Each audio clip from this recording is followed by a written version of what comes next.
YouTube Mirasım kanaly. Pomma Nurverdiyev, Gatakar romanı. Aşşıbas şehri, Türkmenistan neşriyatı, 1989 yılda neşr edilen birinci kitap. Sarıgül. Yağmur diyen yaş tayhanmadı. Onun kakasına usta pudok diyerdiler. Ol demirçilik emederdi, mitsarçılıktı. Usta pudoğun ayalına üzümeze diyerdiler. Olum dokmanın biçimin keşlerin müddetinden katı gelirdi. Durumsuz kısaklıkların şayhepini, öğrenecek yiğitlerin kırmızı doğanını, zam böğrüğünü, çiyak yaka kuynuğunun yakasını, çağaların kurtulurunu mezelerdi. Şeydip ol 2 varrı günlerde bir gün yağmırı, gayip nazarın kıydı, Sarıgül'ü öğrenlerinden son. Yer su reforması geçirdiler ki, Qaraqassalık firarlı biri-birinin ıyırından aradan çıktı. Üzümeceğinin uygoçları Sarıgül'ü qaldı. Usta pudoğun kuralları bilen kömür çekken qara erkegi de yağmıra qalı verdi. Durmusun çetinden yanı girin bir 2 yaş adama ağzı ayrılığı, ağır keşki bile çekişmek bir vada ankak düşmedi. Yöngde birinin 40 yaşamda ata menem ölününü men gatı entelekle ettim deyişi alı. Yağmıram ilk vada ne ederini bilmedi. Ne emeğini alıp ne emeğini satacağını bilmedi. Yönü bir uzağı çekmedi. Basmarlap barayan durmuşun hallallası yağmur bilen Sarıgül'ü ısınaştırdı. İşe uerdiş etti. Yağmur sakal murtunu 2 günden bir sıyırıp yürün degeni Xtayhan olup yetişti. Uzun boylu ak yüzlü, sarı saçlı iğinse birli Sarıgül'üm ovanın oğudun gelinlerinin biri buldu. O leginine ağlası geytedi, gögdörü geytedi, keteni geytedi, şaplaşar dururdu. Sarıgül her eline bir bedir alıp su sonosu yal sallanzıra, Gatakara suğu gidenine, ayratının bedirelerin suğdan noldurup öylerine bakan gaydanına, gaykızaklap şeyle vur yürüyedi görün, onu görün, kelpin zahirler cevlan dururdu. Sarıgül'ü göz gözlerip, onun uğruna pervanı dek oğda köyde düşeyeninin biri de, Gatakar oğlu suğrasının başlığı Eşek Kulu Amanoglu üstü. Ol bir gün Sarıgül suğdan geliyor ki, su içeri gelmese de, atını onun yolunun üstünde keterdip durdu da, gelin, ay gelin, su versene bir içeri. Ali doğduklarım şappat yal olup, bokurduğum guğraydı deyip, yılmanak sözler bilen Sarıgül'ü döndü. Sarıgül baş atıp göğün açıklık bilen bediren onu tuttu. Eşek Kulu, onun berfi gom olup, atın üstüne oturan yerini bediren aldı da, eşek yali, dişinden tızlarıp su içmeye durdu. Daşkadiyenin sigidiyal pek güce gavaklı özlerinin gıyta gülen, kuş tutsak pişik kimin görmedik sürep, Sarıgül'ün sülmürep duruşunu, onun ezaplı südüleyen badam gavaklarına, alma yanaklarına bir fikri seyrediyerdi. Özünü, büvenden susa, gağını katı attırığı deydirecek olup, anırsı su işlemeyen nan-nip yalmanıp dursa da, hamala diyerdin içine şalekirin yari, bedireyani eneginden ayrar yerde ayırmadı. Ol suğu güymenen olup, Sarıgül'ün çermeligi gar yalı ak bileklerine asıryenlik gülesiyin edip, senin şu ak kolların yaslanıp alma yalı ak yanaklarından sormasam, menem eşek kulu bulmadığım deyip içini gepledip, uludun demin aldı da yeni bedire engegini bastı. Sarıgül eşek kulunun şeyli yaman niyetinin bağırdığını anmasa da, ilim uyungurunun korkup, ol Hasan suğdan doyurka deyip onun yanına dikilgadık olup durmağı özünü oxlayıp bilmedi. Sonun süylem ol, yaşmak astından, men hoğlu uyan, içip bolun olsana bedireyani berin deyip, ona elini dodup, barmaklarını açıp yumuşturdu. Eşek kulu bedireyani Sarıgül'ü uzattu da, Tanrı yalkasın gelin, edildiği sağalini sen yadı, zanım hediledineydi deyip, it yılgırsın etti. Suğa batan sarpı kimin murtlarını toğulaştırıp, sakçak içyanın kuyruğunu mengledip, zaytardip koydu. Sarıgül eşek kulunun şunşu köp saklap bediresinin oňuly egisilmeýändigine gen galsa da, kesini çıkarman gaýkyjaklap öýlerine baka gitti. Eşek kulu bolsa, Sarıgülüň ýyzyndan seyredip atyny öýdegine bakan öwürdi de şeýleýinlerini, "Bülüpleriňi ýaw salsaň täzeden täze, ýylgyrsaň bermenem müňgelin gyýdy, tarifin ýetirin bagda töwrüýdi." Batar gulpoklarың, bayır saçlarың, ene şodur eşek kulu Sarıgül'ün ışığına düşüp on oduna yanıp başladı. Aňyr uzy ýagdaýyn tapsa jikgerilip eýlek geçdirdi Sarıgül'ü fegatdy, beýlek geçdirdi. Ýogam Sarıgül oňa ýüden meren okdy. Her söz gatanyna onuň ýüzüni itgylgyn bilen daran ýaly oňa şerebeli sözler aýdyp dara goýberýärdi. Şonnadyr. Aýalyň urdu Hudaýyň berdigidir diýip ol köw-köwňçi itýaly dalmallap tiňini hiç beletmedi. Emma eline ýylan olmasa bolmady. Ahirul näderini bilmän tenesir eze diýýän bir garra ýalyň ýanyna bardy. Onuň eýlesine bir geçip, beýlesine bir geçip işini ýokmağa başlady. Onan tenesir eze te ýülýän sen hut körpe ogluň kimini eklemek men bilen. Ýöne bu gurruň eşden sen bol, aýdanam men, gaýry hiç kim bilmedin. Seniň tutulan ogluňy da galamatdan boşatmak men bilen. Şonu etmesem meniň söpdi boldum. Ýöne men seni netjek bir ýalyňy dilegim ma. Şonu bitirmeseňem dälrep mejnun bolup söylesik. Bir ýerde aýala gepiňi düşündirip bilýän bolsaň, sen şoňa da gepiňi düşündirmeli diýip eşek guly tenesir ejäniň ýöňüne çök düşüp ödülenmek. Şonda da tenesir eje oňa asyk pışkyrmady. Sebäbi onuň ogly tüňi bir ýygnakda eşek gulydan owa şura başlyk bolmaz. Ol öýüne gaçkak zat getirýär diýip onu tankytlatdyr. Eşek gulym görer kimin şeýledigini diýip olaň dugulundan ýarym put şaý bilen bir nagany görkezmän gizläp onu tutturupdy.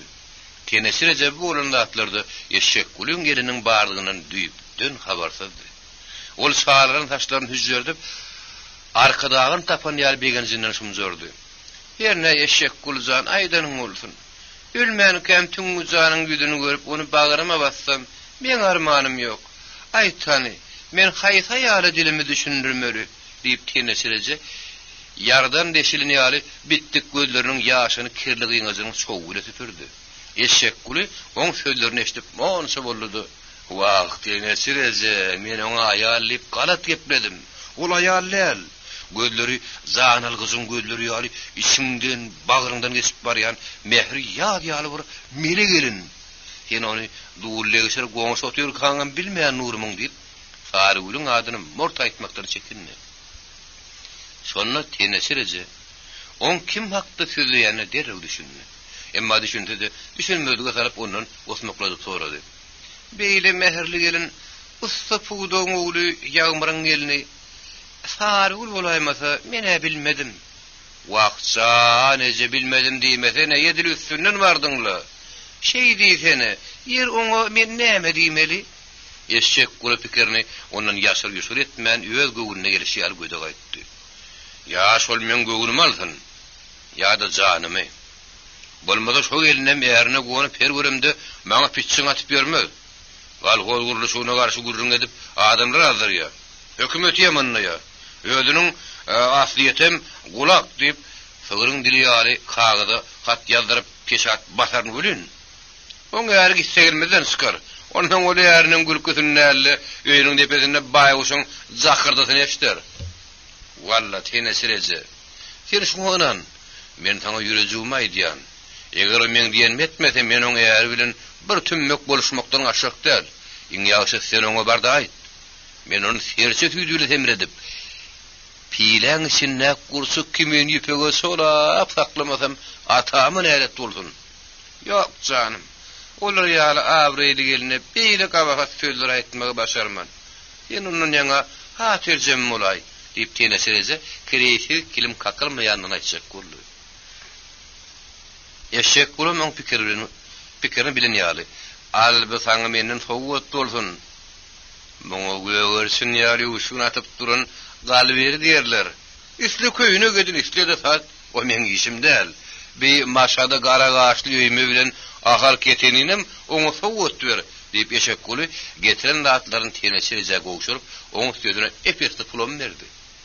O zatlar almuşyn tenesirijenin gylmany gyl ketip dursa-da bir wada olara iýilgelik ýapyşyp bilmedi. Eşek guly o zatlar oň ýöňüne tüýşürip tenesirije sen meni mundan artyk gynamasyna her etýip etmek mühimmidir. Ondan ogluňy boşatdyrmak men bilen şaýdanlamyň üstüne tapdyrmasam erkek bolmadygym. Ýöne sen şu zatlar menen Allah şo gelinin daşına şöp atıp başla deyip yalvarıp durundan tenesirece. Bolya, men ertirden başlap on tarına kakıp görüyün. Oğulu Huday, dilini tapaydım da deyip tenesirece, o zatları birinin üstüne koyup, gara süllü sütük kuşağını dolap, düğmeye başladı. Tenesirece, onunla men senden Hasan haber tutoyun deyip, eşek kuru pök güze gabağını kaldırıp, it yılırışın etti. Canım, sen katnap durmadı, ertir değerli bir gün gelay. Huday avrayı verse, benim şu elini, sen daşında pırlanıracak var, senin ayınlayıp, tenesirece, yerini kıyşardıp, teyatin yılgırdı. Şehit, tenesirece, şehit, benim senin kadrını bilerin. Demek 2 gün geçirip 3. gün gelaymeli. Ha o canım, gelhenem avşamara gelginin, ondan tüm canmarada, idin vadağında güparı olgunun. Yöne, maya yali melegerini ayıfat doyunundan son, yigrininin men olay mayın deyip, tenesirece yine yılgırdı. Sa necet sen menden arkayın bol, ho arkayın. Keçadı bir gelip gütüledip bastığım, sen oğlun kadamattan dazla at çıkayır, deyip eşek kulu vaada verip, beğenişli çıkıp gitti. Bu makallar yatar vaat oluptu. Ay doğup kuşluk yerine geliptir. Eşekler angarışıp, ovanın sımatlığını udiyadı. Eylede beylede itleri yürüşüyadı. Tenesirece alın dağıtlarını, pullarını görüştüründen son, ertir tarıgülü, ne hili sözdür diyecek dıvarada oylanıp, süyüzü uka gitti. Gün oldu. Daşarda içeride zanlı hareket başlandı. Tarıgül sığır sağıp süyüt pişirip batırından son, bileklerin şermeştirip çöküne düştü de, meyaşırık büktürmeye oturdu. Meyaşırıklar parlanışıp, yeşik bile gözünün ağrılığını hallaan atıp 2 yana atına yadı. Şu makal tenesirece, atanağını pişkesini alıp kapıdan girdi. Tarıgül bilen salamlaştı. Tarıgül onun bilen yaşmak aslından orta açık gepleşiyedi. Bu makal Tarıgül'ün adamsı yağmır, öýün günne or kaptanına usta pudoktunun alan dukanına, yoğunlu uyruk yal uduyun ağazı yoğunuşturup timarlap, burogülü deşiştiriyedi. Deşen yerlerine pil sapı yali gıdırın demir sokup giyineldip, tummaylı sama savulur sokuşturup boyun turuk yatayadı. Şu mahalon ketetinden teressen, yağmurun buğdayırın süyürümtük güdü yaşır yağlıp görünüyordu. Tirabi kızgın demirin darbına buru sahip ağaçtan çıkan salim tul goňur tüssü, aynadan düşýän günün nuru bilen garışıp onu şeýle görkezýärdi. Ol maňlaýyndak azy derleri ýeňi bilen süpürüp işläp durdy.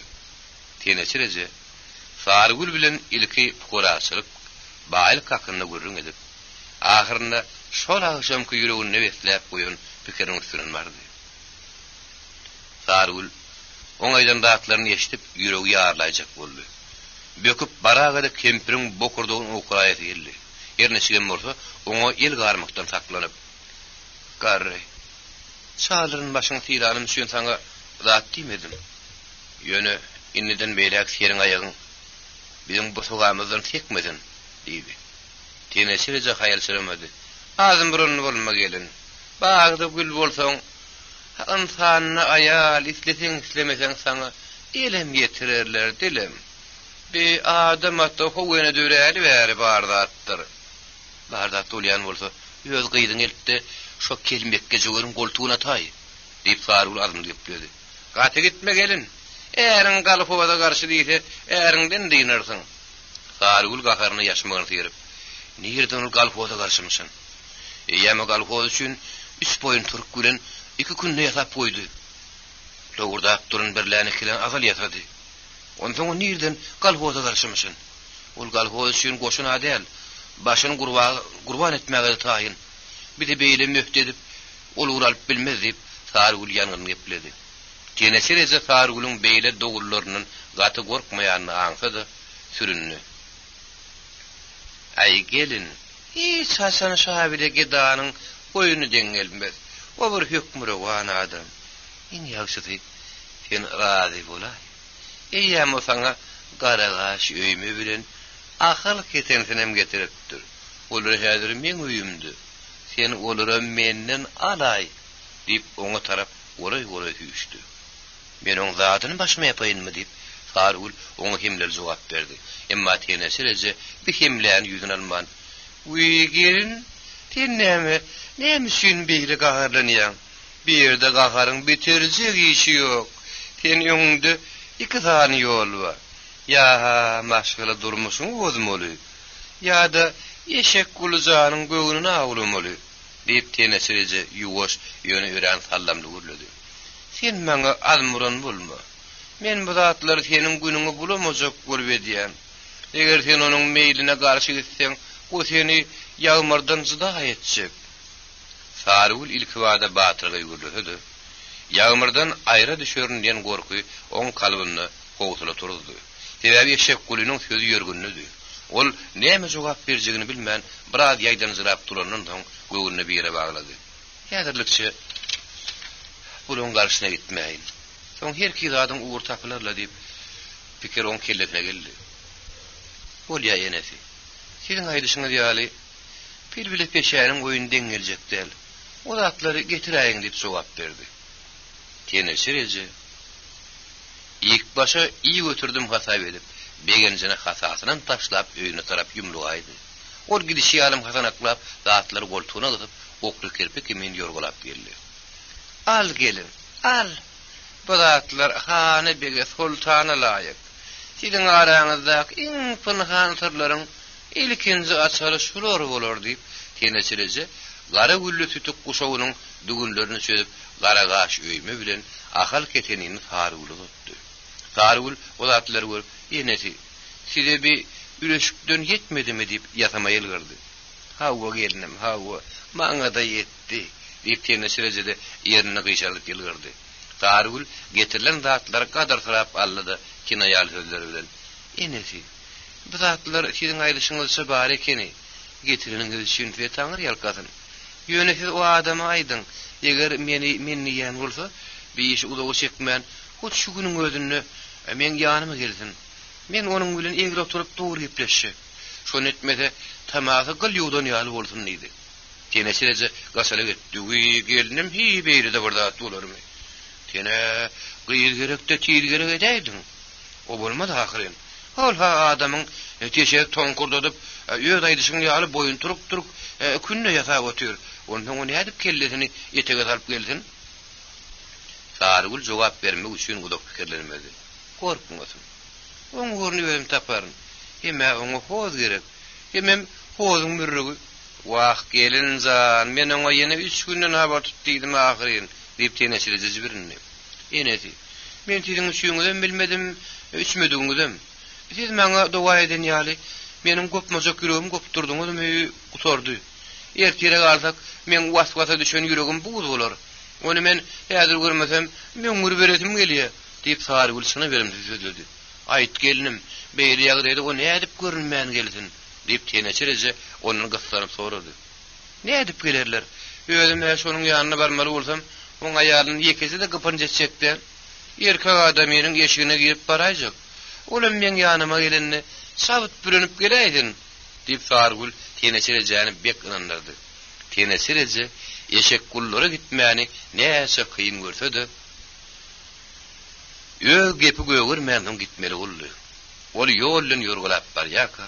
Begimrat diýen sakkally sarmykly bir arabekeş oň ýerinden ýetip gadar salamlaşdy.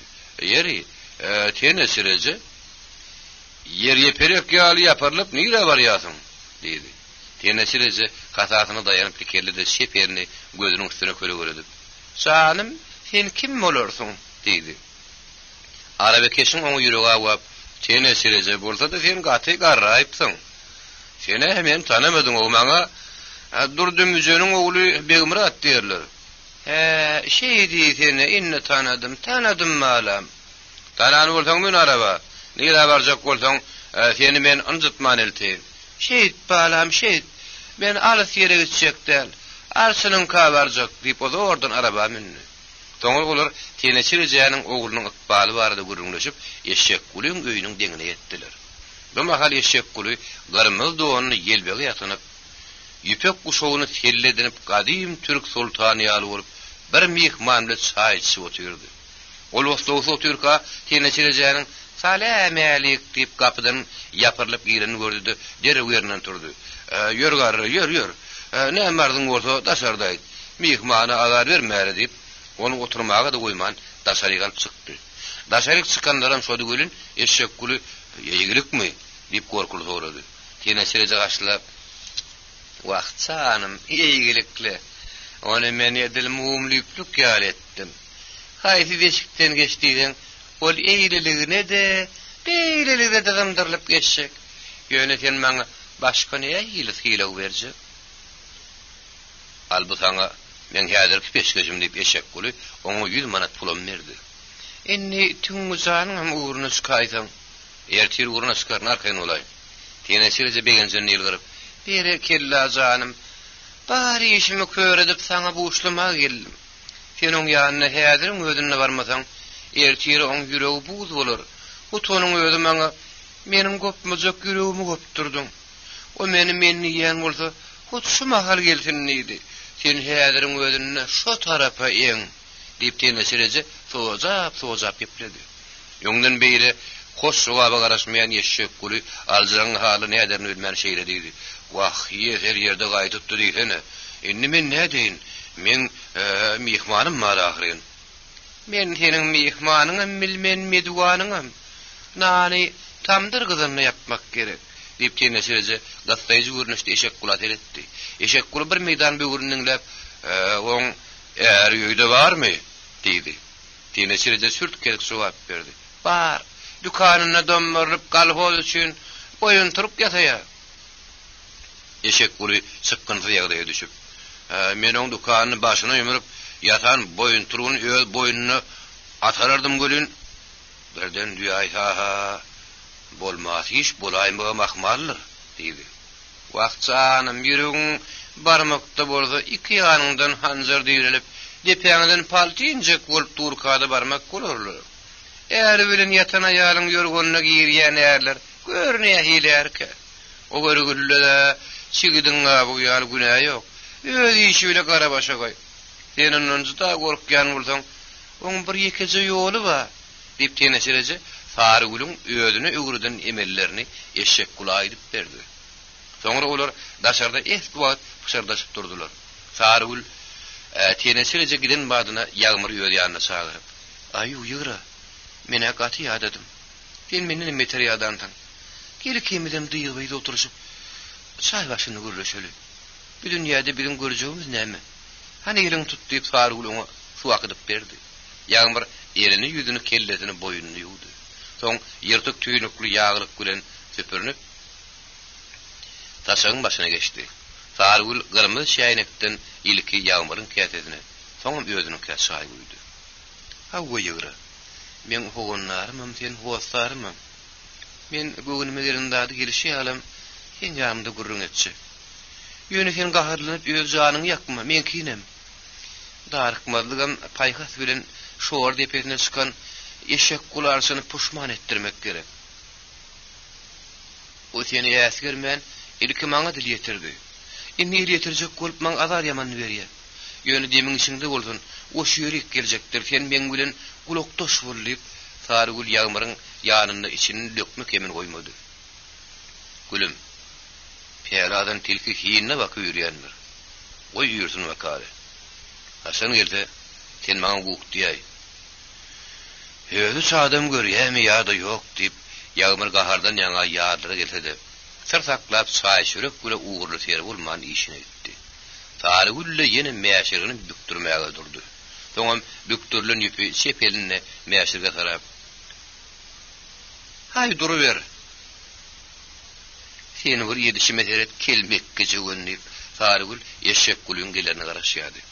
Aradan kän wagt geçmänke eşek gülü gyrmyz dowanyny bürünip aljaryň haly ýüge girip Sarygülüň aňmagyna garaman onu gujoklady-da saňgyllamaga başlady. Sarygül onuň gujogyny tapyp aşpyçagarlady, tezin sanrady. "Pälle girstar bolan haram dallar kel. Oturdy şu degirmenige. Bolmasa garnyňdan gapasaryn" diýip derro gapa tarapylgady. Eşek gülü hakkyllaman degirmeni gömäge boyun vurdy. Birden bol Sarygülüň gözüne çöp atyp gapyny jar kaçdy-da ýokçany götürdi. Sarygül ömür gap Ayu yıgra, yete gör. Maňa baş beren ok dip çirkin gıygırdy da, onuň birinjigini yapışdy görün, eşek gulüň doğany bilen telpege agyp ýere düşdi. Eşek gulü kelletini kedek gysan gagyny ýaledip, şol gatşyna günüň ýaşyp barýan şagyna çöp salamy urup gitdi. Ýagmyrdy, ýa özüne alyryn, ýa-da oguluny diýip, eline gazgyn demir logurdadyp, oň Mekkesine minäýenler.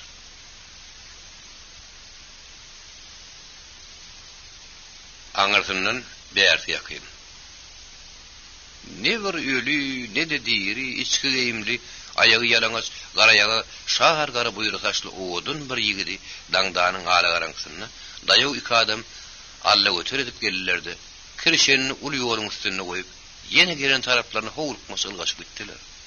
Bu waka barypka 1929-njy ýylyň Tomuz gezeleriniň birine bolupdy. Ay ýaşmagy az galypdy. Tögerekden dyrsylypdy. Käte şagallar gıygırışıp giyeceğinin tımatlığını bozyadı. O doktorun bir fikleştirilyen zankedi barha yakınlaşyadı. Ayım kim-kimden gıdarıp aşağı sallanlıkça, tögerekdäki okurdan geçmeyecek kışçaların, yanakların biyondan kölügüleri ulup, barha aşarat görünýärdi. Şähelçejik şemal össü mü? Yan kışçalar, biyonlar, gamışlar, arasına doňuz gelen girin ýaly, şagırdaşıp ýüregiňi götem talýady. Has, betere, ýoluň iki ýanapdyndaky iki tane suwly ýabyň tertekleşip, ýatan gyswasy ören, ýürek gastary jeňellikdi.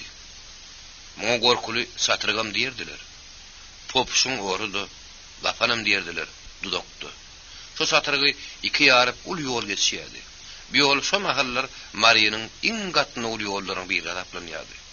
O ýol Mar şäherinden başlap tä çölüň jümmesine çenni uzalyp gidýärdi. Ýoluň iki gyrasam doňuzlaryň gorguruşýan gür jeňelligidi.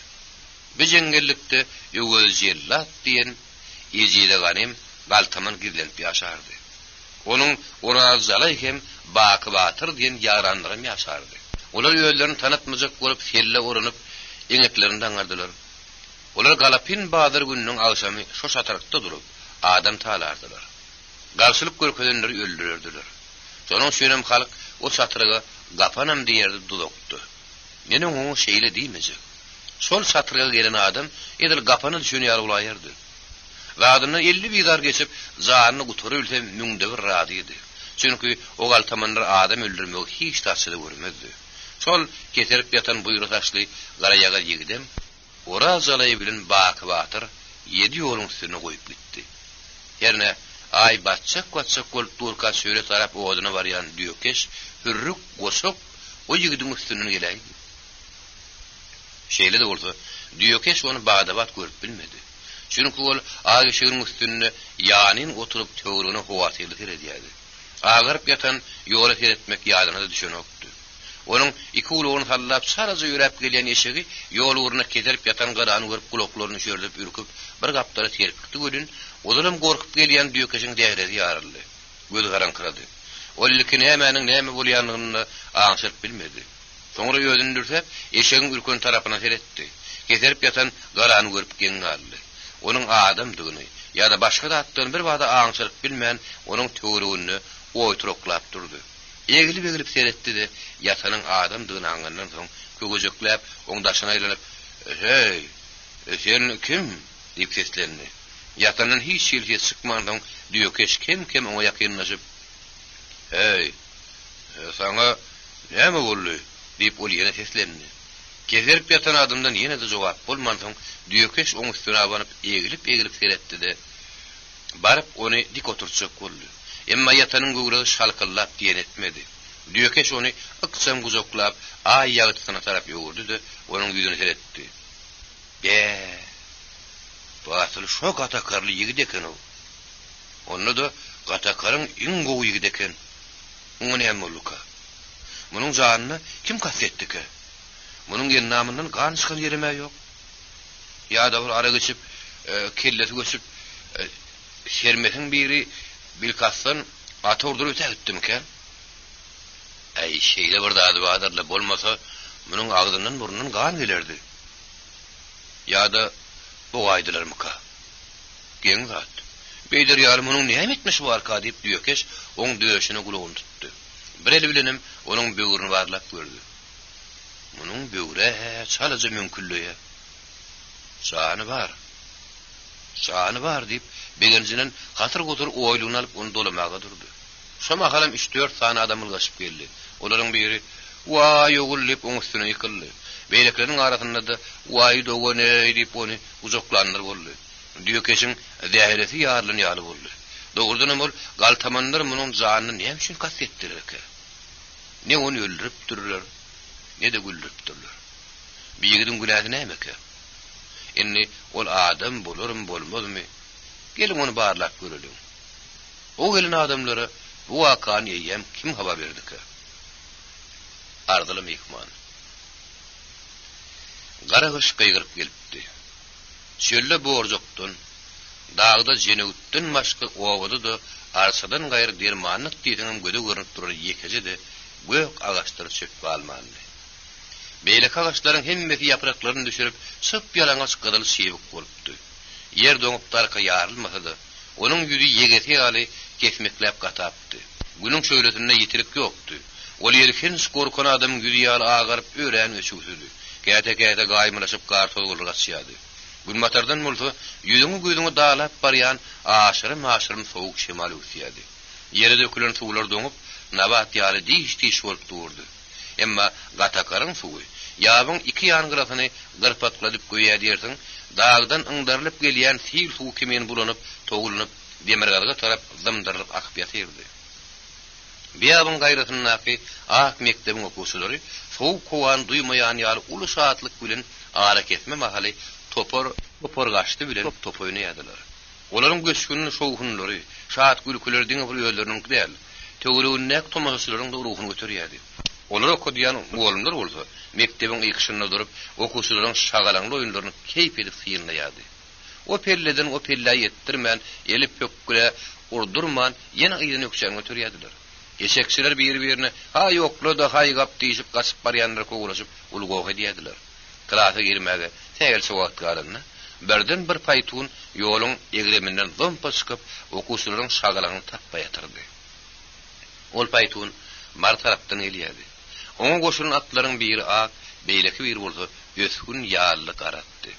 Atlaryň ikisem zulawyny çeýnäp, aýaklaryny desseň urup, yer sartyryp ýörülýärdi. Ol atlar mekdebiň deňine gelinne, paýtunnaky egini postuny kelleti işliýomly, murtluk garry ermeni, atlaryň zulawyny deňje çekip, dur diýdi. Paýtunçylaryň agdyndan hem burnuny dowdurup çykan demi, çilimiň tütüdeki meni şaýlaryp burutap gitdi.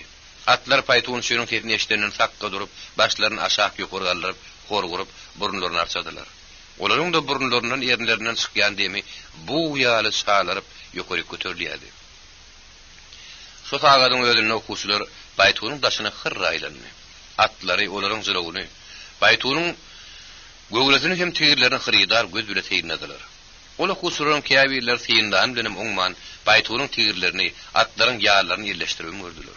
Egilip paýtunyň içine teredenlerini, onun içindäki ayağı garýadykly, garby geyimli, jüýük burunly, iňçe ýüzlü mawy gözli, sarıýagy adamyň erkekdigini ýa-da aýallygyny hiç sanap bilmediler. Oňa şeýle paýtunsy, ol garby geyimli sarıýagy adamdan öňürdi. Ay uşaklar, diýip gördüm. O başurasynyň kantorasyna hansy ýoldan warsak ýaxşy bolar diýip, ol salgyr dilde türkülep okuwçylardan sorady. Okuwçylar mugallimlerinden çekinme ne etdimi, onuň soragyna hiç jogap berip bilmedi. Paýtunsy ödeminden ýaňa gyrawulan murtuny ýogyn barmaklary bilen timar berip ikinji gelek sorajak bolanyny Magtym Şarif diýen çyrk sary arryk molum murtly adamyň gürleşine baptaşrak dilli.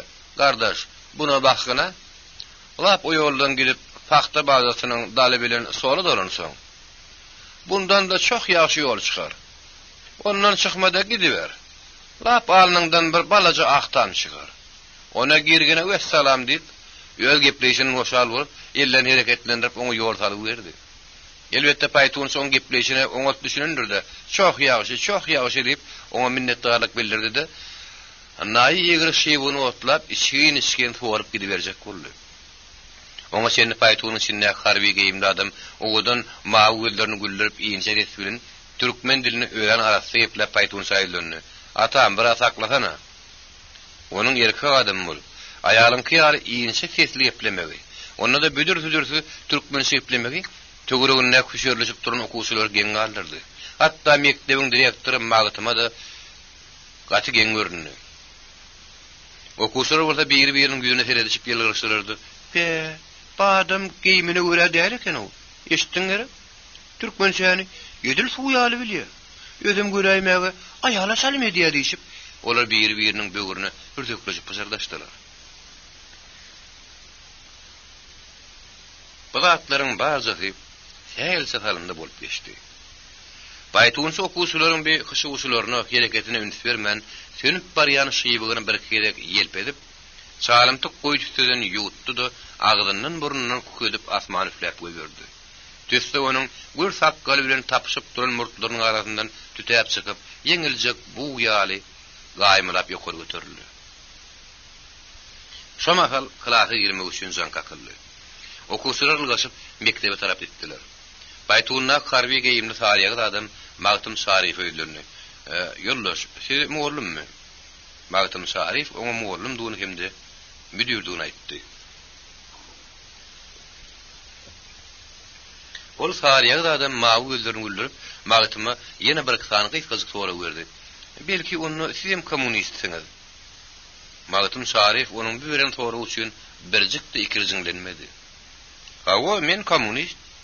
Magtym bu jogabyny eşitden harby geyimli adamynyň iňçemi güýi ýagtyran ýaly boldy.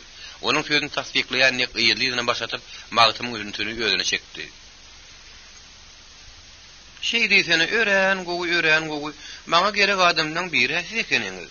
Ýöne siz hem işlerek mükemmel diýen, şeýledem ýurlaşdyrypdyr diýip o ýene gülümsüredi. Magtym şähtasy kalla salaja ýylgyrdy.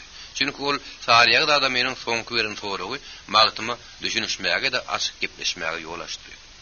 Şonuň üçin Magtym Şaryf hem alçakdyrap günaşyklyk bilen oňa dogry diýäňiz ýoldaş, bizde işli adam ýok. Şeýle de bolsa men siziň işiňizi bitirmäge wagt tap bilerim. Düşün diýip Magtym Şaryf oňa okutmaly sagadan okudun ony. Indi bolsa öýüne bakan barýanyny aýtdy. Soň bolsa mihmana hat ýakynlaşyp, "Hawa men size gerek bolsa haýr etmäňde düşün. Çay başynda siziň gülü gümür ýamry şaýsam kim görjek däl. Näme beýdip durdyňyz? Düşdiňizde. Üşäňiňe çay paýçyp gelenarsyňyz.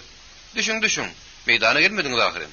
Geregiňiz owa şurasynyň başlygy bolsa, onu her gaçan tapmak bolar" diýip Magtym Şaryf mürehed etdi. Harby geyimli saryýagy adam Magtym Şaryfyň gaňryşyna gaýdyp bilmedi. Çemodanyny göterip düşlemeli boldy. Magtym goja paýtun saýylary, "Ey aga, sana diýerim, düşgüne. Owa çok soğukdy. Çay şeх çöregi ýak. Lap hammamdan çykan gibi olajaksın. Beýle aç gitmek olmaz. Bak güne bak, şok geçti" diýip ýalbardy. Murtluk goja oňa garaman saryýagy ýigit bir adaplaşyp şyýbygyny otlady da atlaryny gamşylap "Nigredetiň mar" diýip ýolara wany boldy. Atlar nalla ýaklaryny dokma daraýal sarlaşyk kakyp ýoluň egreminden geçip badabat gözden gaýyp boldy. Ol atlaryň toýnaklarynyň tapar-tapardy hem kemden uzaklaşyp eşitilmedi ýaly boldy. Magtym bilen ol saryýagy ýigit baýtunçynyň ýerinden uzak garap durmady. Magtym çemodanyny göterip ýene içkin tanışmadyk mehmanyna gapdalaşyp dogry öýlerine gaýtdy. Çemodan agyr bolmagy şemeli. Magtym barha ýeşerýärdi. Mehman toğraşmagy bilmegi, gürümleşmek athalyar eken. Eýdem kimdim gitmege ýörýär? Hiç kim. Jonuň şeýrem kimdekim gara görünüm ýere gitse, ýanyna ýollaşanyň islaýal bolsun istediýärke, gürrüňçi degişken bolmagyny ardy edýär. Şeýle adam ýanynda barka. Ýükli ýol ýöreseňem ýadanyň bilmeýäsiň. Diýelim mehmanam gürrüň şadym eken. Ol dym gitmege kyn görüp, gürrüň başı diýen ýaly Magtyma şeýle soraw berdi. Siz özüňizi kommunist diýdiňiz göli haýsynjy ýyldan çilen? Magtym bu sorawyň jogabyny gidip barýaka badabat bermedi. Ol hamada diýerdiň görep barýaka geplese, oňa eşitilmejek ýaly hakka durup elindäki çemodanyny ýerde goýup uludan demnallady. "Entek men dogly çilenem däl. Ýa-da kandidat" diýip ören gowşak gepledi. "Hem üçin bu şakaşyny çilenine geçmediňiz?" Ýürekden ismelekeniňiz. Başlaňyz haýsy milletten? Türkmen hädäli diýen. Magtym onuň soňky sözüne uludan güllügülün mihman yerlikse zat aýda ýenlerini ödüp ýüli boz ýazy boldy. Magtym onu aňsa da aňmadyk boldy. Türkmenli mä hut türkmen. Onda da garnysy türkmen. Siz näme sebäpden beri diýdiňiz? Mihman gülümsirep, "Gaharyňyz gelmesin ýoldaş. Men siz ilk göremde Russyň ýa-da Tatarsyň diýip guman etdim. Türkmençe gepleýäniňe görä, şunuň ýaly gepleýäň diýip, siziň öýren galat gepleýişiňize gowundum. Ondan siz menden hiç aýyp görmäň. Tanama, silama diýenler bardyr" diýip, mihman aýdan sözlerini delile getirdi, ýumurlady. "Dogry diýäsiňiz, gadyrly mihman. Adam adamyň tanamasa bilmese onuň nähili adamdygyny nädip bilsin? Menem sizi ilk göremde aýal maşgalasyňyz diýip hiç guman etmedim. Eger geplemedik bolsaňyz, beýle de bir aýalym ýendeş erkek adam boljak eken o diýjekdim" diýip, magtym heriledip gülmäge başlady. Ikimizin sakçylygymyz bilen adam tanyşymy deňeşer bar eken ýoldaşmy diýür diýip, mihmanam magtym gülküdüne goşuldy. Deň bolsa golya ýok ideli. Şonda men söýüşip illa şenni näme üçin partiýaň silenine geçmänmem jekmejek gürrüň edip bilerini. Magtym Şarif çemodany götürüp ýolunda dowam etdi. Mihmanam äpet ýol humkonyň arkadan atyp magtym bilen gapdarlaşyp kätede ýere galyp gitdi. Olar mektebiň gününe görnäki peslik bilen ýörep gatakaryň geçelgesine etdiler. Magtym çemodanyny ýeginde götürüp leňgerli tagta paýapylan tir ätlep ýüzüniň uğruna sagynman geçip gitdi. Mihman geçek uğruna paýapylyň leňger derarly entireklep tasdan suwy kyrpdy. Ol bir hile edip yıkılman ýerine dolandy. Derrew iki gat udyň gaýyş bagyny heykelleň eginden geçirip aýaklaryny ören salt ýadyp öz leňgerini paýapylyň leňger bilen deňlep yıkılman geçip gitdi. Olar şondan tirkeşip bir ýaşyl gapyly tamy bardylar. O tam magtymdan öýdi. Magtym gapyny tyrkylladyp öwran kakdy. Şonda da ol gap gelip gapyna açan adam bolmady. Çünki magtymyň aýaryny urup bu wagt göberdep ýan pejin gapdaryna oturup hem çay şýär hemem keşde çekýärdi. Ol çağalaryna ulak ömür, gowy durmuş ardy edip keşde ýüren gaty gümra bolup oturýardy. Hatda ol gäherine şaýryň sowandan duýman galypdy. Gapdarynaky emedeklep oýnap ýören şagatynyň ýa-da uklaryndan bilmedi. Beýleki 4-5 ýaşlyk ýyjak adam goltugynaky ala pişigini sipalap myrladyp, onuň myrlasyna öýle meýmirep, uklujak üstünledi. Birden ol gapynyň tarkyllasyny eşitip, "Ije, gap kakylýar" diýip togup ýerinden turdy. Nurbeý diňşirgep tarkyllaýyny eşitenden soň elindäki işini hasır gudur bukşasyna goýup gapa bardydy. "Kimsiň?" diýip gatrak seslendi. Magtym aýalynyň adyny gysga tutup ýaşyryp görün, "Wah, beýim, kimdir öýdýäsiň?" "Gehibesse ölme oğlandyryň. Aça gör gapyny, aça gör. Daşarda durur ýalar, Allahy alfawuk bar" diýip ol ýalanyň sakdan aşa hawa boýlan boldy. Gapy maý bilaşyldy. Magtym ýylgyrjaklap öýe tarap elini tutdy da mehmana. "Girin, haýretmäňdir girin. Şu biziň öýümiz. O da meniň aýalym tanyş boluň" diýdi. Mehman gadyrly salam berip öýe girdi. Magtym onuň ýer sürek girip gapyny ýapdy. Mehman içi tütükli gara gaýyş ellerini çykaryp Nurbeý bilen görüşmekçi boldy. Nurbeý ony erkek adam dürüýdip görüşmän gözlerini gyýta bilen oňa ýazaply teredip gelin otogyna şagalaryň ýanyna girip gitdi. Mehman aýagyny ýerdiňi çykardy. Magtym gapyny gulplap ikinji bir otogyň gapysyny açdy da mehmana "Girin, zaýylydyr.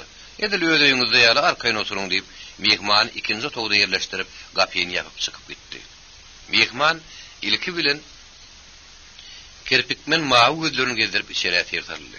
Poluň üstüne ýazylan güllü keşeleri, bir kızany haly palaty, ogodan sandygyň üstündäki eplem ýorgonlary, iki ýan bilmekli udyň ýastyklary, zaýym bir ýurundäki agas krawaty gözden geçirdi. Soň şineliniň iliklerini ýeke ýazdyrıp çykardy da ony diýwardaky şüýden atdy. Guloksuny dur bilinäki ýazy kemerlide şondan atdy. Soň şemedanyna ýapyşdy. Bu wagtlar Magtym Nurbeý "Beýim, sen näme üçin o mehman bilen ýerleş görüşmedin? Görýän göl beýim, senin şeýle gylgyň galman geçşi bol. Ýerin mehmany ardalamak gerek" diýip nägilip bildirýärdi. "Yerim oldu. Käýin mesele bir käýin mesele. O zaman men işimi ýetişip bilemek, Oň üstüne senin bir iňirdiň näme? Haýsy bir senin ýanyňa gelen erkek adam biri ýerleşip ýylsyraklap durýar. Bagtym Nur bibiň köşüşdirjek bolup, eli bilen öýdüýüşünrep ýuwaş öýdülen. Oho, bibim, anan sana. Ol erkek däl, aýal adam. Senin ýeşigini heretmede geçmine gepleýişine seret. Nur bibi, ýeriniň bu sözlerini ananyp durup bilmedi. Anan man durup bilmedi. Ol mehmanyň gepleýişini ýatlap birdenke giňirgenini. Wii, şey diýsene moğullu. Ol asyl aýalmydy? Hawa, bibim. Ol aýalyň orta barmak ýalygy. Şeýle bir zady badyrly. Görýämiň, onuň sesi ýaly, ýüzüm hüren meherli. O kim? Ady näme? Bilmedim bibim. Bardy özüň sorap göräý. Menem oňa seni owa guramalaryny çagyraýyn. Oňa senin o mehmanly tanyş bol. Çay çörek berip başardygyňdan ardyly. Menem hädimen gelerin. Ýagşyja nahar bişir diýip magdym Şarif. Keselep ýagýan gar tolgularynyň arasy bilen howlukma çörep gitdi. Nur bibi ýar purasyň kapydan çykaryp, "Aýu molla, bir kuşkadak etemale gurgun. Ertiýe gerek bolar" diýip oň ýygynyň ýygyrdy. Magdym bolýar diýen ähňde baş atyp bir gidişine gitdi. Nur bibi o mehman bilen tanyş bolýança, Magdym Şarif giden ýeriniň gaýdyp gelýänçe, o mehmanyň kimdigi, nireden hem näme üçin gelenini bilen tanyş bolalym. Lapynyň gyýdy Lena. Katakaryň ýakynynda kizjik bir durulgy bardy. Ýolu çekýän otly bu durulgyda käpille ulaýmada köplen durman geçýärdi. Galapin bir ýerde ýük çekýän otlylar sarışýardy hem durýardy. Şu durulganyň gara görünüm ýerinden daşa tagytydan haýatly bir baý jagat bardy. Bahar wagtlary bir baý ören görüklenýärdi. Sebäbi ol baý dürli meýwe ağaçlardan baratdy.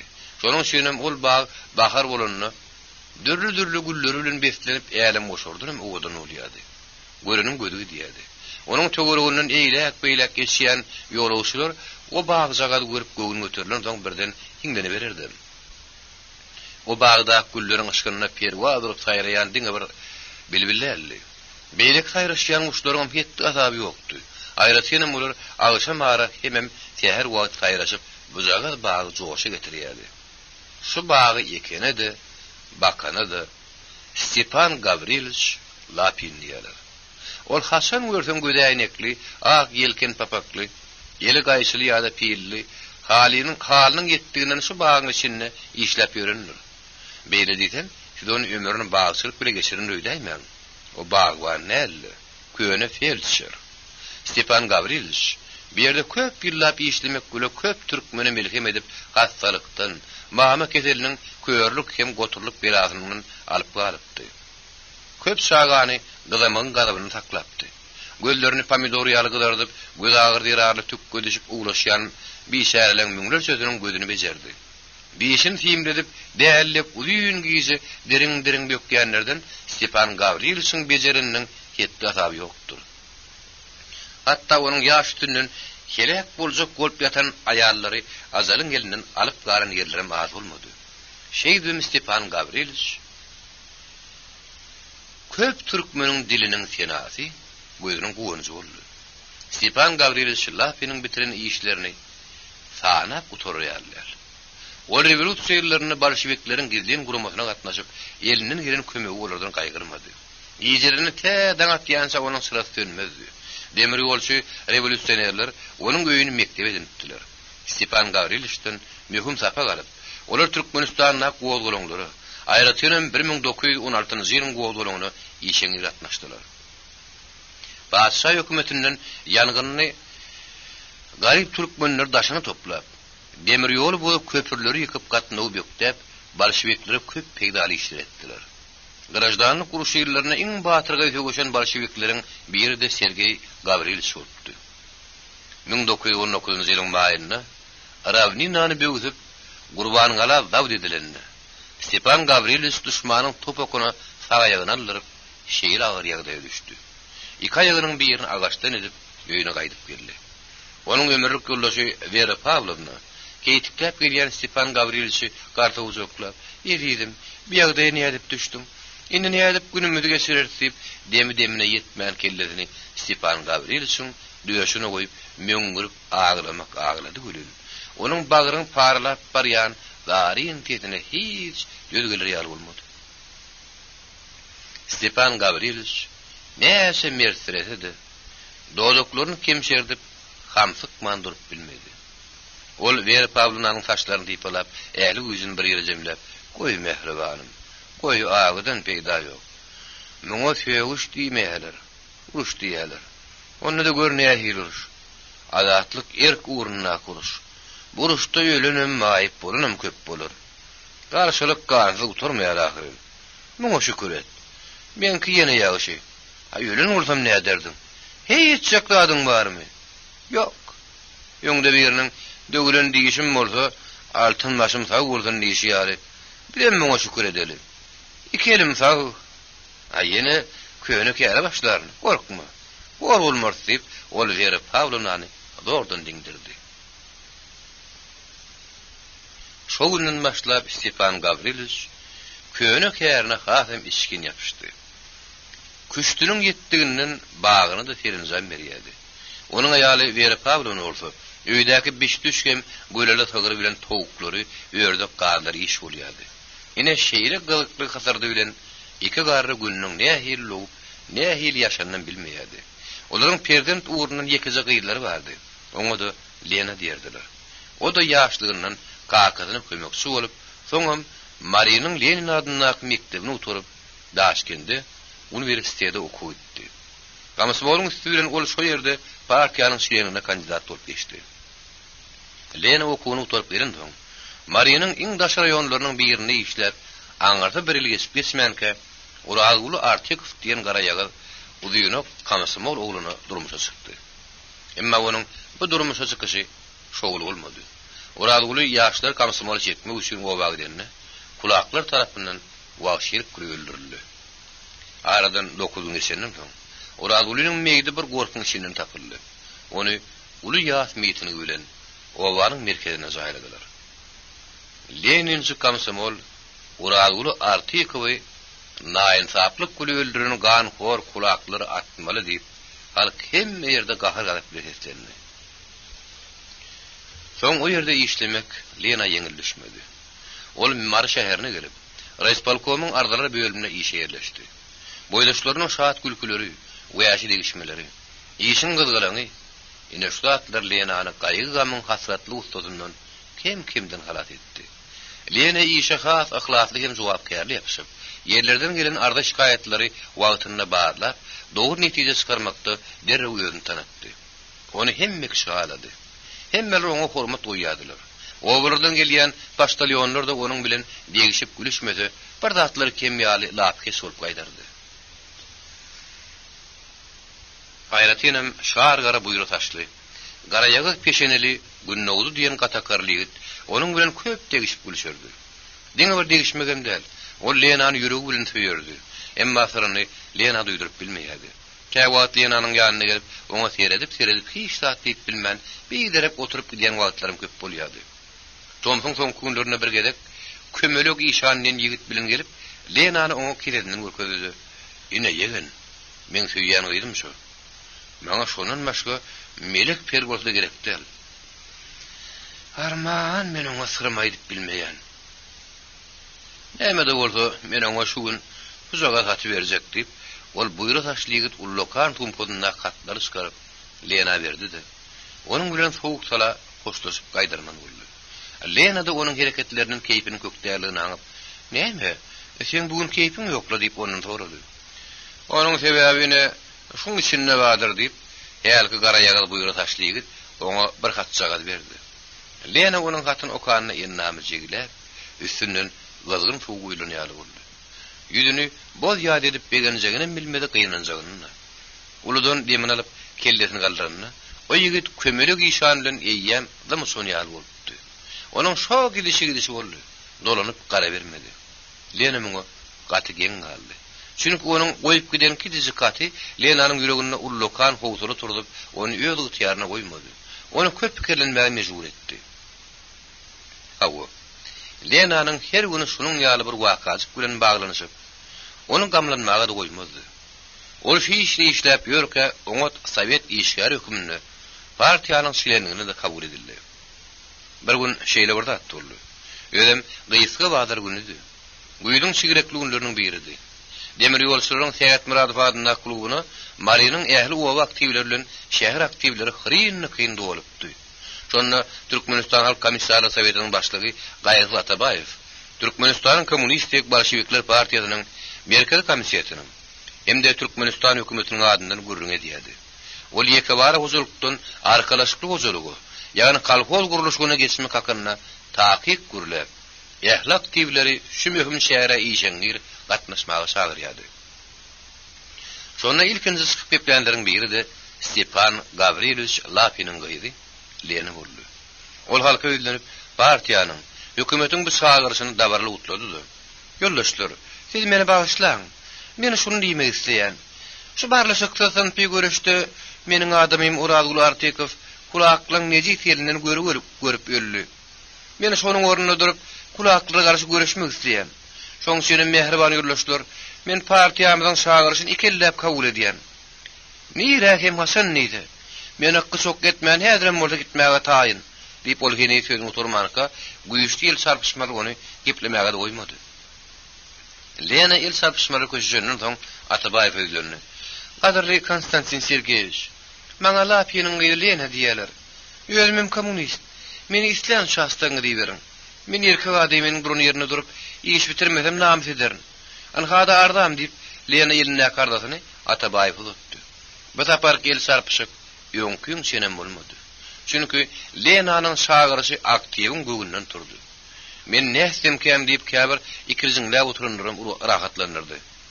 Atabayew Lenanyň ardasyna alanyny onuň ýeline gytyp ýollaşlap ýene. Görkerin görülýäňiz üçin sag bolun diýip oňa berekella berdi. Şondan soň Lenany raýkoma çagyrdylar. Siziň isleňiz kanatlandyrýar. Raýkomyň bürosu sizi Gataka robotyna wekil edip belledi. Düşünün. Özüňiz hem raýkomyň wekilisiňiz. Berk bolun. İşte üstünü kazanmaňyz arzu edýär. Gassaryn ýeriňizde gukdiýaýyň. Biz sizi her tarapdan gollarys. Hoş, sag bolun diýip raýkomyň sekretary onuň elini berk gysyp gollanma bilen dokumentleri berdi. Biz owap käli wezipe Lenany birjikde sagындyrmady. Gaýtam ony edermenligi, sydamlygy çagyrdy. Şu sebäple de onuň beginjinin ýaňa ýüregi gürülläp ýokýady. Ol iki gatçaýyň egrem muglun bakynçaklaryny ılgap diýen ýaly ýere düşdi-de, ýygyna gaňrylyp teretdi.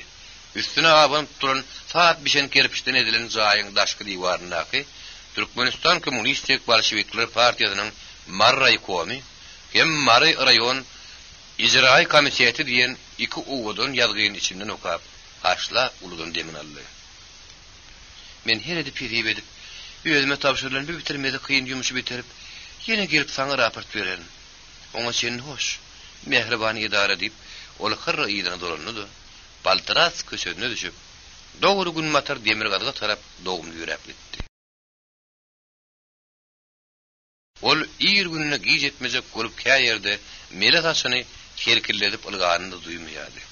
Köçeden eýlek beýlek gatnaýan adamlar özleriň dahilli bolmagda Lenanyň ılgap barşyny geňirgeniş seredişýärdiler. Lena bu zatlara hiç üns vermän, şo gidişine ilki gök bazara, soňra dükanyna girip çykdy. Dürli kagazlara dolanan zatlary goltugyna gysyp Moskva köşesindäki gök gapyly jaýa girdi. Bu jaý Lenanyň ýaşaýan otogudy. Ol gatyr gutur harby geyime girip, ýegininden aşyryp kamysmol kemerine guşoldy. Soň aýagyna gara ýadyk çekip, şinel bilen şal guloksuny geydi. Ol bu geyimleri gaýgylynman geyip bilmedi. Çünki onuň bir geýen zatlarynyň hemmesi öz adamsy, Urazgul Artikovdan galan ýadyýarlykdy. Lena bidatlary ingen iri saklaýardy. Aradan az wagt geçen soň Lena bir kemsiz şaýyn tutup, goňuşlarly hoşlaşyp murtluk postuny, garry ermeniniň paýtugyny peýda boldy. Şondan ýüzüniň uğruna ejel kakary ile hoşlaşyp, dogry bärik gatakara tarap gaýdyşdy. Oly ýemde ýollar ören hatarlady. Ýüzüni garanka tutup, it aýagyny ýen ýal tokoýdan tokoýa, kögüden köge sümdünip ýören galtamyny rahat däldi. Ahmal bolup ellerine düşäýdi. Zadyň talap almakdan gaýrıda goluň toglap, gözüň köwlep gyna bildirýärdiler. Aýlatyny mur hökümet adamsyna şeýle gadaply darardylar. Şonuň üçin paýtunsy Lena bilenim gepleşmän, ýer dolanyp gaýtsyk bolup atlarynyň jylawyny tilterläp, bay haýdalyp sürdi. Lena hem onuň tiz baryp tiz gaýdanyny kim görmeýärdi. Atlar ýallaryny tilkiledip, şoğurlukda da, takırlıkta da, gumlukta da bir gidişinden yazman gitti. Ýadyr bolsa Lena magtymlaň öýlerine iki ýany büzmekli uzyň ýasty getirdikler, ýany bile getiren gollanmasyny okap otýar. Onuň käbir ýerini gyzyl galem bilen bilakny oduny göçürýär. Ol şeýdip epesli güýmenli. Onuň ýanyna gelin bolmady. Ne Nurbiýe geldi, ne de sagalary. Lena ýadady menemi kağız galem diýinap, şinelini üstüne gıyırığını yapınıp kellesini yastığı oydudu. Salacağımız görme. Birden yuvaşlık böyle kapıyı nasıp Nurbiýe girdi. Olennäki içi öýjük mele mıstık nandan dolu saçağı emay bilen yerde koyunna Lena da tur diýilen ýaly tiskenip gitdi. Nurbiýe ýylzyraklap oňa "Salam aleyk" diýdi. Lena tar ýerinden turdy. "Gurgun musun gelinece? Ýa-ni näme salam beremdi, siziň skyrman gaçdyň" diýip Nurbiýe bilen uzaklaşyp görüşdi. Nurbiýe ondan şunu bilen ötünç sorady. "Bagyşla dogunjan, bagyşla. Men seni aýarsyň diýip hiç göwnüme de getirmedim. Sen bir ýigit mikän diýipdirin, bagyşla dogunjan, bagyşla göre." Lena onu ýalňyşany üçin müýnürt götmejek bolup, "Aýby ýok, gelinece aýby ýok. Ýalňysmyza adam ýokdur. Ýa-ni seň adamyňy da maňa aýaldy ötmendir. Menim onu Rusiýa tatardyr ötdim. Görsem ola türkmen eken" diýip Lena güldü. Nurbiýe gülki gatşykly eplep onuň sözüni makullady. "Dogry diýersiň dogunjan. Oňa Rus diýsen hem bolar, tatar diýseňdi. Beýle tarada men türkmenlerden gözläp tapaýmalylar. Şonuň üçin menem onuň öz adyny tutman molla ýa-da sar diýem. Hudaýym ýekelilik gurdun, men seni ýekeletdim. Näde dogunjan? Olara sagara metirjek boldum. Tamam nan misirjek bolup, sen gurmady hiret bilmedim. Oturgan azgyndan sagara turmanka taşagyň başynda oturup çay içeli. Sen azajyk sabir et, men gidip çay getireýin diýip Nurbiýe gidiberjek boldy. Dora gör gelince bilejek gideli. Dol gatnap durundan ikimiz bilejek gidip çay hem käderden bir wada getireýeli. Sen käder süýjüni getirin. Menim şäýnekler diýip Lena da onuň galmady. Olar şeýle detdiler. Lena bir gyrmady şäýnek bilen iki tany içi ak daşy jümjüme güllüje käte getirdi. Nurbiýe bolsa gara ala şäýnek bilen içi alasa ýagy okuradyr, bir dügünçük diýişine wat getirdi. Nurbiýe saçakdan bir tegelek nan alyp Lena uzatdy. "Alyň iň. Odulan men sen gat azykdyrdım" diýdi. Ýüzi ýalrap duran ýyly nanyň mülaýym ýyzy Lenanyň burnuny öýren hoş ýakdy. Şonda da ol garasyndan ober balaýman gelin döwüşin etdi. Onuň beýle sümhörekligi Nurbiýe hiç yaramady. Ol elindäki nany ýaňadan tutup, "Al iýsine gyz, näme diýersiň? Ýa-da meniň bişiren nanymy halamadyňmy?" diýdi. Nurbiýeň soňky sözi Lena yaramady. Şonda da ol Nurbiýeň hoşal etjek bolup, "Gelinece, maňa bir beýdime göre. Hey menim nanat takarynmy? Bular ýalny al tapsam, gözüme sürüme şekerini" diýip Lena nanyň gyrasyndan el ýarsyny döwürdi. Nurbiýe oňa monşy bol, "Berekella, ine munyň boldy. Al iý. Ine muňa ala şalýag diýerler. Bütün abat. Ýa-sen kak gören tökem getireýin. Balýar toşagymma. Uy, men näme diýip otyryn? Torap berenden urup ber diýipdirler ahyryndy." Nurbiýe ýerinden turjak bolanna, "Maňa şular besler gitme. Otur" diýip Lena ýerinden tutup Nurbiýeň hiç ýany goýbermedi. "Uy, gyýy. O zatlar mürehetler ahyryn. Mene gidip getirmedem, göwrüm injalanok" diýip Nurbiýe ýerinden laňga galyp Lenanyň garşylygyna garamazdan gitdi. Lena da ondan galmady. Olam şäherden alyp gelen zatlaryny taşagyň üstüne çykardy. Aradan tägel çowat geçendiň olar taşagyň üstüne dürli dimen nygmatdan doldurdylar. Şu zatlaryň içinde Nurbiýe ak nan bilen halwadan gowy yaran bolmady.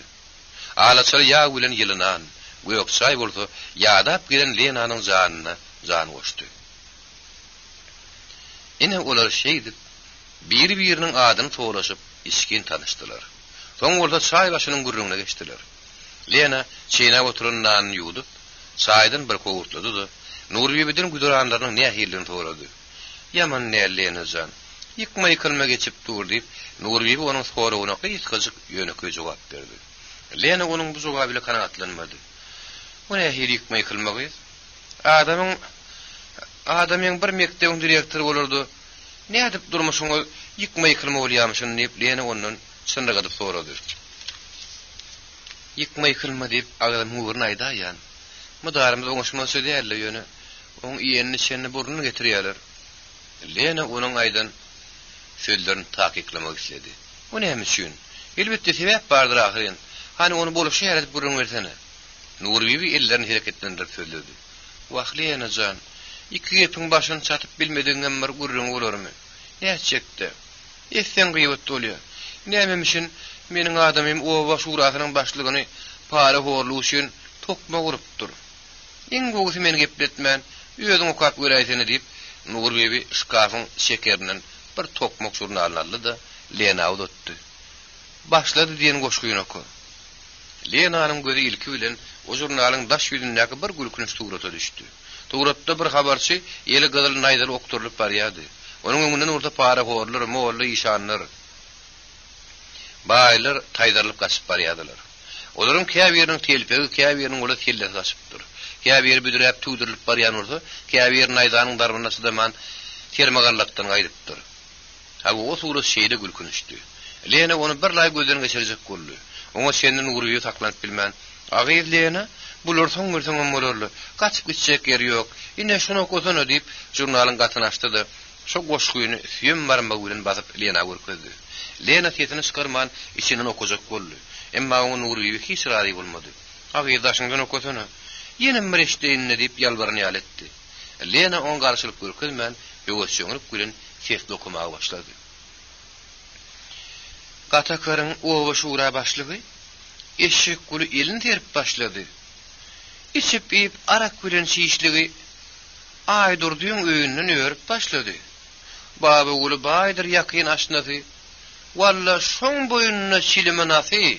Pary alyp garny bolly ýap-ýasy öými öý baýlara girip başlady. Parti şeýke bide o muhotkarly. Kooperativ malynyň bolundur barly. Garipler horlun ya şulur dirarly, çünkü bular azy ýaryp başlady. Tödüme gulak goý, ey tokmak gardaş, eşek gulu däldir garyp asyrdaş. Hiç görmänlik, şunuň ýaly bagrydaş, çiginimizden agdyn urup başlady. Lena boş güýüni iki edip gaýtalap okudy. Şondan soň Nur Bibi'niň ýüregindäki depin alyp duran gahar köşeşini ýaly boldy. Ol begenjinin ýaňa saklanyp bilmän, "Niçik gördüň? Şere bilme" diýip Lena'dan sorady. "Yaman näme? Ýöne delillerini takyp görkezip bilmändir" diýip Lena sözüniň ýerini dowam etdi. "Şonuň üçin seniň adamyňa azar berýärmi? Ha, o şonuň üçin azar berýärler. Onu da gör ne azar bermek. Tassyny emelinden kowupdylar. Ýerine düýeden uly pilba diýenleri. Hamardaky beýikler mollaň dadyny ýetişäýdi. Bolmasa iň soň käýinjini berip bitömindirip goýupdylar. Ýeňde şunuň ýala şunuň üçin azar berýän bolsalar. Onsoň muny haýsy baýdan näme zat, näçe pul alanyndam görkezmän rahyryn. Muny ýadan emma siziň adamyňyzdan gara gollip görçekipdir. Wagtda onjan, onu ýadan ak golmy gara golmy, men onu şoňdan bilmedim. Ýöne ýep beklemek kemine goýmadylar diýip Nur Bibi jaksaklap güldü. "We men näme üçin Güljemal han ýarap şaryp arkaýyn oturýarna? Moğolla gelse maňa näme diýer? Naharyň uğruna çykaýyn" diýip togudyp ýerinden turdy da aşhana bakan etdi. Käs gassap. Gatakar owasynyň gün ortasyny iki togudan ibaret bir tam keppe bardy.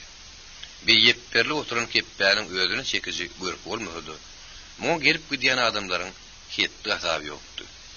Munyň içinde şalryn guru gaşly, mortok sakkally, baňlar burunly, at ýuruk ýaly dömmek şöwürmeli, sanaşdan ýöňlükli täş gassap diýen bir gara adam ýanrakdan bäri ýetýärdi.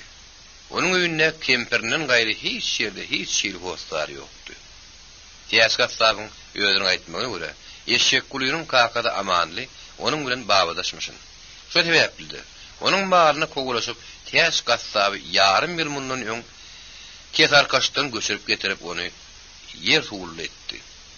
Onun üstesine de ol salgıttan kaçıp, rayon gullukçularını görününü o diyen ker olmağa da kertirerdi.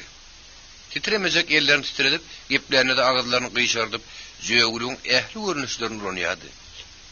Et satıp alan kağıt pullarını derrev kümüş pula çalışardı. Onu da girdiğin yerde gömürdü.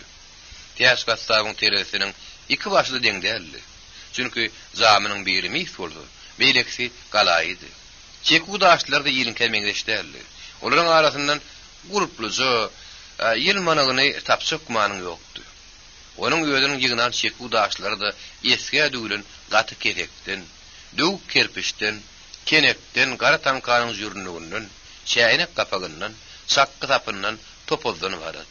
Şo sebäpli de onuň teresinden warak bulup ululu kiseli postlu robotlar sallam sajak atlaşar dururdy. Galip etdi. Ol ahmal bolsaň gözüň üýdüp, terediňi basyp ýeňil çekip berýärdi. Tiyas gassap, diňe ýaýly bolaýmasa, gassapanyň böwrüň aşykmany ýokdy. Hem işe içinden petiklep, adam barmadyk wagty pejin gaplaryna ýa-ha şaýç betandyr, ýa-da şatyladyp garpy çigidin çigitläp oturundyr. Ol daşynyň göräýmäge şeýle bir lellim bolsa-da, ören işi aýdy bolup hem ýüzüňe süýji dilli adamdy. Her kimin özüne göreli dil tapıp çala galtaşan adamyny hiç boş goýbermeýärdi. Almazygym bolsaň, onu taýýardyňdy. Bu bolmasa ýerte getirerdiň diýip, onu nesge berri görün, saňa bir gadak eti dakyp goýýar. Lapydan girip salam berersiň görün, seniň salamyň alman, özüň ýaş adam bolaýsaňa, "Gel oglum, gel, bir gadak et" diýdiňmi? "Berekella oglum, berekella." "Hey, bir gadak etdenem bir et bolarmy? Ola ha siziň başgalaňyzy ýokam bolma." Alalyň ora iki gadak diýip, oly peýdasyna öteşden bolup, derrew tegelek şapky ýasygyň üstündäk aýpaltadan tarap topulýar. Bugun gülün tiyas gassabyň söwdäsi başlady. Sebäbi howa şakdan aşa toğup bolun soň, et almaga on şokly adam gelmedi. Diňe ara geçip nahar edin bu üçin gatakar owa şuratynyň başlygy eşek Gul Amanlyýew iskotoga girip gitdi. Onuň ýyly bilen Gatakardaky paýta barasynyň başlygy Isak Abramovich beýdirim barıp şo jaýa sokuldy. Ol başyndaky şümre geýen iki ulokly gyzyl begretden edilen beýaşpur şigirlerle dömmek garaşly ýolny çykaryp, töreklaryny onuň sakkalynyň seýirlenligi metemälin boldy. Burnunyň öňündäki çok dojuk murty Isak Abramovichiň tegelek agamtyk güýdüni nurany görkezýärdi. Ol ýerdigini çykaryp, takır ýapynjadyny şüýden atyp, güppetini ýasty gedinne de pejin gapdaryna geçerdi. Şoma halam kelte boýly garnyak, bodor ýüzlü, tüýlük bir adam ýylgyrjaklap kapydan girdi. Onuň kellesinde hyzlyk kimin tegelek şal bagany telpegi bardy. Eşek Guly onuň göreninden eplenen tirsek ýaly taýpy iňinden galdyryp, "Tapdyňmy muhtar?" Oýa ýetdi diýip, gyşar gatan ýerinde keldi. "Meniň partiýeçe hem magazin suranym haýsy, onu tapmadym haýsy. Bir ýerini alikden tapdym. Al şunu bir kadaly. Galanyň göre berip, muhtar holtumluk dar gonuşly zalbarynyň ýüzünden bir çüýşe aragy çykaryp eşek Gulaw tutdy. Soňam ol zor bilen baş satylan çirtmek ýaly gowy kayaklaryny hromaýadygyny çykartmaga durdy. Onuň ýerindäki beýle bogdokly tüýlük ak solmasy muhody hassa goşunty görkezýärdi. Muhot onum çykarmaly boldy. Şo pille tiyas gassap da gelip, pejin üstündäki bygyrdaپ gaýnaýan pitini alyp, gazany öle onuň öňüne goýdy. Nan bilen çemşänine goýup gidiberjek boldy. Emma eşek Guly oň golundan tutup gulagyny gygyrdy. "Gassap, bizi sorap, Huda geläýdir. Şu taýyk goýberäýmegin? Goýberäýseň, kep ben başymy ýumýar, eşitdiňmi? Düşündiňmi? Düşünen bolsaň bar. Üç käse hem gara burç getir diýip eşek Guly oňa azgaryldy. Tiyas gassap oňaýdan dağıtlaryň daşyndan ýumruk ýar düýüp sogonna ýeltip berdi. Soň et satýan ýerine geldi. Bugün bu garamaya kalkan ýa mulluka. Bu soğukda onuň bar çekirtge kimin gyrlaýdymyka? Ya tüstörü galyda gözlerini yaşardıp bulama geçip otuyorlar mı kar? Ey şeyle bir dadı vardırlı. Olara gelmese gelmeyenler geçtin. Beydip menden kuturup bilmediler. Olara gelmese kilitini bana diken ağrısının ağayına uğradıp olan üstlerine varar yerin deyip ol mayda mis pullarının arasından kümüş pullarını taylaştırmaya başladı. Edil şu vada da kapıyını bat bir açıp Magtym Sarif girdi. Tiyaskatsa onun görününün allın içi gitip olup oğurlukta tutulunu yer alcıradı. Korkusundan yana onun bağır yağlı kapları yüzem yütküyap edil soğuk uranı göğüyle kâdâdi önünü. Ol şu ele uğrayıp duruşuna pullarını yığınacağını bilmedi yığınamacağını. Ol Magtym'a teredip ank korup ağzına ögüldüp duruşuna donup kaldı. Magtym onun bir ağdayını dere uydu. Ağam näme? Salam almayasınla, korktun mu? Bundan soň täş onun Magtymdygyny bilse de bilmedikdirä, öňküsinden ömkersiräp, sözüniň soňuny güm sampurdy. Wah oglum, näme diýenim bolsaň, aňşylýan näldiriň? Adyň näme diýdiňmi? Ýok ağam, men sana salam berdim. Näme meniň salamymy almadyňlar diýdim. Diýip Magtym hasam gatypledy. Täş gassap ýene ters jogap berdi. Ha oğlum, ha o, yetişuğunki. Ay şeyle vargammat değil. Bir yenin näme degimi ya? Kapırga sıyırıp karnını çeler yalı kabardarsın görün. Orada suğa düdönökler durursun. Oğlum füyücülükte keyin etemsinse yoktur. Deyip ol satyanı karrı düyen eti olsadı, onu yoğup arsa çıkardı. Magtym yılgırıp tiyas katsağın kol özüğünü verdi. Ağam oraya yalı olsa, işlekleder yalı, mana da zılkı yerden üç kadak çekip ber, deydi. Tiyas katsap yine keççalığın etti de. Bol ya oğlum, bol ya.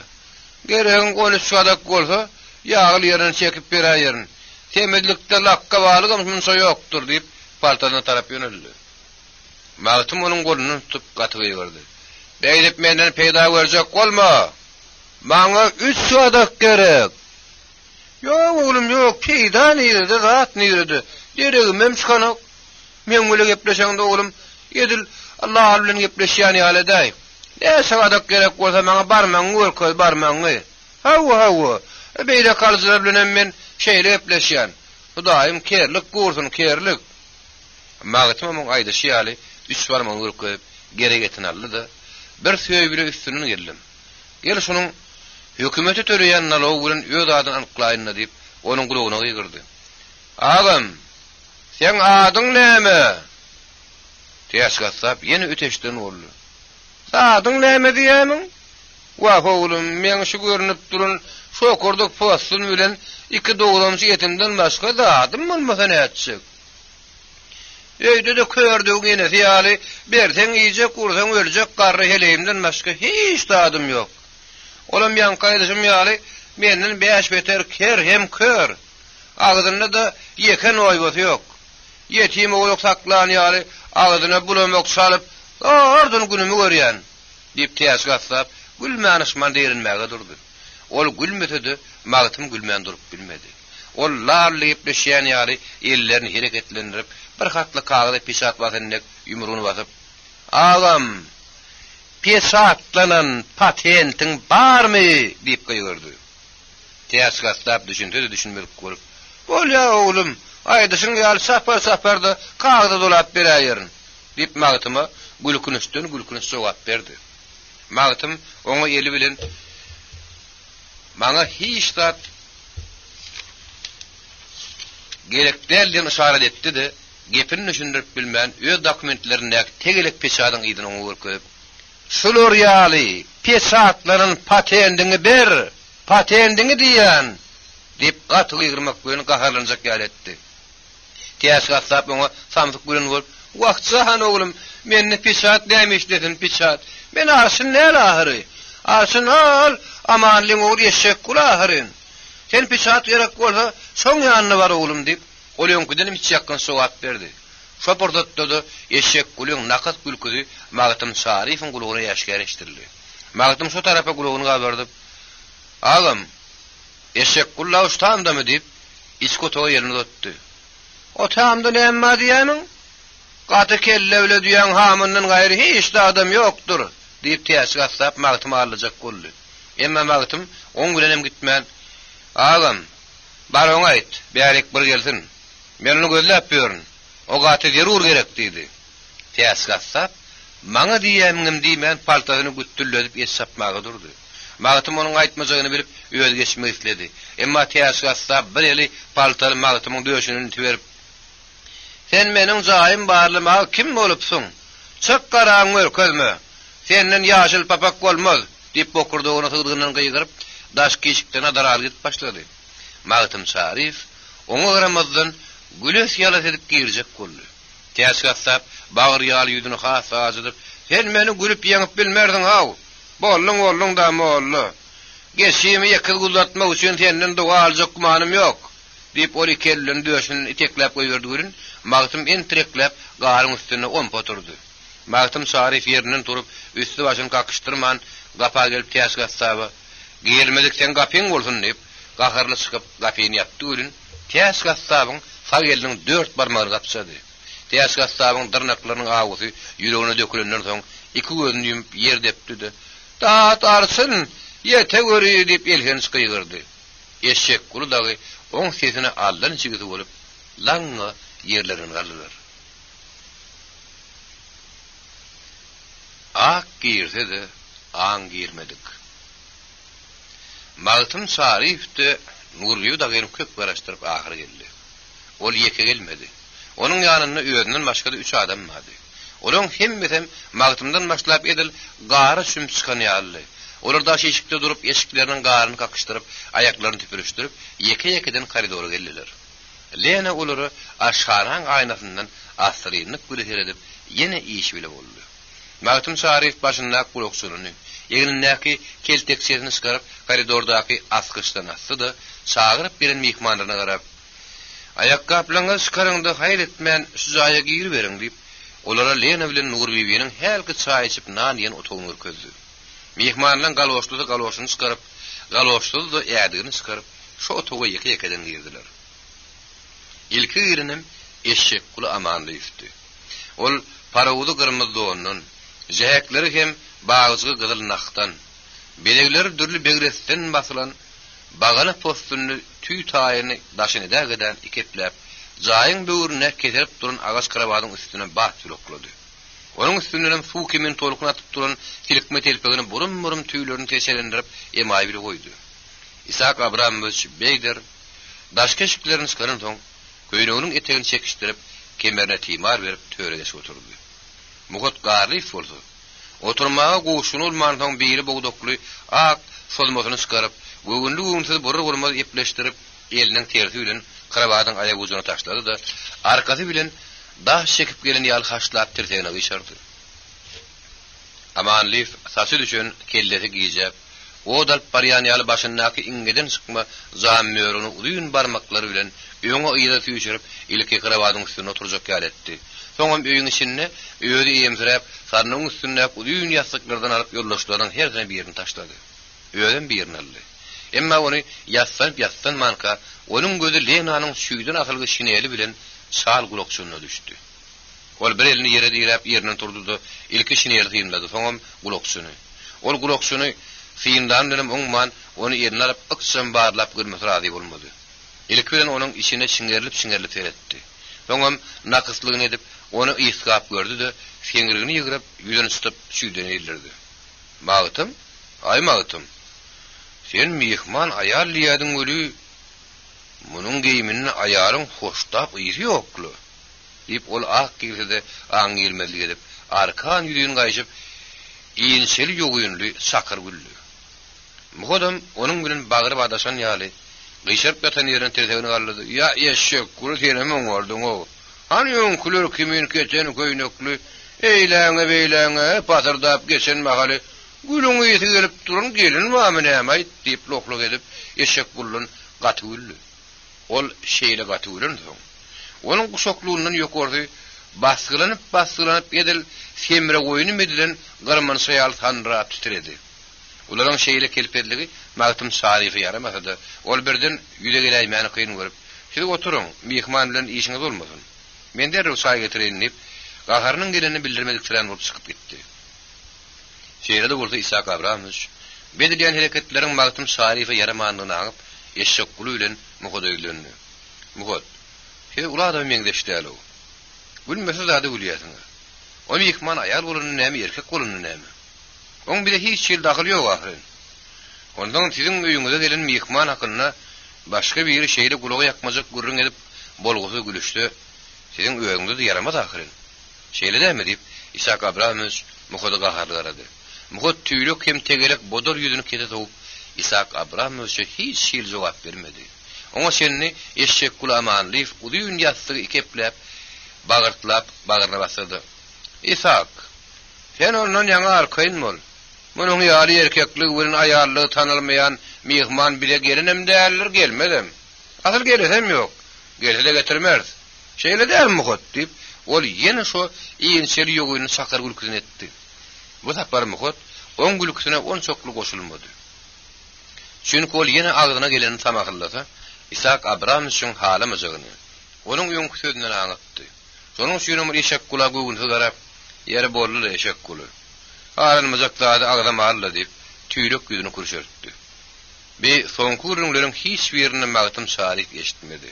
Ol şahy getirmek üçin gidenni Nur bibiniň otogyny giýjek bolanyny aşhananyň aýnasyndan bir keteni köýnükli aýaryň nahar bişerip duranyny görünüş üçin aşhana zymdyrlyp girdi.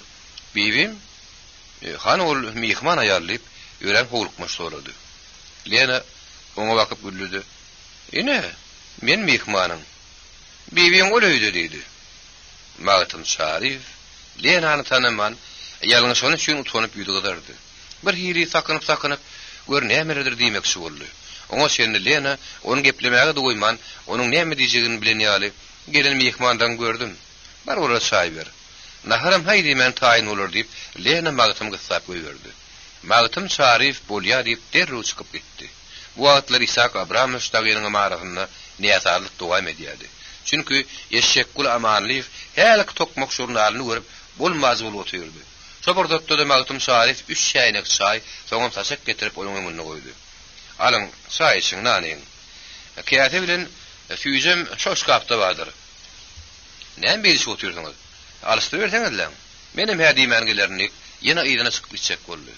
Magtym Şarif görünni eşek kulynyň gahar hasam güýjäpdi. Täs gastabyň pejiniň gapdyny içilen arak bolsa, oň gaharyn toşdurjy nebite öwürlüpdi. Ol birden tarhy ýerinden turup Magtymyň alkymyna dikip geldi. "Seniň şaýyňym gerekdir, çöregiňem. Sen meni şunu görkezip, gyzalet bermek üçin çağırdyňmy?" diýip elinde tokmak jurnalyny parran ýyrtyp Magtymyň ýoňuna taşlady. Eşek kulu amanlyfyň bir gödök hereketi hemmen gaharny getirdi. Onuň iň söwür dosty Muhot Garlyfyň ýeri. "O jurnalda näme güne bar? Indi bir otur da" diýip gyşaryp ýatan ýerinden eşek kulu azabjyny. Magtym Şarifyň boldy şo wagda gahary bokurdygyny geldi. Emma şonu da ýetini çykarman içinden "Arman öýdüň bolaýa bolmasa, sen bolaýjagyň belli welin" diýip gözlerini garpyrlatman eşek kulu amanlyfy etdi. Onuň doduklary mümkinläp, eller aýaklary tutuş göwresýän saňyllaýady. Hatda ol dowmap gelen gaharyny sydaman ýumrugyny dügennem duýmady. Ýerine çykan bolsa, Isak Abramovich onuň şapladyp şalaýmaga may bermedi. Ýeriniň togutup turup olaň arasyna düşdi. Eşek kulyň ýakaryndan ýepişdiläp tutagady oňa. "Eşek kuly, ýene şuny ýöz akylyňdan ýa dälirdingmi? Bolşuň nähili? Däl pikir etme bir hereketleriň boş geçer öýdüp. Muňa ýyl gula tapar. Senem şonu temmiň alardyň" diýip bar güýjüni eşek kulyny dilterledi. Eşek kul amanlyf dolanyp dilini ýarmady. Ol ýüzüni turşordyp gahar bilen barıp ýerinden turdy. Magtym Şarif oňa "Hetdiňden aşma" diýen ýetigara iş bilen teredip az ýylgyryp çykyp gitdi. İçeride biraz mahal dımışlyk peýda boldy. Muhot Garlyf ýatan ýerden gözüniň gyýtagy bilen "Sen ýadyk kyllyny heňde eşek kula" etdi. Eşek kulu da edini işine puşman edýän ýaly muhoda teredip garçyny işläp kellerini çalajak ekady. Isak Abramovich olaryň bu ümlerini üns bermän şkafdan ilki füýüzdir alaçaly ýagaldy. Soňam käteleri alyp olaryň birini muhoda, beýleki birini eşek kula tarap pyrlap goýberdi. Käteler çäýiniň pyrlanyp goýberilen gapagy ýaly aýlanyp olaň ýoňuna bardy. Olar göwünli çaý içip nan ýemä başladylar. Isak Abramovich ýassygy tirtekläp çaýdan owurtlaýady. Uruşma ýerleşen ýaly olaň hiç birinin hiç ýyl söz çykmaýady. Bu mahallar Lena hem bulatlardan bir haber haydap Nur bibe naharta yerleşýärdi. Daşarda bolda şeýle bir gar ýagýady, ölüm gözüň açyp bolmaýardy. Lena bolsa aynadan teredip garyň sepeleýişini tynlaýardy. Şu mahal magtym gelip ak saplyja pyşak gülen her bir yumruk ýaly düýüp sogunlardan artmaga durdy. Lena mihmanlaryň ýanyna şäýnek ýatyları hüýjüni ýynaşdyrmaga gitdi. Onun o ýerdäki bolan gulaga ýakymsy gürrüňden jurnalyň ýyrtylşyndan hiç habar ýokdy. Magtymyň heýali näçe gahar gelin bolsa-da, o barada ne öýde ýany ne de Lena gürrüň etdi. Şu sebäplen Lena gapydan girişine bu naşyklyk bilen salamlaşyp ýeke-ýeke elleşdi, tanyş boldy. Eşek gullen muhot has kadar turan bolup ellerini udatsalardy. Başdaky eden yaramaz hereketlerini Lena eşden döýüp olaryň saly goşokdy. Lena muny aňman şäýnekdir käseler ýygnamaga başlady. Eşek gulu bilen muhot onu gawa gassynyň tynlamaň kemini goýmady. Eşek gulu geteni köýnüň ýakasyndan çykyp duran Lenanyň gimnastiyorkosyny geň görüp İshak Abramov'u bilmedik tren olup oňa bir heret diýenäňde mugoda şek gözüne öpdi. Mugod geteni köýnüň eteginden artyp duran Lenanyň jalwaryny üm bilen eşek gula görkezip başarmasa da dostunyň göwüni üçin ýerini gyşardyp ýatan ýerinden gözüpen boldy. İshak Abramov'u boldy. Olaryň batnykly hereketini görmezlige salyp öýren assyrynyk bilen gyýda tynlady. Lena hem ýygnajak tatlaryny ýygnap saçaga tertip berenden soň nahar getirmek üçin çykyp gitdi. İshak Abramovich şaharlykdaky aralyk solulukdan peýdalanyp eşek gullen mugoda. Bugun fenem boldy. Köp gülen bir aglar diýip türkmeniň öýde aýdýar ahyryn. Sizin bilmediklerin bolup ýürgüleşküniz köp gülýärsiňiz. Beýtmäň. Hormat edene hormat edelim. Bolmasa gidelim diýip olary zanynyň tızdyryp ýene bir gerekýärdi. Şu halatda Magtym Şarif eginde bir torly palaten sanalyp günlük gürenligini getirip goýa onuň hiç mahal gahar gelmedik gal öýren şähtaş kaldy. Mehmanlaryň eline wagtdy. Olar ýugunlar. Magtyma sagul berip süpürnüler. Magtym getiren dağıtlarını getirişi ýaly ýynaryp bitdi. İshak Abramovich ýene de ýynjylman men size diýenler. Nahara agyr berip kulağıma diýelim. Bugün açyk gurrun edelim. Gül söylüň. Mehmanyň sözüni dinläliň. Gerek bolsa oňa elimizden gelen kömek edelim. Filmen diýenmetmän, oňa oýunyň synyň ýokmasy bir söz diýäýsiňiz. Meniň gaty öýkürediňiz diýip, ol eşek gulady. Muhody da öňküden beter bir tapşyrdy. O bidiýenler bilen oňman ýene bir näçe wagtlar aýtmakçydy. Oňa şeýle Lena içi aktar sarı ýaşyl jamy nagardan doldurup getirdi. İshak Abramovich hatyr gurtaşa galyp, nanlary eýlek-beýlek tüýşürip tabyk goýmagy ýeretdi. Lena jamy edil taşyň ortasyna goýdy. Hemmer oňdaşyna egirleşdi. Magtym bir topar galam çemse bilen sogun getirip Lenanyň ýanyna oturdy. Eşek guly jamyň sinäkleri gözü bilen göreninde kaýyl bolman sabarsızlyk edip gogurgoşy ýaly çemçesini hemmeden öňür tabyň içine aýlap çykdy. Ýögem onuň sinäk ýetler, gapyrga dürtünkler, maýda jeketilen unaşlar bilen kartoşkaly görnüşüm durdy. Şeýle hem eşek guly nahary alyň diýilmänkä hemmeden öňür taldy. Beýlekler hem onuň kem oturmady. Aglylyk bilen nahar ýemä başladylar. Naharyň şuwlumi bilen olaryň öýdara gurrunam kesilen ýaly boldy. Näme şuňdur? Buluň damışmady hem şuwluňyň nahar ýemesi udaga çekmedi. Aýratynam eşek guly Magtymyň ýüzüne sorunjaň nazar salyp, "Kaçana şeňni bir bokurdogymy gulkullady oturmalydy." Magtym bu soruň şyn manysyny düşünmedi. "Ha eşek gulagy, suw gerekmi?" diýdi. Eşek guly jogap berdi. "Ha wa suw gerek. Ýani beýle kızgydan." Magtym onuň soňky jogabyny düşündi, düşünmedigi salyp ony türkületjek boldy. "O näme suwdan?" Bu soruň eşek gula yaramady. Ol gahar eden bolup, ondan meter düşün kız ýepmedi. "Näýil suw diýýärsiň? Ýaş suw ýaly dury suwda." Onuň bu sorugyny Magtym jekmejek takyklamakçydy. Emma Lena "Kışyň günem bir ýaş suw bolarmy?" diýip osly manyp türka sorady. Eşek guly şeň bu sorag ýoňky soragdan ýakymsy boldy. O nähil jogap berjegini bilmän, ýylgyrasy gelmedi. Lenanyň göwüni şeň nakas ýylgyryp "Ana hal başyna urtulmak üçin saklanýan ýaş suwmadyr. Eger düşünmeýän bolsaňyz, men onu nähil düşünürsem käm, ýoldaş panamotçy" diýip tek-tekiň başy murtuny tow beren bolup pikir etdi. O jogap tapýança, muhodyň karary ýetmedi. isi bızıkla verdi. Hatta şeyine oturun etine mi yutmağı olup yollaş lapina. Bir yerde bilmedi yalıdat yok. O yağıştığı deyip Mugot yeni sözünü oturmanıka yollaş Mugot. Garbili yağışın niye mi tapağıdı bu? Yükezem asmanın kaçışıyor. Mağıtım, bar gittim o bir kese gar getirip ver. İyip yürüğünü buğdiyar etsin deyip İshak Abramovich oyununu salıp zak-zaklap güldü. Beylekrem sağırlaşıklı gülüp onun gülküsünü olladılar. Çoğunluğu gülkü tamın işini zoşa getirdi. Yönde bir yerinin iyile sana gülüyor. Sen kimi gülüyorsun diye şeyali eşek gülüm taklanıp bilmen buğdunu kakıp ya vallahi ya on ordunuz o deyip arkan yüzün kayışıp güldü. Mugot onun gülküsünü yatıracak olup fagelini dallalap aha o adamlar düşünün ahirin ol arak diyecek ol ya arak deyip kıygırdı. Bundan sonra adamlar düşünüklü deyişip gülkülerine kemden dayını verdiler. Mağıtım ne etseğini ölmedi. Çünkü onunla gereğin arak orada medip bereyer yer arak yoktu. Şu sebeple ol arak yok. Ne etsem kemden hareket verin gözlerini uldurup İshak Abramovich seyretti. İshak Abramovich onu mağıtım otur. Sen hiç aladalanma. Yoktan Hudaý yaman mandır deyip öýüňiz nakil edýäsiňiz. Eşek güllen muhodam Hudaýdan ullal ahirin. Gali berdi. Bulun kelleleri odalam sämäp dur ahirin. Täsgat sabaňda da bir çüş aragy iki seni alışdy. Ende bu arak gerek däl. Sen arak alma deyip ol mağtymyň ýaşyryn sirni ol raýan etdi. Şu wagt muhot diýdine galyp, aha o adamlar. Onun arak yok bolsa menne bar. Menne ine deyip her bir zat eden ýar ol bütün gowlasyny simap ýalçydyrıp loh edip jüýünden bir çüş arak çykardy. Muhodyň bokurdukdan gaýnap çykan bir ýogyn gülküzi däl. Onun menne bar arak menne diýen töri eşek gülüni salyp egendirmedi. Begincinin ýaňa onun ýady o adamyň kidek tutuk güýdüni ýagty peýda boldy. Pek güzel gabakly meri gözlerden nurlanyp iki waka oýnaklady. Agdyna da nem degen ýaly bokurduklar gulkullap dogduklar tamşanny. Ha beterem tamşanmakdan ýaňa onun agdynyň süýleköýü köpeldi. Şo jehetli otaklanyp bilmän muhody.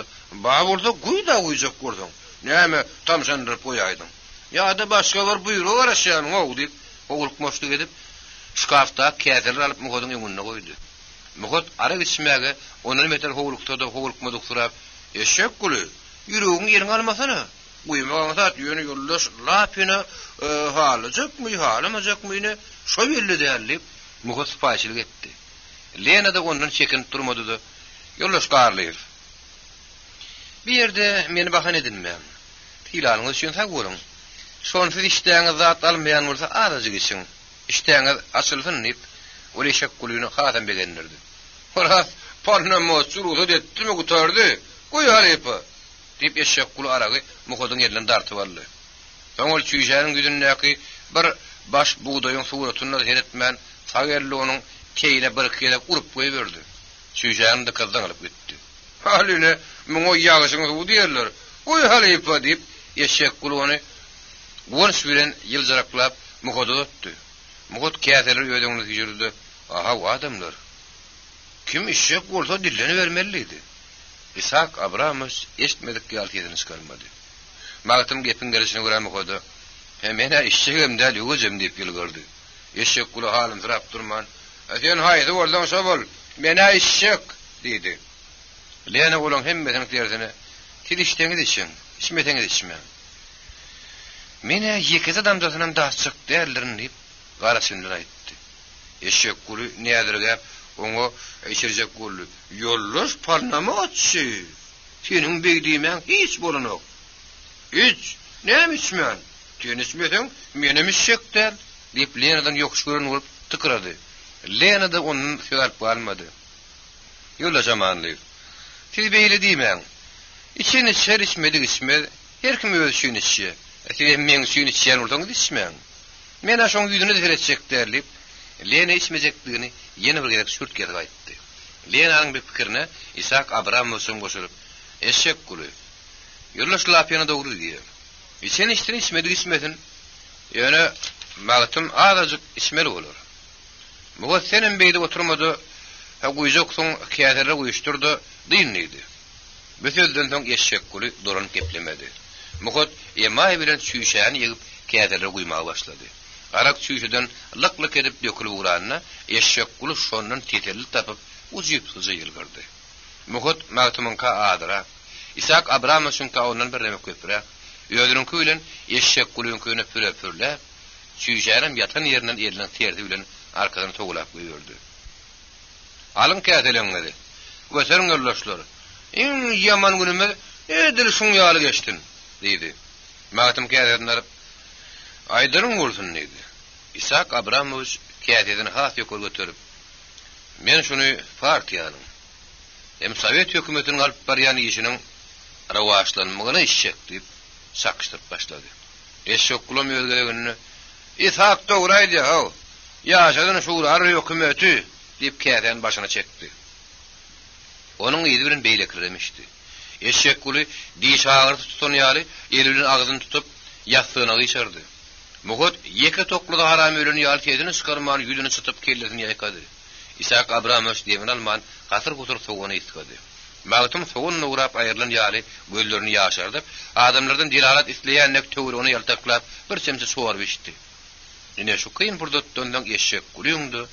Muhoduň da kellesem gözüm ýerine gelen ýaly bulman beterledi. Kelleler dumanlar göýleri ümedläp başlady. Emma İshak Abrahamowyç bilen Magtyma arak ýaman ýaramady. Olaryň kelleleri gulap, guloklar gyzyp durdy. Ketlerini çykarman nahary has işdämenidiler. Eşek kulu bilen muhot käte bir gäwüşäp öýdary gurruna ýatdy. Olar olar bilen Lenadan näçe wagtlyk hem gaýdy işleri barada wekil bolup gelenini soradylar. Lena ulra tägray koyum göz şagyrýança, Gatakar obatyna kalkol guruluşyna ýolbaşlyk etmäge hem arda şikaýetler bardy. Beýleki jemgyýetçilik işlerini berkitmek üçin wekil bolup gelenini aýtdy. Eşek kulu ümedläp duran gözleriniň ýerlerini gabakdan garlyp, "Onu ol işe hasan başlar" diýip Lenadan sorady. Lena oňa jogap bermek üçin hiç gowulmady. Ol kalkol guruluşyna başlamadan öň halkyň agdy birdigini berkidip, ähli güýjüni bir ýere jemlemek üçin ören täzir ýurt ündüň gerekdigini düşündirdi. Ýurlaşlap ýene, oňa hasan başlar diýip mugat gyşaryp ýatan ýerinden ýüdüň düşüp sorady. Lena oňa hasan bolsa, günüň ikinji ýarymyny kommunistler, komsomolları, garipler guramasynyň başlygyny Batraskom şagyryp, olar bilen maslahat geçirip, olardan agitatorlar berilip, halkyň arasyny berip, düşündüş geçirmeliligini aýtdy. Oba aýranyp daýganlar bilen ýeke-meke gurrun etjekdigini aýtdy. Toňundan bolsa, Lena ähli pikirini bir ýere jemläp, "Aýyrlyşlar, bir iş aňsatdy işdäl. Emma biz muny öýdümde anlaşýar göwnüzay başarmalylar. Garşymda çyksak sanpy düşmanlar bilen rehimli görüşmeli bolar. Bize bu arada İshak Abrahamowyç beýler bilen Magtym çary üçin elinden gelen kömegini gaýgyrmasy gerek diýip Lena hoşuma ýügrüp olaň ýüzüne teretdi. İshak Abrahamowyç özüne bildirilen uluna üçin minnetdar bolup, "Ýurlaşlap ýene. Sen bizden ýaňa öýren arkaýyn bol. Sen hasan hät diýsen bizem mek bolar" diýdi. Onuň pikirini Magtym çary tutma tasdiklady. Muhodum ýene ýanynyny gyşaryp, kiýseninden papiros çykaryp birini otlardy. "Ýurlaşlap ýene. Kommunistleri, aktivistleri ýygynamak men bilen, gurrun geçirmek sen bilen, gurrun bilen iş bitse, adamlar ýygynamak, ýapdan ýatyp suw sen ýalla" diýip lohluk edip güldü. Eşek kulum oň sözüni makullap, "Dogry diýäsiň, muhot, söz bilen iş bitýän bolsa, ogur satyn almalat däl" diýip Lenanyň aýdynlygyny göwn etmeslik etdi. Olaryň bu görüşe Lenanyň maňyna oturmady. Gaýtam onuň gaharyny getirdi.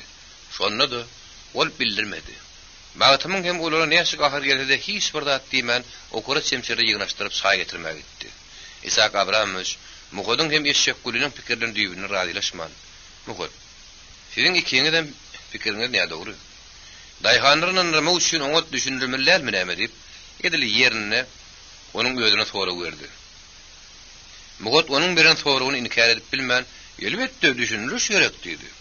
İshak Abrahamowyç ony barha berip tutup, "Özüň partisi eken sekretar bolup näme üçin şeýle bolguzy ýepleýäň" diýip oňa sapary ýer goýmady. Onuň muhody şeýle sıkaza talmak eşek kula yaramady. Ol owa beretdiren bolup, "Hey beýler, sen näme bu waň adamsyň tanamayan halyňy, parlament üçin ýanyna diliň bilen Gora ýatyň diýip kimleri gepledi. Onuň gözüne şeýle göde galyp barşy. Lenany kim adamdy geplemä mejbur etdi. Ol uludan demin alyp ýollaşamanlyk. Men daýhanlar tanamasam da inni tiri ýurlaş garlyp tanaýan idi. Lenanyň bütedi mukoduňam eşek gulüňüm ýarasyna burs basyran ýar etdi. Olar gözleriniň gytagy bilen ilki Lena ýükeli bakyp soňam biri-birine gel şunu gabar Lena häňde heredişip azyl garşdylar. Şo halatda hem eline iki çäýini galyp gapyň aýagy bilen çykmakdym öýe girdi. Girişi adam gapyň aýagy bilen ýapyp ellerini titredip çäýnekleri ýerde goýdy. Onuň bu hereketlerini hiç teriden adam bolmady. Herkim öz pikirle gümrady. Magtym olaryň ýüzüne asrynyk gületer edip ara geçiren käseleri saýyby saýkap ýugulnysynam bir-birine gap görmäge başlady. Eşek guly işini hümledip ýaşyp pikirden soň elbetde bir netije gelindirdi. Mangala zalwaryň jöwünden keçekler keçelen tutan nagyşly naskyýatyny çykaryp nasçak boldy. Ýene de ony atmagy ejab edip muhotdan silimdirä ballady. Şey diýsene ýollaş palnamatçy. Eýsem sen daýhanlar tanamasaňam bir tanapsyň o. Dip ýene de öýkeli hem kinaýaly geplep, goý sal tütýän agyndan burundan buruhyp goýberdi. Lena onuň bu soragyna jogap bermek üçin bir zige meýdanmady. Ha goýurlaş amanlyk. Men sizi ilki bilen tanadym dip, oňa ören batyrga jogap berdi. Sen bili şol mardaky laýgysyň ýygynyny da kehemizden görün bulaýmasaň başga nirde gördüň käň dip eşek guly ören geň galmak guly sorady. Lena ular nirde görünni ýaşyrmady da ýurlaşamanlyk. Men sizi şol dabaral ýygnakda da görüpdim. Tokmok jurnalynyň sahypasynda. Hani şol tokmok ýaňa maşy ýerde ýatyrdylar diýip ol magtyma teretdi. Magtym birden tokmok jurnalyny çykaryp beräýmegi özüne oturyp bilmedi. Çünki ony eşek guly ýyrtyp dört bölek edipdi. Şöyle ýaply magtym näçigini bilmän Asrynyk bilen Isak Abramow teretdi. Olam gözüne upap magtyma bermediýän şarat etdi. Muhotto Isak Abramow'un hereketlerini aýtylady. Eşek guly bolsa eden işine müýünrigäp goýduryň tapulady. Lena bolsa hatam sönregadip magtym şaryş. Hani şo tokmok diýdi. Oňa senin eşek gullan ýerini gallady. Indi sen o tokmok tap bolan soň diýip gorkuny öldüretdi. He, oňa näme boldy diýip Lena geň galmak bilen onuň sintiýap sorady. Eşek guly eden işini gizlemedi. Men onu ýyrtdym. Bu şey diýsene, hey beýle de gordat bolarmy diýip Lena oňanmazak boldy. Oňa senin magtym tokmok jurnalynyň ýyrtyklaryny jöwünden çykaryp Lenanyň öňüne taşlady. Lena onuň bölek bolanyny görüp haýran galdy. Ýurlaş amanlyk. Muny näme üçin ýyrtdyňyz? Meniň abrayym gaçyran üçin. Indi düşünüklümi? Bu ýerde men hojaýyn. Men de şepiň başyda gymyrlap bilmez. Diýip ýüzüni turşurdyp, azyl gardy da turmak güle boldy. Oňa oturma mürahat etseler-de hiç kime kulak asman çykyp gitdi.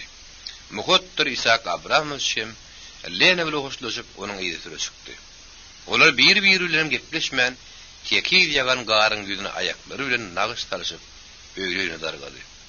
Bu mahallary gizi ýarmy goýulapdy. Lena da krawadyň üstüne geçip, ýertirki çek işleri barda pikirlenip, füzuka garp boldy.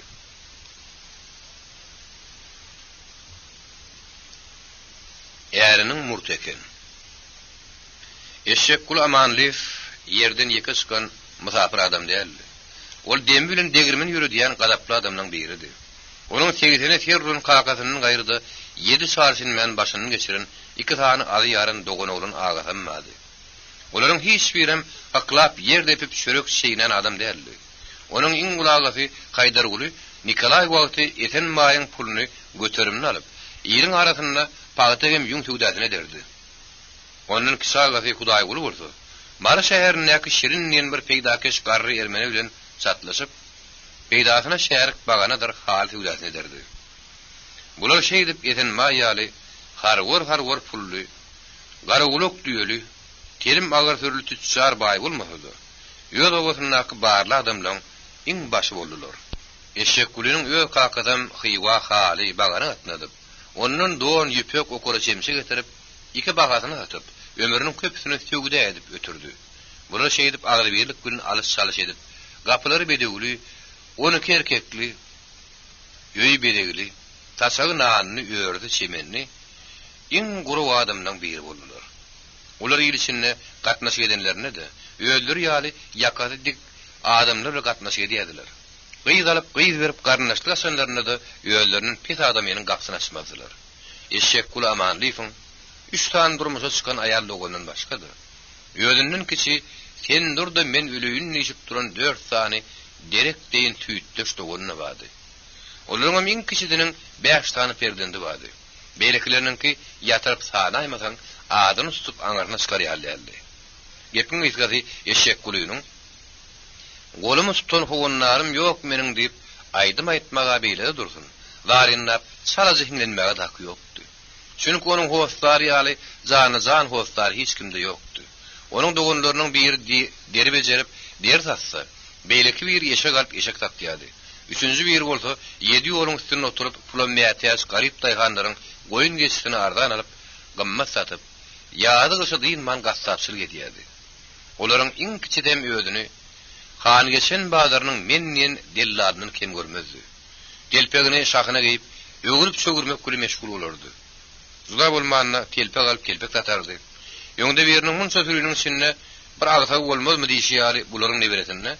Alyp satmagyň kim satyn alyp peýdasyny satmagyň eweteýin tapmaýan bir eşek kuludy. Olam te 1920-nji ýyl içinde, ýagny Sowet hökümeti berkirar bolýança, Şamrat diýen bir baýyň eýrany, owany atnaýan kelgenleriniň garagullarynyň başy bolup gulluk ederdi. Ene ol şeýdem öýe daýysy. Batraklar saýudynyň başlygy Hydyrgulynyň kömegi bilen öýüne baý ugul diýdirmän. Batrak diýdirip soňky ýyllarda Batraskownyň aktiv şirenleriň biri boldy. Owa şura saýlyw gelenni boldy. Onu daý ýegenleri, ýylyn salanlary dogun garnaşlary kim gatakaryň barrak adamlar dil birikdirip başlyklyga batrak saýlanjak bolsa, eşek kuluny saýlalym. Batragym garybym, garybe rehimdarym onuň öňüne geçme. Olören agazly adam diýip, olar saada sowatsyz hem nadan daýganlary her hili tüýjü sözler bilen ağırlap öýe tarapyna çekdiler. Ýolum şo ýagnakda köstök berdim radyp diýen bir mollum. Halkyň bähbidini bilenden keçiň. Partiýaň şireni bolanyň keçiň diýip halka ýülem tutupdy. Şonu da şo taýlagda eşek kulunyň tarapdarlary agdyk bolup, onuň oğlu suratyny başlyk etdiler. Eger şo mahal köstök berdim radyp ýaly agitatorlar köp tapalyp, ýüz görmän, ören batyrga çykşeden bolsadylar. Onu eşek kul saýlanmady. Aradan bir ýyl geçmänkä haýwanyň ağlaty daşyna, insanyň ağlaty içinde bolar ekeni. Waq ýaňadan hem şurat haýly bolsady, eşek kuluny sermagarlykdan gaýtarardyk diýip daýganlar eşek kulunyň oğlu suratynyň başlyk edip taýlandyklaryny gat ökündiler. Emma olaryň ökünmesem, ýöňde biriniň soňky ýükürük sakka diýilmedi boldy. Eden arzular onuň ýeli ýanyna geçmedi. Eräbi, eşek kuluny satyn alan sanpy düşmanlar onuň töweregine pul bilen şöwüşläp, ardadyr şikaýetler bilen ýykylar ýar etmediler. Şuňam ýasynlar güýçli garýak durka. 2 tane atly gelip eşek kullaryň agylynyň ýykyşyna taklandy. Olaryň ikisi de posturnudy. Telpekleri de te gaşyna çenli şümüre geyipdirler. İkisiniň üstü başy harazdan çykan ýaly duwa atdy. Olaň gelenini ne it billi ne de goş. Eşek kulunyň kakary amanly, öýüni zanlardan duýgur hadaplady. Bu tapar pilin gulagyny uklany döndü. Çünki ol öýe otogyny tütük kuşagyny selledinip umadaklap, ýasyna madyň sürüleri bilen gümra bolup bu atlardan bihalardy. Bu atlar eşek kulameýde ýokdy. O magtymlyň öýüne kellesin dumanladyp, gözlerini imedledip, lena bilen käýişe bolup oturdy. O gelenler atlaryna düşdülerdi. Atlaryny ýylgyny daňyp, böktürük eden ganarlaryny düşürüp, ýuwuşdyp gül üstleriniň garlaryny kakıp, getirin atlaryny goltuklaryna alyp, eşek kulyn bolýan 6 kanat agyna girdiler. Olaryň biri kelterek dolmuş, gartaşan adamdy. Onuň ýeňegine meýaşbirin şurun terçeňrek takkaly bady. Beýlekçi ter gara takkaly buğdaýryň orta ýaşan peşeneli geplemede adamdy. Öýdäki oturanlar olary görüp goýduran tapdy. Aýratyrym eşek kuly dolanyň gyýyldygony maýgöder olara göz düşenden, öýü üçin gelen hawslar dürüýdip edil gyrgy bilen terçä döndü. Ol ýedi oturan ýeşeni saratyny ýygynaşdyryp turdy da Ataföyünden yaňja gaýdyp gelen gelinejeti bilen tirkeşip öýden çykyp gitdi. Ýankyja ýaşasyk gelinen adamdy. Eşek gulynyň ogly böwri şunuň ýaly ýagdaýy ýöňden düşüp bolandy. Oduň başyny aýagyny göljiňledi oturman gelin adamlarla salamlaşyp öz bolýan jaýyna gitdi. Öýdediňe ýüzler ýaldyrap durun. Sa geliniň goşary goş bilegikli.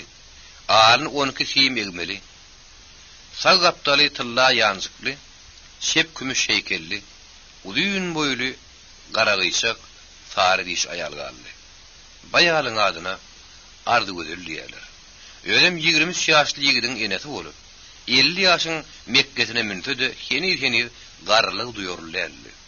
Gün geçdigisi onuň ýüzi ýylmanyp barha gelintirýärdi. Näme şunu gelintiremesin? Onuň şahatbasyň öýde şahatyny mümkin ýaly ýanyna 40 kenidi bolmady. Şolaryň orny tutduran 3 eltidi hem gelini bilen bir topar bağladı bardy.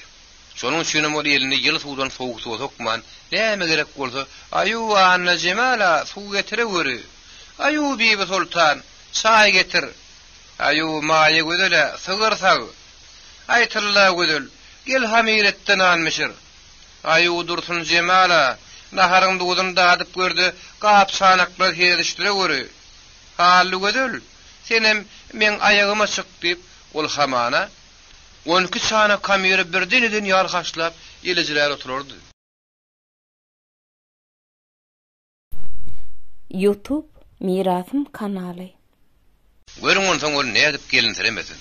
Eşek gulyny gören pillesem, ol uuz basyp uzyp syza ýylgyryp, döşlerini gaýşardyp pitçiň atyp, hasam gelintirýärdi.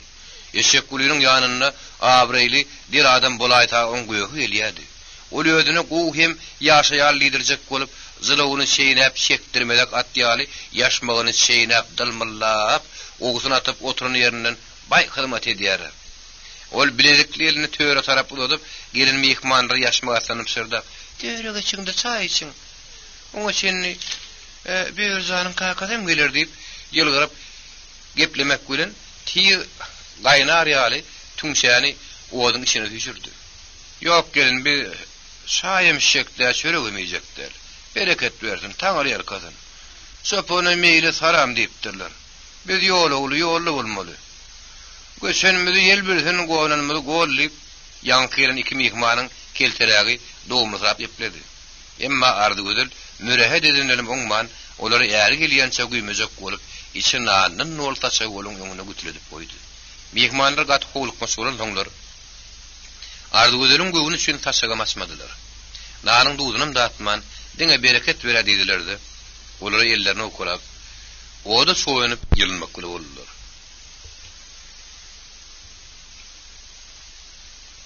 Yankı ilki höýsen keltirek mehman, iki eliniň aýatyny oda soýup, gylandan soň tögür galdyrýan ýar takkan murtun tiýip bolap ýüzünem ýylatdy. Ardygozele garap, "Gelin, sen bulary bizden al.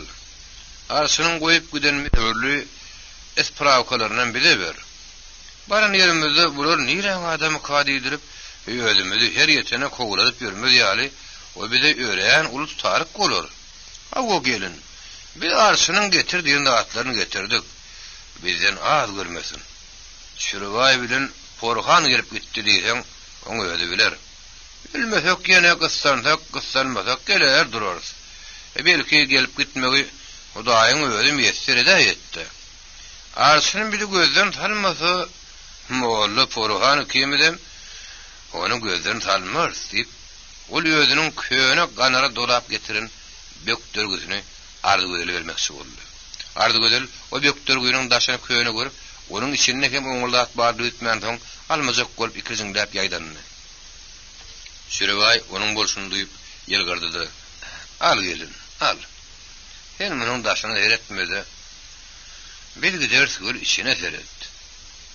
Bir şynhane bize laýyk gülewentdir. Munyň daşy kül bolsa da içi güllür. Al gelin, haýal etmän al." Biz ören howlukmaş diýip, olennäki küçün ýaly saralyp ýeplen böktürgüni Ardygozele batyga ýotdy. Ardygozel onu alyp kärime söýäp goýdy. Şurubay Porhannaky böktürgüni alyp Ardygozele ýotdy. "Al gelin, al. Bir molla Porhanyň Goşmasa towady. Gadyryny bilene ören gogusa wotdur. Netip etsin. Allydy. Ardygylar o böktürgüni göterip bilmän töre tarap ýüredi. Borhan oğudan gara gözlerini garpıllatman Ardygylaryň her hereketine dikkat bilen edip gözüyle gepleşäjek boldy. Ardygylim onuň jadygy garaýyşyny aňyp ýödüni barha entik tutdy. Şüruwaýyň bu garaýyşlaryndan hiç habar ýokdy. Ardygyl näde ýylgyrmak bilen öýüň gap böwrüni tutup durun ýüzi isbihan naýşdy ullukan şkaftan äriniň goýup giden 4 tane spravkasyny alyp Şüruwaýa görkezdi. Siziň diýendiňiz şulary bolaýmasyn? Alın, okap görün, deyip gözlerini güldürüp, yaşmagasını ipledi. Vah gelinim. Men bulur yarda attın, gömük. Belki şo olayetdi. Moğalla Porhan, okap görsün, o men yal gözlü körde eller deyip, Şüruway spravkalar alıp yollaşına verdi. Porhan, o spravkaları yeke-yekeden içinden okumağa başladı. Şüruwaýyň onu dinläp oturmağa takat yetmän, Porhany ýetýärap, "Näme beýle dymdyňla ýegilikmi?" diýdi. Porhan baş atyp, "Ýegilik" diýen işaret etdi. "Onu näme adım ýasyň, daşyňdan okudy." "Bolýa baýagy, bolýa" diýip, Porhan daşyndan kesip okumaga durunna, onuň gözüniň öňünden şeýle ýeterle geçdi. "Uşbu spravka berildi.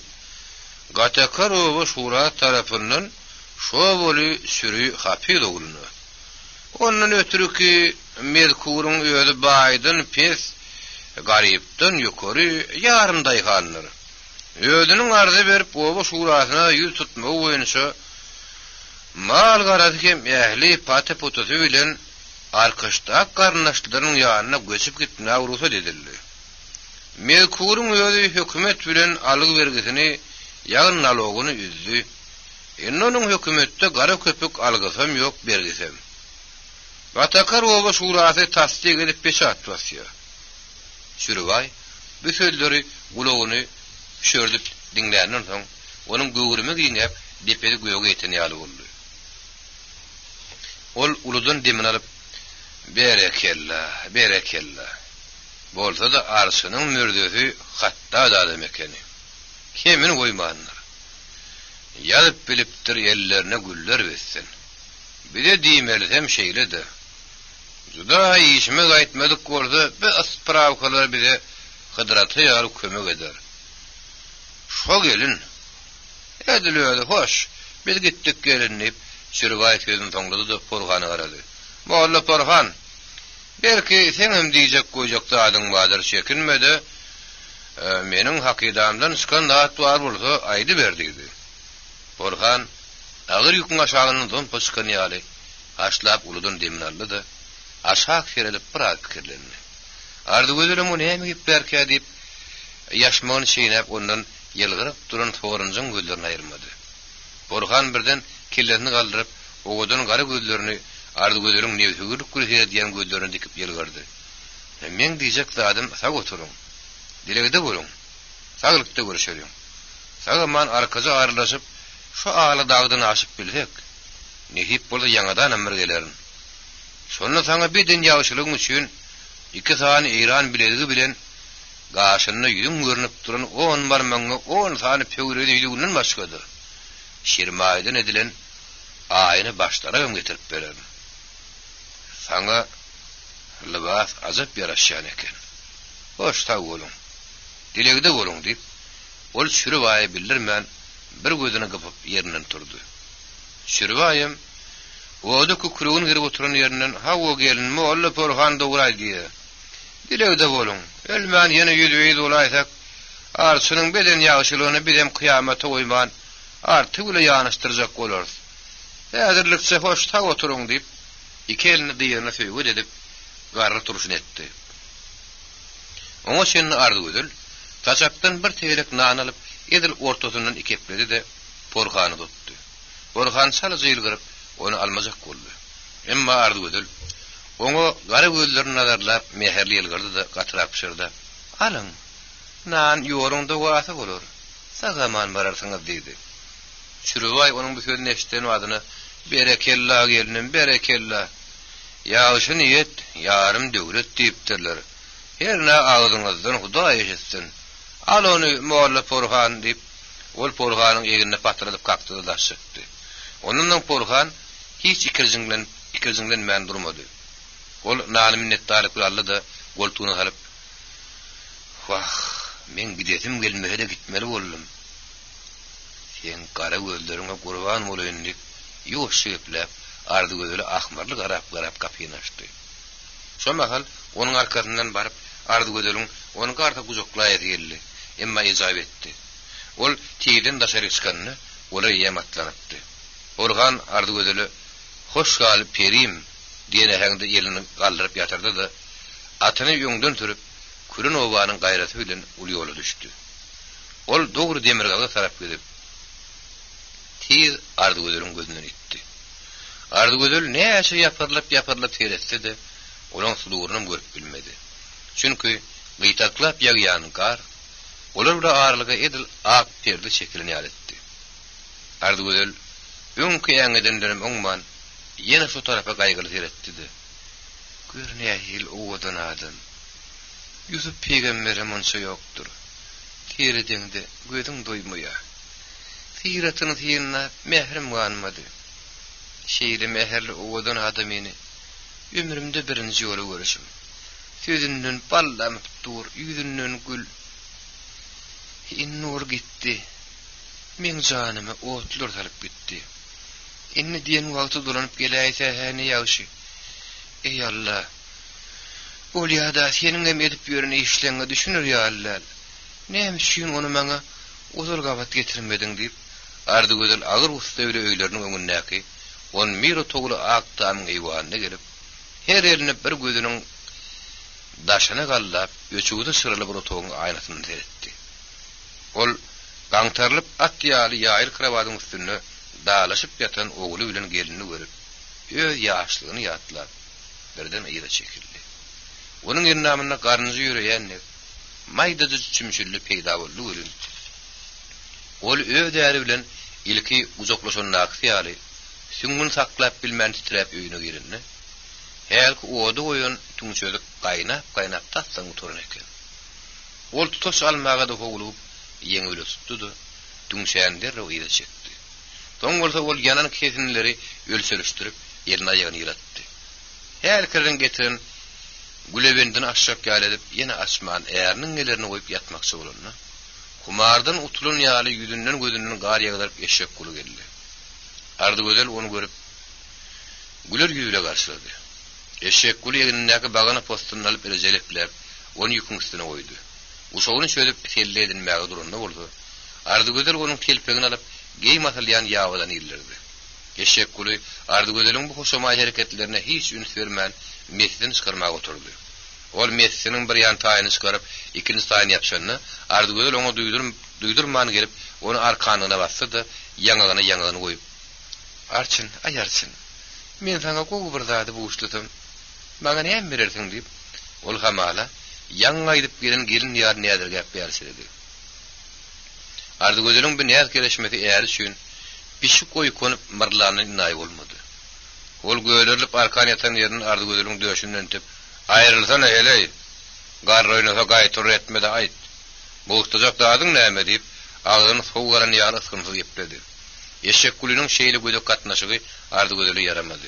Ol torlup gayra çekildi de, "Men onu yerden oyun edeydim oyun etmenli geçtim bulmayami. İt kılığına uykonup, gül yüzüm yırttıran ortamından kovururdu" deyip, ol şumzordu da, Kuşlu elme bilen kellesini dağıp yatmak üçün tayarlandı.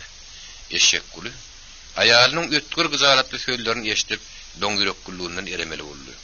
Donmarlı oturman süyücü sözler sayılap, ardıgülü ödüne armalı oldu. Ol doluğunun mesleğinin gonzuna dıkıp, lanğı yerini kaldı da, ardıgülü karta uzoklap, onun yalruk karamtal yelsir yanağının öpsek oldu. Emma ardıgülü onu öptürmedi. Öptürmecek olup kellesini beylek, sapacak etti. "Ayrılsana Arçın, bana adar verme. Menin öpür yağlı pekiydi yanağım bilen, bistekimin doğduğum yok. İyicesi vardır, kaç. Birden sana yokuşup, ağız yolu gideymesin" deyip, ol ağlamcırap, önküden ümmeter şereveli sözler bilen, eğerini duuzlap, 2 vakat iltemziledi. Eşek kulu onun gürkö diyen karşılığını karamadı. Yoknasız görüp, ardy gözelin iki elini bir elinden tuttu. Beýle kellin onun kelleden döşüne gyzyp, ämertlik bilen ardy gözelin dodaklaryny öpmäge başlady. Ardy gözel tapmajany göýeten soň onun guzugyna barha gasmyrjylap, ellerim mürgeýber diýen terede näýerli hereket etdi. Eşek Guly onun ellerini goýup iki ellerini gaýtadan guzaklap, "Ardym aglama.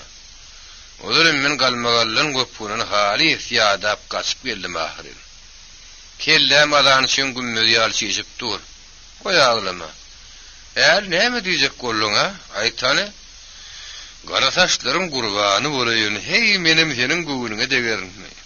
Ala süzýän bolsam dilim lal bolsun. Aglama ardym.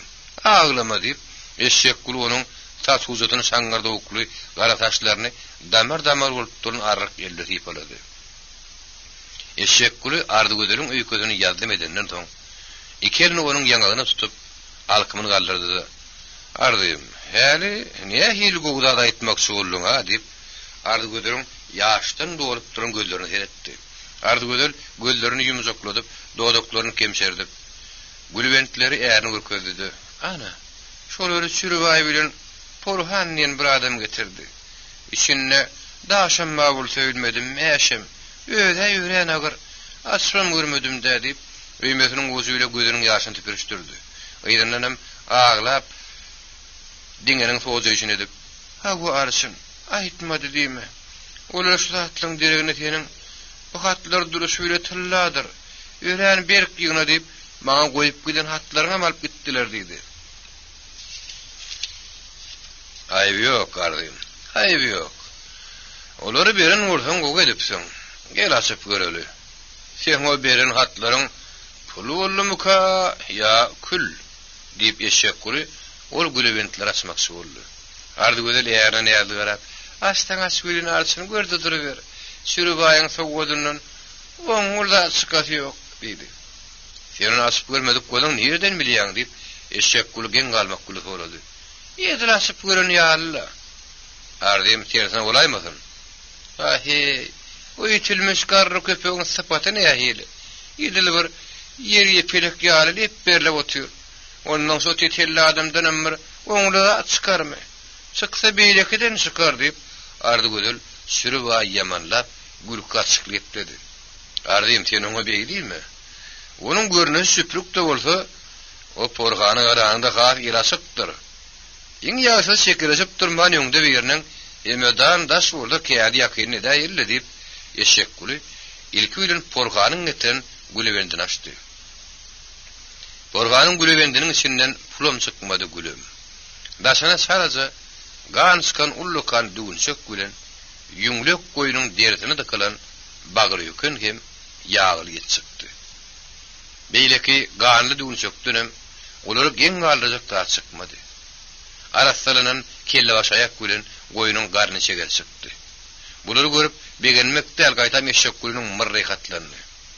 Ol goýunyň bir bugudyny ýokary galdyryp, "Teret ardym. O daşy ýajak işimi ýajak molla men nädipdir? Ýeter ýok et. Men bulary ýaly iki dogramda zarry getar däl." Beýde göli oňa allyjak golar adamyny teretdiler. "Entekler men bulary ýaly atdyny alynman. Men ola Allah ýaly şeytan Allah bilipmi? Bu atlar näme? Men näder serçäň süýdüni istemde getirip berýärler" diýip Eşek Guly elindäki bugudy patladyp, derden çykarlan etleň üstüne gaharly taşlady. Toňra bolsa jübütündäki tegelek peçady çykaryp ardy gözele homlap görkezdi. "Ardym, teret. Şuňa teret. Minneti men şundan çekýän. Bir geze göpüledip urdugum messer. Talla diýsem talla bolar. Galla diýsem galla bolar. Ýene şoňanyňmy ýamyň? Ýanyn ýamyň." Ardy gözel porganyny eden tamaşykman soň jedelle utulan ýaly ören gowşak jogap berdi. "Ha war sen näme diýsen bolar? Men oňunan ýan." Eşek Guly peçady ýene jüýdüni alyp, "Anana ýardym, anana aýgyn. Şeýle çegimde ören hakdyr. Şo molla şu jelega ýanadan ömür düşäýt armanym ýok. Oň gözlerini zuwadaýlap, ot ýakaryn" diýip, o beýlek güleben daşyndan barlap toň açyp gördü. Ondan eşek kuluyunun sakedişi ýaly gammat hem gowdatlar çykdy. Lugurdap duran altın, bir neme kümüş. Adoluk pul bilen içi tilkiň dertinden edilen daşky tüýleri togor bir oýluk gydymly gara ýapynja çykdy. O ýapynja bir ýerleriň mahally, İnglis mahally. Onu porhan eýrany gaçakçylygy gidenine öz üçin getiripdi. Emma ol özüne ören ad nesip etdi. Faýla kugunun ketilip kulakçylyga çekilenden soň tutulmanka ol derdi hal ýugurdyny täzelep amykly eýrana geçmekle boldy. Şol sebäplen biziň öz toprağymyzda tutulmady ýaly. Oňa hemme zatdan mühim ispravka gerekdi. Ol ýapynjatyny bermek şerti bilen eşek kulluny ispravka sorapdy. Eşek kulu onuň gümüşini kemse bitirdi. Olam eşek kullunyň gümüşini bitirdi. Ilki görülen goýun boldy. Onuň daşanyny getirilen sow ötdi. Eşek kulu gara ýapynja göz düşerini ýylgyryp, "Ha, ine bu boldy. Ardym, seniň aýdanyň syn boldy. Ine şu ýapynja şol molly porhanyňky bolmaly. Ine bolsa menki." Demek bu gülebentler olan ikisi bilelikde getiripdir. Seret ardym. Bu maňa ne hili gelişýär diýip, eşek kulu onu geyip Ardygödüliň öňüne abşarlyp durdy. Ardygödül onuň eýlesine bir geçip, ýagşy tyrnady da gara gözlerini güldürip, "Arsyn, aýarsyn. Seni tyrnadygym sefýinlasym gelýär. Sen bu ajaýyp tyratyňdan gara gözlerim hiç doýanokda. Seni şu hilleň ýapynjaň bilen edirhanynam haýwatly görünýärsiň" diýip, Ardygödül onuň gujagyna dolup, murtuny taýly gedek sypalap toglaşdyrdy. Eşek kulu muňa monşa bolup ýaýrap ýatan etleriň üstüne ýapdy-da, "Al, munam şol altyn pullaryň üstüne goş. Munyň peýdahy degmese ýanyna egmez. Hemişe gerek bolar" diýip, o pully düňçeňi Ardygödül tutdy. Ardygödül onu alyp, "Ýogsa-da arsyn. Biziň pulumyz näçe daga bolurk ha?" diýip ýeriniň soran duýman galdy. Oň birin soruny eşek kulu göwüni ýetmeýän ýalysyny görüp, "Näçe bolanyň näme diýip, "Ben karun ýal tapanyň ýegine de oturdy. Onuň bize altyn getirne adam bir däl, iki däl. Olaň her biri bize putlap altyn getirmeli ahirin. Köp bolan bolsa, ýa-ni ýarym put bolandyr" diýdi. Ardygödül ol altyny düňçe ýegine iki adamlyk sarpaýanyň üstüne tüpürüşdirip, ýel berilen ýaly güberip duran ýelek körpeşäni onuň üstüne ýazdy. Gökçek kimin iki tane çiğişik yatsan birini degirip koydu. Tet tedezi şah yorgonu görpeşäniň üstüne ýazyp, bir burçuny arkany teripdi de, "Äärine gir" diýip gözülüm dedi. Eşek kulu yorgona girmänke, Ardygödüli edil şewşek götüren ýaly göterip bir öpdüdi. Onu sarpaýanyň üstüne ýatyrdy. Onuň bu nakys oýunyny Ardygödüliň göwüni göterilip kalbynda güläşildi. Eşek kulu tellerini tegelep derrew sırany döndürdi. Ejidaganym türk şerbady ýaly Ardygödüli gujoklap özüne çekdi. Ardygödülüm oňa gysmyljyrap şep bolyny ýatsy etdi-de, "Daýym senden aýrylmasyn. Awu arsyn, seniň şoýundan görünimde sana ilk gelen giýjelim ýadyma düşüberýär.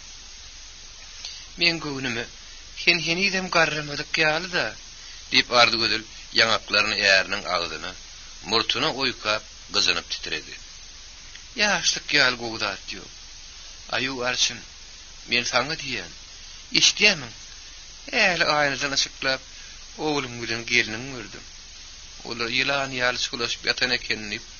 Ardygödül görün zatlaryny boluşundan beter edip, äärine gurrun berjek boldy. Emma äri onu oňry diňlemän, yorgona girin madyna käte bir häberini urup, irkilmek boldy. Ardygödül onu beýdip ýatmaga goýmady. Garşy onu aralap, "Aýu arsyn, ýemýat berjekmi? Bu bolmaz ahirin. Men saňa diýen, işdiýämiň" diýip ääriniň üstüne bütün gowrasyny taşlap, onu erkin ýatyrmady. Ol ääriniň murtuny oýnap, porhanyň sözüni, onuň bilen wadaryny ýatlap, gafla dukusyny gark bolandan duýmady. Ýöne uluk parahat ýatyp bilmedi. Birden ol düşürgedi. Düşünin oňa beýik iki dağın ağırlığından katakarınky ýaly üstü paýapylly, iki ýan gyrada agaçlyk, oňdarlyk düňdürlüp akýan jeyhun derýa göründü. Birden onun gözüne deryanın aňyr boýunyny bir sınara meni oturun Porhan göründü. Ol ardy gözüle wada edip giden zatlaryny güjöňläp, "Bäri kelle bunu alyp git" diýip gıýgyrdy. Ardy gözüle oňa elini bulap, "Ay oğlun, özüň gel. Öýtülmüşden hiç korkma. Onun göwresine göre gaýraty ýokdur. Elim hamirde kady, şoňa guşagymy sözdirmesem, men bolmadygym. Seniň özüň gelmeseň, men mi paýapylyny geçip bilmän" diýip näder gep gıýgyrdy. Porhanam oňa, "Men geçtim, şalgam ýaly kellem alarlar. Sen geçtin, bir ýerde kolhozda ýok, bolşewikde. Sen geç, sen diýen. Men geçtim, men tutup atarlar. Ýok, ýok, men geçsekde, özüň geç. Bolmasa men gitjek" diýip gıýgyrdy. Ardy gözül geçermen boldy. Porhanam sınardan düşermen boldy. Ardy gözül usullyk gülýärep, paýapylyň ortasyna baranna, ol leňir atyp, ardy gözül agdaryp goýberdi. Ardy gözül kelimenläp, bir haýukdandan derýanyň içine güzülläp gaçdy. Ol käýerde suwuň düýbüne çöküp, käýerde de ýüzüne çykyp helak bolup barýaka. Bir köke ýapyşyp, çirkin gıýgyryp dady görün. Eşek gulada meýis okun ýaly çirkin gıýgyryp dimdik oturdy. Oň setine ardy gözülem gark gulun ýaly kopup turdy. Görse ne derýa bar, ne de Porhan. Onun kök düreýdi tutup dartanam ääriniň murt ekeni. Eşek gulu bolsa, murtundan aýaly çeken löýtmän, ýözüň garabatan löýdip ardy gözüle hiç adam diýmedi. Ardy gözülem oýunyny begenip haşlap, äärini ýangadan guzaklady. Äärem ony şeýdibem olar ýöňkü ýatşyna ýatdylar. Aýyzly gijelerin erteri. İl yatıp ituklanyň soň gar diňip, aýyzyny şakyr aýada tutdy. Asmanyna bir diger bulut galmady. Ýyldızlar patrak kimin ýalraşyp durdy. Garam ýerim bir kempe şatlap doňdy. Toglunyp bakýan gatakaram doňup, bedreň sokup suwalar ýaly bolmandy. Endi bir dil kaw ýatan käl ýaly bolup görünýärdi. Öýdäki suwul bedrelerin doňup, halwy ýaly tegelenip agarşyp durdy. Çıplanrak giyinip daşaryk çykarýarlardy.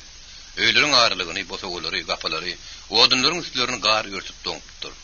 Bu matardan bolsa ennam janyny gyýym edip barýan dazlyk sowuk şemal ýoksyýady gülün, içinden bagyryndan geçip barýady.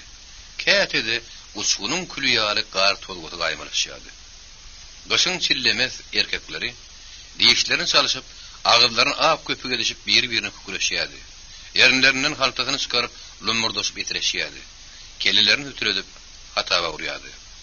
Eşek gulu ýaly iki gat şahy ýurganyň içinde aýarlyň guzaklaşyp per ýatdygyň, ýerekli körpeşäniň üstüne agnap ýatan gaýgysyz adamlary bu sowuk howany ömrüm duýmaýardy.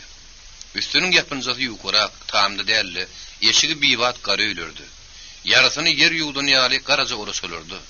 Nüňedek keppelerde ýatan adamlar bolsa, biri-birine gatylaşyp, iki büküşüp, bir şatlamaçlar bilmän çigillem köwürýärdi.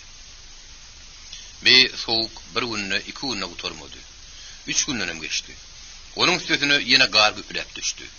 Okum garly ýygnagam. Yine adamlar täzeden gar ardyp, ýol ýasap, buz deşip suwal ýadylar. Käbir garlar bolsa, akmaýaň, çökmese, bozmaýaň botlumyz deşip, bir çök gün gara begen ýadylar. Käbir degenek adamlar bolsa, iki syýyny biline yssyryp, paltany ýeginini aşyryp mehnet sorly omsolary zaýryp aýalyny ot ýakşýardy. Mal garasyna ot ýemberişdirip, soň tetäriň uğruna çykýardy. Ýer turup işiniň ýerenden biri de magtymlardy. Olar şagalar turmanka gapylarynyň garna rasalamakdy. Eýlek-beýlek gatnaw ýolun etmekde goňşularyna ýyda galmadylar. Baýtam öňürtü boldular. Bir edilmesi zerur. Gasardaly asalymlyk işde diňe magtymyň öýdi işlemedi. Oňa mihmany Lenada aýagyna keşädigini çekip, şinelini giyip, uloksuny çümürüp kömek etdi. Magtym eline pil alyp, suw ýoluny rassalasa, Lena odun ýoluny rassalady.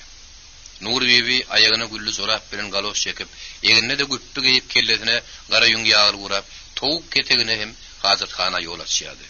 İki haptarna goňşularyny da gatnar ýaly ýol etdi. Magtym palta bilen buz döwüp, suwalar ýaly beşik etdi. Soň öýlerinden iki vedar alyp, lonkulla suw getirdi. Ol soňam aşpez sallat kimin uýruk ýaly ozorlary daşa urup ýowuşdyryp, uzoklap öýüne düşekdi. Lena peşte ot yakıp çay koydu. Nur bebi tavuklarını imlep, çayını keseler yuğuşturup tüpürüştürdü.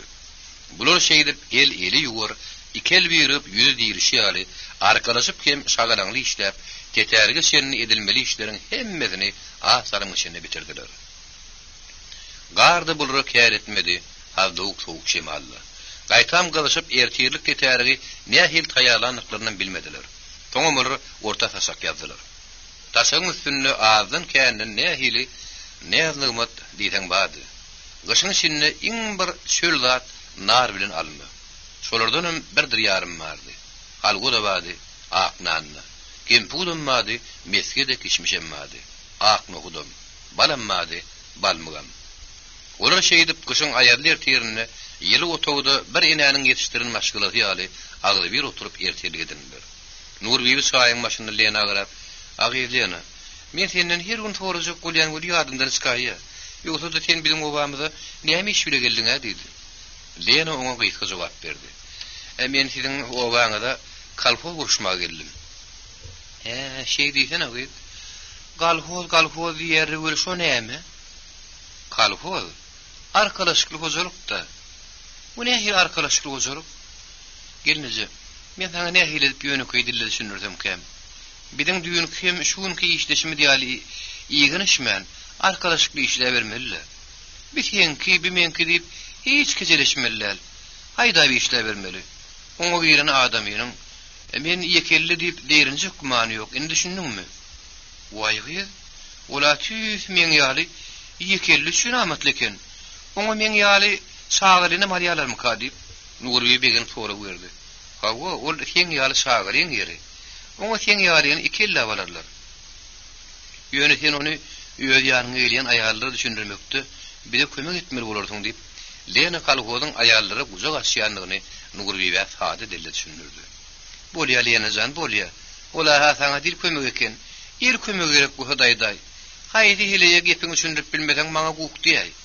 Baý men olaň dilini tapyp şyýyk mütürün toglamagy ýokdydyr ne?" diýip Nurbi Lenanyň eginine kakyp jaksaklap güldü. Nurbi'nin degişkenligi Magtym Şarypyň mehmanfeýerligi şeýle gaýly günlerde Lenanyň gögünü açdy. Ýogdam şonuň ýaly işgitdiriji gaýly günlerde nätanys obadaky nätanys adamlaryň arasynda gün geçirmek gaty kyn bolardy. Günüň uzap aýa dönerdi. Aýyň uzabam ýyla. Lena käte kitap okardy. Kätede Nurbi'ye kömekleşip, onuň bilen her babatda gürüňleşip gülüşip degişerdi. Käte bolsa kooperativa, palta bazasyna girmäge giderdi. İshak Abramovich Beyder bilen kalkol guruluşyny kommunistleri, komsomolları mobilizlemek barada pikir alyşyp, aýgytly netijelere gelip gaýdardy. Owaryň sowuklugy hem gatakar obasynyň putrangyly dirarly. Kommunistleriň doğal ýygnanmaýşyndan käýin ýady. Lena bir gün Nurbi da bilen gülüşip degişip şaýat edinilen soň eşiklerini geyip görnýärler ýarlandy. Magtym Şarypym mektebe tarap çykyp gitdi. Öýde şagylar bilen diňe Nurbi galdy. Ýörüň bilen bir ýerde durman, şol aňarsyndan bäri ýakyn edýän şar gara buýra taşdy. Garaýagy digdi, gözlemäge dilim.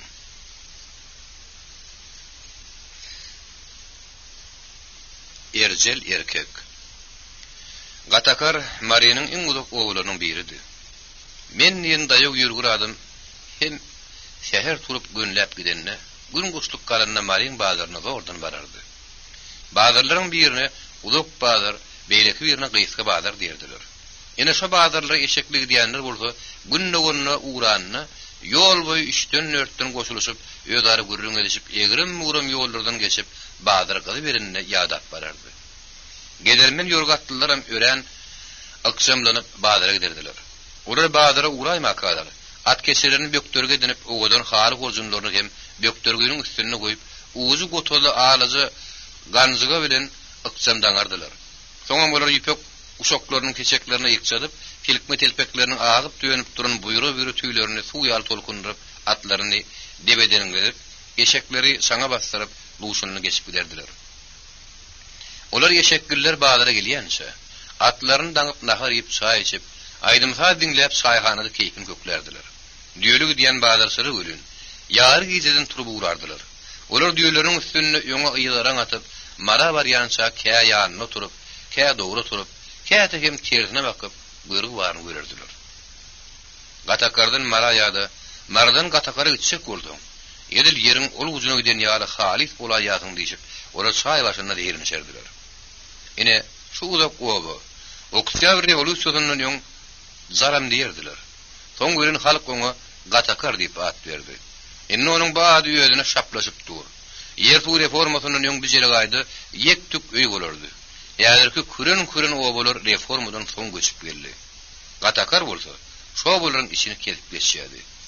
Bolsa da bir ýabyň adyny dakan adam bilip takypdyr. Gatakar diýen gatakar. Bahar wagtlary gök gürläp, ýağış şagyrdyp, ýyldyrym çakyp, suwlar şarlaşyp akyp, çaýlar joşa gelende. Gatakaryň suwam toglanyp bulanyp şeýle bir saltakardy görün, teretseň başyňa aýlanyrdy. Ine şu ýabyň gatakyp, obanyň ekinlerini, agaçlaryny hazırladyp ösýýärdi. Täze durmuşyň ajaýyp mazmuny hem bir uzak oba gatakyp başlady. Gatakaryň sakatynyň başlap tozanyny diýen şäge şenni küren gara öýlükdi. Her küreniniň, her öýüňem öýdüne görä keşip görki bardy. Ol küren oba bilen bir küren obanyň arasy petinden at gaýtarym meýdanyny. Bu obanyň öýleri terkeren kergun kimin hatarlanyp oturdy. Beýle küren oba bolsa, oňa garanyna pytyrangydy. Başga bir küren obada ak terpikli, ak gamışly, ak eşikli köwlenip oturan 6 ganat, 8 ganat, hatda 10 ganat öýler köp boldy. Beýle kürenine şeýle abat öýleri ol aşyr baýynky. O da beşim maýynky. Beýem gurban gassabynky diýip barmak gatyp sana bermeli. Şeýle ab öýle garanynda, garyldyryň sany 3 esse köpdi. Şagyrygy şemşehi, süngülagşan, gamışlar şagşan, serpikleri, üdükleri yama, alam uly öýler dobady. Üstündäki eleme deşik eşiklerini göterip bilmän, ýeliň ilkinji awy boljak öýler dobady. Gap bilinden aşagyny yer ýuwdan ýaly, ýek-tük gara oraşolurdy, kibitini gyzyşyp, lepberleşip, göz gulban olşup oturdylar. Beküren obalaryň biri-birine meňdeş bolmaýşy ýaly. Olaryň baý bakçalaryň biri-birini kemeňlemeýärdi. Bir küren oba zıbrym bir ýigidi eken bolsa, beýle küren oba sap talekipdir. Başga bir küren oba, erik küren almany, şetdalini käneken bolsa, beýle küren oba üdümi känekipdir. Aýratynam gadyr üdüm bilen gelin barmak üdümi köpekipdir. Hemme zady soğuk urup, gış düşenine barıp görsen ölen, bu obalın görünüşü hem oturuşu bütününe ýutuşýardy. Obalyň gaýra gapdaryna ýanyna küdülerlen gyzgandan, ýyrgyndan sadak hem şerkeden edilen agyllar bir-birini utlaşyp gidýärdi. At ýatak, eşek ýatak hem sygır döleler, obalyň kete ilerisine gabaýady. Gatakaryň boýunna kelluglaşyp oturan igideler, ýaşyl ýaprakly tallar ýadyna güýdüne guşlaryň meskeni bolardy. Gizara hem ertirne olaryň dürli owadlar wag ýatardy. Inni ol agaçlar hem ýalaňaçlanyp, soğuk şemal degenine şuwlaşyp darin inleşýärdi. Gaptar ola soly küttük gara öýler bolsa, lagar düşüp otura bolan köşekül düýe ýaly ýewtini agdyryp, garyň şinne ören gözgeýni görnýärdi. Ak gamışly 6 ganat aýwylar bolsa, o küttükleriň ýanyna logoly hem künjara ýyp, mesligine buýsanyp, sarpanyp, kükreşýän ak maýalar dep ören dolmuş hem haýbat görnýärdi. Ine şu obalaryň düýüp aýagyny gumy itekläp oturan, üýükleri alam uly ýamaly başga bir garyp obalyp bardy. Muňa mele hozalaryň obatam diýerdiler. Hozalaryňdy. Bularyň öýleriniň alam uly eşikli boluşy ýaly garra adamlarynyň da galapyny hüýpüp kysymly arada ondudy. Olaryň maýda mallarynyň hem şu meňki bolsun diýip şahyndan ýa gulagynyň torlugy ýokdy. Olaryň aglabasy ýeke ulak ýa-da ýeke şahlydy. Onun üstüne hem janagörleriň galapyny keýtipleşip ýörýärdi. Bu hozalaryň eşekleriniň hem aýaklary saýşykdy. Baytallarynyň ýabularynyň ýa arda ýagy, ýa-da öňe ýagy wahalydy. Düýeleriň hem goltugy keşikdi, ýa-da bir gözi akanny. Janagörler ýantaklaşyp oňly ýüre bilmezdiler. Şu mallaň hemmesinem mele hoza üsürdeki atdan hem aýdyn ýerini ýynapdy. Şu sebäplidi. Halk oňa sagat mal bermän, leperlesine bererdi. Onun üstüne hem mele hoza ala doňny geyip, ala baytalyny linkledip oba gederdi. Hay ernazar işan aýdanyň bolsa getirip beriň haw. Hay agi işan aýdanyň bolsa da getirip ber haw. Beren noňyň o dünýäde hülle bolup Üstüňe sahayat alar haw dip ol owaň çetinden girinden gıýgyryp buğday, arpa, jügün, un, deri ýygnap baýtalyny ýağış ýüklänen soň unun özgösini birini satyp ýene owa giderdi. Harman wagtlar harmany gezip hakkulla ýygnardy. Onuň daşyndan baba daýhanyň paýyny oğul paýyňy gyýy paýyňy hojamaga aýdanyňy beriň diýbem bir näse put buğday ýygnardy. Ýöňde bir daýhanyň ekkenine ýok, dikkenine ýok. Harmanyny häzir hoja diýip käýini şeýaly harman ýere hem mele hoja eýe bolardy. Käte harman gedýän hojalar hakkullary bir-birini gysganyp gyzyl ýumruda giýerdiler. Ondan olar aýrylmagam barlaşdyrmagam daýhanra iş bolardy. Gara näçek mele hojanyň şu zat maňa gerek däl diýip zat artdyryny hiç görän adam ýokdur. Öleniň terekesi üçin skarlan anakdaky buğdaýydy. Onuň geýimlerini düşogaş üçin öldürilen zandynyň kelle başaýagyny garyn içegelerini dere alyp alyp gaýdy bererdi. Belini figürlükden bar mele hojanyň özüne däl. Onuň özünden kişi iki dogonyny hem dogonynyň sagalaryny da hut mele hojanyň iň kişi oglunyň beýleki öýle işikli iki ogluny da näse diýsen bady. Kişi de adyny görse olaň göz asylýady. Hatda bir gysym ogurga ýenini görselerem şonun hantama bolup bokurdoklaryny gulkulladyp diýişlerini salyşyp oturardylar. Emma ölün mele hojanyň kişi ogly günnäwdi. O hojalardan däl ýaly. Ýaşlygyndan garaçyk hem garamaýak daýhanlaryň sagaty bilen bileze oýnap bilejekdi. Olaryň Sowet mektebine atnap, aňardy 2 ýylyň içinde sowgadyny çykdy. Bir näçe ýyl geçen soň Lenin komsomolunyň hataryna geçdi. Gatakar owasynyň paştalyony boldy. Munyň üçin bolsa günnäwdi, hut mele hojanyň özünden, onuň kowun barnaşlarynyň her gün iýgen işler käýin eşderdi. Komsomolunyň näme peýdasy bar? Nalok ýatyryp bilýärmi? Otlar mut mündirlermi? Diýip bolar ýaňsylaşyp gülşerdiler. Aýratyn sen biziň aramyzda nädip belşewik feýer boldun? Günnäwdi sen munyň goý. Şeýdip sen biziň güýdümizi ýere salýasyň diýip mele hoja oturdy ýüregi düşkünç iňirdäp günnäwdiň gulugyny kamaty getirerdi. Günnäwdi olaryň sözüni ne hä diýerdi ne de ýok. Beýlik kamsmollar bilen birigip teýip smoklaryň, palçyalanyşlaryň, gaçakçylaryň, gysat ýanlaryň hem tatanalýanlaryň, gaýtarma saklaýanlaryň, ýeri sürkeýän ruhanlaryň garşysyna dynman göreşe diýdi. Bu bolsa hojulra hiç yaramaýady. Aýratynyň mele hoja yaramaýady. Günnäwdi bolsa hojularyň biýgen işlerine hiç kulak gabartman barga aktiv işleýärdi. Sowet medeniýetiniň owa tiýi ornaşmagyna böget bolýan ziýankeşleri ýygnaklarda bir tanqidlaryny bilen oňman gazet jurnallary ýazyp olar halkyň arasyna güzeraýa diýdi. Tanqid edilýän o ziýankeşler bolsa toba taýsir. Oza alman garası atmaza ekeni. İlk bilen yıkkınsırık sizden çıkya.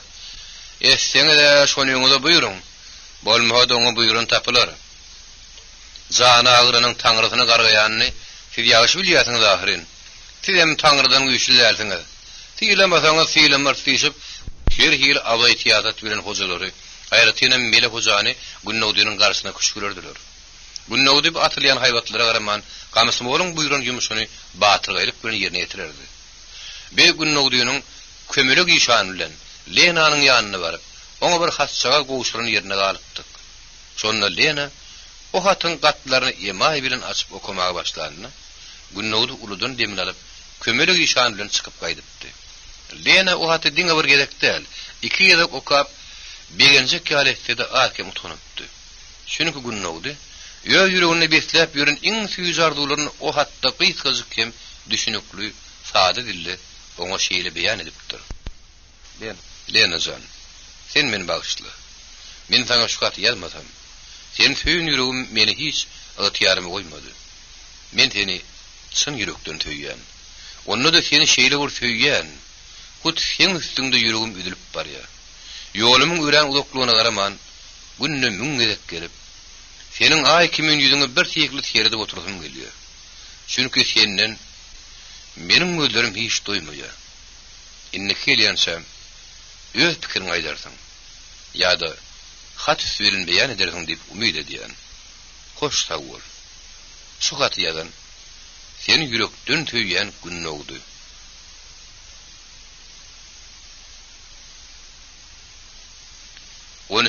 Oktyabr 29. ýyl. Ine şundan soň Lenanyň hem göwünni Günnowda bolan süýüji mäher kim-kimden oýanyp başlady. Emma günnowda dolunup Lenanyň ýanyna barmady. Şo gidişine gitdi. Tebebi kömelik işan. Bir gizliğin sarıp boluşundan müngetsebet edip hekim işan aýtdy. Şeýdim ahyrına basar Mele Hoja etdi. Mele Hoja bolsa bu habar eşitip owatly köýnek geydi. Sen her gedek şähere gidip gelende bir täzeni saktap gelýärsiň.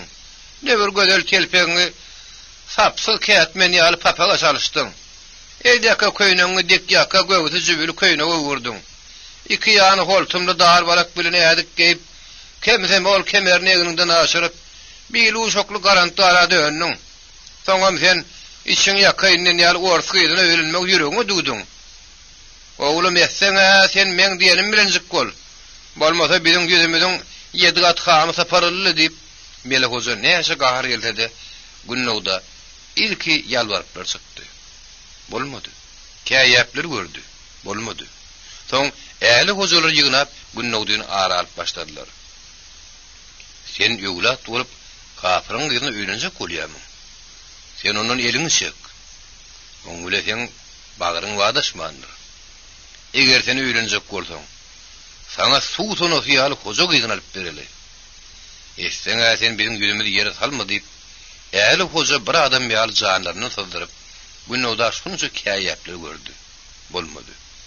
Ahyrny olar başga alaş tapman eşek kula para berip Günnowdyny şäher atnama diýäli işden boşatdyrdylar. Onuň bilenem Günnowdyny öýlerini aryp bilmeýän soňlar Mele Hoja başlyklyň Günnowdyny urup bulamagy şämelet taşladylar. Şonda da Günnowdy Bayramaly hanyň Şamrat Wilnamanyň öňünde ölürüm Allah diýmerim diýişi Lenadan diýenmedi. Sen meni horlamak, ýalvarmak bilen ala doňyň sogun helläň içine salyp bilmersiňiz.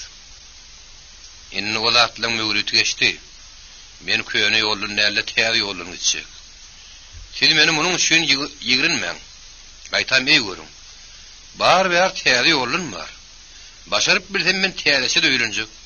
Onu da şu urus gyýdy Lena öýlenjek diýip Günnowdy olardan hiç şiri çekinmän erjellik edip olara açyk jogap berdi.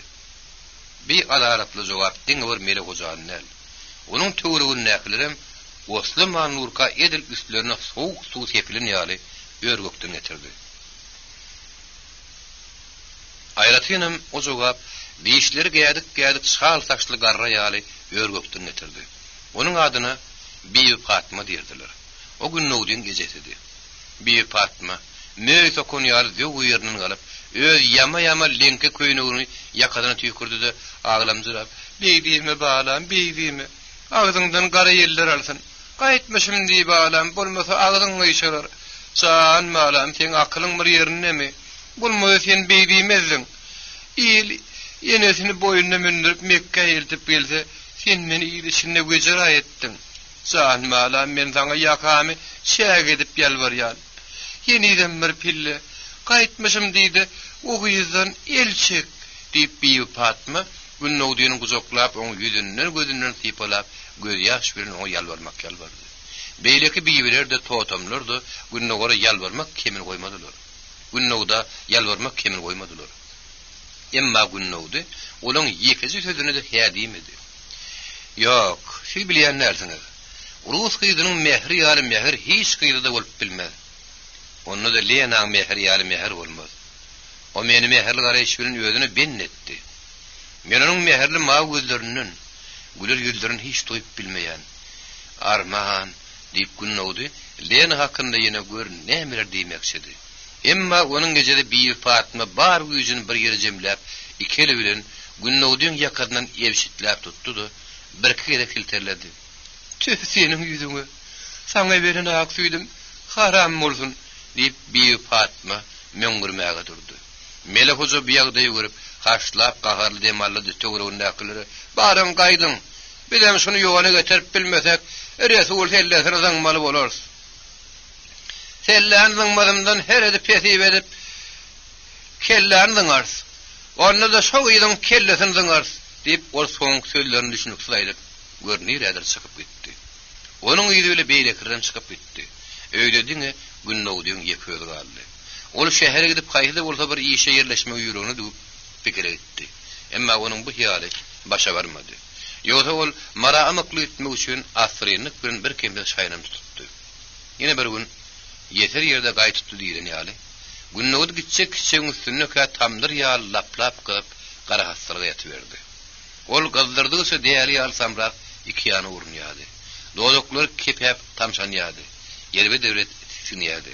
Käme wagtam ol suw diýip gyýgyrýady. Kätede düşünne Lenany görüp, birdenem onu gözünden ýitirip çirkin gyýgyryp zöwge ýerinden turjak bolýady. Birdenem ol jakar gülüp soňam ýalandan ağla berýärdi. Mele hoja bolsa, onuň şeýri agyr ýagada düşmegini gara hassalykdan görmän. Hut özüne garşy gidenligi derarly şeýle bolundy diýdi. Soň üçin ol Günnowdynyň baş ujunyna çöküne düşüp, göwsüni ýapyp duran ýaňy çağlarmagy başlanan gär takkan diýip bolap. Hey pelaket diýsäni. Ýene sen meni agyrtdyň, gözüň näme görýäkä? Meni agyrtdyň, ata babaňy agyrtdyň dälmiken? Sen ýa-da bir pelle päliňden gaýt päliňden. Bolmasa lagnaty şeytan bolarsyň diýip ol bulardan gaýrdy. Özüniň hem düşünmeýän arap dilini gör nämeler sarnaşdyrýardy. Melek hojanyň aýal bir Fatyma bolsa, Günnowdynyň kellesini okulap, "Wah, men näme hiri gülýüzli balanmady." Birden akyrnyna adaşyp, tüpüňlerini ýaly bolaýdy. Muňa göz çykmyş garamaýak garaşylaryň gözlegdi. Inni bir ölçü. Aýaw hemmir beýdi oturmady. Güýçli doga okap, bir belabet hellere ýyzyna çykartana, diýip ol Melek hojaýy ňerde Günnowdynyň kepeýän dodoklaryny emsalýady. Ine Günnowdy şeýle erbet gyzyryp ýatyrka, birden ýeldirgen ýaly boldy. Amala diýersiň Lena oňa besser, hat berip ýonkarlaryňam. Inni meni beýdip Allah bilmersiň diýip, aňyrsyna bersine göz ýetmeýän gyzyl gürälekli meýdandan Melek hasyny ýyp salyp gidip barýan ýaly göründi. Ol samrap tiskin ýatan ýerinden, Lena, meni taşlap gitme diýip zöwge ýerinden turjak boldy görün. Onu uluk gize taklap oturan bir Fatyma ona hasır hudur yapıştı. Ol ejetinen özüne ziyan beren kömelek işanı döydüp, elinin tersi bile salladı, sermagallaktan gaytarıp, daňy oly öýden çykyp şähere bakan ökşän götüräýändir. Bir Fatyma bolsa, bokurduğuna tygdygyndan, "Aýu ýellere, aýu günlere, ýete görýän, men körpe balam şöyle çykdyla" diýip, çirkin gyýgyrmak bilen äli hojolary aýag üstüne galdyrdy. Olar bir-biriniň gepine düşünüşip, eşiklerini giýen şäher Günnowdy algowun ýazman çatyryga popuşyň orny gorulapdy. Ol aýagyny batýan tikenleriň agusynyň duýman bir tekli Lenanyň adyny tutup gyýgyryp bolýardy. Ol şahuply çatyryga gelen görün, "Dor gitdiň" diýip, jalay onuň öňünden çykyp, oňa beýaşataryny çeýnedi. Günnowdy onuň tüpüňine bakman, şol gap barşyna gidiberjek boldy. Jalay onu salyp tutdy. Ol jalay hem kömelek işan döýdüp, eliniň tersi bilen salyp goýberdi. Jalay hem oňa piýan döýdüp, tüpüňiň teýi bilen onuň ýeňten doňdurdy. Günnowdy hekkal ýaly tüýdürip ýykyldy. Jalay onuň bilen kaýy bolman, baky batyr bilen onu süýräp hyşşal gelip dedi: "Sen ýene ataň, dogorlaryň aşlaryň diýen etmän. Bir urt awuly geçip baýlary molly şanry ýygnaklary tanqytlap, diýinden çykyp ortgyna aşyk bolsaň, ine sen boljagyň" diýip olar Günnowdyny urup usurup atyp ýola taşladylar. Günnowdy şeýle bir agyr ýagdaýda demen sanap gitdim edip, ölümüň bärgirasyny aýtdy. Melek hoja bolsa onu okap, ajalyň elinden alyp galyp oňa toba etdirip öýdüp begenýärdi. Bir Fatyma Günnowdyny içi gara buruşlyza towuk çorba hem ýyljak tamdyr nanly naharlap bir nemezik daýandyrdy. Ol 2,5 aý diýilende daş işe çykyp oňa gelip başlady. Şu gün ömür howanyň şatlama sowugyna garamazdan aýagyna doluk orak kakalaryň mesini giyip, hataryň ýokary çetine goňşularyny gurrunçylyk içip kolup toýlanýardy. Bir Fatyma bolsa gap begurda turup, ýylgynyň ölümtük körtöňülerden ojar gallaşdyryp, tağın atarlan gağdanın astyna ozun salýardy. Gadanna daş kädi bilen kelle başayak bıgırdap gaýdýady. Kör töňürüň tömesi azalyp soşduýsady. Gadanyň gaýnamart ýady. Buruşlaram çaý taşlaryň igde ýaly şorwanyň güýüne gydaryşyp, gadanyň içine ýüzüşip ýördiler. Bir patma bolsa, grasyny tışan gembiren gapgara ogurgu şemşeti bilen şorwadan atazy galyp şirpilledi biçýärdi. Dodoklaryň tamşanyryp, onuň duýdynda alyp görýärdi. Duýdy kim bolsa duýdatýardy. Mele hoja goýa derdiň bu zatlara hiç üns bermeýän ýaly burusayan azy tüsle güllerini ýaşardyp, postunny bokup kellesini tegelep, könüje ojak başynyň üstüne çöküp düşüp, käte bir parlap otyrdy. Ey Hudaý, ýa-da gabry bere gör diýip, ol wagtal ýegilip kellesini oda sokajak bolýardy. Ýok, ol ödüýünde däl. Men bir ýerde galada etdim. Ol Atabağışı pahyryň öýünde oturdy. Näme üçin men onuň oturan öýüne Atabağışı pahyryň öýü diýdim. Teäbi garahasylyk ýararly. O pahyryň öýde möllü aýalam. Olaryň perdentleri bolsa ýokdy. Ondan Atabağışynyň uly dogony gul takamagy büýük aptaryna gowaryp durmasyn diýip onu Mele hoja Hudaý ol hükmüne berdi. Mele hoja bolsa ol öýü gynyň süren näle, üç göze kuluf Allahyny göwünde unutup okap, uly gown süre alyp gaýtdy da Atabağış pahyryň ýugurdynda ýere üstürip ýumurta togulaymy etdi. Ene şunun ýarlatlary hut öz gödüyle görenden soň halk bolary, öýde hoja bolsa, onuň öýde nany da oduny da, ýeňine geymi de öýdüniňki däldir diýip tütänini aýtmaýardy. Mele hojanyň häzirki Hasan Müşaýerke diýip kiltinniki oturan kelle başaýagam, durduly pahyryň üçüni öldürilen goýunyň kelle başaýagydy. Heredin bu bolýan zatlary. Durdulylarda aýal erkek ýas tutup işlerini kedip oturdy. Mele hoja goýunyň kelle başaýagyň bygyrdasyna keýip edýärdi. O gaýtam, "Merat turduma demen sanap ýatyr göli. Ya yer tire çykaýar ýa-da çykmaz" diýip, eger bolýarsa, onuň üçin öldüriljek goýunyň semizdigini, arryktygyn sak günü biljek bolup işini gepledip oturýarka. Onuň gulagyny arabanyň takyrtyka eşitilip, bir şewişiň ýerlerine lägerini tezeşdirdi. Mele hoja onu eşdeninin gowusyny zırap gulagyny çörtdi. Bir patma da onuň kim oturmady. Çeviş ýene lägerdi. Arabanyň takyrdydan has ýakynlaşdyrdy. Mele hoja gözleriniň ýaşyny ýeňbile süpürip, "Bar oglum teret, arabanyň takyrdy bilen çevişiň sesi ýaman ýakynlaşdyrly görýün. Bir de gelýän bolaýmasyn" diýip günnowda tarap gaňgaryp gepdirdi. Oňa senni kimdir bir üşän tanryk ses bilen, "Hoja maga" diýip öwran gaýgyrdy.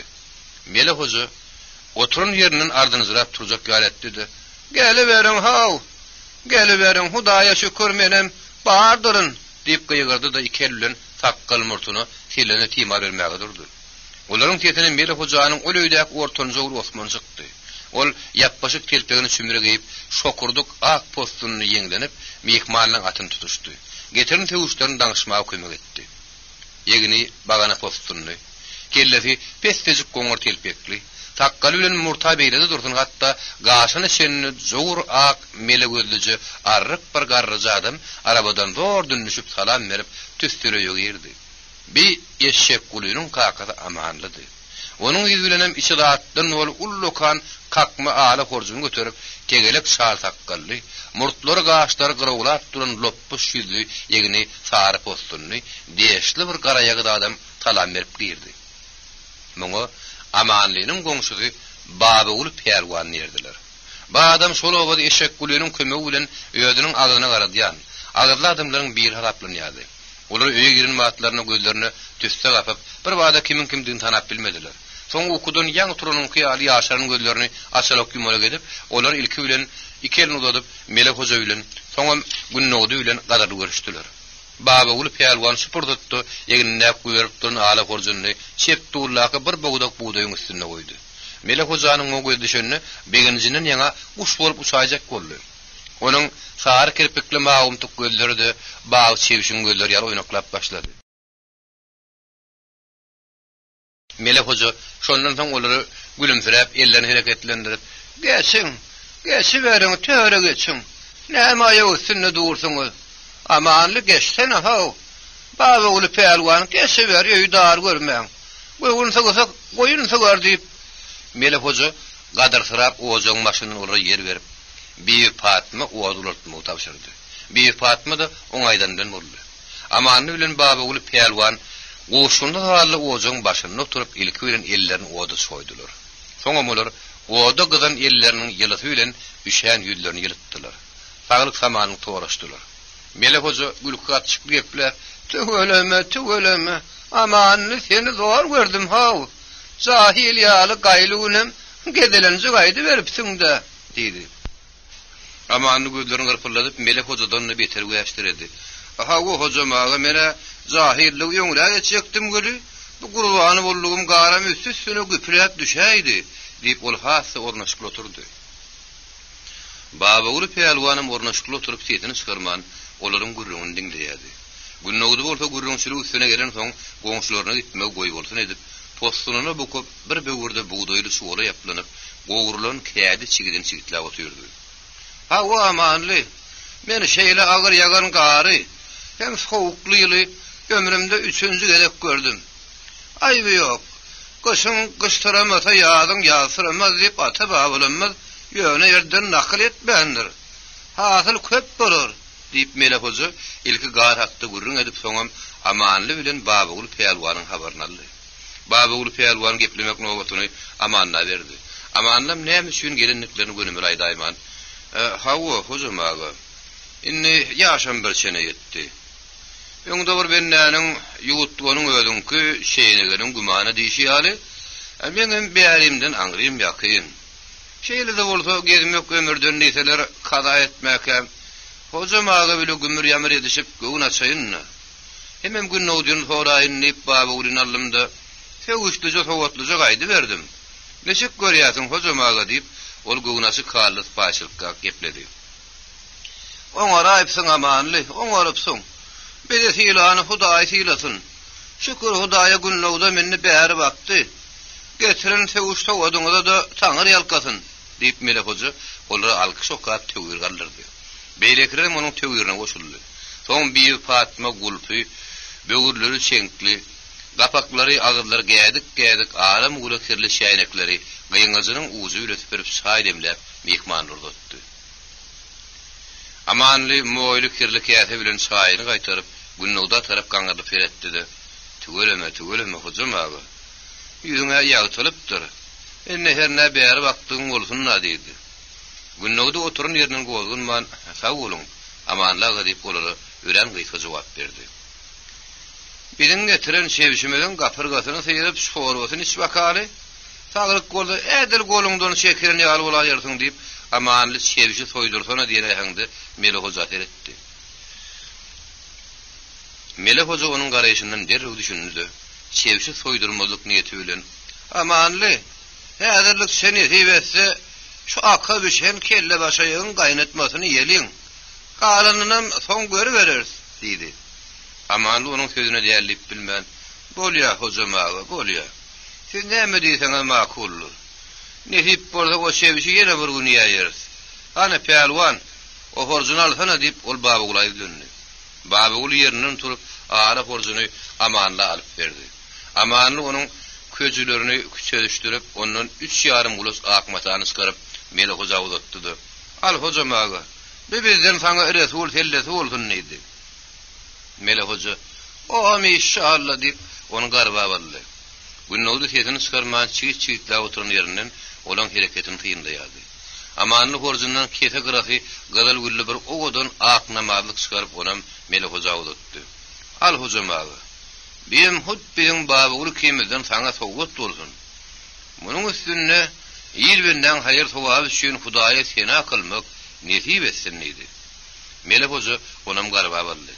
Amanly horjundan ýene bir ak gyňaç bilen aýal adamynyň gara güllü sütük guşagyny çykaryp onam Büyük Fatma sowgat berdi. Büyük Fatma alkyş barny okap çağa ýal begendi. Amanly ýene horjuna ýelini tokup bir garrygy gawun bilen 3-4 sany gadal almak hem nar çykaryp günnowda tarap togulaşdyrdy. Al hojam aga. Alma bilen gawun islam wagtyny ber. Emma nary ölün. Diňe seher turup az öýügin. Ana şonuna sen işten barha açılıp gidiverdi. köp sag bolun diýip günnäwde olary minnetdarlyk bildirdi.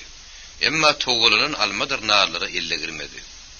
Ine hocamağı, bizim dinanımızın gaytarmış atağının yolunu aydınları deyip, amanlı horcunun beylek ödünün bir saçak doğalı petiri çıkarıp, Melek Hoca'nın önüne götürüp koydu. Melek Hoca iki ellerini taşağın yüzünü tıyıp yüzüne sıyırlıdı, nemelerdir o koşturup çöğürgallardı. Sonundan kabul olsun deydi. Beyleklerin elleri ineklerini getirip, kabul olsun deyiştiler.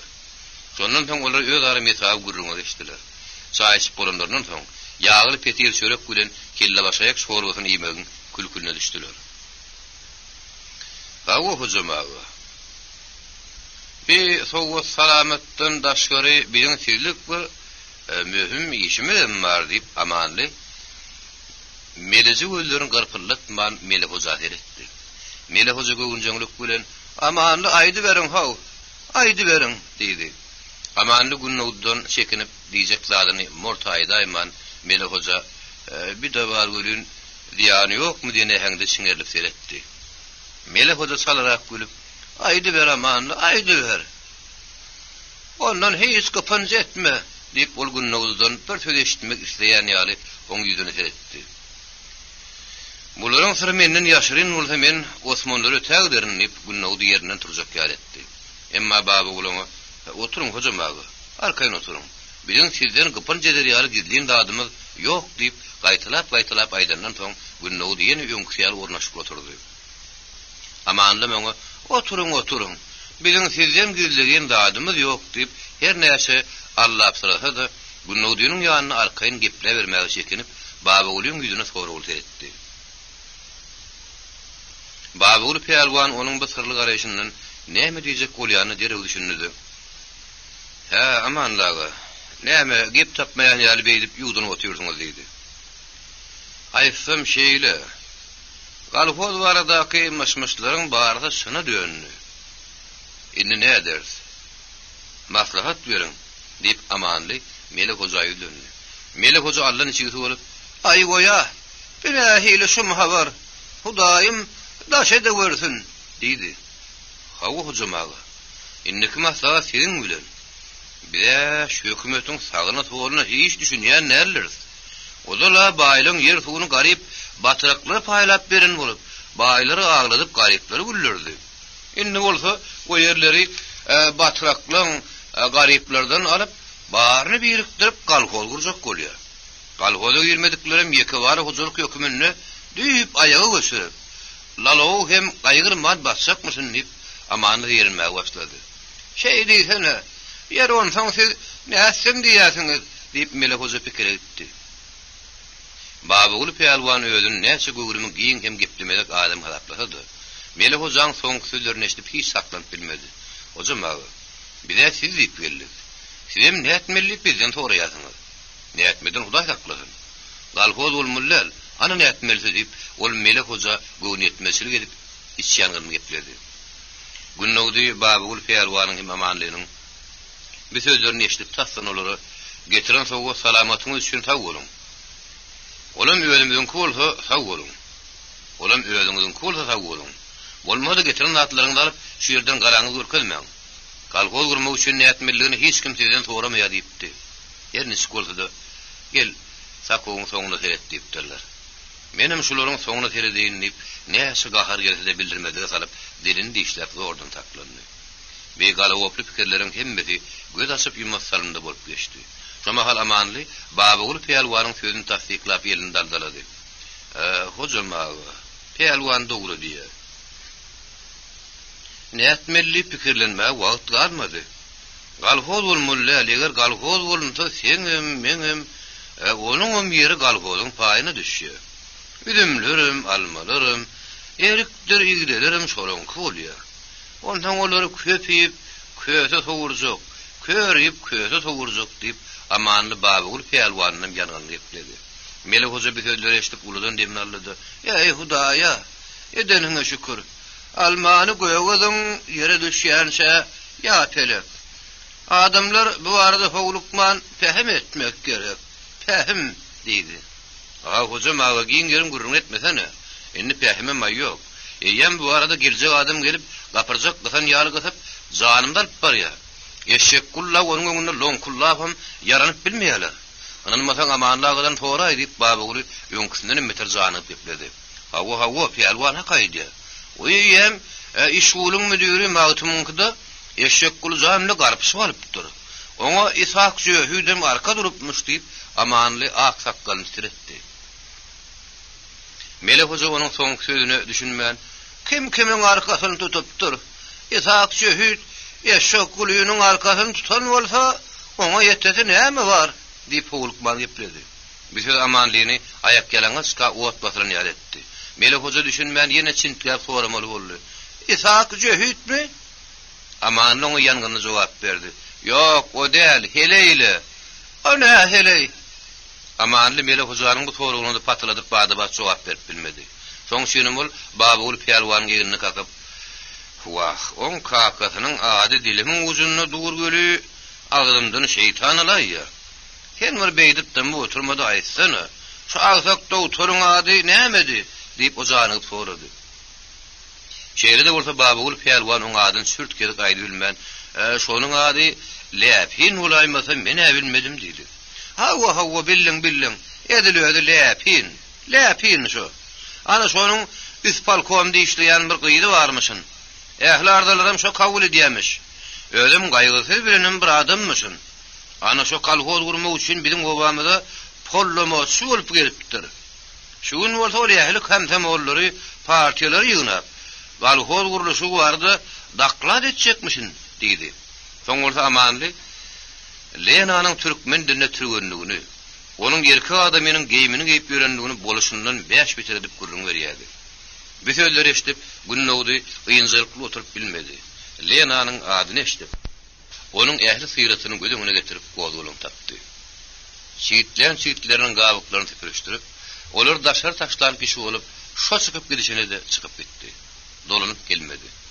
Melek hojadagy amanlynyň gurrununa gylyşyp, günnäwdiňiň gözlerini güýdüp çykyp gidenden duýmadylar. Şaýhana dälle, waýhana. Gassaphananyň 30-40 ýadım günnäwrüne bir tam keppe bardy. Bir tam keppe gassaphana garanynda edil köşk ýaldy. Aýtymy uly gögrüme giýindi. Munyň nahar ýelýän, çaý içilýän ullukan otogundan gaýrdy, ulukdan gelen kiýdedi pully. Ýakady güllü adamlar üçin ýatmagy işi bedegili mihmanhana tammady.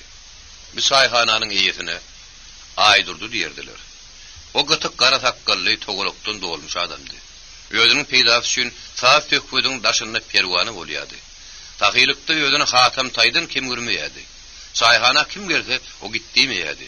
Ýeň ýoluk oňmaz gedaýlar gün ýaşyp garanky düşmänke ütülen togdory ýaly ýegdekleşip Aýdurdyň çaýhanasyna gelip gaty kilimiň üstünde küçün kimen ýeplenip ýatardylar.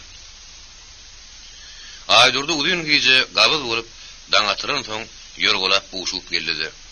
"Hey, Tırran, sen näme üçin döwlen boyun turup ýaleplenip ýatyrdyň? Tor, ýatan hakyny ödemek üçin güpe ossal, gapsany öpýük" diýip Tırranyň sırtyny dep turdy. Soňa bol gabarlyp bir humor ýatan neşekeşiň ýanyna bardy da, "Hey, sapaty, tor it köle ýaly garalyp ýatmady. Suw çek. Odun getir" diýip onuň ahwakyna garaman aýada ýeşi berdi. Şeýdibem Aýdurdy. Olaryň hersinden her hil fiýdalanyýardy. Gara näçek adam näçe köp işdi. Aýdurdynyň şonçada goşu çykyp köýüp gelýärdi. Çünki onuň bir teňe iki teňe bolardy. Adam az gelip berse Aýdurdy derrew belli bagşylar çagyryp tögürege habar edip adam ýygnap saçallardy, aýdym aýtdyrardy. Kut ýonka akşamyň ödünüdi. Babanyaz bagşy bilen Jumaat bagşyny duşurup şeýle bir garşylykda aýdym aýtdyrdy görün. Zahirleriň "Haw" diýdim men sana. "Zana, wah, soň kuzaňdan aýlanaýyn bilbil bola, bilbil" diýen tesleri täden atýança ýatmady. Düýün bolsa ol bagşylar ötün akşam söýlen hiç ýana gitmän çaýhanada ýatyp turup, deňgeni gurup, pala gurup arkaýyn demädiler. Bugün olar ýer turup çaý içip çöregip, dutarlaryny düzüp ýene aýdym saat taýarlyk görýärdi. Gyýma gara gaşly, gara gözerek bestir diýen bir aýal gözüne ýönelip olary çaý süýüp berýärdi. Kätede ol gülmesi zady gülün bolup aýratynna Aýdurdan ýa dediýärdi. Marynyň belli şilim sady berdi kör, üstü terpinjekli ayakly şilimini käte bir köredip olara şilim berýärdi. Babyn ýazbaşy ýapyllak hiňlenip sallaryny gözelaýdy ýa-da. Olar şeýdişip Osman Türkalary. Gapydan salam berip harby geyimli Lena girdi. Olar Lena bilen soğuk salamlaşyp tebil tapdylar. Aýratynam Aýdurdy bir geplep iki ulip Lena nähili garşylajagyny bilmedi. Bağışlara Lena erkileşikli bolan soň onu aýallarmy etmediler. Olar aýdymyny da sagyna tappa goýup geňşirgenip bir-birine tere düşdiler. Ýogam Lena olardan aýdy beriň, sal beriň diýip ýogran towukka etdi. Bestirhan urdy içinden bir de bir aýaly meňdiş erkek adam bolja eken diýip Lenany gaby gastynyň şeýle bir syýndap gözüle ýeýjek bolýardy. Aýdurdy çaýdyr tüýjü getirip Lenanyň öňüne goýdy. Lena udatlar tertalman. Men Reispolkomyň hem Reispolkomyň Gatakar owasyna wekili. Meniň öz adym Lena. Kakamyň ady da Lapin idi. Bilýän gyýdym, bilýän.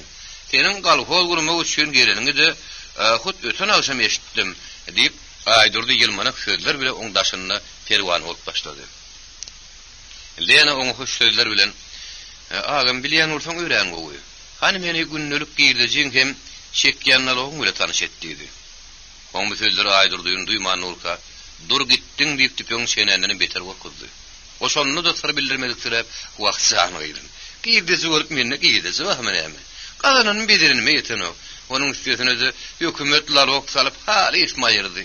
Inni biler şonu petikläýmesek başy hiç alaş tapmadyk diýip Aýdurdy gazanyan giýdisini girdilip patentini görkezip hökümetden derinmäge durdy.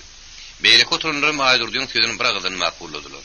Aýratynam arryk ulyň adam çalaza pelteklep "Awjijim, Aýdurdyň söwda edişem ýöňde bir it biçeniňki ýaly. Alan haky ýerini ýugdurmaga ýeteno. Ondan bunu nädip giýdiş köp bolsun diýip lohla edip güldü. Töwrün näkilerim onuň bir gülkünün sözüne goşulmandyryp bilmediler. Bestirhan uz ýylgyryp Lena garap "Awwa janym, sumat het başga kaýdy. Munyň ady Aýdurdy bolsa-da muny waýlykdan başga baýlyk ýokdur. Aňyr uzy elinden gelsem o kömek etmek gerek janym. Muny lalok hali ismaýyrdy. Onu kimdirmek gerek janym. Aýdurdyň lalok alany bilen hökümetiň gaznasyna baryp Almany bilen egitilesi ýok. Awwa janym, onu kimdirmek gerek. Sene elinden gelýär" diýdi. Hawa şeýitmek gerek. Berekella bestirway berekella. Seniň her sözüň damja bolup, men maňzyma damya. Beýle de bir garyp hökümet bolar eken. Walla men laf etmäýin. Şura hökümete menden garyp. Yer seniň hökümet bolanyň haýsy, garyp düşeniň haýsy. Dogry da walla. Eýlep lalok diýip, salgyt diýip selpäp ýeriniňden manat ýasaýan maşynyny iki gerek arty aýla wessalam gutordy. Näderden atyr ýetli ýüldükler weşeň bolaýdy diýip şilim saz hem şully gözüni süpürüşdirip gürrüňe goşuldy. Lena onuň soň sözlerini eşitip ýylgyrjak ýaletdi de ýene syr bildirmän gözüniň gyýtagy bilen şilim saza gaharly etdi. Çünki onuň ýaňky suwjyk sözleri Lenanyň ýüregini jünküllemedi. Tassanyňa näme bere tamaglaýan öşdipdi. Herne onuň ýerrup ýerde galyny gaýtdygyny nadanlyk nazar alyp oňa hoşulmaý sözler bilen "Agam, şura hökümeti garypym bolsa, sen ýal 7 gapydan yer tapmadyk garyplaryň, batyraklaryň, eşiriň hökümeti, baýlaryňky däl. Şonuň üçinem, onuň gıýbatyny etmän, oňa himayet etmek gerek" diýip Lena şilimsazy aýdan sözleri üçin puşman etdirjek boldy. Emma şilimsaz onuň ýüz berdigiçe ýüdüňni düşüp "Aýagy, sen galhoz gurmaga gelen bolsaň, gitde galhozyň gur. Lalok göre senin näme işiň bar?" diýdi. Aýdurdym onuň arka durunda bolsa bolup, "Dogry da walla, galhoz ýokman lalokdan başlamalymy?" diýip Lenanyň ýüzüne kinaýal etdi. Lena onuň aýlygy sözlerini dereg düşündi. "Hawa agam, galhozy ilkin lalokdan başlamaly. Ondan bu senin şaýhanaňdaky lalokdan başlamaly. Ýa salgydy köp salar görün.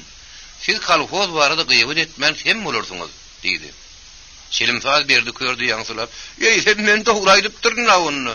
Niranga baksaň, lalogyň derdinden ýürek burýarlar. Suw lalogy, çöp lalogy, yer lalogy, öý lalogy, Hey beýle de bir tökönüksiz lalok bolarmy diýip, sesini barha batlandyryp şullu gözüni ýyşardyp Lena seyretdi. Lena onuň bu galmagaly üçin bir jykdy darykman gaýtam ýylgyryp, "Agam, hökümet senden hey bir köpük nalok aldymy?" diýdi. Bu soru çilim taýyp otdurup ýapyşdy. "Ýa-ýa menne siz meniň şu çilimdenim nalok aljakmy?" diýip ol şöküne düşüp, gülesi gelmehede ýalyndan iç ýakkys güldü. Aýdurdy çilim taýyp käýemegiň dergine gaýtamyň gülküsine goşulyp, "Berekella kör, gözüňi ýyrtyp pomidor ýaly edip, şondan basylaýsaň, içen saýyňy burnundan getirin" diýip bir ýanyny oýunyna salan bolup, çilim taýyp beri bilen meşegini berdi. Lena da onuň alpetinden alyp, "Saý sen näme gülýärsiň? Sovet hökümetiniň edi topragyna oturup, ýene oňa töhmet atdaýandygyň üçin gülýärmiň. Gül bakaly, köp gülün bir aglaýandyr. Sen aglap diňe bilmersiň. Eret dinlenmer seniň nalok çekişiňi. Nalok gülün sapy berseň baýrady bolardyň ha" diýip, oňdan mawy gözüni gahardan nolduryp, Aýdurdynyň bäbinine çiňirdip etdi. Keretdikçe de Lenanyň gözü jowherlenip Aýdurdynyň içinden parran geçip barýady. Aýdurdy onuň gaharly nazaryň öňünde dogurdurup bilmän, barha ýoksa urlap kim-kimden ýyda çekilýärdi. Şo barmany onuň pazarlap, gulagyny ýetip duran pişke murtum, suwa watan ferşän guyrugy ýaly aşağı sallandy. Lena onu barha sıkaza alyp, "Seniň bir saýhanyňdan geçip tökmetany bolupdyr. Şo sebäp bilen seni ýokman jogapkärçilige çekmek gerek" diýip, oň üstüne sürünip başlady. Aýdurdy aýdan sözlerini puşman edip, ýalvar ýakar bilen tapy bildi, müňde bir razy boldy. Ol müýünli garaýş bilen töweregini teredip, oturunlardan dalletledi. Ýegini gyrmyzy only, başy göýök selleli, zumatet bagşyal agajet bir adam laňa ýerinden galyp, olaň arasyna düşdi de Lena garap, "Uýam, maňa baban ýaz bagşy diýerler. Sen maňa gulak sal. Biziň hatyramyz üçin Aýdurdy bilen şu tapar kejeleşme. Biz sana ýaka tutup ýalbarýar. Bir ýazykdan ýarilmez diýenler ne daýdyny?" diýdi. Lena oňa gitgaça jogap berdi. "Agam, munyň günäsi bir däldir. Müňem bardyr." Baban ýaz bagşy Lenanyň bu sözüne garşy çykyp bilmedi. Gaýtamyň makullap, "Bowray diýýärsiň uýam. Munyň her adymda da bir ýalňyşy bar diýsen ben nanaryn. Ýerni şeýle bolsa sen bizi hiýlap, bu safar meňe degme" diýip, bagşy ödürlenip Lena ýalbardy. Beýleklerim ýalbardy. Çilim sazda ýalbardy. Bestirhan uğunsuzlap, Lenanyň uzaklap, bir el bilen onuň arkalaryny typalap, alkyşlar okap ýalbardy. Aýdurdy bolsa onuň öňüne üçürdükler, "Gyýdym, gyýdym, sen meni bagşla. Sen meniň kiçem bolsaň, men seni ýat gyýdyňy garaman, hut gyýdym ýaly görýän. Sen meniň sakalymy seretme uýam. Geçide de sakal bar.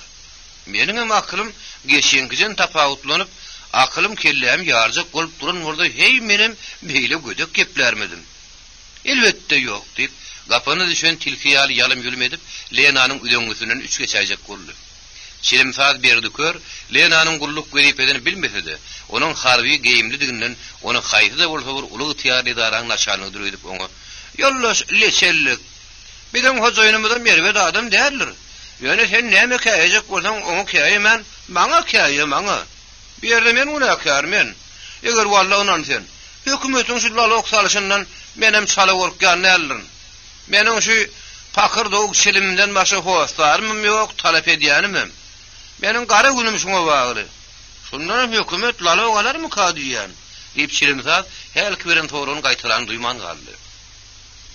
Lena onuň bu sorugyny badabat hoşuma jogap berdi. "Ha agam, seniň diýdijiň nalok almagy degişli bolsa gatamalar. Näme diýip bolmalylar? Hani sebäbini düşünürdi. O da bilen näme şeýle bir garyp bolun. Ýöňümdäki ýeşigimem oda sarsaň tutacak däl. Çelim hali gelip, "Zardyn günümi görýän. Bir garnym dok bolsa bir garnym aç. Başga işe bolsa ben yaramok. Kärim pes, kärim. Meni kesel berdi, kesel. Meniň aýalymam, hyýalymam şu çelim. Çelim bolmasa men öljek. Şoň şünem şu çelim meniň gözüme hut bir şaňardap duran şaýly ýerinden gowy görünýär. Bak seniň serpinjegiňden aýlanaýyn. Seniň pakyrdyň müň şaýly ýeriniň zıngırdysyndan gowudur" diýip, çelim saz çelimini otlap, onu pakyrdadyp içkin soran soň goý goňur tüsüni börüp asmany üfledi. "Men mundan aýrylsam, armanlyca öljek" diýdi. "Ýok agam, sen mundan aýrylanyň bilen ölmersiň. Qaytam zak-zaklap gülersiň. Zda oňup bilmeýän bolsaň, özüň çekdiň çekgül başga şäwür berme. Şilimsaz geň galyp sorady. Näme üçin? Lena bir söze jogap berdi. Gadagan. Şilimsaz Allah'ın çigisi bolup qaytarap sorady. Gadagan? Hawa gadagan. Bu jogaba Şilimsazdyň şullu gözi petirap, hanatyndan çykajak boldy. Ol hedip bir suranardan, aşlap uludan demin alladı, gaharla aytırap sorady. Näme üçin gadagan? Senin bir şilimin kesel ýaýrady diýär. O nähili kesel ýaýrady ýa? Senin özüňe hajardap durun iýin çekedelli. Bir şilimden senin çekýäsiň, saglarym çekýär. A senin bolsa sag adama kesel ýok ýa. Şoň şenim kesel ýaýratmak gadagan. Biziň diýenimiz etmän öz diýeniň bilen bolsaň, saňa da sen hujuýuňa da jerime salarsyn, düşündiňmi? Berdi kör şilimini gujoklap, ne oňa düşündün diýdi, ne de bir düşünemek diýdi. Allah bir ählim baryny sırgyna gyrdyryp, tuğmayak galan baýaly, gaýgyly haly işini hümledip, pikir derýasyna garyp boldy. Aýdurdy bolsa, asyrynlyk bilen murtuna timar berip, Lenanyň sözüni tasdikleýäňde, bolýa, innikile beýtmerdi guýam. Sen onun ýaňa arkaýyn bolaý diýip başatdy. Baba Niyaz bagyşy Lenanyň sözüni makullap, "Uýam, sen öýren dogry diýýärsiň. Şo çilimden adama kesellen başga hiç tat gelmeýär. Mene şonu ünneden bir ýany ömrüm çekmen. Çeksege de çekme diýerim. Teredoňy keştiň çeker ýalymy? Elbetde ýok." diýip ol her demalanyna iki üskürüp bir hyzırda oturan berdi körgür közdi. Baba Niyaz bagyşynyň bir sözi bestirhanyň bitinden oturmady. Ol näer kereşme bilen Baba Niyaz'a garap, ýağ şalynan ýalryk şar gary dülplerini typalap, uzyp suzy güllüdi. Hay bagyşy, iýilikde sen mir beýdime göre. Onuň beren şilimini keşdiň çekmese, men hüdürläýsem näme dersiň? diýdi. Baba Niyaz onuň bu soragyny näme diýjegini bilmän şala jyýlgyrdy da çaýyna güýmenli. Oňa senin jumat het bagyşy ara düşüp degişme öle bestirhana. Peri, senin elin he berdi körüň elinden goýumy diýsene. Özüme senin won barmagyndan ballam durunum bolsa, dodogumy tamşandyrman. Baba Niyaz menden horan nälerle diýip gaýlap gülüp hediledinni. Duýdansız tapyşyk. Lena şu yerden çykyp gaýdyşyna, garlary baskylaşdyryp gögrümi giň bir ak tamasa boldy. Oşo tamyň maňlaýyndaky gatakar obotynyň gyzyl çaýhanasy ken ogodan ýalgyny okap, gapynyň ýözüne tarap batly çeki başlady, onuň içine höwes süren teretdi. Ol çaýhananyň işaratsa hem giňiş tüf tip tükür ýarlärli. Onuň içinde ýöňi ak ýöňlükli burunluk at ýüzli, ikegini teredilen duran daýaw adamdan başga hiç kim ýokdy. Olam aşhananyň içinde hiňdenip çaýçy oturýardy. Çaýçy aýdyny goýdy görün, Lena onuň bilen gadarly salamlaşyp, "Sen çaýçymy?" diýdi. "Hawa ýollaş, näme gerek bolsa aýdy ber. Men häzir çaýçy diýseň, çaýçy, ýaşpel diýseň, ýaşpel. Üç adam meň işini bir ödüm edýär. Aslynda ýedip etmän bir ýerde işem ýok. Men kömekçim Muhammed Ilmurat bilen aşpelim Agazyk Halmurat toýa gitdi. Olar hökman şu gün boljak ýygynaga ýetişmeliler. Meňem öz adyma ha Garabek diýerler. Gakamyň adyna da geldi. Aýdym aýdanymda ýokuş görmän çaýhana hiç kim gelmäsoň ýüregim gosýar. Sallahlykdan haris ýadadym diýip Garabek gülümsiräp ýepledi. Lena da oňa gülümsiräp ýepledi. Şey diýsene ýurlaş. Bolsa da siz ýetişikli adam ekeniňiz. Olar ýaly bolsa menem naharlarsyňyz diýip Lena baryp bir stol oturdy da ellerini çykaryp ellerini okulaşdyrdy. Garabek işi oturan çaýyny goýup derre ony naharlamaga girişdi. Ilki bir o şemşe, vilka, tamdyr çöregini getirip Lenanyň öňüne goýdy da, men size piçi bersem mikem? Ýa-da palog diýip Lena ýüzlendi. Lena ýylgyryp, "Bar bolsa ikisini meräýin" diýdi. Garabek oňa düşünüp Lena ähňde başatyp, ilki bilen daşy alym uly bir toýnokly käsäni ýagly pitiden nolaryp getirdi de, ony Lenanyň öňüne ýuwaşdyk bilen goýdy. Lena ondan işdämen iýmäge başlady. Garabek hem Lenadan aýry oturmady. Gidip şäýnekdir käseden getirdi de, Lena bilen ýüzbeýde oturdy. Olar ilki bilen başga gurrun tapmaýan ýaly gardyr sowuk kakty gurrun etdiler. Soňam tanışmaga geçdiler. Garabek oňa Sibire sürgün edilişini, aýalynyň ýaş sünnü ýürüşini, syr masallyk galyşyny, Saýsy bolşuny gyýtgyzyp görünmerdi. Lena da onu öz adyny, kakasynyň adyny kimem kalkol gurulşyny geçirmek üçin şu Gatakar owasyna wekil bolup gelenini aýtdy. Ýollaşla penasy bir ýan adyňy baş eltip bildiňiz ören gownetiniz bar. Ýöne sizin kalkol gurulşyňyzdan bizim saýhana symy ýaly olaýmasa diýip garaby salaja berendi. Sizin saýhanasyňyz nähillip Lena onuň geňirden toruldy. Görýän ýollaşla pena. Hey şunun içinde kimizin başka adam var mı? Elbette yok. Yoksam bizim nafarımızın ardan hem yağlı. Füyücülüğü de onun üstüne. Sayımı da dilin sıyırıp barayan ağacı. Sonunda da bizim sayhanamıza adam yüreğen ağız geliyor. Adam olmuyor da sevde bulmuyor. O da günne bir işletekim 10 manattan artık sevde edip bilemdik. En yağıştı bunu petiklep yapaymak gerek deyip Garabeg Lena'nın yanına yüreğündeki dakın alıp duran pikirlerin barını nöktü. Yollaş geldi. Elbette onun bir sebebi vardır ahirin. Elbette sebebi var. Sebepsizem zat da olur mu? Bunun sebebini aydıp oturur yerler. Sana da görünüp dur, bana da. Mesela ne mi görünüp dur? Halha kerdel yerinden kertirip, iyili çürköyen teşkasap bilen Aydurdu'dan başka adam der. Ayratırım Aydurdu bir de köp ziyan veriyor. Ne mi olur sizin sayhananızda gelecek adamları koy vermeyeler mi? Elbette koy vermeyeler. Aydurdu kalvo taktı gurrun çıkancı günü. Öz doğulçularını ovayı verip dayhanın arasına her hili kovtara kalıp başladı. Şeydüğüm köp dayhanın mağadını ardan aldı. O koçalarını göykluğuna saptırıp mağlut kim oğdu ne dinli. Sonun suyunum olur naharını sahayını yetini niyeti ya da kard verip almacağa daldırıyorlar. Şeylip gelmeyeceğim getiriyorlar. Olar her kim gelse de gittiğmeyorlar. Olun kerillikle. Kumar kart oynasıp, kemsine kovulaşıp, haydak vahay oluşup, hükümetin karşısına gıybat buluşup, o yok giyeceğini geçiriyorlar. Günlüğüm teyelse adam gelmese sağa sarıp, aydıma kıygırış veriyorlar. Şeydüğüm olur bir de gelecek adam yeni, özüne çekiyorlar. Ol baydanlarlarım kail olman, en son sayını kiyadelerini uyup ardında da o yollaşla pena. Galhol gurcugum bolsoň, sayhana türjugum bolsoň, ilki üleşler ýaly yaramaz zatlan köküne palta urmasoň, etsek işin aňsat başa barmasa gerek, diýdi. Lena Garabegin aydanlaryny üns berip dinleýärdi. Ol pitidini hem palawyny ne hilip uturanym duýmady. Storuň üstündäki elejerin boýlan ýu kojuk kagyllardan alyp elini ağzına tüpürüştürdü. Garabeg sayhananyň ýagdaýyny ýagşandyrymak barada rayon alyjylar taýudynyň yerli guramalaryň yarama işleýändigini jibernip Lena görüňlerdi. Ayratynam şu barada eşek guludan deýrenli. Ýollaşla pena. Ýenen käýinmejek.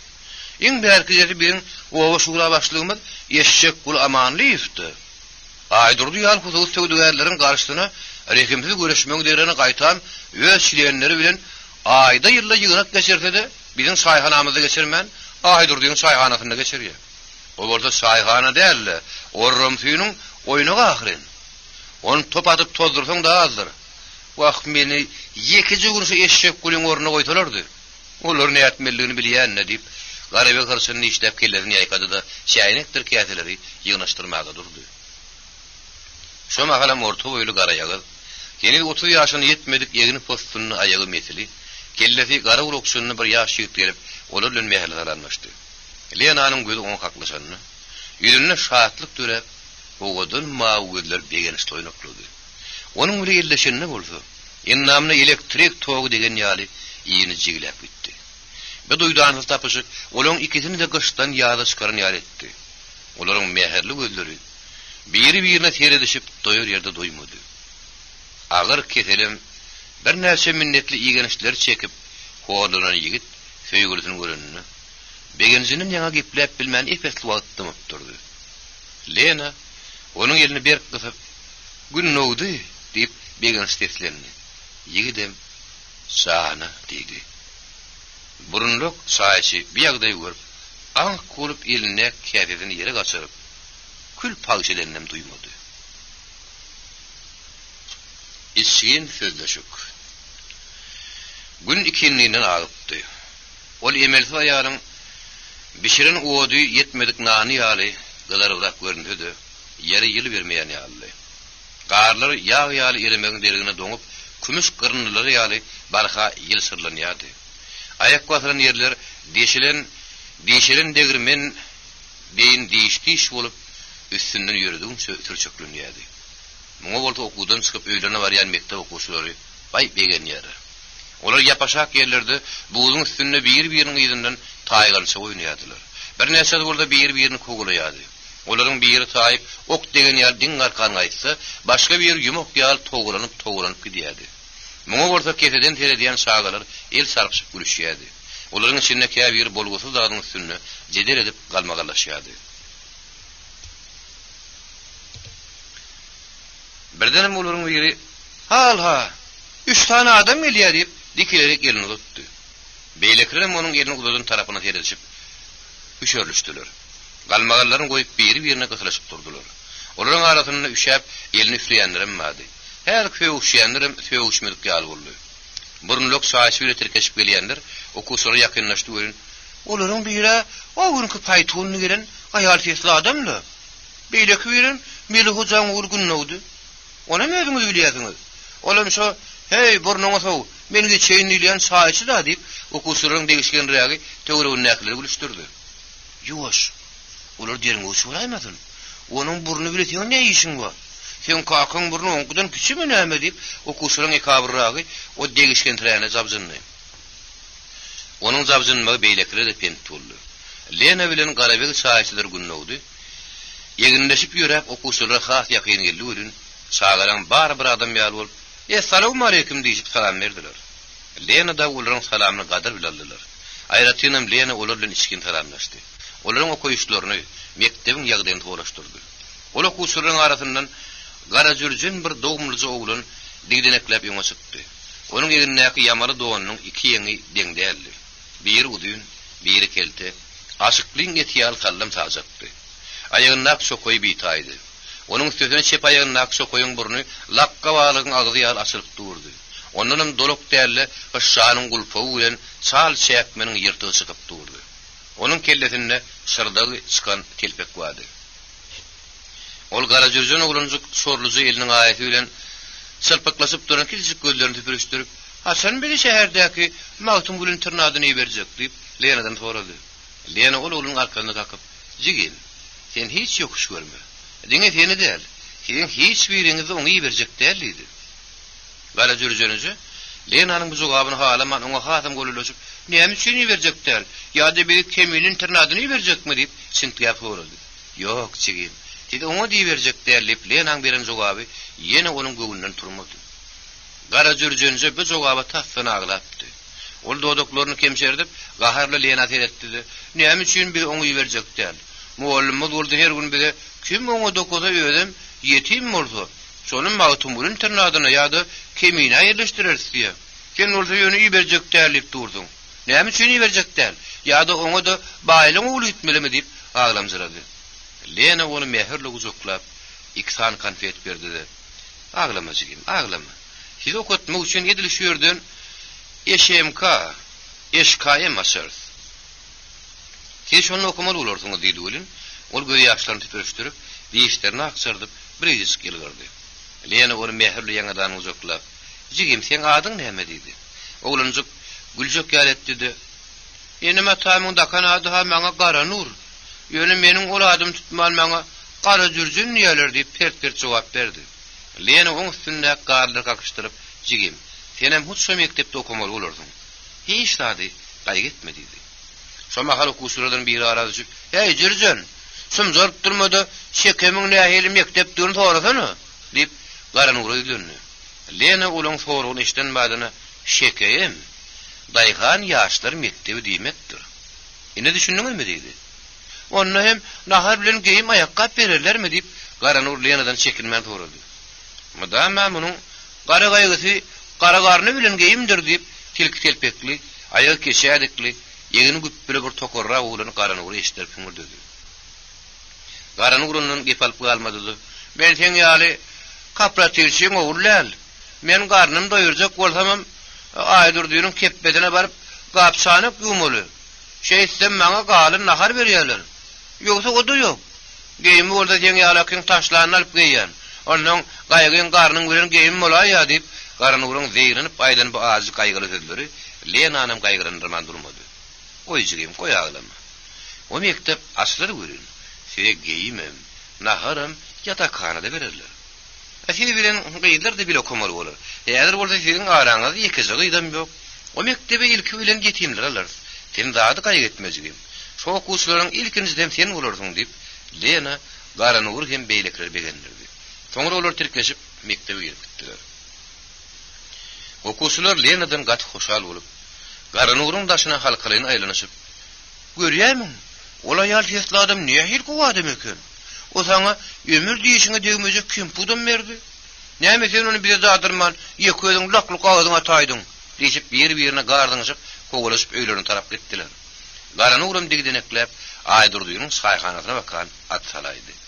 Lena bolsa kommunistler, komsomollar, aktivler ýygranýança, mugallimlerle içkin tanışmaga durdy. Mugallimler mektebiň hem öýleriniň ýagdaýyndan Lena gurrun berdiler. Ýegneşikçilikden, aýakkaplykdan ýa-da köp okuwçylaryň okuwy gelip bilmeýänliklerini, gaýyllar okuw çekmek hakyny gurrun etseň, bu owada aňtalýanyny gurrun berdiler.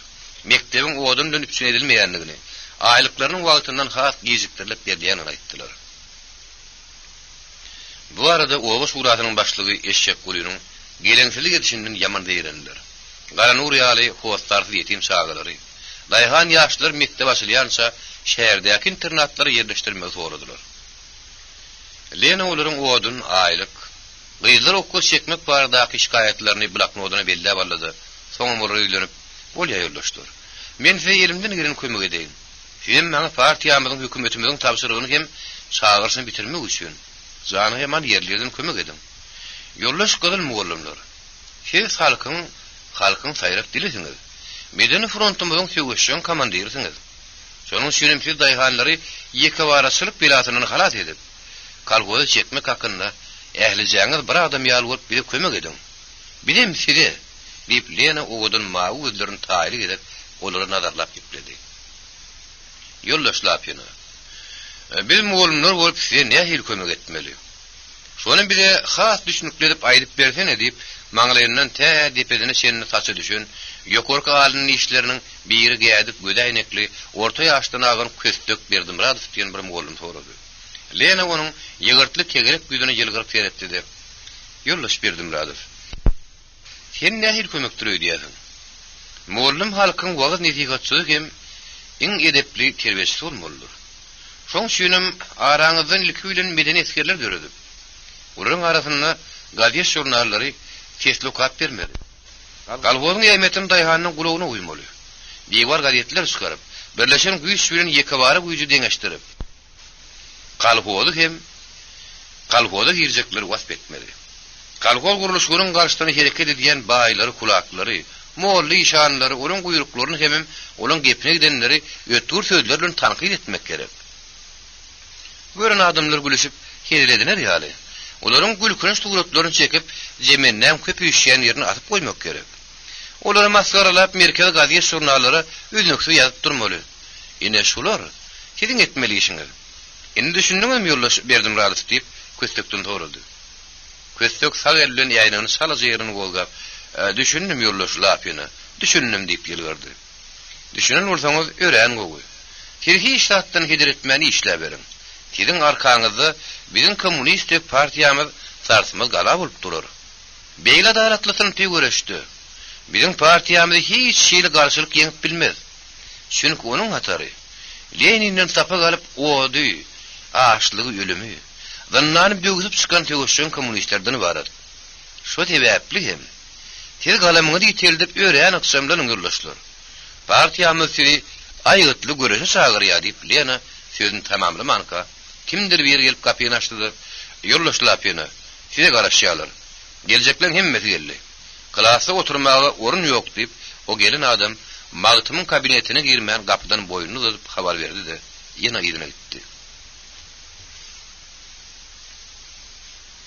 Deşik tapsa girjetdi. Gatakaryň 20 goly aktyw bilen gepe söze düşünýän 7-8 sany garyp daýhan hem ýygyna geldi. Olar okuwçylaryň üç bolup oturýan partiýasyna güýürleşip, iki adam bolup ordan ýerleşýärdi. Diňe mugullum oturýan iňiňdäk partasyny boş goýupdylar.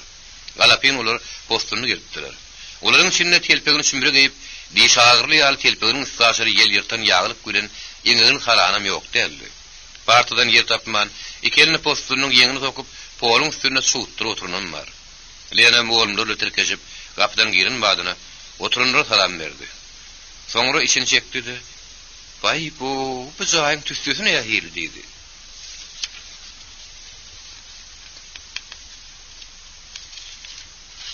Ýygyna girenleriň aglabasy tüstü edenleri bilen jaýylajak ýaly kökedip çilmişek geldi. Bir näçe bolsa nas atyp dowdugyny mümkinledip äpişkä gola ýetýärdi. Ýoldaşlar, tä hareket etmediýänçe zaýda çilmemşek mäň nas atmaň diýip magtym şarif bek tawşyrynyň soň olar ýözary gowluryň tapdylar. Naskeşler penjereni açyp ýeke-ýekeden boýuny daşary kuladyp naslaryny tüýkürdiler. Çilimkeşler çilimini taşladylar. İçerik piyakide huva yayrap, adamlar yengillik güle demalli. Son ornaşıplı oturup, bari Lena tarap seyrediştiler. Lena halkın önüne çıkıp, tüy-tüylüme on soklu dile vardı eleken. Şehre de buldu, adamlar onun sözünü ilki vada edil, erteki kimin dinlediler. Yoldaşlar, benim özüm 1904. yılda Marda yeniden oğullum. Benim kakama lap yenilirler. Halk arasında onu alsak doktorum diyorlar. Belki sizim onu tanasanızım tanayansınız deyip, Lena özünün sosyal çıkışını hem durmuş halini kıskısk beyan etmeye durdu. Ha buyurlaşlar. Kalfoz gurmak hem zahmetkeşlerin gârını sülük yal soğrayan kulaklığın soğun etmek üçün. Marinin rayon parti komiteti hem reis balkomi, beni sizin Gatakar ovanıza vekil edip iyi verdi. Men uzak sözlemeye on çoklu çeper değil. Söyleyin neysem, köp sözüm tapayarım. Söyleyin neysem, köp sözüm tapmayan. Yönü garip hem ortada yıkanlar yokman, kalkoda çekmeli. Kulaklarının bir yüzüm yedinizin maddi tasını yokman sonuna çıkmalı. Kulaksılığı ne doğru şeklin ortada yıkanları eğidine kaydı balıp, onlarım kalkoda çekmeli. Olarsa bir kalkol grup da bilmerti işletti. Olar garipler hem batıraklar bilen bar maşgala bolmaly. Siz aktivler bolup, ayalınız hem özüňiz halka göreli görkezip, hem bedeniň orta kalkoda girin. Yeriňizi, mal mülküňizi kalkoda birleşdirin. Bolmasa biz ýeke bara huzurluk gören mundan aňyryp, ýöňe gidip bilmeriz. Diýip Lena sözüniň dowamyna galla babatyna çekilýän kıyınçylygy. Kulaklaryň orda gallasyny halka döwlete bermän, ýere gömüp çüýür düşünü. Dayhanları ağırlap koğuşaları göğükluğunu ordurup mal otu edişlerine aitdi. Heygim, her neysen galat gepleyene değilsin de. Neymi için biz yeke varı huzurluk olup bunun anlayıp öňe gidip bilmeriz. Onun sebebi neymi heygim deyip cümmaga diyen sanğı dişli, gaşlık, çürük hakkallı, iyinşe yüzlü bir yaşıl oturun yerinden Lena'dan can ağırlı soradı. Lena hoşuma sözler bilen, ağam, yekavarlarım köpsü yer urup yerde galın garip. Olan gadanany bedenini yetmeye. Görünü görgü eden beri bolýar. Ýa-da kıyagda yekavar huzurluğun birinin bir taw ýokudy bolsa, beýleki birine o da ýok. Şeýdibim ören köp daýhan yerini öýdek bilmän baýlara ekerini berýär. Şoň şüýnem bir iki ortada garybyň horlanyp, baýyň gününi ýa-ni sizem bilýärsiňiz, menem bilýän. Garyplaryň, batyraklaryň, orta daýhanlaryň jaýdyny kalkoldur. Biz näçe til kalkol bolsak, baýa da kulaga da, süý tory da, mu tory da muzahir bolmaz. Yerim bilinki, suwum bilinki. Öz yerimizde suwumuza özümiz eýelik edeliň diýip köpçüligi garap sözüni jemledi. Oturanlardan salpy murtly tapar diýen adam Lena'nın sözüne göň etmesine gelip, "O gulok diýäniň näme?" diýip ağzy ýylgyrmak göle batyrga sorady. Lena onuň soragyny dereg düşündi. "Kulak diýänim, zadyna yumruğuna, gamstana dayanıp, garibe gani utturyan bayda. Ene düşündün mü ağam dedi. Keygim, bay olmasa da bir garipler yaşap bilirmi? Onunla denglik olaymaz mı deyip, bir buruşta gısırıp oturun yoğuyun tesli godor diyen bir adam Lena'dan çekinmire soradı. Ağam, bizim gözlüğümüzüm şu denglik de deyip, Lena ol yoğuyun tesli gözü gımpay adama öğren düşünüklü hem gayıtka cevap verdi. Keygim deysen eme, Hudaýym gyrajyňlyk gursun diýip biziň ata babalarymyz ony ýöne ýerden aýdan näler diýip jymmaga ýogyn keslik godar aganyň pikirine goşuldy. Agam, bilirki bilen bar güýjümizi birikdirip şo deňde uğralyň. Ondan soň baý hem kulaksy ýaşap bolýarmy ýa-da bolmaýan görüverir. Ondan soň İshak Abramovich beýdir, zemmok garaş diplomny çykaryp partanyň üstüne goýdy. Ýollaş lapyny ören doguraýdy. Garip hem orta daýhanlary, batyraklary şu deňsizlik belasyny uturmak üçin hem ular kollektivleşdirmek üçin Sowet hökümeti hem kommunistik partiýamy ören aýgytly şäher görýär. Siz bilýärmisiňiz? Şu barada ýollaş Lenin ölmedinden öň bide näme aýtdy? Ol diýmetkeş daýhanlar diňe kalhoda girmek bilen gariplik belasyny uturup biler. Başga hili bolsa, onun haly harap, dat onun gününe. Ganhor kulak bütün onun gany sorup uturur diýipdi. Şonuň üçin bilen görkezlen ýolun dost dogry batyrga gitmegimiz gerek. Kalhosylar işler bilen birleşip kulaklary hem ähli düşmanlary derbi dagir etmeliler diýip janyny tazyryp ýepledi.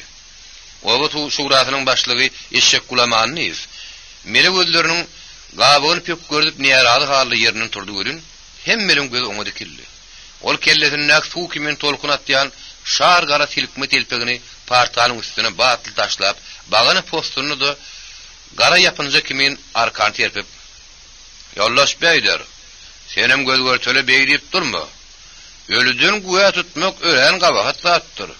Men äleniň şeýle diýip durany görenim däldirin, okanım däldirin diýip, ol elipden şermenine boldy, İshak Abramovich ýalan çetjek boldy. Oňa çenni ýaňaklar ýetlek loppuş ýüzlü, goýun gözlü bir ýaşy ýitlaň ýerini garlydy. Ýollaş eşek guly. Hemmekçi seniň ýaly galykdan ýöretmeli gözlü kördi äl ahyrynny, duran ýerinden şeribetini pürküp goýberdi. Polat soňuny diňlärli. Ta soňuny heret diýipdirler. Goý eplesin diýip, onuň ýanyna oturan Mammut diýen loppuş ýüzlü bir kamsomol eginden aşak bassy. Polat gaharly gözlerini gyrpylatman eşek Gulamanyz diýdi. Onu gören eşek Gulamanyz onuň heder etmän durmady. Emma ol sırny bildirmedikleri onu ýaly yüzörlüdi.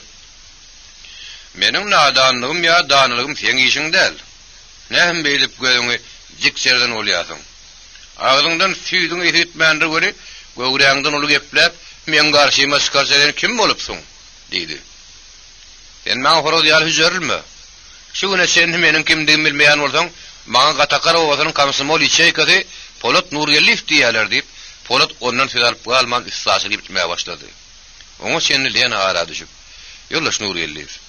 Sen aýdýanyň bar hak gulaýanyna da beýdip, ýödüňden uly bilen kejeleşip durmadylar. Ýygyna syýramak gerek diýip olar köşüşdirdi. Eşek Gulamanyz ardynjyrap, pytraňy pikirlerini bir ýere jemlemän. Hawa adamlar, men parlamentçyň aýdanyny hem beýderiň aýdanyny hem däliýjek däl. Ýöneňiň pikirimçe ha şirimse berdi kör ýaly. Bazı ýok gariplerden kalhol gurmak iňden kyn bolarmy kadiýan. Birden bilem hazlar ba ýaly diňe garipler anyp tüýdürläýmäliň diýip tüýdürüne seretdi. Onuň baýdan sözlerine goşulan adam bolmady. Gaýtam garabek çaýçy onuň soňky sözlerini geň görüp, "Ona hil hazlar baý. Düşünürsene" diýip, ol oturan ýerine gopsam sorady. Oň bu soragyny hemme makullady. Eşek Gulamanyz ýene de ardynjyrady. Awa gadim zamanna hazır diýen bir baý bolupdyr. Olaşdy o garipleri, "Gelin men siz dok ýaşadyň. Ýöne siz men diýenmediň de, şu ýeri ekin diýip olar ummasy ýer hem suw beripdir. Daýhanda o ýeri ekip köp hasyl alypdyr. Soň ol hazır baý. Ýonky ýerini al görüp onu köpeltdirmek üçin Hudaýyň ýanyna ardy barypdyr. Hudaýa meňe algogun ýazman alan ýerin ýödüňki diýipdir. Hazdarbaý köp ýer aljak bolup algogun ýazman gaýdypdyr. Onuň demişine hygman da aljygyp ýykylypdyr. Şonda da görüp bagyry bilen süýüşip, "Bana gulaş ýöňe gidip beripdir" diýip gaýgyly dem almak bilen oturanlar gynandyjak boldy. O bolayıpdyr. Garyn ýerine sapmasyn diýip, adamlar Hazdarbaýyň ölümine gynanman tam ýaňlandyp gülüşdiler. Jaýyň içinde jany hereket başlandy.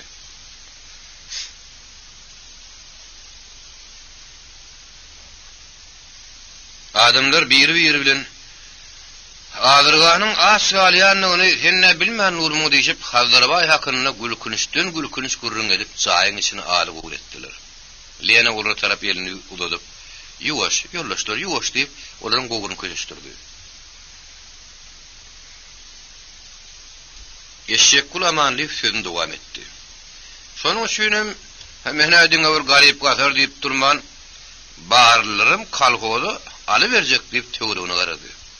Onuň bu sözüne burunluk saýçylap bilmän, eýdem sen aýdyrdy hem baba uly perwany aldym kalhoz aljakdy. Şeýlemi diýdi. Ýogdam näme?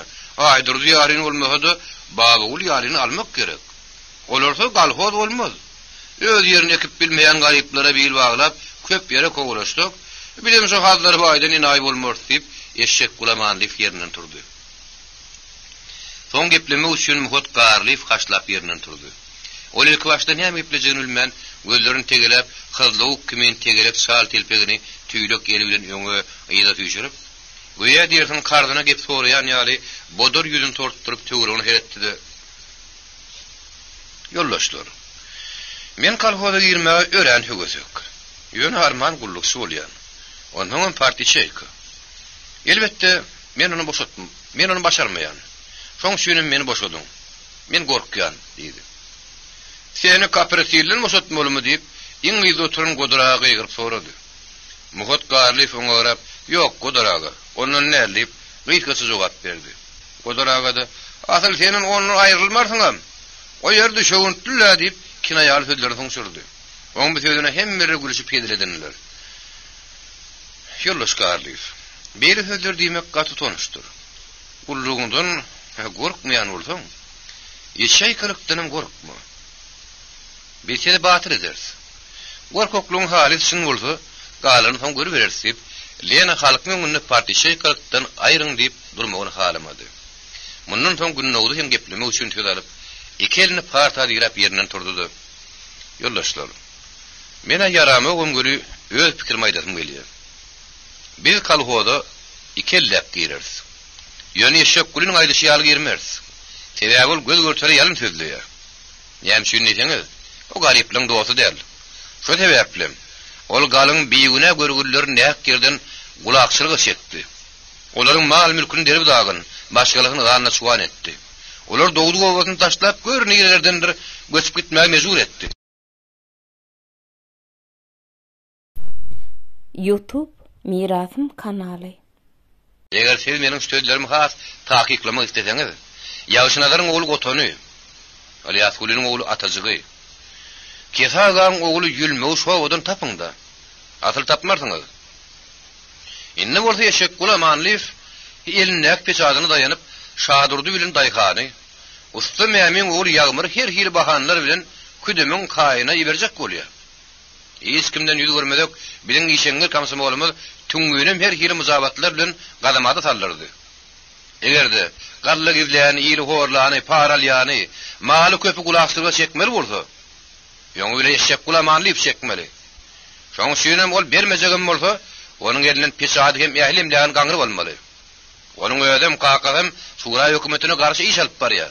Diýip ol gat sagat bolmany üçin iki günden dem alyp soza gepledi. Eşek kulamanlyk oň sözlerini eşitip, "Wotly köýnük" diýen ýaly boldy. O zöwge ýerine turup, "Sen näme üçin maňa töhmet edýäň?" diýip kassybar ýaly partany ýumruklap başlady. "Gaýgyrma. Men saňa töhmet etmeýän. Eger men saňa töhmet edýän bolsam, sen häziriň özünde biziň öýümizde bardy göräý. Sen kakaň bilen baba uly peýalwan meniň kakam yrjak bolup, fewuş getirip, kalgozyň garaşyna gürrüň edip oturýarlar" diýip, günnäwdi amanly bilen baba ulynyň gelişini, özüniň nähoş halyny olara duýdurman, gaçyp gaýdysyny, hut eşek gul ýararly, özüniň işden kogulun nuruny gürrüň berdi. Aýtmady diýmän. Olar häzir kalgoz guruluşyna garşy aýgytly hereket etmek üçin ören ýaşagan taýýarlyk görýärler. Olar sili de bilem tyýyljak däller. Aýratynam ýollaş lapyna siz tyýyljak däller. Olar ýaragly sözmokdan gaýçak däller. Meniň pikirimçe, olara sapak görýän hut eşek kulamanlykdan başga adam däl, diýip günnäwdi, kayınlık bilen turuşy ýaly kayınlyk bilen tozap ýerine oturdy. Günnäwdi meläýegiň bu sözüni dinleýän adamlaryň köpüsi owa şuratynyň başlygy eşek kulamanlygy bir geli ýigrençlik edişdiler. Olaryň gaharly gözlerine nälet odunyň uçgunlary toglaşyp eşek kula tarapy çyraýady. Ol biýti garaýşlaryň öňünde bir durkun taklap bilmedi. barka suslu basılıp, özün ne hil aklıcığının bilmeyen yüzüne kül urlun maytayal tesirlerdi. Onun tekinin başı yali zaytırıp duran kitizip murtu da fuğu vatan tışanın kuyruğunu dönünü. Daşı cayacak. İçim mözük şura başlığı bir de gerek değerleyen testler onun kuluğunu kaptı. Mektebin direktörü Maltum Sarif'ti. Muğullum köstök berdim Radif'ti. Eşek kulamanlıyım muğullumları eskirmeyenliğini. Mektebi odun lünüpsin etmeyenliğini. Aylıkları giyizliktirip beriyenliğini onun yüzüne bastılar. Hatta Maltum Sarif onun darav gidip yırtan tokmak jurnalına oturumda görkezdi. Yollaşlar, doğrusun neyse eşek kulu, Gannım Gulmurat, Şadurlu Şah Mehmet, Şarıgulu gayip yalı, kulak değil adamların korkudup onlardan para varını alıptır. Eyrana atlayan gaşakları kullap, Hasan görsen ara geçip piyan olpuyor. Ovadak suyu tuğulları koğrayışında görsediniz, deyip eşek kulun öz konuştu, Komsomol İçeyka'nın sekretari Polat Nurgellif onu öğren berk yalgardı. Eşek kulu tışan yalı, deşik tapta giyirmeği razı buldu. O sıpara yer tapmanın yediyen gödök hem ziyanlı yanlışlıklarını boyun almalı buldu. Özünün oklaudanım gönüm olacaktu. Yönüyle öz neberesini terbiye salıp, şu barlaşıklıktan figürüşte halkın bekvidine zanın ayamazaktığı varada aktivlere yalvarıp, eğer men tiyil mahalla düzölüp, yağışı aktiv olmasam, ayağımı seyelse gıyışık bassam, beni huttu önü kökümünle itatan yaratayın deyip, ol ulgu uğresini kişeldip, aktivliğin önüne kasem etti. Son aktivler Lena'nın tekliği boyunca kalkoda girecek dayıharının asabını almak için her kürüne 2 adım yürümeyi karar ettiler. Lena bilen Polat Nurgellif eşek kuluların kürününe düştü. Kulaklar hata olup inniki olacak umum yığınava tayarlanmak hem eşek kulu amanlı fatavşardılar. Yığınaktan sonku hoğsolu. Yağmur gün yaşıp karangı düşönün son Gara sorudan gerk doyup sarılaga bilen terkeşip ıssanısına vardı. Onnak 30'luk asma sırağını yaktı da dükkanın içini günlük etti. Körgün kömürdanını, ağacın yoğunuşkularını tarıp, onun üstünden kömür koyup kükürt sakıp otladı. Yoğunuşkulardan sağlamtık düşse bilen yelpıllap yaşıl yalın görünüyor. Yağmur körgün yergenek yağlı galıp duran sapından tutup, onu aşağı yukarı basıp hareketlendirdi. Körük vıssak gelip seslendi. Kömürler tutuşup, yarınlar lavarda, uçkunlar çıkıp başladı. Sarıula olsa, egini postunun yaplanıp oturun yerinden, şepelülün öskünün sağır hakkanı tıйpalap, yağmurun hareketlerin göz astının seyirnap şeyle vuruveriyordu. Hava usta yağmur, sana yalan manaçın. Şu şatlama soğuktu da şehre gidip geldim. İspalkomdan ulu raykom deyseler, ona da vardım. Eşek kulun ayağından arz ettim. Onun bana berýän ýediyetlerini jykmajyk aýtdym. Men baý bolmasam da meni aýratýanyga çykaryp gulak etdi diýip malym halymy oňa barmak goýup sanap berdim. O da bana "Agam, her näsen kalfoda garşy dälsiň" diýdi. Men oňa "Wahynym, men kalfodyň adyny eşitdim, özüni göremmi. Ondan men oňa niýeden garşy bolýyn? Elbetde eşek gulun gepine gitseňiz o meni kalfodyň gyrasyndan emeltmän. Her şıltaklar atar. Men ýadygym näme? Ene şeýle. Oğuny öýrendirmek üçin men gıydyma tölaýdyjy geldi. Menim kowdum. Şondan soň o meniň bilen ýyr düşman boldy. Ýeke bilse meni ýetjek. Nice tary meni oňa gyýdy berip saklanaýyn. Egerde hökümet biziň ýardan ýermedik bolsa, meňem dadyma ýetiň diýip okurdygymy dolduryp geplen duýmandyr. Olamlar gowa demeken. Agam, sen kalfoda giresin gelýän bolsa arda ýazdyryp, o baňyzdaky biziň wekilimiziň ýanyna bar. Onu soňra meşek kuladar berjek bolsa onu soň görür diýip, o maňa maslahat berdi. Mene diňe şoň aýdan bilen boljak. Usta ýagmar. Eger eşek kular harap goýmaýan bolsa senem şey etmeliydi. Soň bolsa çarulaga kalfoda girmek barada özüniň geňeşmäge gelendigini ýagmar aýtdy. Ýagmur körüň güstüllüsü bilen onun käbir sözüni dogry aňşyrmaýardy. Körükdäk galaryň garş-garş demirleri gyýkysyjy bilen ýeke-ýekeden alyp çüňklük iskenäniň aýtymyna goýup çekizi bilen onu tüýündirip degennek suwa taşlaýardy. Demirler suwa watandan zadar-zadar edip suwa ýnaýardy. şeydip görürüňe kän üns bermän. O demirleri küçük tağta berkidip diýişli maly ýapaýardy. Sürümtük buğdaýyň güdünnäki derdir totlary ýeňi bilen süpürüşdirip, ol şarula ganyň ýanyna çömüp oturdylar.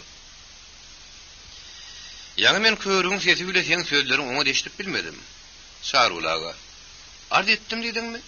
Oňra aýpsyň. Walla eger oňra aýpsyň. Ýok, man kalpoza girmek gerek. Menim edilýän ýaly. Eşek kulum beliniň gelse asman paýry çekäýsin.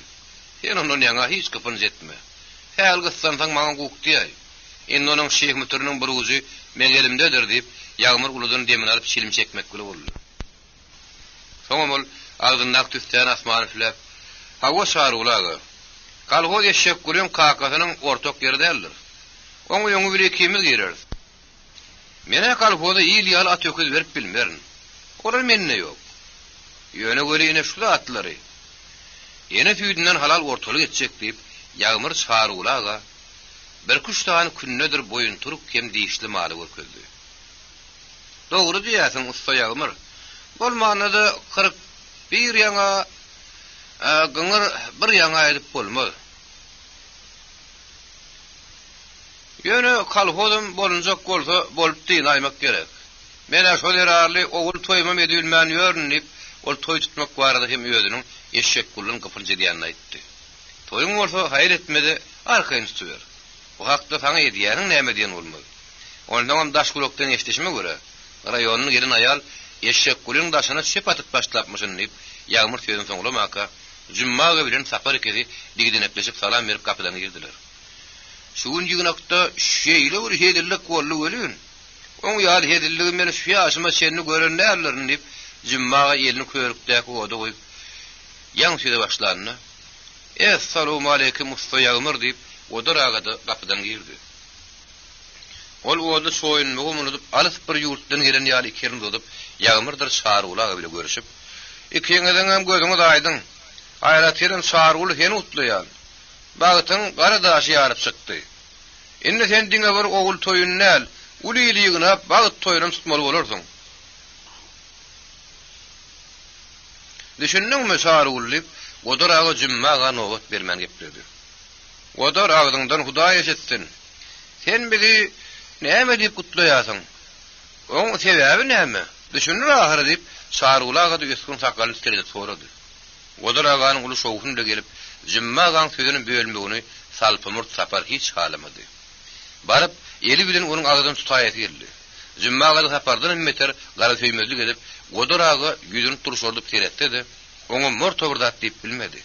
Godara olaryň bu garaýşlaryny aňman elini oda soýup durka, ýöňküýal güň açyklyk bilen çargulaga edip. Bir ýerde bezenmekden gaýry düşünmez ýalat ýok. Mele hojaň oğlu günnögdi bilen Nuriyelliň oğlu Polat birigip, ýygnakda seň tarapyňa salyp, eşek gülüň şeýle urtakmakladyr welin.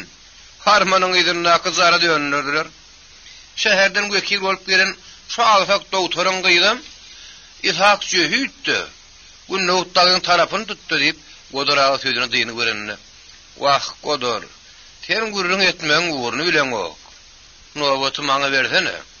Aýtsak sen ola ýalyň eşek gülüni burburça diýip, sen kulakçylyga çekmeli adamlar çekmän, çekmez adamlar çekip hökümeti ýamanatly edip, özüňi mahkuş bolupsyň. Daýhanlary galgoda garşy diýen senin başga adam däl. Senin gümüň çekmek gerek diýip, ola ýaly eşek gülüni näme hilgysady diýip jummaga da agdyny gelin aldy.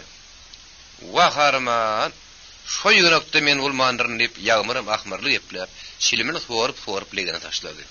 A sen ulaýanda näme derdiň diýip, tapar ondan bada sorady. Men bolun bolsam, azy sözlerle onu şeýle bir ýepeklerdim. Her bir sözüme şo mala kaklan tevlekimin, eşek gülüniň kükreginden girip, kebdesini bögüp çykardım diýip, ýagmyr ýüregine näkin onuň izlemedi. O senin işine doğumda olun salıp duru. Barmağının goğu olup dur deyip tapar salpı murtunu toğu verip birden gödök geplep ýagmyryň göğüne degdi. Ýagmyr laňy ýerini alyp iki daban aldy.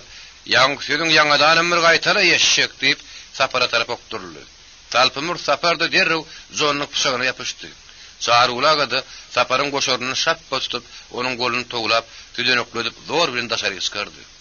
Godoraga da ýagmyr taklady. Jümmaga da näderin ülmen gözlerini tegelap durdy. Senem telpeňi pozdan ýalyp sapardan oňullarsyň. Sana ýeşek gülüň jansız ýerler. Ura diýdim ura. Senem ýüzüňden ýeňden ýagşy diýip ýagmyr Godoragaň elinden dırap sapdy da Jümmaga tarap topuldy. Jümmaga da sırtyna sapan negen ýaly gapydan darlap çykdy. Şondan soň Godoraga arkaýyn oturup ýagmyrdyr çarulaga ýygyny kakynna gylykly gürrüň gelmäge başlady. Indi habary eşek guludan eşitdim. Ol ýygnakdan çykyp öýlerine gaýdyp gelýärkä şeýle bir terpoşdy ölün. Edir ayaklanmady köşek kimenni. O nireden murdu aratdan ýüküni ýetiripdir. Onun gelerini habarsyzlyk bilen göz dikip garaşyp oturan ardy gözüllü. Hem eşekleri ýar näer kereşmeli bilen ýaşmagyny şeýnep, gelin ýürüýüşine edip onun öňünden çykdy. Eşek guly ellerini kiňek gorýan ýaly tagaşyk hereketlendirip, "Ardym, ýaşmagyny şeýnep dalmyllamady ýeke ogluň ölen ýaly ulyryň bilen meňür. Men zulümi ters salyp tepbedime kozak bolýarlar" diýip, ol ýygnakda bolan gürrüňleri bolşundan 5 etsil oldup, aýalyny gürrüň berdi de, "Iýmänismen eşiklerini çykarman, bagana postuny sümüre örenip bir duguluk ýşardy." Ardy gödelem gaýynne sabryň ýanyna baryp, hekimdäki totu kimin jonkorlyp oturdy da, ýuwaşlyk gülen, "Enesi, ýete göre. Biziň balgynymyz, baýnymyz boljak. Ýygnakda ogruň işini görüpdirler, ýete göre." Ol öýgüň badyna, "Ýetimiň hekgali ýaly tüýdürip gitdi" diýip, şumjorlyp howsarly gürrüň etdi. Sabır dehresi ýarlan ýalanlaryň sigisi bolup gaýtylap sorady. "Näme? Tüýdürip gitdi?" Ardy gödel kamsylyp jogap berdi. "Hawa, tüýdürip gitdi." Oturunlar muny geň görüp anka-tanka boldy. Ýel bilen tanys ýaly çyjyk per ýasty göterdeklep çaý içip gatan amanly da melizi gözlerini tiýip-tiýden gyrpyrladyp, derrew dik durup aýalynyň ýüzüne seretdi. "Sabır, ay sabır gelin. Gelin näme üçin aglaýar?" diýip olaryň gyslanmaş sorady. Sabır ardy gözleriň gürrüňiniň magadyna ýetmän, öteşden öý ýykar, çaleşden satma etdi. "Näme edip postuna bukulyp ýatyrdyň? Töre senden eri han olasy ýok. Ogluň tügüdiripdirler" diýip, ol azgyrylmak bilen eşek gülüň öýüne tarap elini daldyrap gepledi. "Amanlym, oňa iki aýtdyrman. Goltuny gop berilen ýaly ýerinden gallydy da şaryk çykdy. Amanlyň ýedi bilen sabyrdyr ardy gödelim çykdy. Gelinni gyýydy. Sabır postuny düýrüp ýatan ogluny görüp, gujogyny giňden açyp, "Way meniň nogu bahar balam, saňa näme boldy? Ali ýorgomynüp, ýyl için aýlany ýadyňla jan balam. Ýol içinden saýlan ýadyň jan balam. Al ýorgaň saman eken jan balam. Saňa duşan yaman eken jan balam" diýip eşek gülüň gujoklap aglady. Şoma halam onun ähli nebiresi heh diýlenne meh bolup geldi de, bir ýagdaý görüp taýlykçak sürýäli bir-biriniň ýüzüne öşürlüşip durdular. Olaryň arasyndan aman ýoňa çykdy da, sabyryň garşylygyna garaman onun golundan tutup batyrylyp güle beýle gaýyrdy. Soňa mar eşek gülüniň edileninden dözümli tutup silterletdi. "Tura, näme edip almada kamer ýaly bir dugurla goşbap ýatyrdyň?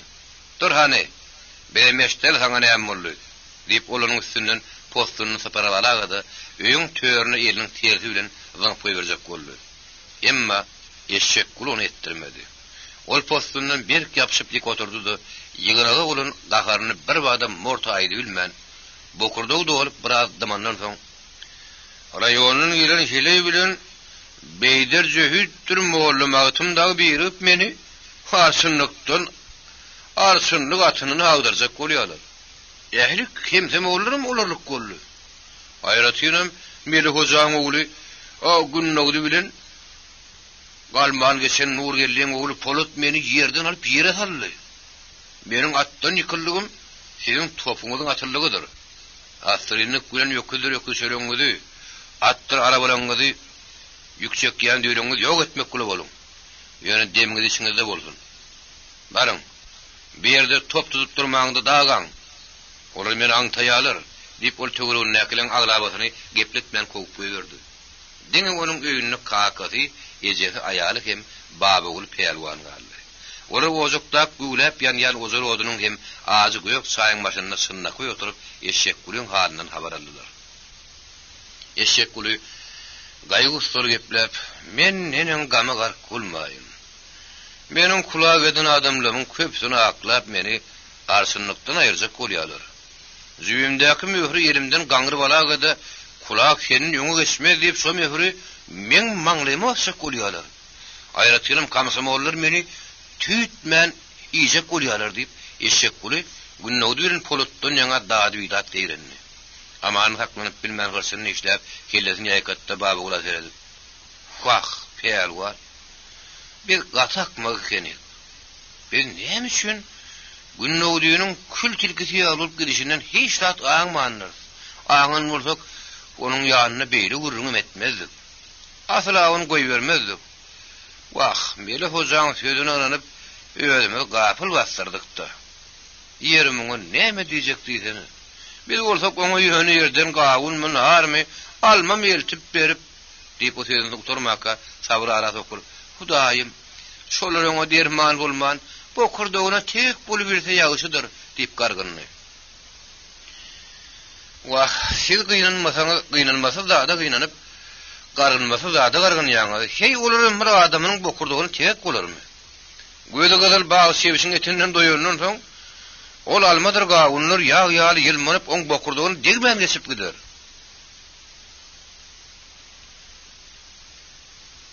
Gynanjaksyňyz siz mele hojaň özüne hem aýalyny elten atlanmada gynanyň. Şo şewişiň lägiren sesi seni de men gulagymdan giden ok diýip baby guly mele hojarlara berilen datlary amanydan o näse beter gynandy. Olaň bu sözleri eşek gulyň maňyzyna oturmady. Ol pek güze gabakly gözlerini giňden açyp amanyna seretdi. Kaka. Senem peýalwanyňam şu diýen gurrunňyz beýderek. Men näme diýen, siz näme diýeňiz? Men ol sesi janymdan tızdyryp, siziň ýaly şu mahala çenini kulak edilmedik adamlaň inniki ýynakda kulaklyga şekilip serpiginiň ýapyljakdygyny aýtsak bolýan. Siz bolsa gumolok ýaly alma bilen keljüýjek men çewişiň gurrun ne diýäsiňiz diýip ulrak ýaýyndy. Iň ýaşysy. Siz asryny güle gidindi. Şo serpikleri ýapyljak adamlara aýdym. Olar gaty äge bolup öz bilenlerinden galmasynlar. Warada mele hojaň şeýh mütürüne has berkirak toglamak gerek. Ondan siz olara puta düşünürüň. Olar kalgoda girjek diýip bökçekleşip dursalardy. Mal mülküni ellerinden gaňryp alyp serpiklerini ýapjaklar. Girjek däliselerdi. Ýene biziň neberämizden 30 tanapdynam köp ýer bilen jennete urulan baý wakça kalgoda gitjek. Ondan soň nenen içiň tutamazyn. Arman möhür edilen gitjek bolmasa diýip eşek gulup postuny ýeginne alyp öz maňlyny ümürklap bir tarafa geçirdi. Mundan soň amanyny bilen baby gulum uzak oturman, serpikleri ýapyljak adamlar bilen maslahatlaşmak ýüreklerini dögüp, howzurul turup gitdiler. Ey Allah! Edeniňe şükür. Ýamanyň elinden hem dilinden dipede görü diýip sabram ýapyrylyp çykyp gitdi. Ardy gözel dalmyllap gasmyzlan bilen ýeriniň ýüregine howzurul ýatar öýdü. Onun postunyň bir çetiniň geldi. Aýy warçyn. Ýol wursaly halyňa kirpiki men düýülip ýatmady. Hani bäriňe baksana. Ýene gaýygan bäçileşmek ýeňer. Beýdip ýatmady. Ýüdüňi bäri gögürsene. Men seniň o siýek murtlaryňy sypalap, tow berip ýatmasam, gözüme süýk akyljak. Ýeşidýämiň arçyn men saňa diýen diýip, ardy gözel onu zoklap öýderkine ýatyrmady. Günnäwdüm şo ýynakdan çykandan soň giýjanyň bir mahala dordan öýlerine geldi. Onun kakady mele hoja bolsa, günnäwdüniň gelerini garaşyp, "Helmir gelaýsan bolýa.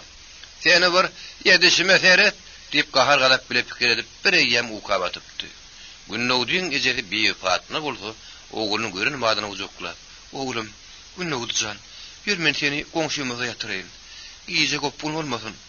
O seniň gelerini garaşyp, giýişini gysap ýatdy" diýip Günnäwdüň goňşlaryna alyp gitdi.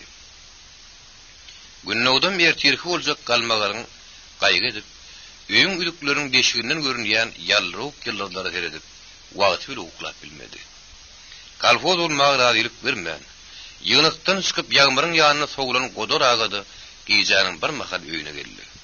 Ol üstüne keçe taşlaryny köýüne ýörgeniň bir çetini galdyryp onuň içine girdi. Ey Hudaýym. Hemişe gara deňlikden taklap berdi. Gara ulpokly iki dogulunyň birini bujoklap, ýagy çygardylar bilen süýüzü kün gujogyna gark boldy. Amanly bilen baba ul bolsa, Lena dagyny ganlaryna gark etmek barada pikir edip, işlerini hümledip yattılar. Gelin, bir şu ardy ulan haýsy ýeňýäke, şoňa syn edip görülen. Gapydaky iňilli. Gün öýleden agypdy. Howanyň ýüzi gamaşykdy. Kül urlun ýaly saňjaryp durdy. Howanyň şeýle ýagdaýynyň geň görüp käbir garaýyp basarlar. Be, ýene gartyp gelecekmike? Bu gurbany bolluma ýalkasam ýaz, gargasam gyş diýen netçe o diýip, garyň ýagmagynyň gat huwatyry diýdi. Sebäbi öňkü garlar hinidem baslyp ýatyrdy. Magtym Şaryfyň ertirki işe gidişidi. Onuň aýaly Nur bebi çağalaryny alyp goňşularynyň birini mihmançylyga gitdi. Olaryň öýlerine diňelýäne galypdy.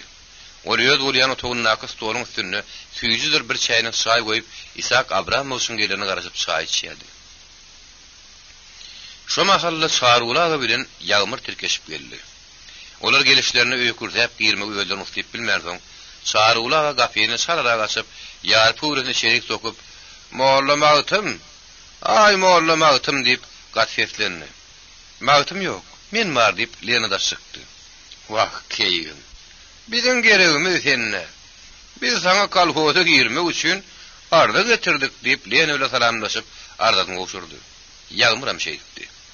Lena ardalaryny kabul edenden soň olar begenip, ýene tirkeşip öýlerine ötdiler. Şolar ýaly başga da gelin ardalary bardy. Lena Şarulaganyň latin harfleri ýazan ardasyna koydy.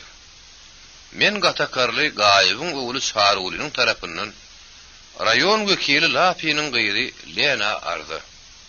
Şonuň bilen ýazyp semmälim edýän. Onun ötürki men baýym däl, garybym däl, orta daýhan. Bir almalymma. Güzeranym elbetde. Batrak saklamak. Şoňa aramyzdan biziň arçylymyz ýeşek gulamanly, bizi gulag edip bar kuwumy ýerimizden aldy. Şu sebäpli halkyň arasynda biziň ne abrymyz galdy, ne de adymyz. Ne ýygyna barıp bilýäs, ne de üýüşmeleňe. İttisanma bizde ýok. Barca malymy orta goýmagy razy. Şoňa görä meniň şu ardam nazar alyp, meni gulaklyk belasyndan halat edip, ähli maşgalam bile kolhoz almaňyzy sizden towukka edýär. Ardasy gaýybyň ogly Şaruly. Hat bilmänim üçin ardamyň aşagyna barmak basýan. Lena bu ardan okap, galym bile belli edip ýagmyryň ardasyna aldy. Birden gapyr kıllady. Lena arda bile gumra bolupdyşyna gapady seretmän. "Girin, Isak Abramovich, girin" diýip ardalary ýepleşdirip sumkadan salmaga durdy. Emma gapyny ýema bilasyp, salam berip öýe giren Isak Abramovich bolman günnowdy bolup çykdy. Lena günnowdyny görünne begenni. Onuň bilen gadarly görüşdi. Ýöne o ýerlerine iki tane ýaş suwanyň biri togdady uşmagynyň ululumuşmuşlaryň ýaýramana sebäp boljakdy ýadyna düşüp, "Günnowçan, ýanymda başga adam ýok wagty, men ýanyma gelme. Bir ikimiz üçin ýerbet bolar" diýip onu uğratmak boldy. Günnowdy oňa ýalbaryp, "Başyňa döneýän özün. Men keteginnäki maral towsun tutsak ýaly, beýin şollugyny aňtap, sakkaýda gaty köp köwürdüm. Innur beýik mahir" diýip zanyny tyldyryp öldürilmäge durdy. O näçe ýalbarda da Lena oňa aşyk pışkyrmady. Gaýtam Günnowdan ýokuş görüp, "Ýok Günnowdy. Men kişiň öýüne sen bilen diýjekşirip oturup bilmenligi. Näme üçin? Aýkat däl ahyryn" diýip Günnowdy onu guzaklajak boldy. Lena oňa garşylyk görüp, "Günnowdy, men taňaşynym bilaýdýan. Sen beýdip dursaň, meniň ýanymda öýüp oňat abryn pede düşürerdiň" diýdi. "Ha, şeý diýsene. Bolly. Diýmek, sen meni söýmeýärsiň" diýip Günnowdy gaharly sorady. "Söýemde näme? Görün ýerinde tapyşyp, öpüşip görmeli ahyryn. Her bir zadyň seni saky ýaşy. O günkü çaýhanadaky uzaklaşanmadan häçe bilmän ýörün. Iň ýaşy, sen öýüň eýler bilen İshak Abramovich gelmän kaýdyňa gaýtdy. Özüňem on çokly ýaraw däl. Öýüňize baryp diýinsiň al. Ýadandyň, üşendiň diýip Lena hoşamaý sözler bilen oňa ýal berdi. Lena dogry diýdi. Sen näçe söýüşdiň söýüş gülün. Galat gelen ýerinde garta guzoklaşyp şappada şuppa uçuşyp biri-biriň dodugyny süýjük soruny ýaly sor bermeler ahir. Söýügi süýjük hem azat boldy. Onu göreni göz edip goýman sylamak gerek. Pek söýügi söýüşýänlerden belin sarpan talap edýär. Aşyk da magşuk da bir-birini görenini, yüregini näçe basarykly tutsa şonça da olary bennuwan eden söýüginiň gunçady gowaçylar. Şonuň üçin sen nire duşdyň duş görün. Söýüge hormat goýmak gerek.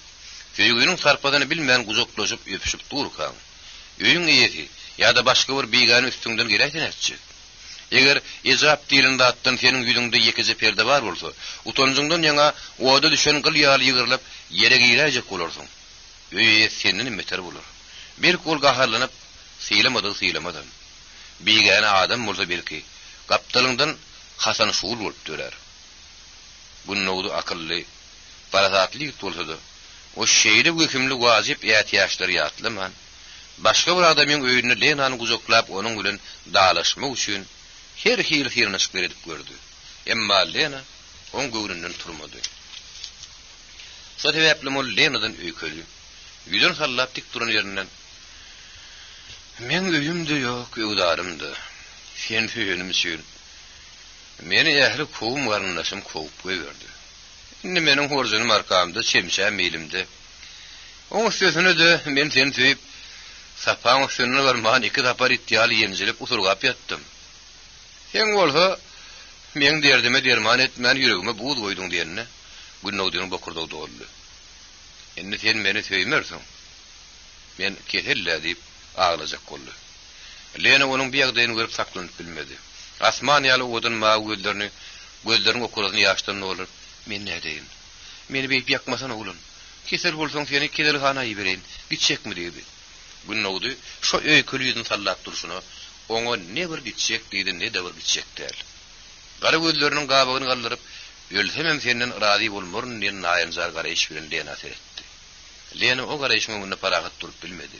Ol Günnäwdiň ýanyna baryp, onuň buyrugy taşlaryny typady da kellerini döşüne ýaplady. Günnäwdçan, sen meniň aýdanlama göwüň alma. Azajyk sabırlyrak bol. Biz bagtly bolarys. Ýazır bolsa saňa özüň bejertmek gerek. Lenajan, senin yüreğin ayrı olmasa bolýar. Halın datlar men üçin hiç diýip, ol ýagdaý bilen ýaly eglenmän çykyp gitdi. Gapy emay bile ýapyldy. Öýde Lenanyň ýeközi galdy. Ol gürüsüllep urýan yüregine ne hil basaryp berjegini bilmän, penjireň öňündäki aksy perdäni terpip taşaryp etdi. Bütün güdýetimi ýap ýatan ak garyň ýüzüne nagış talyp barýan Günnäwda wons bilen garap durdy. Ol şo garap duruşyna da Günnäwdiň entireklep, gatakaryň paýapynyň geçişini görünne bolsa, os uýkylar öýdüp, onuň iki gözüni aýyrman ellerini hereketlendirip, onuň gyşaryn tarapyny söýgüt bolaýy edildi. Günnäwdiň paýapynyň tagaman geçip, mekdebiň Günnäwrünaky jaýa girenini görüp, ol Köstük Bekmuradowlara bardy diýip uludan demir aldy. Lena şo duruşyny Günnäwdiň kedelhanaýa ýibermek, hem onuň bilen süýüzi durmuş gurmak bardy pikir edip, süýüzden süýüzi hyýallaryň leýledarlyk meýdanyna siňip gitdi. Edil şo wagtym Ishak Abramovich gelip kapyny tyrkyldatdy. Lena hyýal köýünde gulaşlap ýürýärkä, amala diýersiň Günnäwdi bilen durka üstünden gelen ýara aljyrady. Gapy ýene tyrkyllady. Ol gaşlaryň üstündäki ýekçeşip duran meri taşlaryny iňçemek ellerle tymar berip, "He, Ishak Abramovich, gir beriň" diýip, stoluň üstündäki galamdar kagazlary ereje berip başlady. Ishak Abramovich salam berip girdi. "Ýurlaşlap ýene. Men seni gata köp garaşdyraýdymmy? Ýöňrek geljekdim görün. Bazanyň şinnäki garly aýyrmak iş boldy" diýip ol Lenanyň ýüzüne gözüne üns bermän ören howlukma şepledi. "Aýby ýok, Ishak Abramovich. Meňem şu onçakly gurum ýok. Şowuk uraýyp durýar" diýenidi. Ishak Abramovich onuň ýüzüne ýetip etdi. "Ýurlaşlap ýene. Seni soğuruğum goýmanlarda ıksamjy etpekläpdir. Ýanaklaryňa edil nar ýaldy mızır bolup dur. Sen ýatda diýensiň al. Geňeşi ýene bir güne däýersiп, ol ýygyna dolup gitjek boldy. Emma Lena onun golundan tutup, "Bolma İshak Abramovich, bolmaz. Oturun. Men özüm sırkow diýsemde, jany bokurdygyny gelip barýan sırkow diýer ahyryny." Ol gülümsirep, onu gitmäge goýman, oturguş ber stoluň başynda tutdy. Soň ol İshak Abramovich'a bir käde şaýlar tüýji berip, onu eline düşen arda şikaýetlerin bir näçe biri tanyş etdi. Halkyň aglabasynyň eşek guludan gaty närazy mahalyny. Onun bile işleşip bolmajagyny da Lena İshak Abramovich'a janyndan sızdyryp aýtdy.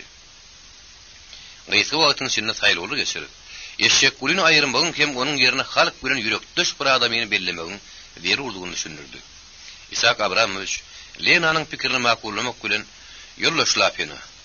Ýokary organlar bilen teklifimizi tasdik etse, oňa ýetefat ýok. Ýöne biz bu arada Muhot Garly bilen maslahatlaşyp göreli. Belki o bize başka bir şykylga tap bererdi. İshak Abramovich kim bile maslahat etseňe edili öli. O boş burasynyň başlygyny täzelemekden başga hiç şylyşkalygy ýok. Bu arada diňe bir Garly bilen Ehli komünistler hem komsomollar bilen pikir alışmak gerek diýip Lena kekitli aýtdy. Bular bu arada udak gurrun edip günüň ýaşanyny da, Magtym Şariýewiň işden gelip ýugunyp ýörüşini, Nuri Bibiň mehmançylykdan gelip beşdüş bilen başagay bolup duruşuny bilmän galdylar. Gurrunň şeýle gadykly diýen wagty, kimdir bir tentek ýaly entereklep, öýdüni zar kyrladyp daşky ata urdy da ak çekip ýykyldy. Magtym Şariýew kapynyň zarkyrlygyny, ýykylaryň elhenç iňgilizini eşitip daşarek çykdy da, "Hay gele görüň how. Odar agan saklapdyrlar" diýip Lena da ýene kömege çagyrdy. Olar bir şum habar eşitip allan çykyp boldular.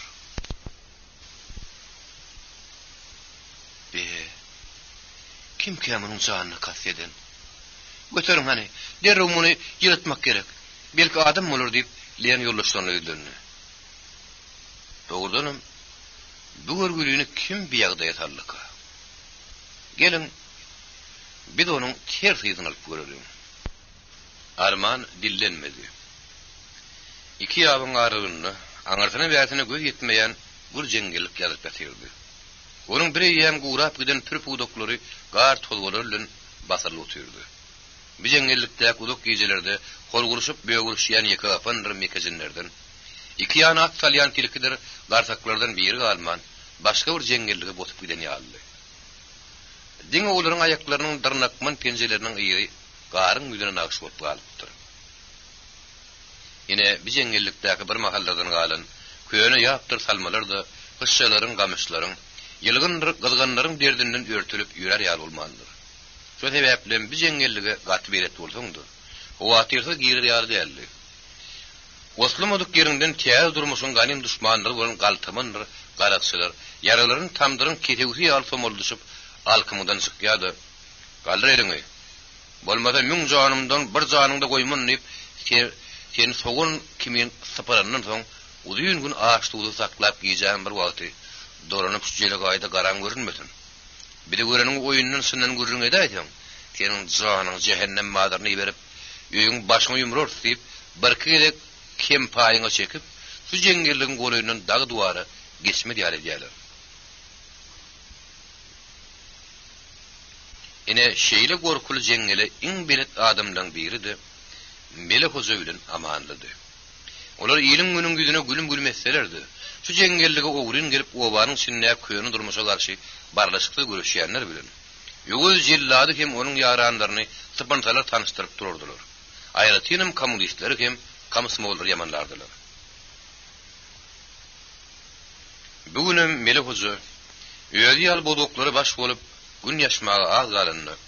Uly ýatýas bile jeňgelin çetiniň girdi. Howa barka sowaýady. Asman bolsa ýene güplep gar ýagjak ýaly saňjar durdy. Melek Hoja her adymda gapana düşýük. Melek Hoja her adymda gapana düşýük dek ören eserden görep, gar bilen gömülen jeňgellikde bir-birine solaşyp, germe uğran siyokdyr çöplerini el bilen eýlek-beýlek soğup, amanly dagym öňüne düşüp barýady. Birden onuň bokurdugy gijep, kühä edip, bastır üskürdi görün, olaryň oslumoduk ýerlerinden kelleler üskün gulokçuny, egenleri gara ýapynjaly, üstü baş appak, gara adam syýal bir kuja adam, eliňizi galdyryp kimdiňi tanadyň? Bolmasa barıňa bir kodu ýesip, Melek Hojadagyň daşyny gabadylar. Ular Melek Hojadaga ýöňden tanyşdylar. Ýöňüz ýyllaryň nökerine soňky goşulan ejede ganym täze garakçylardy. Melek Hojadagy olaň seheşlerinden gorkup, bir adam ýaly ellerini galdyryp, näme diýjeklerini bilmän hazanaklaşyp durdy. Oňa sen diýen garakçylaryň biri, "Näme seniň diliňe ýokmy? Kimdiňňizi beýan edin bolmady gitdiňiz" diýip şakar şukur tüpeňe oksurdy. Onuň ýoldaşlary da oksurdy. Melek Hojadagynyň haýýady göçdi. Ernişge bolsa amanyny tanryk ses bilen "Hojamagy, olar biziň kimdigimizi soraýa beýan etsin" diýip gorkul gepledi. Mundan soň Melek Hoja iki elini üýemiň paýaty ýaly galdyryp duruşyna garyljyk ses bilen "Maňa Sultan Heppi Hojanyň ogly Melek Hoja diýerler.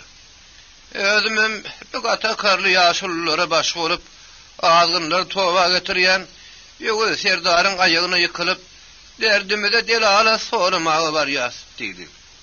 Onu näme bokurdoňa da owat başkan ýaly gorkuryşyp, "Biz jeňelli öz dynşdygyna goýmaýasyňyz" diýip, ilki ýarany şakyrdadan garakçy gysap sorady.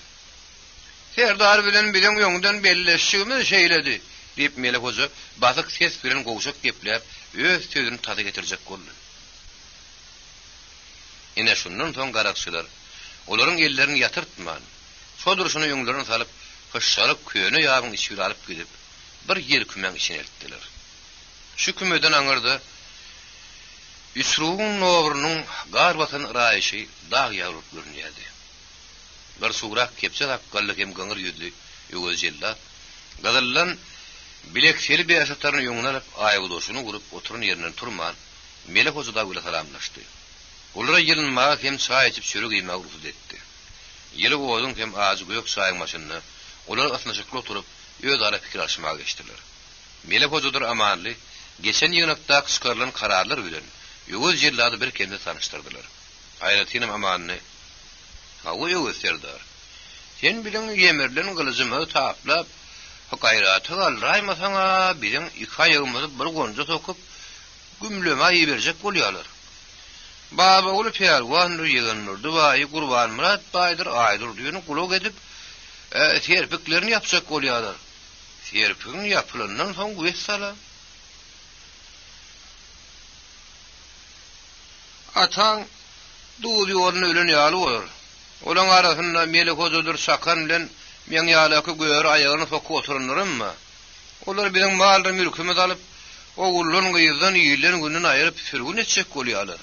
Ondan biziň maslygymyzy gör haýsy ýurtdy, ýaşaly tiňe konup galar diýip, amanyny helçeňizi aksakkyny gysymlap goýup, ýören ejidläp gepledi. Serdar, amanlaw ýören hakaýdy. Bir hut eşek gülüniň öz agyndan eşitdi. O bile şeýle diýdi. Ýakyn günlerde men arşynyň gatyndan agdaryp, elimden möhrümi alyp, gulaklyk barada şo möhrü öz maňryma basjaklar. Sen ýöne nazadyňyzy görüberim. Ýöküldür söýleňizi, atdyr arabalaňyzy, ýükdüýüňizi tiýer ýoklan. Bolmasa eliňizden alarlar diýip, o bile bagyryny paralap aýtdy. Hawa serdar. Olar şeý diýip bir zorluk baryny görkezýärler diýip, baba ulu loppuş ýüzüni turşadyp, gögüsini ýapyp duran tegelek gara sakkalyny ýogyň gödek barmaklaryny oýnap gepledi. Hawa olarda zor köp. Biziň sapar kimedem kalhoda zorlap ýürüdiler. Şeýledämi sapar diýip, zümmagada diýişlerini alakanky ala akşarlyp gepledi. Salpymurt sapar gara telpegiri demmerdip zümmaganyň sözlerini garşy başatmak bilen tasdiklady. Şo bir asıl heleyi beyder cühüdü polodu kıyına böldürünün ketegisi görüp üstüne sergi yağlı sahaya salar. Şoları etmesek bizim gelişimiz günü soymaz. O heleyi inciğini dartı yal edip ne üzül kıyıları azıp sahnen çıkarır. Eyyahım oğlum ağıtım ayağını uğrubibim yaşmağını taşlap yüzüne yılgırıp atıyormuş. Kara ne çık şu heleyin deminin düşen yerine yıkkınçılıktan başka oңgurluk yok da.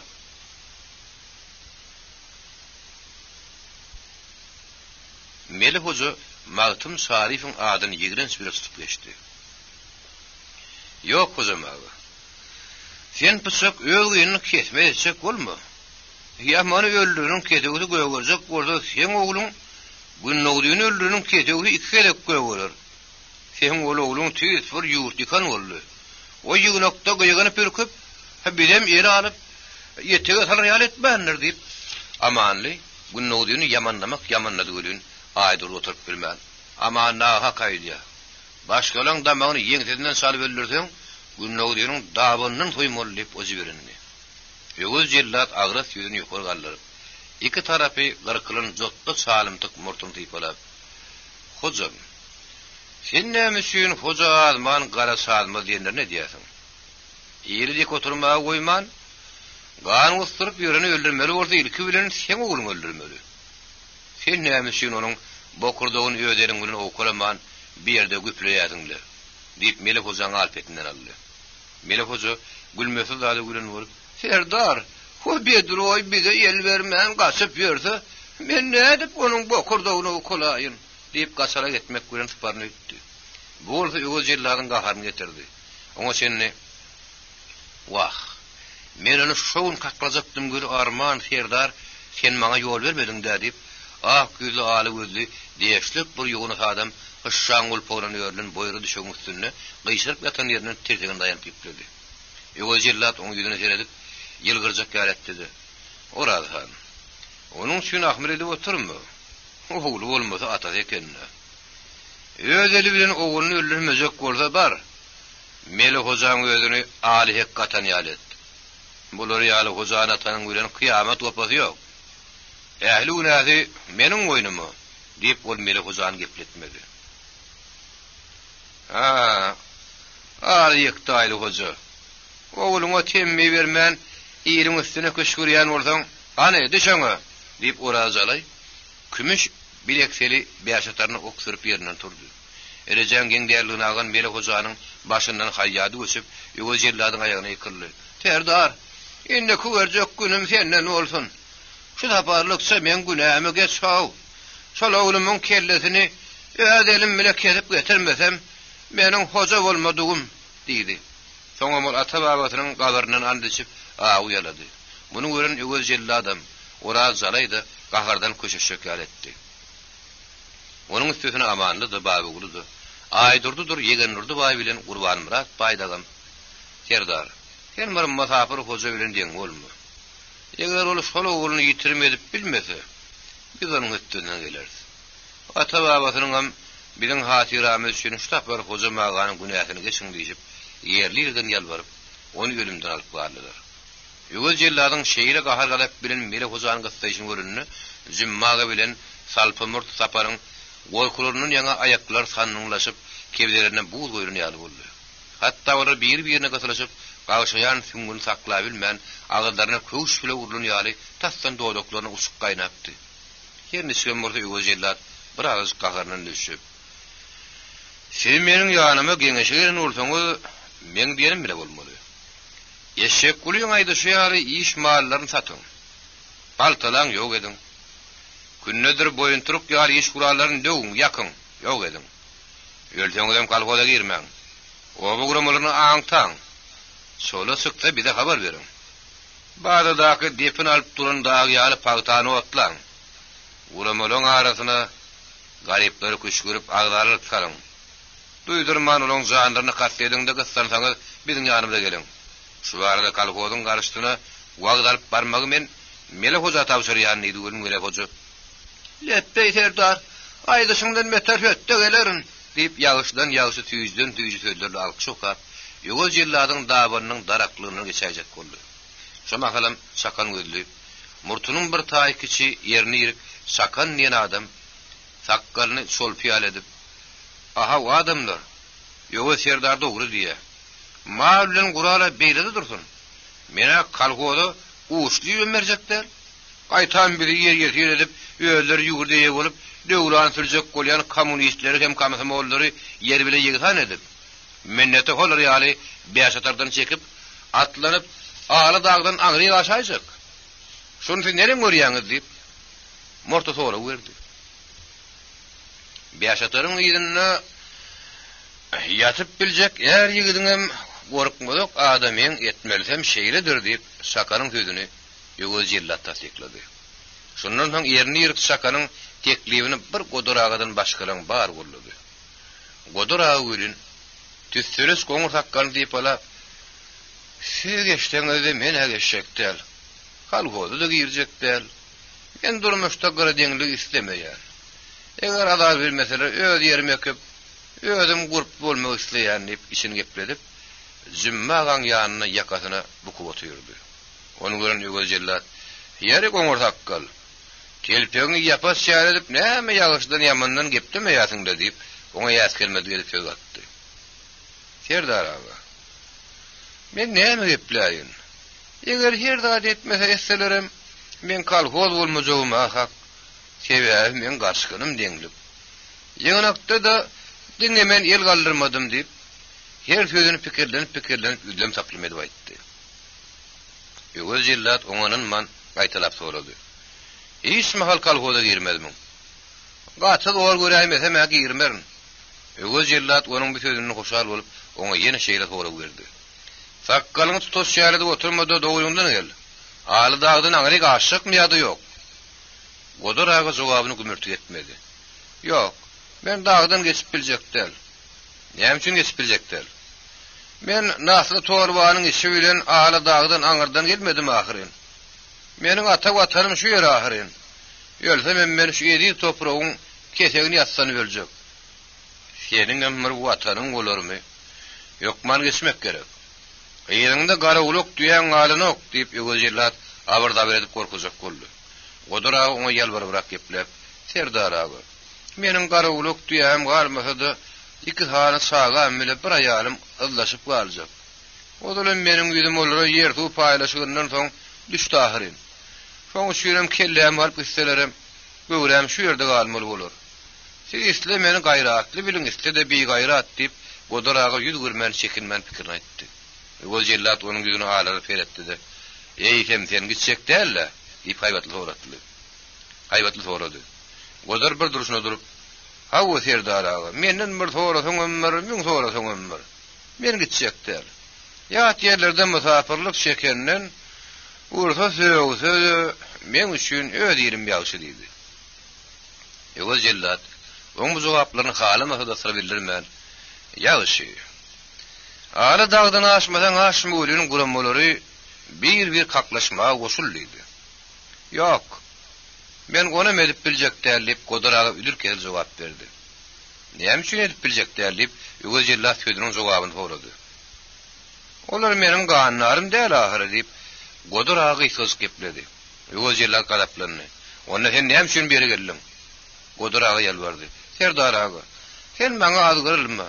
Men kalhoz bolmalyk üçin maslahatlaşmaga geldim." Ýögeljellatyň bolmajysy boldy-da, oňa gahar geldi. "Ýagşamyr işin gelen eken. Piýiň aşyryp oturmada tur şu ýerden. Baraka degmejek doňuz. Bir barada diliň ýara aýdan. Diriňe samanyny karyn doňuz" diýip gözek sözler bilen onuň ýüzüne aldy. Godoraganyň bu sözleri näse gahar gelse-de, öz güýjüniň pestigini bilip, ogurlukda tuturyny ýaly ýüzüne sallap, "Bolýa Serdar aga. Menden ýaňa sen gaty hatyrjym bol. Edil dilim kesilen ýaly gederin" diýip ol hoşamaý sözler aýdyp çykyp gitdi. Hemmer oňa gözüniň gyýta bilen şüýgül teredişip galdy. Ol jeňgeligiň işi bilen keni üsrugyň nowaryna ýetip ýetmänkä. Ýerkümedäki oturan garakçylaryň Ýögeljellatda meňdeşirak bir sarlys ýüzlü, gök gözlü, garykman şal sakkally Baky Batyr diýen biri beýaşataryň uzakda oturan ýerin Ýögeljellatda öldürüp, "Daýy, seni şu ýerde gaty öte geçdiň" diýdi. Ýeger näme üçin diýip Ýögeljellat gen galyp sorady. "Daýy, onu diýer goýbermellerli" diýip Baky Batyr sözüniň ýygyny ýene düşünip etdi. Ýögeljellat onuň pikirini hasam aýdyňlaşdyrmak üçin "Näme diýip onu diýer goýbermellerli? Aýt daýy" diýip janyp sorady. "Daýy, teň ýankaýdan sözleriň onuň içinde kütük bolup galyndyr. Ol aýtsak däl diýip içindäki saklap ýörer ýa sanlyk däl ahyryn. Aşaryn tapan adamlar sanlygyň içindäki zatdy alýarlar. Oň aşarym aýalydyr" diýip Baky Batyr heni sözüň oturmaka, Ýögeljellat onuň näme diýjek bolýany dereg düşündi. Ol Orazaly'y "Yet, oň kebgesinden şüýle" diýdi. Orazaly iki aýtdyrman, bilet ýol bilen gabatlap oň ýygyny anlady. Bu atlar gün yaşladı. Yeni şapak yaşmanlı.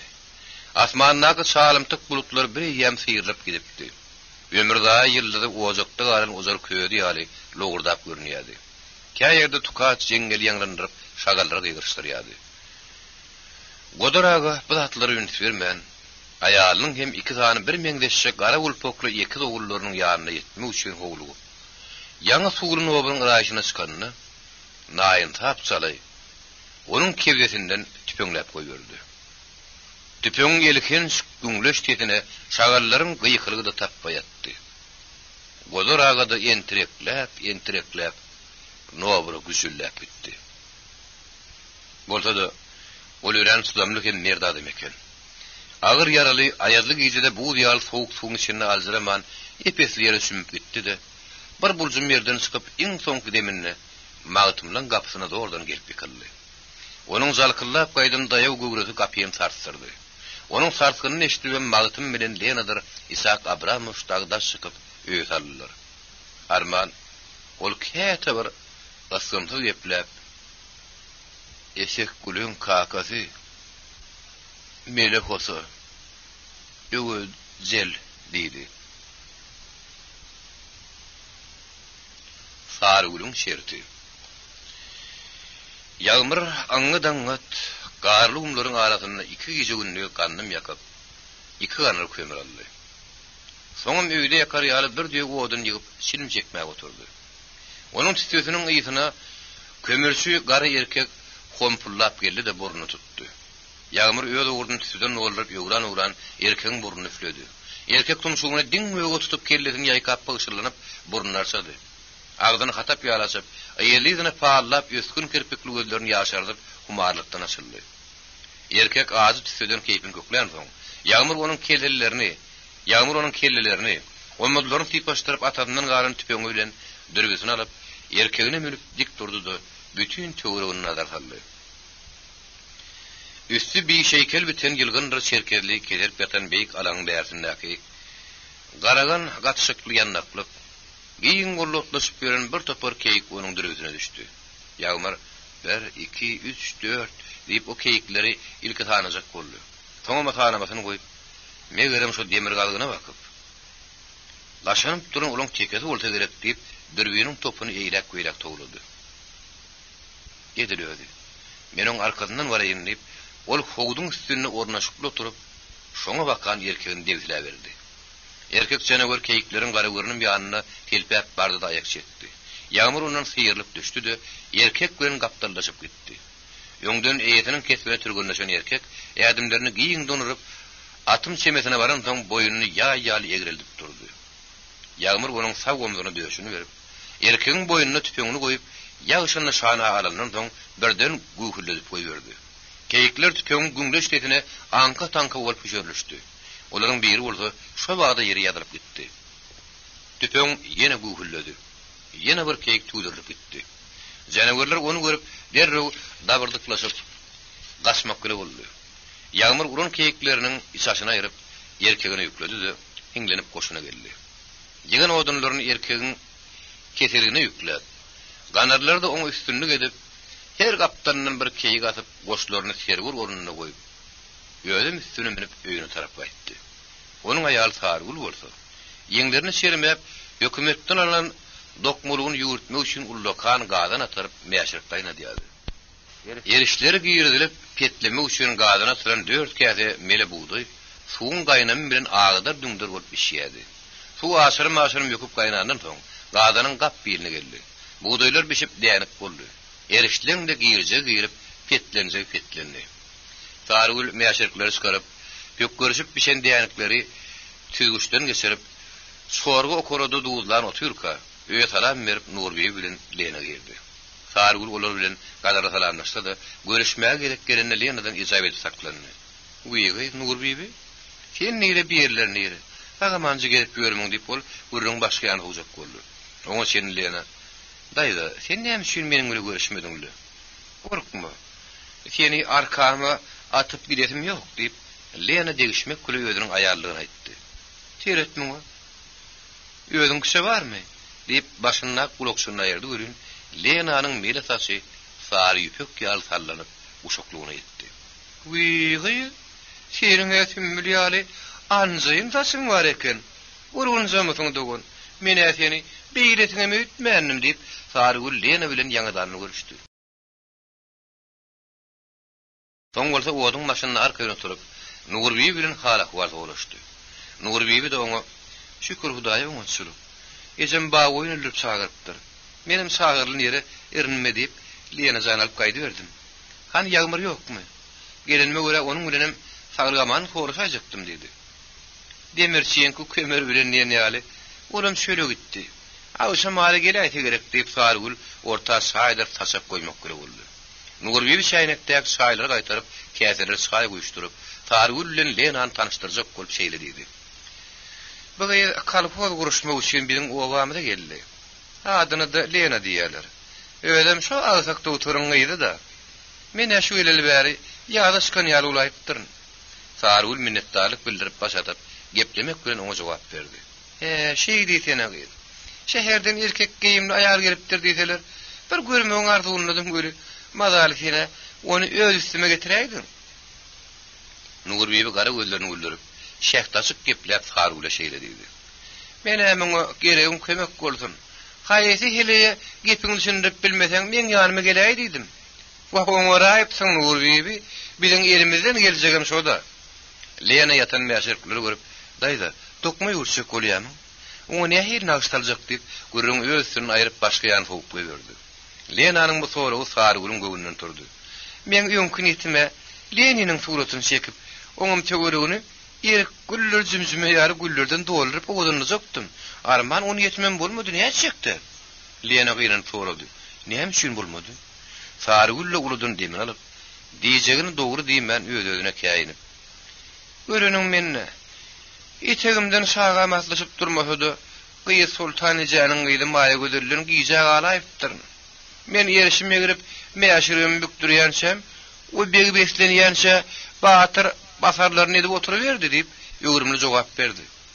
Şonda da oňa Nurbibi dereg düşünip, "Onuň dokmasyna salan suratyny görmäge göz gerek" diýip maýa gödüriň seperçiligini taryplap başlady.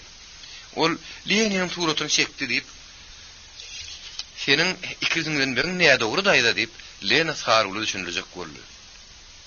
Olam şeýle bolýan, "Dogan zan men hiç meňdeşlik halamaýan. Maýa göder o benden suratyny çeken bolsa, ören gok edipdir. Men oňa hiç bahylçylygym ýok. Eline güller bitsin. Menim Leniniň orak çekişli gyzyl baýda örjekäjek. Onuň nusgasyny maňa pulut getirip berdi" diýip Sarygül howlukman gepirdi. "Ony edip bilseň, olam bir etmez zat. Ýöne bu haýarlaryň bilen onu meriňden aldyraýmasaň ýagşy" diýip Lena degişdi. Lena zan dogry diýär. Maýa gözel o halasyna kalhoda peşkeş berjekmiş diýip Nurbibi ýene kalhody gurrun geçdi. "Agy, kalhod diýip onu ertek edin ýas görü, asyl onuň ýöňe ardy gelmedi" diýip Sarygül Lena etdi. Lena da elindäki şaýlyk ýadedini ýerde goýup Sarygülüň gözüne sorag berdi. "Daýda, beýle howlugyasy görün, sen kalhoda girmäge höwüsekmi?" "Elbetde höwüsek. Meniň adamym çöle gitmänkä ardasyny berdi ahyryn. Ýöne ol haram arşyn onu kalhodyň gyrasyndan melitmedimi kädiýän" diýip Sarygül käýinjine tassan eşek gululyň öz arasyndaky bolan garşylygym gurrun edipdi. Lena onuň gözüne şingerlip seretdi de çyndaka jogap berdi. "Ýöne garyp bolup, kalhoda girmäge höwüsek bolsa, onu hiç kim saklap bilmez. Onun ýaňa arkaýyn muraýdaýdy." Lenanyň bu sözlerini Sarygülüň göwüne törilip, "Wah, o garyply. Atasyndan galan bir sygar bilen kömürçi erkegi bar. Birim dukany. Ýene şulardan başga hiç bir zady ýok. Diňe üstümizdäki öýü bar. Çoň şeýle bol kalhoda garyp alsalar, mene malarlar" diýip kükürüni gerip otýar. "Eýýäm giýje günni işläp, kalhoda peşkeş berjek" diýip bir näçe ekiş gurallaryny ýatap goýdy. "Ýeň ýagşysy, siz ýöne ýaňyz bilen gelipsiňiz görün, olary barp göreýilen" diýip Sarygül şäýnekdir käseri ýygnaşdyryp, Lena dagyny ýagmyryň ustagyna alyp gitdi. Ýagmyr bolsa bu mahallar erkegiň üstüne uklap ıranyp oturşuny, garasyrt diýilýän kese gumdan geçip ýaňy şal oýa düşüpdi. Günem gün batary gyrmyz şapak gülüp edip, yaşak üstünledi. Yağmurun hiç tattan haberi yoktu. Onun erkeği de yolun iki yanırasındaki söp salamlardan ağırıp öz maydanını yürep geliyordu.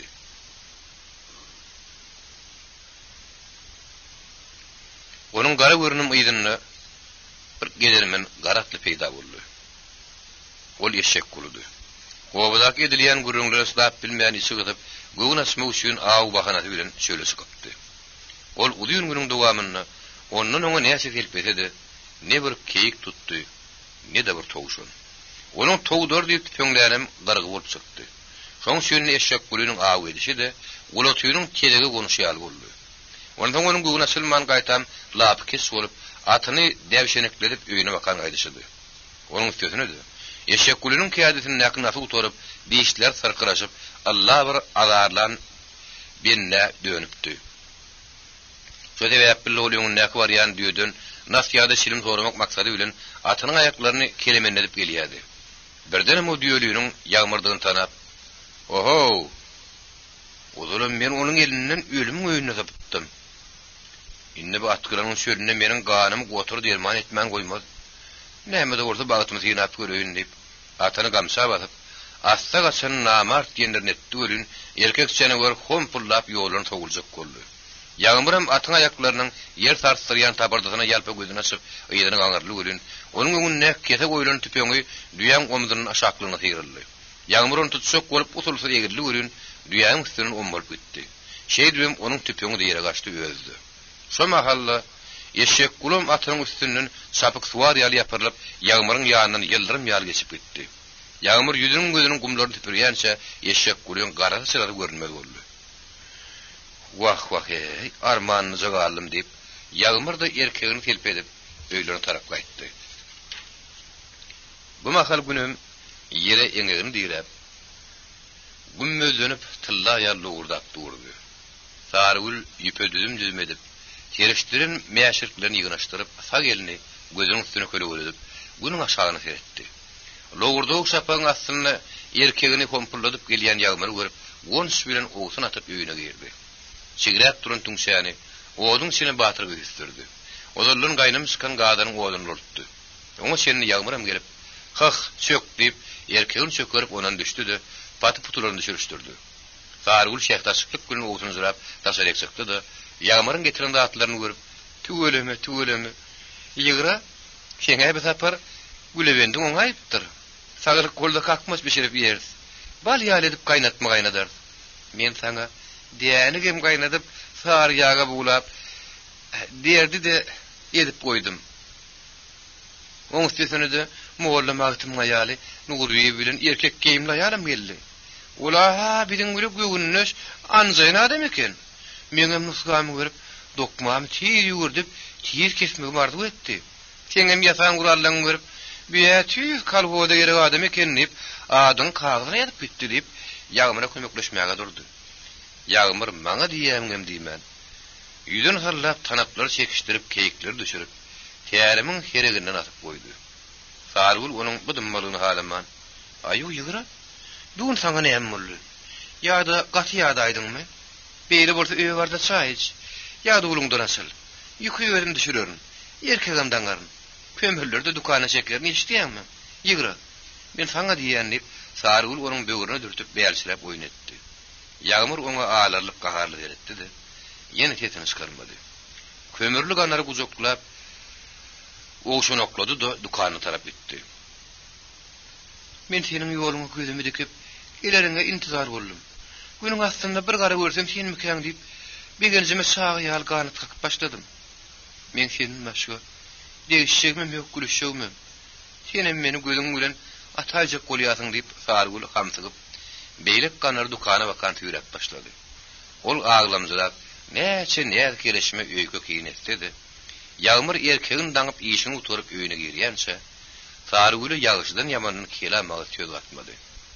Dine göğünlüğümüzü sayısı otuyor ki şun men eşek kulu tas atı orduruptu. Onu öğünün orta arasında it atan yalatmasam olmadı deyip Yağmur Sargul'u yolla kurun vakanı kıskazık kurun verdi. Sonum haşlap buludun demin alladı. Melem. O meni şeýle ýetkermezdi diýe görün. Saňa da meniň göwnüm bir tuman bolman duranok diýdi. Sarulum ýakyndan gor goýruny alyp boldy. Ol salamat gözleriň okuragyny ýaşdan nolduryp, gaýmak kemen ýukuda odaklaryny kemşerdip, ağız açyk gepler, zany ýanyny şeýle şerdetdi. Ýöre, sen maňa beýdimi? Duýdan gaty da düşürdüm. Eger men seni saketişiňe alyp biýigine, biýgäni bolsam, Hudaýdan tapaýyn. Men seň ýanynda-da, Hudaýyň ýanynda-da, ýeriň ýanyna-da güllenim pekdirin.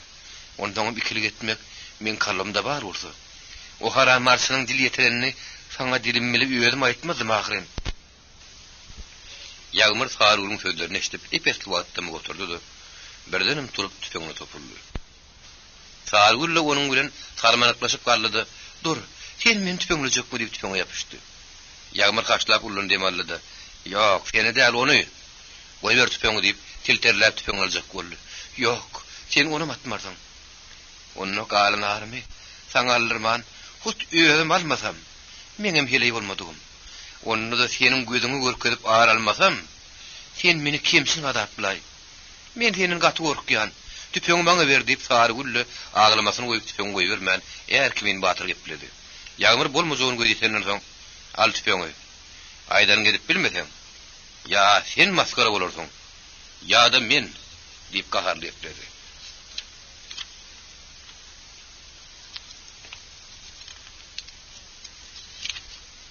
Sarul tüpeňi alyp, "Gepşi bolsun. Tüpeňin nimeňki boldy?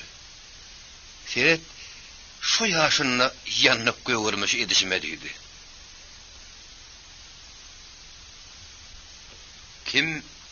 Kimi aňtaýar? Ara kolp geçen ýygrakdan soň kalkol guruluşyna garşy bar dowulçylar aýaw üstüne galdylar. Olar mallaryň köp satylmagyna hem köp paltalanmagyna sebäp boldy. Gaýsy obanyň çetiniň girsen işlekliğinin ýagylnagynyň, tamdyra ýapylan kakmagyň, çydyrdaşyp pişýän şişligiň, gowurlayan etin hoştap ýeti burnuny urup agyň şuwurdy. Aytobanyň tamdyrynyň ýanyny geçden ýa ýöküdiň ýa-da düýäniň hamy kületerilip ýatandyr. Olar ne itdegýän ne de pürpişik. Mallara gyrgyn beren adamlaryň galapyny, bagry ýüküni bilen kelle başaýany halamadyk sırap, jümmaga bilen salpymyrt sapar ýala kaber ýadylar. Şeýlelikde garyn ebisine buýurup bilmeýän aşyk adamlaryň garny oýhudy, göz duýman aşa düşüp, düwdürmek keseline duşanlara maz bolmaýady. Aýratynam şeýle kedel jümmaga bilen salpymyrt sapara degdi. Asan görsen olar doğanlaryň sümüre örenip, aýaky şerde ýylgynyň şiýbundan ýapynyşyp, aýagyň içinde ýigniş oturandyrlar. Maly şeýle dowar gyrgyn degen ýeridi. Eşek gullaryň öýde obasty. Ol ýyl ýüzüne wala edip, "Näme şeýle mallar ýa ogryny satýaňyz ýa-da palas ýatyryny ýaly diýäňiz. Erte bir ýurun kalkoz bolsak, biz näme malsyz bolmalymy? Ýeri garnyza bilendirip ýekine kere ödýärsiňiz. Siz şeýleşiňiz bilen jerime salyp, galmaz ýaly ederin" diýip, ol görer gözi garasyny bilen tertleşen bolsa-da, olaryň gerek katlaryny berip, kuşgurjak adamlaryny bir ýen kuşgurupdy. Gize alagarankydy. Ýyllar şemaly köreýän uzar köýdi kimin ýalraşýady.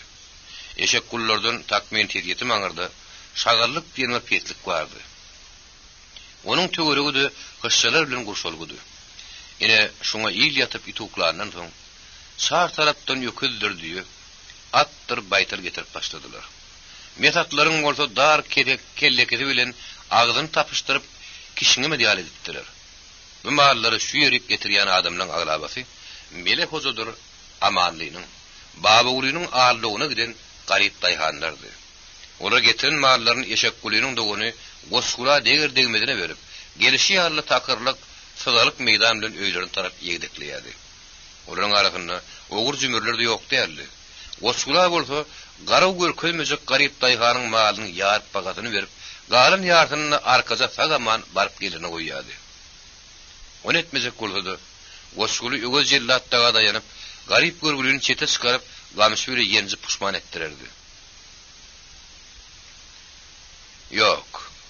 Men seniň ol öýüňi edip biljek däl. Meniň baýtalmyň bagasynyň baharyny birden ber. Bolmasa men beýle ýyly belli tohum baýtalmy sana berip 70 aşı yetim aşı yarpaten edip bilecek değil. Kalhoda verecek. Koy garibin malı gözünün önünde dursun. Her göreninde de dünya malını verecek değil. Yünglü sakkallı Wellurdaga bir karşılık görkezdi. Şeyle mi? Onu yarı ortaya menden pulun tutuşal. Bir horcunna olmadı, o horcunna göşen deyip onu çete çıkarıp kevgetinden pısaklap korpa düstürdü. Ine sana baytal haram eşek. Inne süydüğün asmana sag deyip geldi. Dağdağın ümüş tamsınna. 7 yolla söylen 50'den kuğrak malyonunu salıp Han koğu taraf sürüp gitti. Denge eşek kulüğünün Yoğuz yıllattağım oları te çürün cümbüşüne çenin uğradıp piyadalap sadıklığa sinip bağlılar. Yine bir gece eşek kulüğünün beylek karnaşları da öyudarı bilen gürüm oldu. Denge eşek kulüğünün ödü, ayalı, kakası eceti oğulu gelini kaldı. Elbette Gatakar oğutunun sögüşün komünistleri kamsamolları Lena'nın yol başçılığına bir işin duşundan göz yumup geçmediler. Komünistlerin hem kamsamolların bar bir yere cemlenip eşek kulu amanlıydı, o göçüp gidenlerin diregine ödün cevap okuduydular. Eşek kulu amanlıydı, her her nadaralı edip, ular menin ayağıma garayağı çalınyanlığını andılar. Sonun sürem olur, biz senin yağış gününde yaranın vurulduk. Yaman gününde, senin yalnına yanıp, bilecek değerleyip, men diyenmetmen gittiler dedi. Bir de şeyle, uru bağlayan eşek kulu gerek değerleyip Günnoğu teklif verirdi. Günnoğu'nun teklifini İshak Abraham'a sürenleyene birine seyredişip, başatmak güle tasdikladılar. Gördü durun. Ahmal olsanız şunun ödem kaçıp gider deyip, köstök verdi Muradov, eşek kula yayınının üstüne seyredip seslerini. Köstök mü oldu doğru diye. Birden güp bastır Aymankan, onun peşadını gangırıp alıp, ödünüm akıl tamını basmak gerek deyip, kimdir biri yanını epledi. Vah! Onun yüngünse partilerden almak gerek deyip, Polat Nurgellif teklif verirdi. O teklifine Mağıtım Sarif'in Garabey sahisi de koşuldu. Doğunlar, menne beylin yet yok ahirin. Siz menin gülen den olmağın. Men sağ göçüp gidenler göğü son olsa, ayağından yere girenim olsa, kuluğundan çekip getireyin. Bana düzelmeğe adacık burada berin ahirin. Muhat, tenor mağa kömege de ahirin. Ya da senin yüreğin daşa dönümü deyip, eşek kulu yakasını yırtayına getirip, döşünü yumruklap ağlayacak kulup yalvardı. Eşek kulunun şeyle nayanzar değirilmesine, Muhat qarlıyıvın deyip sağırıp, onu yuğu kuyruklu edip, gezdirin tekliflere karşı çıktı. Yoldaşlar, siz adamını vurduysalar öldürecek olayasınız. Senin bunu düğünün bulmaya. Ona da etmek gerek. Mesela bir yeri diyorsun paltarak durka, onun golunu toğlap elinden paltasını alıp olmadı ahirin.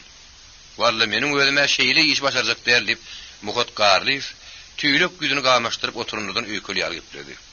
Yığınaktaklar ona karşılık görkezip yerlerden keslendiler. Kim sana onun paltasını gangırıp allıya? Ona düşündürmek gerek. Sen orta mena başarman deyip, korkması yerde korkuk edin olayasın. Abi o eşek kula deme çevgör ya. Yok, bir de ona balık başından porsandan ettirip bilmez. Yok, man şu yığınakta Muhat'ın öz işini seyretmek gerek. Yine şeyle çekeleşme, bir yığınakta barka berkleşti. Siz yolbaşı olup, halkın bekfiğinin qoğramı başarmayan olsanız. Biz başarayan adamlar tapar sip, Mağıtım Sarif, eşek kulu ile Muhat qarlıyı adalatlı tanqidin astına alıp, onlara şu yığınakta bir temmi verilmeyen oturumlardan soradı. Yollaş, Mağıtım Sarif doğdu ya. Oyun dersine giren möcege yaran ulyan, kamaniyse 2 gözün biri olsadı. Hiç rahmetmellal, deyip Muhammed Elmuradov diyen kamsamol yüden dım müdür edip kahar etledi. Şundan soň Muhat, Rejan gen değerliğini anıp, özünün telek geplerini derew düşündü. Komünistlerin hiç kimden yüz görmeyen temmi verecekdigini. Bay basmilla. Özünün yalňyşyny gaýdyp alıp, düzeljek duwarda komünistlerçe ehd edip ordan tapdy. Soň Lena söz alıp, hemmenin ünsünü özüne çekdi. O sık geplerini barynyň pikirini makullap, eşek kulu barada sallanly sözlerle otluklu eplep şeýlediydi. Yollaş amanlıyız. Kendine şunu düşün. Kim olsa şo bolsun. Ve barlaşıksa sınıfı görüştü. Bizlerin maksatdaş olmadığı adam, o bize yollaş olup bilmez. Bizim tanışymyzy. Senem şol adamdan biri.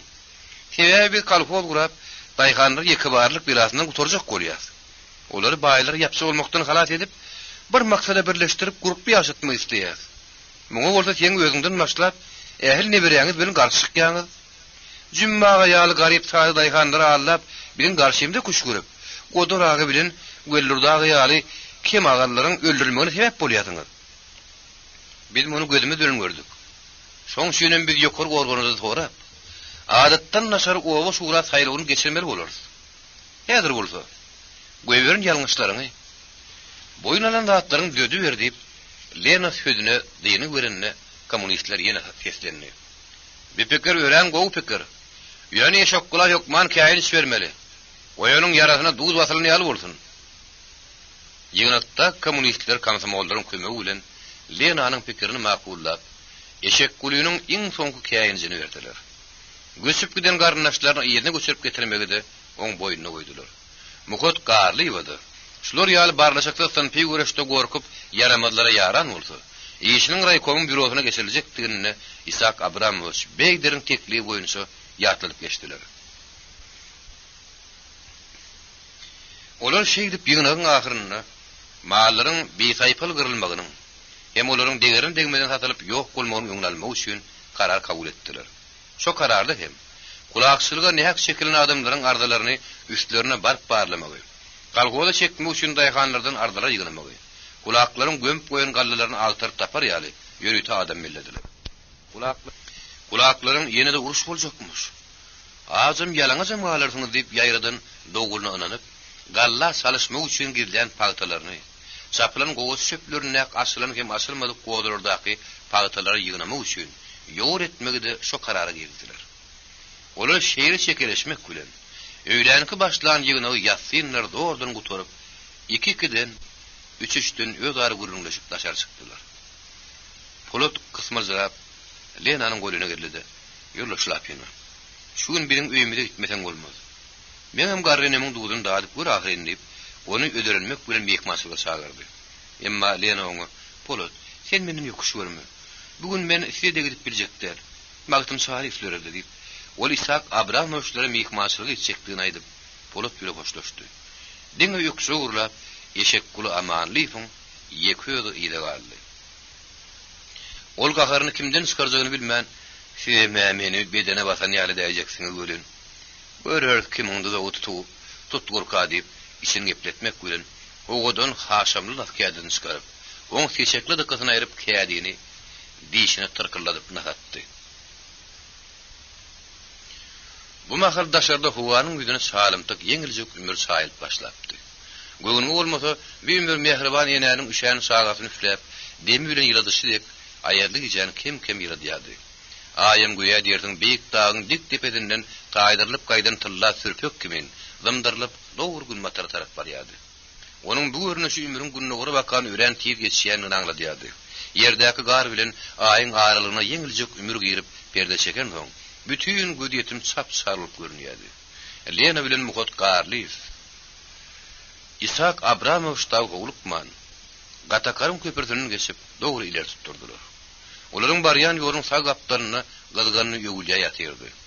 Lenanyň sagynyna Mukot garly, çepinne Isak Abramovich bardy. Olaryň 4-5 ýaýdym beýletinden kimde bolsa biri ümrü perdelenip Lenadagynyň gurruna gulak atyp ýaga ýürýärdi. Kätede eli ýalaňaşyna ganyny olary egil begirip seredýärdi. Lenadagy mundan bihabar gurrunlaşyp barýardylar. Indi olaryň aýagynyň astyna gar hütürdemän bir hir ýumşak ýuň basan ýarly ýürýärdi. Çünki ümür gary pagyş par ýerde bilmedi. Onuň içinden parran geçip doňa çöküpdir. Şu sebäplim häzir bir ýolun ýöremek ören gowdy. Aýratynam gar elänne şabardap ýagyş ýaganyna, bir ýolun keýpini ýüräkiň gelýärdi. Aýagyň batky boljak manyny ýok, taýyp ýykyljakdy. Çünki şeýgelik. Şeýle todansyz towasyz günlerde, aýratynam baharyň baýr günlerini bir ýolun gitmek hasy edil bolýardy.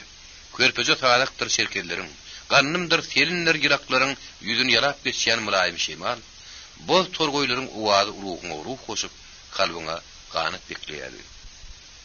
Ýadyr gölüň o zatlaryň biride ýok. Gaýdy ýalňyz ýeresden meýdan üstüne ümür basan appak gar bolup ýatyrdy.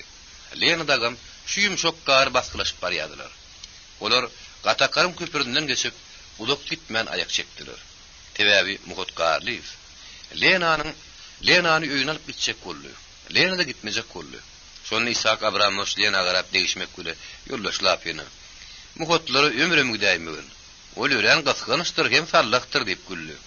Muhodam onuň gülküsine goşulyp Isak dogry diýe. Men gasaklygym barada hiç saat diýip biljekdir. Ýöne sallaklygym marhak 7 sagala ýalymdan başga meniň ne eleyim ma ne de golaýym. Gorkma. Ýok gideli diýip ol gülkü açykly eplep Lena köp ýalvardy. Emma Lena oňa hiç ýaryşyp bermedi. Çünki ony Isak Abramoviçiň aýaly gündüzden mihmançylyga çagyrypdy. Şo sebäpli ol Muhotlara gitmedi. Muhot bolsa ondan näge gelip bolup özüň ýollaşlap ýene. Barmy wagty dormy ýok diýip ören göwünse gepledi. Iň ýagşy ýör bile gideli. Ikimiziň böýümi biri-birinden daşdal. Men aýalymyň bir stakan şakyr bilen bir tarelika bölügüni ziyadet şeýkeninde ýör hannip Isak Abramoviç onuň öýüne mihmançylyga çagyrdy. Muhot gitmejek boldy. Isak Abramoviç onuň bilen çekeleşip durman. Dogry. Sen bide gidip bilmersiň diýdi. Muhot gen galyp sorady. Näme üçin? Sen gorkak? Muhot gatyrgany. Kim aýdy? Öýüňden başga hiç kim. Muhot näme diýjegini bilmändim-de. Ýoldaş gardyp näme adamdan? Ýa-da öýül gorkaklygy hasan aýdyň ýadyna düşmeýärmi? Eger şeýle bolsa men taňa ýatly daýyn. Ýöň kıýynakdydy. Şoň kıýynakdydy geplerinde men beýlik işler başaramok. Meni boşadyň. Men gorkkan nimediň näme diýip Lena da söze goşuldy. Lena'ň soňky sözi Muhodyň ýüregine süp bolaýdy. Şeý diýipdim o diýip salajylgardy. Diýen bolsaň, ýör men warkam hiç satdan gorkma diýip Isak Abramoviç onuň golundan tutup ýöňätdi. Helki näet anyşgarady. Olar dursa durup ýörese üskürmejek hem büdüremejek bolup salışýardy. Iň ýagşy. Bular bölünşel görün. Ondan kaklaýyn diýip işini ipledýärdi. Lena dagy ýolda burunluk garabyl çaý çakynyna gürrüň etdiler. Ondan sosial çykyşyny ýagşy bilmek üçin, Lena Muhotdan sorady. Ol garabege 5 barmak ýar beredeken. Şonuň üçin silimni otlap şeýlede başlady. Men onuň bilen bir obada oýnap etdim. O menden salam bererlik kişidir. Ölüm degişip gülüşmek söýýän göwünaçyk şakynlar adamdyr. Ol mäkede dutarın gelerini garaşyp durman eline ýylmançak agaç ýylsa da, onu dutardan kem görmän edil sağ-salyhan ýaly ýerlerini hereketlendirip ýapylla gaýdyma gyýgyr berer. Hesem şaňy däli öýren ýakymlydyr. Dogry diýäsiň, ýoldaş Garliýew. Onuň sesi öýren ýakymly eken. Menem o şaýhanada hiňlenip ýeketirä otyrka oň üstünden bardym diýip Lena da söze goşulyp Muhoda goltuq berdi. Hawa, ol aýdyşyňdan beter tüýüz aýdýandyr. Näçe aýtsa da oň sesiniň gyryljak gumany ýok. Ýa-da senin sesi ýar barka durlunýar. Ýöne bir gün oň bal ters getirdi. Biz şaýlar waýyň diýesin çekýärdik. Gaşana gojara tomsyna da güýdüne de kilte kireýe atnardyk. Galla gaýun warpy çekerdik. Ýadyna erkekler ýaraňaşlap öýre howut dıkyp howut köpärdik. Ana şonuna şaýlar waýyň tylla göýülýän bir gyzy garabega aşyk boldy. Men ortam o gaharym gelýärdi. Sebäbi o gyz tylla ýaly meher halyna meni söýmän, burnu susokýary garabega söýýär. Ondan nenen gaharyň gelmesin diýip Muhot güldü de silimini kökedip çekdi. Muhot silimini ýene içken çekip töýe başlajak boldy görün. Muhot, o gyz hökman sen söýmermi? Söýgüniň görükde bolman, ýürekde bolýanyny senne bilmän nurmuň diýip Isak Abramoviç Muhotdan sorady. Wah, men bilip aňyr ýanyna da geçýän.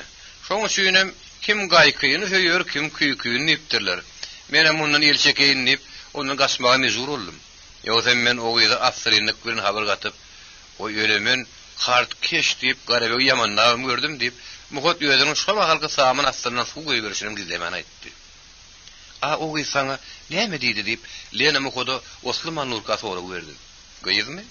Elbetde o meniň ýüzümden tiýip bolamady diýip Muhot gülümsiräp geplese de gyzyň bilen jogabyny aýtmajak bolup gaşara getdi. Meselem, o saňa näme diýdi? Aýtda diýip Isak Abramoviçym onuň çintiýap sorady. Muhot gületi gelmedi ýalandan gülen bolup näme diýer diýýär. Git gümünü çek. Mısalahan vursun. Gürzüyal edip seni başıma yapayın mı deyip o bedresindeki su tatsam ben üstüme terpipti. Yani sen burada o menin bilen deng olmadı. Asırlık etti. Eger menin bilen deng olsa bir bedre su abeyledi dursun. Bir bedre gor kuyuda hakkı vardı. Çünkü bir yerde men yağlıklı. Kara sömök yağlıp iki söygüyün arasında senin ne körün var deyse ne deyip mukot son sözlerini özüne kâilmek gülü gören paratatla etti. Lene onun eyanını şanını yetmek islep yer on son izin yahir buldu dedi. Yahir buldu diyorsun. Şodur da şodur men dolanıp o gidin yakınını köwlenmedim. Bir gün şeýle bir zat boldy. Tomsun aýaýdyň hem salkyn gijiriniň biridi. Ýigrimişim gaýyň garpy kim tizbeşipdi. Şalar baýyň 10 kanat aýgynyň içinde haly palatlaryň hala berimsiz güllü keseliň üstünde owaň minýen baýlary bilen Mariýanyň baýarlary nazymmatlardan ýybyşip gülüşip degişip keýip çekýärdiler. Hedreti ak paşanyň algyry şeýri Galmukowa Hudaýym ulak ömür bersin. Türkmeniň bagy tüşün Allah onu öz penasyna gorap saklasyn diýip bulgur käse çakışdyrynlaryny. Güllü käseler zıngırdaşdylar, bulgurlar bolsa zıngırdaşdylar. Şobarmana öýüň serpigini hem saparyp taşladylar. Aýyň süýt ýal nury bilen päki howa öýe bolluk bile düşýärdi. Dowlap çykýan goşa garga tüýdüň kesi ören udoklar ýanglandyryp dik asmana galýady. Garabeg bolsa iki tüýlükçiň ortasynda çöküne düşüp bokurdugyna sygdygyndan aýdyma ýygyrýady. Onuň agdyny sıkýan sözler ine şeýle many taşýady. Bizden salam näzli ýara, ahu gözlü gaşy gara, wagt çigerimni kılly para şo derde dermanym gelsin. Garar men ýoluňa bakyp, köşkü eýwanyňa çykyp, agramyna altyn çekip ardyly armanym gelsin. Garabegiň bu sözleri tüýüzlaby bile goşup, dinleýijiniň ruhuna uruh goşup, kalbyna ganyp bekleýärdi. Ýürekden çoğup çykýan joşkyny ışky sözler bilen zowlap ýanglanýan batly owaz köglenip oturan ak öý göçüräýin diýärdi. "Haw" diýdim Garabeg. "Berekella Garabeg" diýen testler bir-birini batly çykýardy. Hasan Garabeg aýdymyny goýup bir käde çaý ýerine odanny Bike diýen garraýar gelip, "Aýu Garabeg, sen bir azyk munna gelip git bolmasa akmaýaň solasy öljek" diýdi. Garabeg diýerini sally da çykyp gitdi. Onuň ýerini meşhur Agazan magşeýledi. O sıktym güllerden aýdyma ýygyrýady. Halk onu dikkat berdiň diýärdi. Menem içki içikde gapaýaplyň oturdum. Çilim diýseler çilim berýän, çaý diýseler çaý. Şalyny da şal berýän. Birden "Eýwa" diýip bir aýal adam meniň elken şirkin tideşdirdi. O ýerde oturanyň depedasyny üçürdi. Aýdym saýdyň ketine suw tepileni ýaly boldy. Birdenim tar turk gelip tüpeň atyldy. "Wah atyny" diýip gaýryşdylar. Hemmeli şu tarafa eňeýindir. Menem aktaply pysagymy syýryp, şo ýere öňürtüp baranyň biri boldum. Görsem, Garabegi şagyryp giden garraýal, "Way oglum, way öllüm, suw beriň, suw" diýip gany bulaşyp serilip ýatan eken. "Heýt, haram, münkür nekir. Seni öldürüň ketegi öwürür. Men sana suw ýerine gan berin" diýip şalyr waýyň ulagly ýamat keselnäki hanjaryny aýyň ýatysyny logurdadyp, o kempirin kellesini gaňryp damagyny saljak boldy. Oňa şen emirlarlaryň biri ara düşüp, "Taklan, bu taýyryň näme günahı bar?" diýip baýyň oğluny ýaraga tutdy.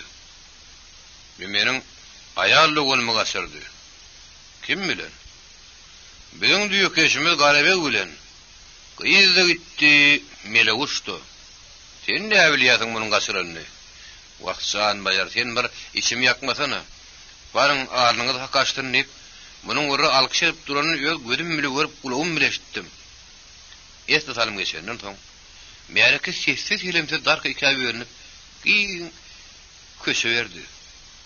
Şalir vayin menniyen iki neti bilen, ki soğulu tüpeğinin gunluğu bilen urup idinekledip, şok garra yalın yanına Garabeg'im getirip yıktılar. Menne kıymırlamak hiç yıl takat kalmadı.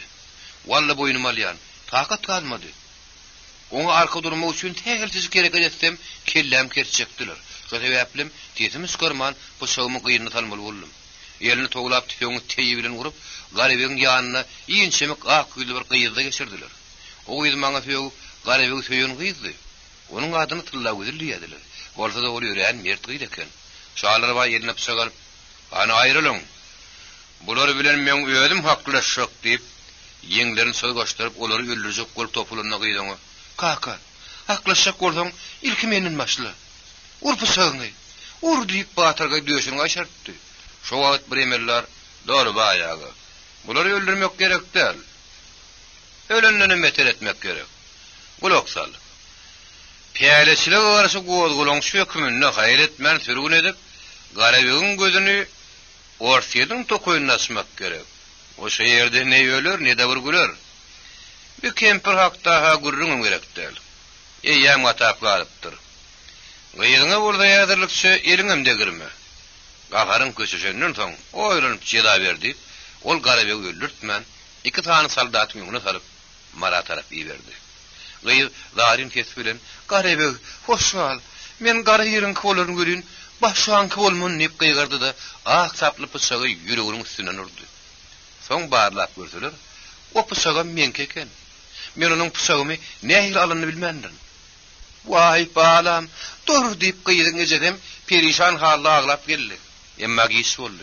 Ene şeydibim o bir dünyanın eşredini görmen, söygülüsünün namrat galıp bakarın gülü yali armağınıza tolup gitti. Onun gülmüğüne sebepkar edibim, meni de Garabegin yanına osup Sibir'den çıkardılar. Şu yerde ağaç gelip yörke, İshak Abraham'ın süre tanış bulduk. Bir de Bayram Ali'nin paktada odanını işlep yörke, o dolun sökmününe ayıplanıp, şu yere sürgün edileneken. Her nebinin dadımı da, kalçağın bandasını sımпıtıra giden kadar oşun yetişaydı. Olmasa bir son kuvvetlarda yönküden ümmetten yerek olacaktık. Ana ondan Aleksey Andreevich Makarov diyen bir inkılapçı adamın yol başçılığı aslında Türkistan'a gaydiyan Kızıl Koşu'nun sapına meyletin koşulup 1918 yılın 28 yılına şehirci varlık. Aygara neyse hüküdüğün sözün keltedi, menem Garabeg'de İshak Abrahamov'çtı, Türkmenistan'na te Sovet hükümetini kuruyansa, Kızıl Koşu'nun atarını kulluk ettik. Şonda demen Aleksey Andreevich'in kömeğiyle partiyan atarına girdim. İnnem meni ha batır bilen, ha da gorkok deyip, mugat loh edip güllü. Yollaş Karliyev, sizin kıyıskasık hem üreyen gıdıklı tarihiniz var eken. Şeyli kahramançılıklı hem horlukları baştan geçiribim. Yine şu üyedinizi gümlama yiberen ganhor bayları kulakları ürehmişçe kulyamın deyip Lena onun canı soradı. Mugat bu sefer sürt kedik cevap verdi. Yok. Hey menim oluru rehim ederin mi? Lena onu helki yunakta kaydan sözüyle qabadı. Men başaram o. Meni boşodun. Men gorkyanlayıp partiyanın tapsırının işinden kasara gitmeğin ödü. Gorkokluk hem olur rehimdarlık bolup çıkıyor. Şeyle dem Yollaş Karliyev. Muhat onun bir sözünü değerleyip bilmedi. Hava Yollaş lapina. Bir tereften şeyle de olup dur. Emma o şeyle olmullel. Kulaklara, sınıfı yada adamları don yürek olmak gerek. Sen şunu düşün. Düşmanı yigrinmesen, yenk bilmerdin. Ondan oları bizlerle kutsen bilet. Yugurdu bir sefer deyiptirler. Sen aytkanı. İşek kulüğünü ayırıp onun ornunu Garabegi saylamağı halka maslahat versek. Ol oňurur mu ýa-da ýok? Birinçi pikirmedi, halk nähil görür diýip, Lena Mukodun Garabegi bolan garaýşyny biljek boldy. Elbette halk onu gowy görür. Çünkü Garabegi halal adam. Onun para jyre bilen işi bolmaz. Ýöne ol etmez diýip Mukod aňarsyna ýaşaryn dat goýman Garabegi barada hak sözledi. Yollaş lapyna. Mukodun pikirine menem goşulýan. Garabegi dogruçylyk hem arasy adam. Ýöne ol etmez diýip İshak Abrahamovich ýöňe düşüp, 2 haýadyň aralygy bilen baryp beýik basgynçykly bir gök gapyny terim ýola tarkyladyp gapdy. Lena da gapynyň agdyndaky bir petde ýandaky aýaklaryny tüpürýän şaýlar. Aly gözli gara gaşly hoşroý aýal ýylgyryp gapyny açdy. Girin, haýal etmäň diýip, ol Lenany edir ýitirip tapan ýaly garta gujaklady. Lena da onu. Ine baýaly İshak Abrahamovich'in aýaly Sara Moyseyevna diýerler. Ol stolun üstünde dürüdü mündatları bir ýem taýýarlap garaş oturan eken. Lena dagam ellerini ýuwup stolun başyna geçdiler. Emma helki gara görýän İshak Abrahamovich'laryň penjereden gabadynyň aýrylmady. Penjereden teredip öýdäkleri görjek bolýardy. Ulagyny penjere tutup, olaryň gürrüňini dinleýärdi. Onuň eýri süre yine bir näme tanışlara gelip ilki ýerin garany aňtama başlady. Kömürük işan. Olaryň birinjisiniň syn adyny Osman Ali işan diýerler. Yalan ady bolsa kömürük işan. Görýärmiňiz? Osman Ali'nin öz ady onçoklugy geň adam däl. Emma halk adyny ýetip oňa kömürük takdyryň çaplaşdy durberdi. Çünki ony saga kaýjady, oňa saklamagyň nazadyny tapman üşüdip sırçykletdi. Şonuň üçin ol öýküni sowguda aýyryp, ýaşlygyndan hazırdap duran demgysmalyk hem itigi keterli boldy. Hasan görseň ýatyp bilmän sırdagyny ýylan kömürügi ýaradip dikkerde oturunlar. Şu sebäplen halk oňa kömürük işan diýip at berdi.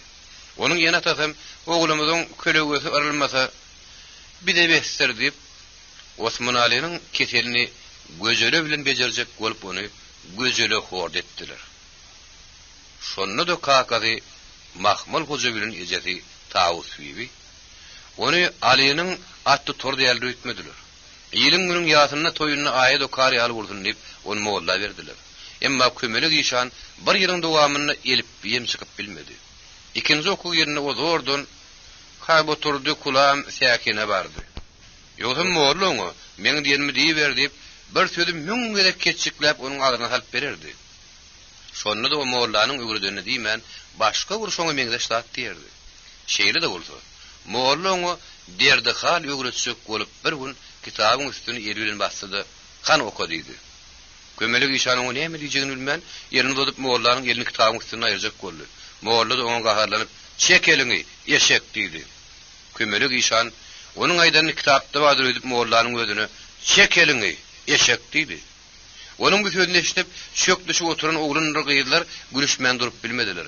Moğollu olsa günäliğini urman, bir günäleri çiğvik gülü urup, bar senin ata babın kurbanı buluyun. Senin neden bir yana mektepana gelme. Senin arskalını bir yeri varın özü yetirer deyip ol, kömürük işanın ebedilik cevabını verdi. Ene kömürük işanın okoýşam şeýle boldy, dokoýşam. Ennol bir atym göýükçe gözele berjek diýsen, gaýnary bilenim äbede jüýje bolup kakazyny paltalamakdan gaýçak der. Şo sebäplen oba şurasynyň kakazy amanly, Melek Hoja bilen öwel jelladyň ýanyna gaýdyp gelenden soň, kömürük işanyň gözlemegiň sırnaky ýuwurna çykdy. Onuň ýerininden ýürüýte bir adamy berdi. Ol adam gelýänçä bolsa, amanly göçmän galan ähli kowmuny ödüýüni çagyryp, kalkol guruluşyny ýamannap, köýnäni ýuwup gürrüň etmäge başlady. Baba uly peýalwan bolsa, içini hümürdedip çay içýärdi. Amanly kirpik men gözlerini töweregine näkile nazarlap, olaryň ünsüni ödüne çekdi-de, "Ey Hudaý, ulagymyzyň eşitdenini gözümüz görmesin. Hawa, kalkol diýen zat iň gerbet zatmyşyn. Melek Hojanyň aýtmagyna görä o kıyamatyň alamatymyşyn. Hemme zat ortak bolmalymy. O menki, bir menki diýmellermiş. Iň wärkijeri gapsanyň ortak bolmalymy. Emirken pagtasyny almajak bolup, diňe pagat ekdirjekmiş. Şondan başga ýeke gämek, ýeke agaç tanışmak gadaganmış. Tarladyp, gawun garpyk kesip, şabyrdadyp, meýwe ýejek manyň ýokmuş. Ähli malyň doňy bari kiriňden pagta ýürülmelimiş. Awşam ýatangda da, ertir turangda da bismillah deregine işläne bar. İşlemedigi ýok diýmelmiş. Şo sebäple haçan maňa nowat ýeterkä diýip nahar berilýän deşigiň agdyna arkaň bir halta pagtaly dikirip durmalymyş. Gözüň garaňkyrap ýykylaýsaňam, seni kedelhana aýaltyp, "Onanmaň, şu işe gitmejek bolup jögül gedýänler" diýip, onanmaly gedýämişinler. Hawa, ondan öleňde de gutulmak ýokmuş. Seni eýlep towlap, bir hepde saklanandan soň jaýlaýamyşlar, diýip aman sözüne dyny berdi. Baba uly peýalwan spordotdan peýdalyp, "Wah, ular cehennemli. Iň ýaman aýal gyýlaram ortak bolmalymış" diýip, o beterini tapdy. Oň bu sözlerini eşiten aýal gyýlar işlerini çekişip, "Toba tagsyr, Hudaý görkezmesin. Hiç şeýle de bir erkin şat bolurmy? Özüň daşydy gör" diýip, hayran galmak bilen ýakadan tüýkürüşdiler. "Hawa, men ärim, men aýalym diýmellermiş." Şo çilimsiz berdi kör bilen kömürlük işanam yakandan tutsa, yok dime hakkın yokmuş deyip, amanlı yelkenişten yelkeniş halda getirip başladı görün. Amala diyerden berdi kör gelip, yakasından tutunuyalı, eşek kuluyunun gelini saklını bilmeyen, korkullap ağlamaya başladı. Beylek gelin gıylarının gözlerinde buluruşup, moncuk yaş göründü. Yerini çıkan orta bir garrayar, koyun kudularım ağlaşmağın. Bir atlılar ya bulur ya bulmaz. Bir de körülü kömülü giyşan nemeyenin ağrınından. Koyunu da gelse karkarak güle karnını yararlar deyip gıydıgenleri göğünüp gelmeye durdu. Ona senin amanlı yankılar rızayalı. Aman gül, sen neyem bir de yalansız ödeyemin deyip azgırılıp yaptırdı. Vy amanlı diyenin neyemi? Beýle zat men küýüme de gelen ok deyip aman gülece ondan yokuş görüp yaptırdı. Onu neyeme söylediğimde fitva etmen. O da atlar ya bulur ya bulmaz diyesin. Diysem deyiptir namanlı. Kim onu görüp geliptir? Mele hoca mı? Sen mi? Ondan görmedik zadığınız için buları göğünür oturmak gerek değil. Geçeni geçti bilip geçmedigem gelenini görmek gerek. Sen olsa yaş ayal girilen yanına utanman, sakkalına yaşına gelişmeyecek zatları ayrıştırıp oturdun deyip aman gülece. Akısı gıyngızının uzu bilen gözünün yaşını tüpürüştürüp gitmek bile oldu. Eýsem, ben şu aýdýanam yalan mı? Deyip amanı sakkalyny tütedip gaharly epledi. Ay goýsana amanly. Ağzyň diýenini kulagyň eşitdenok. Eýsemine şo pohly berdi kör ýa-da kömele gýşan gelip, gül ýaly kıýdlara elrörmü? Diýsen diýdi otur. Sen diýeni men bu kulagymy eşitmedin. Deyip aman gülece tögürüň näkilen otur diýeni dakman çykyp gitdi. Mundan soň biraz dymışlyk boldy. Amanlym gurrunun ýygyny nämeden başladygyny bilmän. Epesden oturdy. Şoma halam ýoluk torgu ýaly bolup kömele gýşan geldi. Amanly ony sar bildirmän gülür ýüre garşylady. Gel işan ağa, gel. Üşänsiň. Oduň başynda otur diýip, oňa ozagyň başyndan ýer berip, bir çaýnak şaý oň öňüne tüşürdi. Oslanmadyk wagt kömele gýşanyň içeri kürdäp girmegi, oturun gelin gýdaryň ýüregini ýardy. Yankı gurrundan kömele gýşany öýlerine el gary berýärdiler. Şoň şenem bolar, edil gyra uwrun tersi ýaly basym pytraşdylar. Edilen gurrunlardan bir habar kömele gýşan çaý iştämenlik bir topulup, çaýma çaý görün amanlagy, wagt şu mahallar biratym göýökçeli bolaýdy. Çaýma çaý görün amanlagy, wagt şu mahal biratym göjeli bolaýdy. Men oňurgam ketellemedik ýaly bolaýjak. Deyip ol parlamak güle gerinni. İşan ağa, sen kim yöňde beriniň mehmannynyň suw diläýse diýişini dönni. Wa bizim öýümizde suwdanam köp. Onuň üçin dağı söküp ot ölemek gerek däl. Men onu ýörüýte hywadan getirdim. Göjeli diýip şoň aýda aýsam. Oy ýazyň oňurgaňda ýazmadyk ýaly däýär diýip amanly oňa bir penje göjeli tutdy. O göjeliler garkylan öskün dyrnak ýaly bet nişany göründü. Kömele gýşan olar garba barly. Olary ýyskap gaýta asgyrdy. Can şypa kerdim diýdi. Oňa hemmek şaýran galyp, gözüniň gyta güle etdi.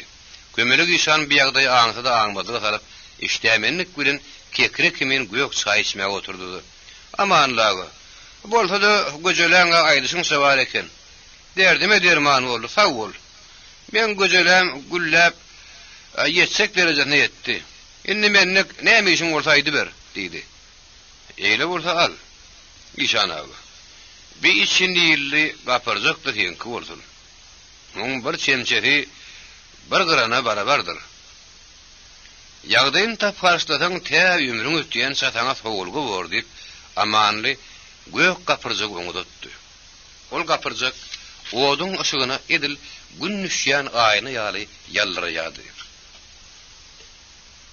Onuň ýüzünde hem ýöň aýagy bilen galys tutup duran ýolbordyň bele suraty bardy. Suratyň aşagyny arap harpy bilen ýazylan döwleti Iran diýen ýerimçik hatly urduýady. Hemleri oňa geň garaşyp, gözlerini gyta güle edişdiler. Kömele gýşanam ýaşap duran gözüni, pışgalap duran burnuny ýeňbile süpürip, "Bize silany Hudaý silasyn amanlaga" diýip, onu gizli gyzyl tapan ýaly garba baldydy. Amanla ýene alkyş barny okudy. Babagul peýalwanyň orta muny görüp gözleri hanyny çykajak boldy. Tassanol, "Ey, muňa hem şonça zat bermek bolarmy" diýip ertenip duryn. Ýerine çykan bolsa, Uludun demin alıp dilini işlep oradan taklandı. Taklanmadık bolhudu. Ol hut özünü diyan etjekdi. Çünkü Babaul peýalwan şo minudun özünü gapyrjagyn içindäki nilin her çümmügini bir manatdan haraplap, ummasız pula ýugurdy-da, onu kömelek işanynyň gaňryp almagyň pikirine gark boldy. Kömelek işan bolsa, bu zatlardan bir habar. Hawa amanlagy. Mendik näme işin bolsaýdy ber. Syýlan-syýlamak biziň borjumuzdur diýip, bursak derläp başlady. İşan abi. Bizim seni kullukan işimiz yok. Ata babaňyzyň gurbany bolýyn. Ýöne meniň saňa diýjek zadım şeýle. Şo ispalkomdaky ardylara seredýän agsak dowtoryň gyýry biziň gatakarymyza kalhol gurmak üçin gelipdir diýip aman sözüni oturmanka kömelek işan geňär. Be şeý diýdini. Menim bir heliň gelenini eşitdim göli. O diýdi pikirime de getirmänim diýip geňär. Hawa şo işan abi. Sen hiç tadı geňürmü? Ana şo gelipdir diýip amanyny gözlerini garpylatman şar hakkalyny sirip gepledi. Babaul peýalwanyň başatmak bilen amanyň sözüni makullady. Şeýle bolsa, onu ýok bar haklamak gerek. Çünki o meniň daim Melek hojanyň ol günnügdiňi zar däreden aýryha heleydir diýip kömelek işan ürstemdar ýal tarpyryp bat gepledi. İşan abi. O gapyrjy görüp göwräňden uly gepleme. Onu haklamak üçin atın kellesi ýaly ýürek gerek. O bolsa kendine ýok diýip Babaul onu kemdedip gyzalatly gepledi. Bize kömelek işanyň bolmajygy boldy. Eýtem peýalwan, sen men bir gaýrat adaplyýasynda. Babaul göwnetmesirip bilen ýylgyryp gyzalatly söýledi. Ýok işan aga, men saňa bir gaýrat diýmeýän. Ýöne azygy ýok şaýyň başynda gylyç kemirmegi şol silimsa berdi görüm başarýa diýip loklok edip güldü. Onun gyzytly gülküsi kömelek işanyň içinden op bolup parran geçdi. O näme diýjegini bilmän hırsyny işläp kellesine ýakady. Peýalwan, ýöňüň şöwermeseňem köle ýan söwer gör diýip ol garlyjyk ses bilen öýkür gepledi. Biýagdaý aňan amanyny Babaul peýalwanyň oňup durman ara düşdi. Kimsin me işana? Kimsinmi? Kim taňa bir gaýrat diýe? Babaulmy? Sen oňanmy? Ol ören garat gepleýär. Sen gaýratyň ýaly gaýrat, sen ýüregiň ýaly ýürek. Ata galtamanna da ýokdur. Ýöne düşmanyň peşe bolsa pilşe görgünlipdirler. Hawa işana. Sen näme diýindiň edip bilerdiň, mene saňa ýetmerdiň diýip biljekler. Babaulum näme diýse diýer otururdy. O da bir agdy boş tekedi. Ýöne sen onuň aýdanyny ýokuş görme. Sebäbi nagry çekip dağlı ýanglanýan ýol bolsam bir-birini tanaman şagal ýa-da tilkidir öýdüp bir-biri bilen gemirşek bolupdyr. Elbetde siz beýle bolmarsyňyz. Beýle bolmak gerekender. Şu jähetli ikiňi bir-biriňize hiç ýyl hınguruşmaň.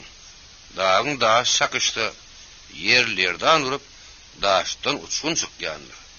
Uçkundan modun gurulýanyny siz näme bilmän urmusyňyz diýip amanly Babaul peýalwana käýäbire kömelek işanyny öwüt berýän şekilde bolup gurulýardy. Gurrun arasynda da kömelek işany bildirmän Babaul peýalwana hani şu ölýän bolsa ölsün. Ýene de bir gyzykly sözüň bolsa aýt diýen ýaһaňda gözüni upyp ikisini öýjükdirmek üçin zany diýerdi. Kömelek işan bolsa amandynyň sözleri makullyjy manyda kätewir başatyp azy gök çaý gurkullady oturdy. Emma Babaul peýalwan onu arkaýyn çaý içmäge goýmajak bolýardy. Çünki kol kömelek işanyň şu ýerden tiz turup giderini istəyärdi. Sebäbim Babaul amanlady bildirmän. Kömelek işany gep bastyryp, onuň bokurdugyny bir okulan ýaly edip, eline gapyrjak alyp, özüniň bir gorpas üstürmäge hurgýardy. Amanly bolsa, Babaulunyň bu oý pikirlerini hiç bilmeýärdi. Baytamol Babauluny özü ýal kalkol guruluşynyň ganyn düşman urun sebäpli, Lenany öldürtmek üçin kömelek işany gizje berýän diýip düşünýärdi. Şo sebäpli ol her sözüniň arasynda asrynyk bilen Babaula garap, bol kömelek işanyň gaharyny getirip ony gaýrata galdyrdy ýola salýan manyda oň gözüni öpýärdi. Babaul onuň gözlerini gapyp edýän ümlerini bada-bat düşünüp tegerek sakkan diýip bolap. Ama annaga sen büyügüdüňi maňa berseňem bolar, bermeseňem bolar. Sebäbi işan ýaly almaty ýören adamlara öwütde ýokma gyzytdy. Ol aýal kaklamak üçin ýol bolsun gaýrat gerek. Çünki ol aýal şem gelene Özünü kaktır verer ýaly. Bir gapyrjak niler ahry diýip ýogyn tesbihine kina ýaly güldü. Kömelik işan Baba Ulynyň bu sözlerini eşitip sydap durup bilmedi. Ol hanasynyň içine giden ýösügüsü gözleriniň gabagyny galdyryp Baba Uly gaharly seretdi. Dilbir öýlere biten zatda näme diýseň diýip durmaly. Eger gaýrat gowrada bolsa, onu diýede bolmaly. Onun kukrap duranyny hem bir asmyjak terpmeden gaýtaryp bilýär diýip kömelik işan azyl girdi. Onun soňky sözleri Baba Uly ot durup ýapyşdy. Ol gaşlyk gözlerini alardyp kömelik işana seretdi. Eýsem sen özüňi möjek saýyp menem diýär daplyýaňda diýip oňa ýogyn tesi bilen herrelligin amanly Baba Uly mehnet ýerlerini kömelik işany salmady etmedi. Her nesige bolsa ara düşmäge ýetişdi. Peýalwan gaharlaşmak gaty gawat bolar. Ýugut gaharyň ýugut. O gepin gerdişine görä diýäýdi. Sen onu özüňe çekme. O sen näme diýseň diýip durar ýaly men diýe del möjekdir nip özüne diýdi. Sen onu hiç ýok görme. İşan hagaňam diýän urunu ýok del. Her kimiň özüne görä bilen ýüregi bilen ar namasy bolýar. Peýalwan sen näme diýseň-de mene işan aga hiç tür ýetip biljek del.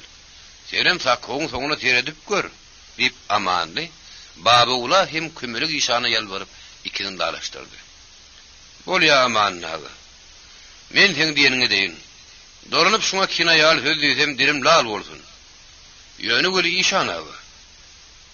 Şolaydan gepini gögördüp bilse, menim sakkalymy tersine sıyırmasam, şoň meniň başyma sabit durap, berdi körüň duruny oturdaýyň diýip, Baba Uly çöküne düşüp domurlyp oturdy. Peýalwan aga, sen beýdimi? Seni şertiňde tapdyraýsaň, mene ikellep tapdyraýaryn görün arman, onuň asbykyndan tüstüräýmäge meniň okýlan ýaly ýalman tutulan pysagym da ýok diýip, kömelik işan hırsyny işläp kellesini ýaýkady. İşan aga, sen pysagym ýok diýip hiç ahmyr etme. Al muňa bu ýaly lugurdap duran altatar diýerler. İçem oktun noli. Şenep kısaryňa mehettirlip amanly oňa altatar tutdy. Ol ýaragy görüp Baba Ulynyň gözleri hanasynyň çykajak boldy. Ol ýaragy saňa münasip ýaragy däl, maňa münasip. Onu men seniň eliňden gözleriň göwürdi balaryny diýip işini gepletdi de ýene asaryny bildirmän. Hey işan aga, ýene gaçaly eder ýaly bahanaň barmy diýip Baba Uly kömelik işanyň sinpikap sorady. Ýok peýalwan, bolubam bilmez diýip kömelik işan oňa gyýtgasy jogap berdi. Sen şu adaňda tapdyryp bilseň, sen ýöri işletmesem, meňem peleň peýalwanyň ogly bolmadygym bolsun diýip Baba Uly hassa berkitdi. YouTube Mirasym kanaly. Onna gep şu bolsun. O gep şu bolsun. Bar diýerli başarmasaň, näme üçin men başarmaryn? Onu başarmak üçin o ýaly seniň köýün aryň bolmagy gerek. Onu meniň köýün ardan emmeter arymma. Ol aýal men daýym ugul günnowda barmakçy. Günnowda onu almakçy. Men muny hut günnowdynyň özünden eşitdim. Hemem hat goşuran öz gözüm bilen gördüm. Eger ol goşlaryny birikdirýse, ýöňetin adam bile hoja admasa gara saadma diýmejekmi näme? Elbetde diýjek. Beýdip biz bolara bolmasa ýüzümizi ýere bastyryp bilmez. Binäme ar dälmi diýip kömelik işan ýene görnämer aýtmakçydy. Emma Baba Uly başaryp birden oň ar kemi ýok. Ýöne onu ýokman başarmak gerek diýip kömelik işanyň sözüni böldü. Peýalwan rat aýdy. İşan aga, onuň ar kemi ýok. Onu hiç köýdürmek gerek däl. Arym köýünden imanym köýsün diýipdirler. Sen onu öz aýdyşyň ýaly bir jaý edip bilseň, o zülüne ähli gatakar ýerini bir wada Galhod welatynyň halat edip bilerdiň. Ondan hem ulydyň arasyndaky bilen mertebeňizi azyk sözden hem ýaman gözden päklidiňiz bolar. Ýöne ulyn işan aga ýadyma düşüp durka şunu saňa ýene gaýtalap ýatdy diýen.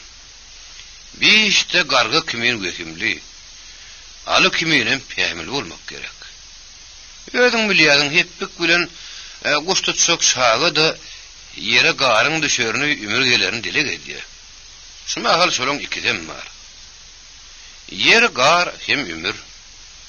Sen şaýdan çörekden keypin köklen bolsaň, şu ajaýyp furtady ýerlen bermede, aqtamy bakan ýa.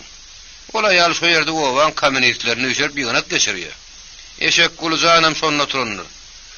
Onuňam ola ýalyň hiç meýaşy bişişmeýär. Ara näçek? O şeýleň bukulup waýş haýwanat şeýaly. Senem özüň bildirmen o heleýiň zaýdar ýerinden gulet. O razap näme nämedi bolundan bilmän galyrlar. Oňa senem gyzygan nöwülýä urdy. Bir gorpatan gabra girip başyny tutar. Şümürlük giyjede olaň senin gözläp tapmasagy saňa da berdi maňa da.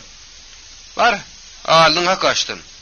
Al bu da senki bolsun diýip, amanly için ýyllyp ýok gapyrjagy oň goltuny ýystyryp, baba uly kedip kömelik işan ýola talmak üçin daşary çykdy.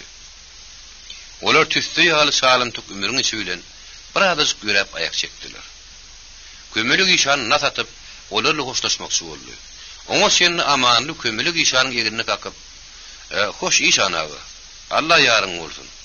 Ýöne bilen bilip bolmaz. Bu bir peleg işdir. Bardy ýerli ýere düşäýsen, bu zatlar kimden alanyny hiç aýtmagyn. Dilingedir gömeýünden togurlan ýa laljym bolgun. Eşek gulýan zanyga bolsa oňuny özümiz oňarard. Sen zady gaýgetme. Berim ýokdan ýol ýasaýanlar. Bizem senden zadymyzy gaýgyrmaz.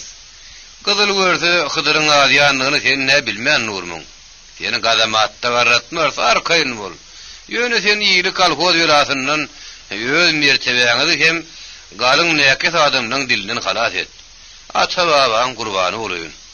Olar saňa hemişe hemden bolsun diýip kömelik işan bilen gadyrly hoşlaşdy. Hoş işan aga. Alyň hak açdyn. Biz seniň Hudaý için bolup zöhre ýyllygyny görjek ýaly ýoluňa garar oturur. Hagaman iş bitirip gaýdyp gelsen, gaýtarmyş atanyň ýoluna da bir janyny kesäýdipdi. Bir tapmandyryň şagat derlip baba ulum zomartra onuň bilen hoşlaşdy. Kömelik işan ýüregine daş baglap Lenanyň janyny kastetmek üçin ören kuwat ýerletdi. Emma onuň gitdigi de ýüregine göhüm düşýärdi. Aýsam ataýsam ulum birden degmedi. Ýele düşdüm. Men nädir? Kısmatymda näme boldy şonu göreýin. Bir gaýratlyk guretmäýin. Belki deger.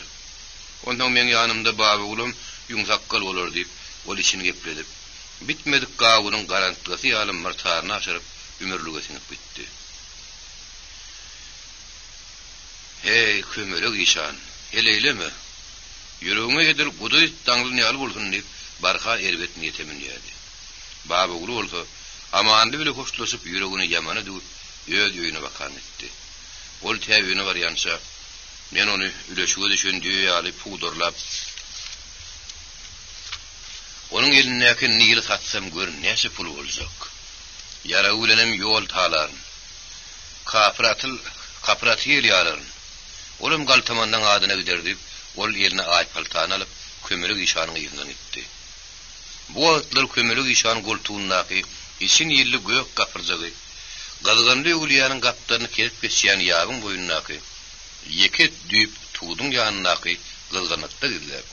Lenany atmak üçin mekdebiň daşyny kozoklap ýördi. Emma ol asmalykdan et aljak gara pişik ýaly näçe gytyrganda, ýapşykerden jiklap çüýjörlüp seretse de ýöl garyn ýetini bitirmek üçin Lenany hiç gabadyny getirip bilmedi. Şoma halam baba uly gelip küllün şun gözleýän itkemen temsenip kömelik işany aňtamagy başlady. O da badabat maksadyny ýetip bilmedi. Hebäbi ýygyny guturup hemme adam daşaryk çykyp berdi hal öýlüne gitmek bile boldy. Lena bolsa muhot garlyf hem Isak Abramow üçin gapdalaşyp Gatakarym köpürtünden geçip mehmançylyga aýdypdy. Olar görünmän. Ömürüň işbiriniň bir garadat gaýdypdy. Ol kömelik işany. Kömelik işany gapdallabym ýene bir gara gaýdypdy. O da baba uludy. Gulok ketilenden soň eşek guly ýygnakdan çykyp ýüzüni ganjardyp öýlerine dagdyklap zempög ýerine ony ne aýaly tanady ne de kakasy. Öz oğlu bilen geline hiç guman etmedi. Ardy gözellän nusgolyk halal gelen maýa gözel bolsa, oňa ank bolup garly. Kakasy bilen ejefi erbet gorkuly düş bolup kopup turun ýaly, eşek guly gördün çykyp gelen adam dürüýüp ýigren süret etdiler. Yoksa da o beyli gıcıra ayakdayın yatıp düştük. Eşek kulu yığınaktan çıkarının son, Katakarın boyunu sıyırıp gidiyen egrem muram yollun, Polat Nuriyelliyev hem Günnowdan aralmak üçün her türlü hile ağıtarıp için gepledip, garımtıza gamışlıktan geliyek. Yolun her kaptarını bir adam sıkıp ona galdı elini, olmasa gittin, deydi. Beyli ustavsız hadisalara garaşman gelen eşek kulu, daireti yarlın yarı ör göktün gelip, iki elini üdümün payası yal edip yokolik kaldırdı. Hatta ol korkusunun yana elindeki kulağını kısarına mehettil, nağanın atmağım unudup, yere kaçırından duymadı. Beymillama, zınkını sıkıraysan senin mün canından bir canınım koymaz deyip, yank iki adamın biri, yeterdenlik gülen oyturokla, eşek kulünün yazı mağlayına geçti de, tüpüğün onun döşen tarafı tuttu. Elbette bir tüpüğün, Volkonun gözüne koşu görünüşü yali, eşek kulünün gözüne on miratar olup görünü. Ona şenli beyleki bir adam bulsa, kasır kusur yere kaçanına kan alıp, eşek kulünün yanağına bir şarpık sarıp, düşmenin ilmi, haram, eşek deyip, İyinsemek sanrığı kesile gepledi. Uğuşu başının geçen eşek kulü, onların birinin tanap bilmedi. Ol iki elini somoldup duruşuna akıllaman, iyinse desli adamının iyidine düştü. Beyleki adamın tüpüğünü, eşek kulünün yağırlığından senep, onun iyidine düştü. Olur şey deyip eşek kulünün sağlamtık ümürün içi bilen, yollun on çokluğuduk olmadık, bir yıkık tamir edip, soğun sıfıran yar ettiler. Soğun tüpüğünlü adam, onun iki elini arkasında danıp, yenserinden damağını salacak oldu. Emma iyinse desli adamın o yol vermen, hani, al peyakini, bu haram benim hüttünden özüm gelerin deyip, peyaki bilin onun şep kulağın düğününü kıpırıp koyverdi. Dedi tüpüğünlü adam mı oldu? Tüpüğünün teyi bilin, kevdiyetine bir gedek vurup, bar gitti günezdana. Alın kalan ödün ki. Görün eştenine haber ver deyip, eşek kulüğünü füzün okledip tamdan çıkarıp, onun iki elini çözüp sırtını deyip koyverdi. Ana şonun sonun, eşek kulüğünün yüz gözünü gan yalan, gancık yağlı gancırdıp, ayak yalanı baş açık, içki giyim bilen, buğdun aşağının çıkarılan yağlı dıgıdıklap öğüne gelşidi. Ol, ganını sarıktırıp öğe girin madına. Gahar bilen, neyem beydip, ağılını ve öldüşüp doğursunuz. Menin dadıma yetin deyip zavzını görün, ona jet savuruyordu uluntuğuna. Vay bağlam, asıl bitin midin? Sana ne dövüşarlı deyip ağlamcırap, eşek kulünün karta kucakladı. Eşek kulünün ayağı ardı gözel, iyil güdüne eğerini kucaklap, bağırına basacak duyulun armağan, ol gayinlarından ecayip edip saklanmalı oldu. Şimdi neyme ağrağında top düşen yalı alcırap ele uğraşıp durdunuz. Birinin uğru çay uğradın, birinin gazının karasını alın. Birinin yağlık. Hani bolun deyip amanlı töğrüğüne kırıldı. Ardı gözül çay uğrattı. Sabirece gazının karasını kırmağa durdu. Maya gözül yağlı kalıp verdi. Amanlı olsa eşek kulüğünü sağ eğinde yatırıp derrev onun kulağının gazını saklamağa girişti. İlki gazının karasını sarıp onun üstünden sağ tepip puğuta koyup kullokan çit yağlı gepleştirip eşek kulüğün kulağını danıp edil diş ağırlı yer edip koydu. Ol bir işlerle meşgul olup durkadı. Oğlum, no bahar oğlum, ayet seni hayırsiz cellat beyirip koyverdi.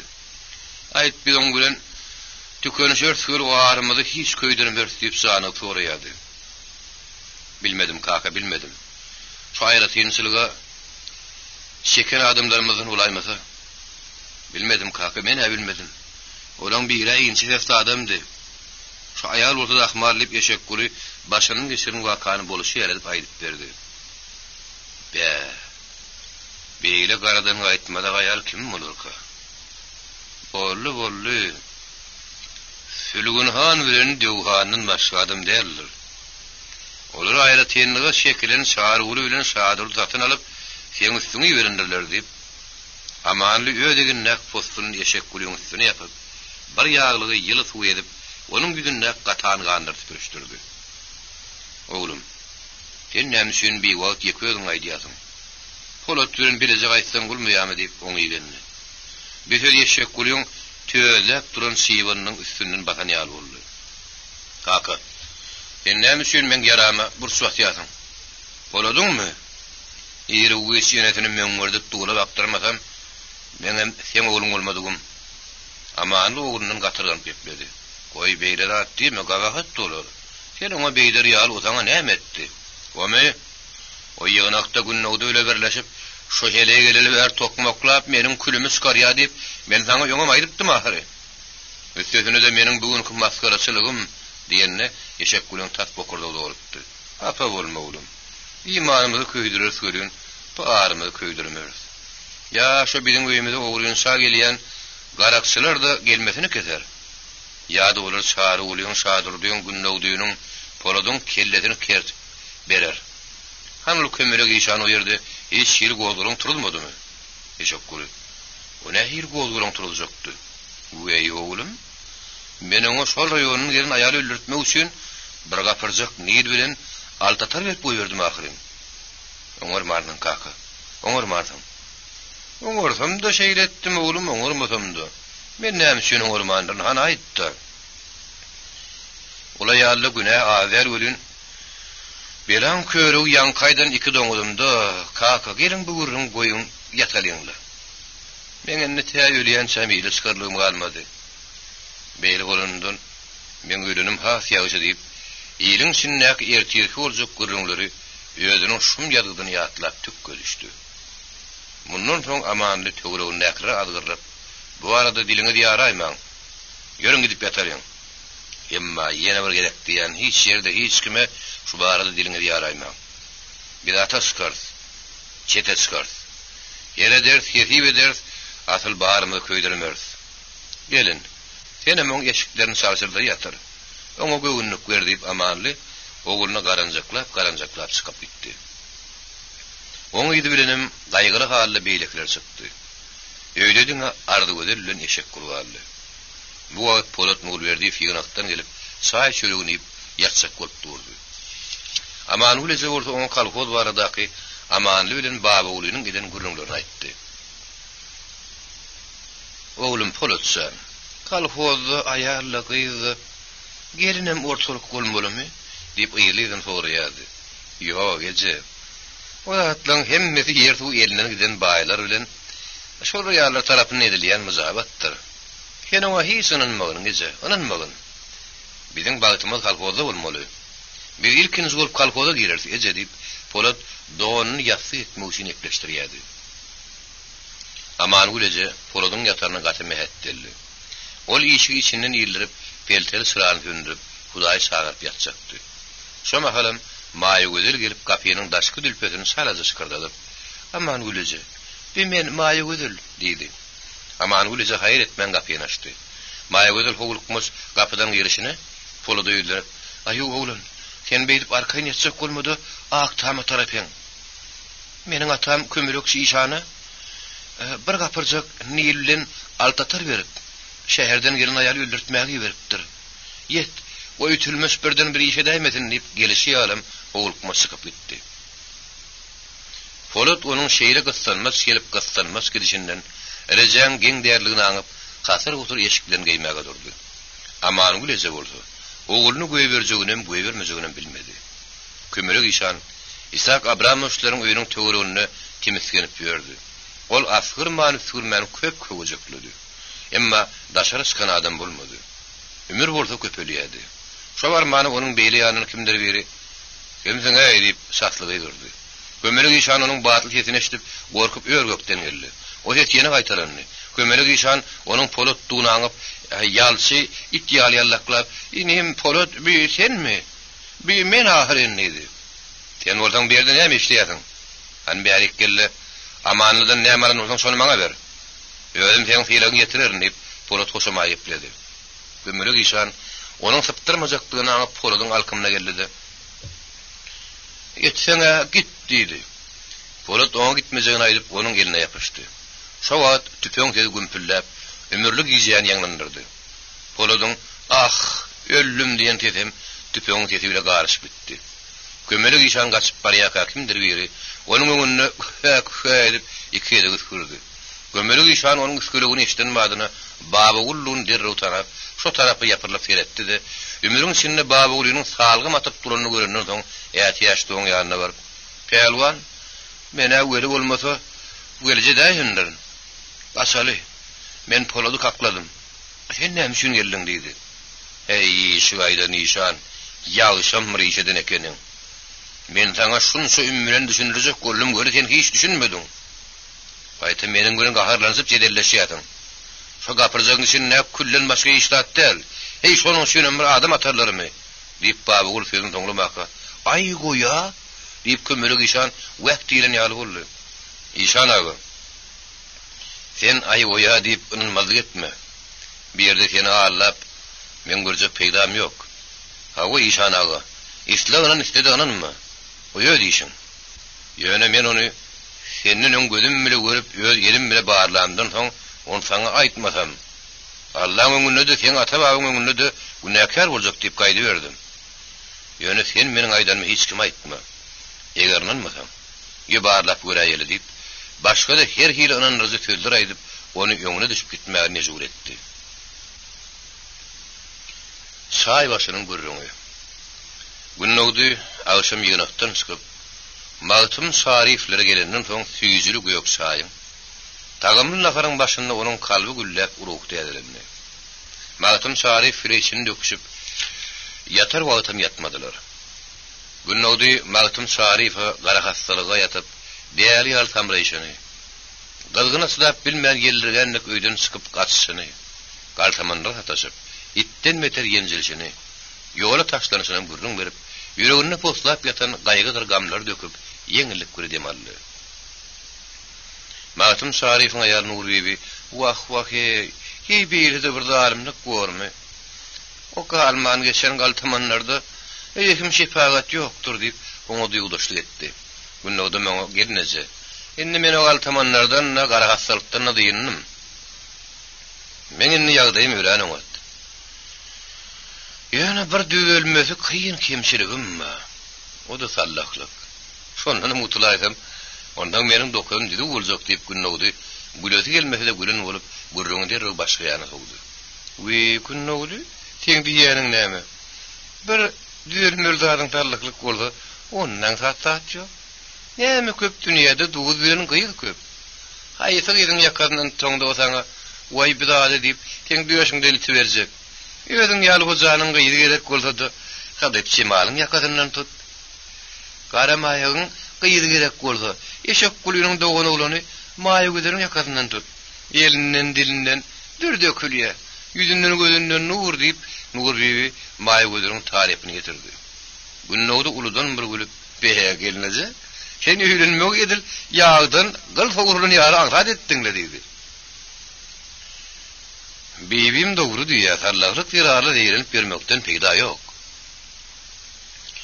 Ýüregim öýlenmek bolsa over kynam däl. Halaşdyňmy? Golundan tutdy hökümete bar wessalam. Pulum gerek däl biçökdi.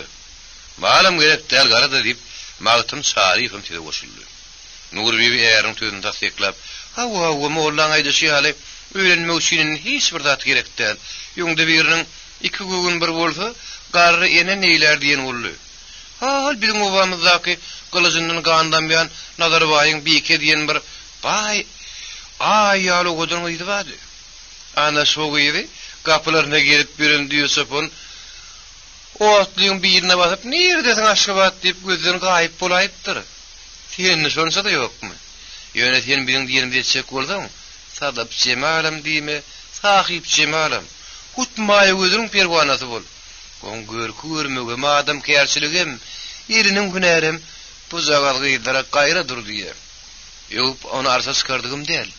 O häzir iňňi işleriň daşyndan Leniniň suratyny hala çytýa görün. Ýöne geredip typolap oturmalyp maýy gözül ýene ýugmaga durdy görün. Näme üçin tadyp çemal almalylar? Maltym şarif Nur bibiň sözüne böldü. Nur bibi holukman jogap berdi. "Alsyn men almadym diýmek. Ýöne özüm ýigit bolsama, maýy gözül barka tadyp çemalyň ýygyndanam geçecekdir." Maltym meni şintiýa sorady. "Näme üçin?" "Men olaň haýsy birini aýdyn, oň üçini köp. Meselem ýeke jezyny aýt." Nur bibi Maltymyň sorap goýmazyny göz ýeterinden soň göwrünnäkini bile gelletmeli boldy. "Aýsam şeýle. Tadyp çemalyň görmegem adam kärçiligim, maýy gözülim kişi ýok. Şeperçiligim. Galibiyete keştil nefis saatlarga yerini eden, süýüjü tagam yerini eden günne utsan, garamaýagyň gyýdyny öýlenýän. Beýdiýsem sen hemme hoja gyýdlaryny gaklaýan döýdäýmiň? Olum käbi çeperrak bolýar. Giyimi kökatmagy, halta ýörmemi başarýar. Galapyny görün eline sıra salınan ýaly batmaksa bolýar. Indi düşünüklümü mollu? Mağtım Şarif näme diýjegini bilmän. Bibim sene oňur aýdyň o diýip güldü. Günnowdum onuň gülküsine goşup gelnejem dogry diýip. Palany hozan gyýdynyň dokan halaty ýa-da palany hozan gyýdynyň tiken jamyörügi. Bejerin kurtus diýip eşdenem därdiňi görünem därdiňiz. Ebäbi hoza gyýdylarynyň atlary ogadan urtady. Olaryň ogadan ýeşi bolmaz. Çünki olarda onu muny beýt diýip gyýdyna nuska berip oturan ene ýok. Ularyp durmasa skandan soňam olar ýa-da öýdene ýaly äriň aýdan ýerinden ýygnap getirin dadyny ýyladyp ýer. Ýamabam geýer. Ondan nädip olar şeper bolsun diýip günnowdy. Sözüniň ahyryna olar şeper bolanda bolmanydy. Hoza gyýdyna öýlenmejekdigini sürt gedip aýtdy. "Wy, sana käýmezlermi? Käýin sadym öldürmez. Ýürejigim mola. Eýdem seni maýy gözüre öýlenmekçi-de." diýip Nurbibi Günnowddan osmakladyp sorady. Emma Günnowd oňa günden turmady. "Ýok gelneje. Men oňa öýlenjek däl. Oňa myhrydary bardyr." Nurbibi giň galyp sorady. "Şeý diýsene, onda kime öýlenjek? Aýt bir demeşdeli." Günnowd aýtsam kan, aýtmasam kan diýip inkide gitdi. Nurbibi onuň gaýtarap sorady. "Men beýle inkide gitdiňli. Aýda kime öýlenjek? Bizden arkaýyn bol, hiç kim aýtmaz." Günnowd ýylgyryp, "Gelneje, käýemezmi?" diýdi. Nurbibi öňgüdüne mähirli ýylgyryp, "Uy, men näme şo taňa käýýän? Aýt käýemen, gaýta gutlaryň" diýdi. Günnowd planyny aljak diýip morta aýdaýmaga çekinip, ýylgyrjaklap Nurbibi bilen Magtym Şarifyň güdüne taýil gerek seretdi. Magtym onuň pikirini bilen ýaly ýylgyrdy. "Gatylygyň bolmasa aýdaýsana how" diýdi. Nurbibi "Aýtdaýçyk bolsaň ýa-da biri agzyny ýesiripmeýämiň" diýip kina ýaly ýepledi. "Bolýar gelneje. Aýt diýseňiz aýdaýyn göli ýöne siz gatyrgynmaň. Ondan siz maňa kömek bermelisiňiz" diýip Günnowd ýene diýilgirdi. Nurbibi şähta çykarly. "Bizim kömek berilmez bilen sen öýrenjekdiň öýsek biz saňa ikellep kömek ederiz. Şeýle dälmi mollu?" diýip Magtyma seretdi. Magtym Şarif geplemän Nurbibiň sözlerini tasdiklejeğinde başatdy. Günnowd ýaýdanyp kıyınlyk gülesede başlady. "Wah gelneje, men aljak genligim daş ýerde däl. Onu men aýtsam aýtmasam-da senim bilýärsiň Magtymda. Men biler ýaly o kim bolar ka?" diýip Nurbibi pikir etdi. Birden Nurbibi başyny galdyryp Magtyma garady. "Aýu, men diýäne şo şary jüljülüňe sülgün bolaýmasyn?" diýdi. Günnowd kelletini ýaýkap, "Ýok, o da däl. Men aljak diýerim sizi bilen gapda şanak bolup ber. Indem bilmeseňiz özüňizden görüň" diýip, ol olaryň öýleri bilýänçe morta aýtmadygy ýüregine dugdy. Nurbibi bilmeýändigine gynanyp, "Biz bilen gap şanak bolup ýören kimke? Hani men soranyna görä onuň sypatyny bir aýtdylar" diýdi. Günnowd çekinmän tanaşdyryp başlady. "Mawy gözli, ýenşemik gözli, mele saçly, taşyndan göräýmäge erkek adamym meňdeş. Özüm siziň öýüňizde bolýar. Emma häzir ýok. Ertir ýerden geler. Innem bilmeseňiz özüňizden görüň." Magtym birden buduny kakyp, "Hey, Lena diýsene" diýdi. Günnowd boyun aldy. "Edil özi" diýip güldü. Nurbibi begen "Şeý diýsene, berekella. Bolsa da söýjek gyýdyňy beripsiň. Hiç tapdyrmagyň" diýdi. Bular öz ara şeýle urun edişip gaty giýişetdiler. Ertesi Nurbibi penjereleriň ak tutularyny terpip daşar terdenine gün dogup gelýärdi. Ýöne bugünkü ertir, düýünki ertir meňdeş däldi. Düýün howa sowukdy. Gün mataryň aram çapgyny şemaly usýady. Bugün bolsa agşamky gün matardan günne gory tarap ýaýylan ömür bütün gödýetim gaplap alypdy. Gün dogmagy agdalyny bolsa dangdanyň gümüş tamışlygy kimen bütün gödýetim şalyryp görünýärdi. Emma howa onçokly sowuk däldi.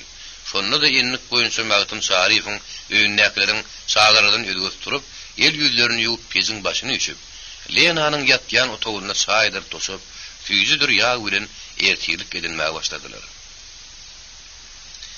Gün asılan elek ýaly bolup, ýan ýerden saýlan berenine. Ol öýüň ardyly mehmana Lena bilen Isak Abramovich geldi. Maltum Şarif dawy dara tebil tapyp, eýlek süýüşip orada oturmaga urnaşdylar. Nuribi Lenany ýödüne goly oturtdy. Uýgy, hey beýle de bir zat tularmy? Ha barda saat ýerde, görüm ýetip ötäg etmek bolmady ahyry. Indi kirwer beýtme göre. Ne wagt nere mana? Birden bir sen halta salyp, arkasyna atyp ötäg etmedin diýip Nuribi töwregini näkre gülüşdirdi. Gelnije sen diýeniň näme? Meni kim näetsin? Fatyl meni aýal adam diýenem ýok diýip Lena da gülkä osuldy. Mundan soň Nuribi asryny gülen gaby atsyndan Lena bilen günnoda seredip magtymydy bulara seret, bulara diýen şarat etdi. Lena'ň da günnodynyň da bir hareketlerden habary ýokdy.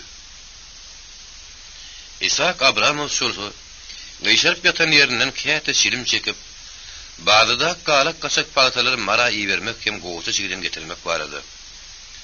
Bir pesinden yine de 7 araba gerek. Ona nereden alacak? Garla yerep başladı. Yol görür ýaly bolmaz. Wanaşyň şuwarynyn uçup geçämegen geçmem bolmaz diýip içine gepledip saýşýady. Maltum Şarif boldy. Boşan kätere çay uýady.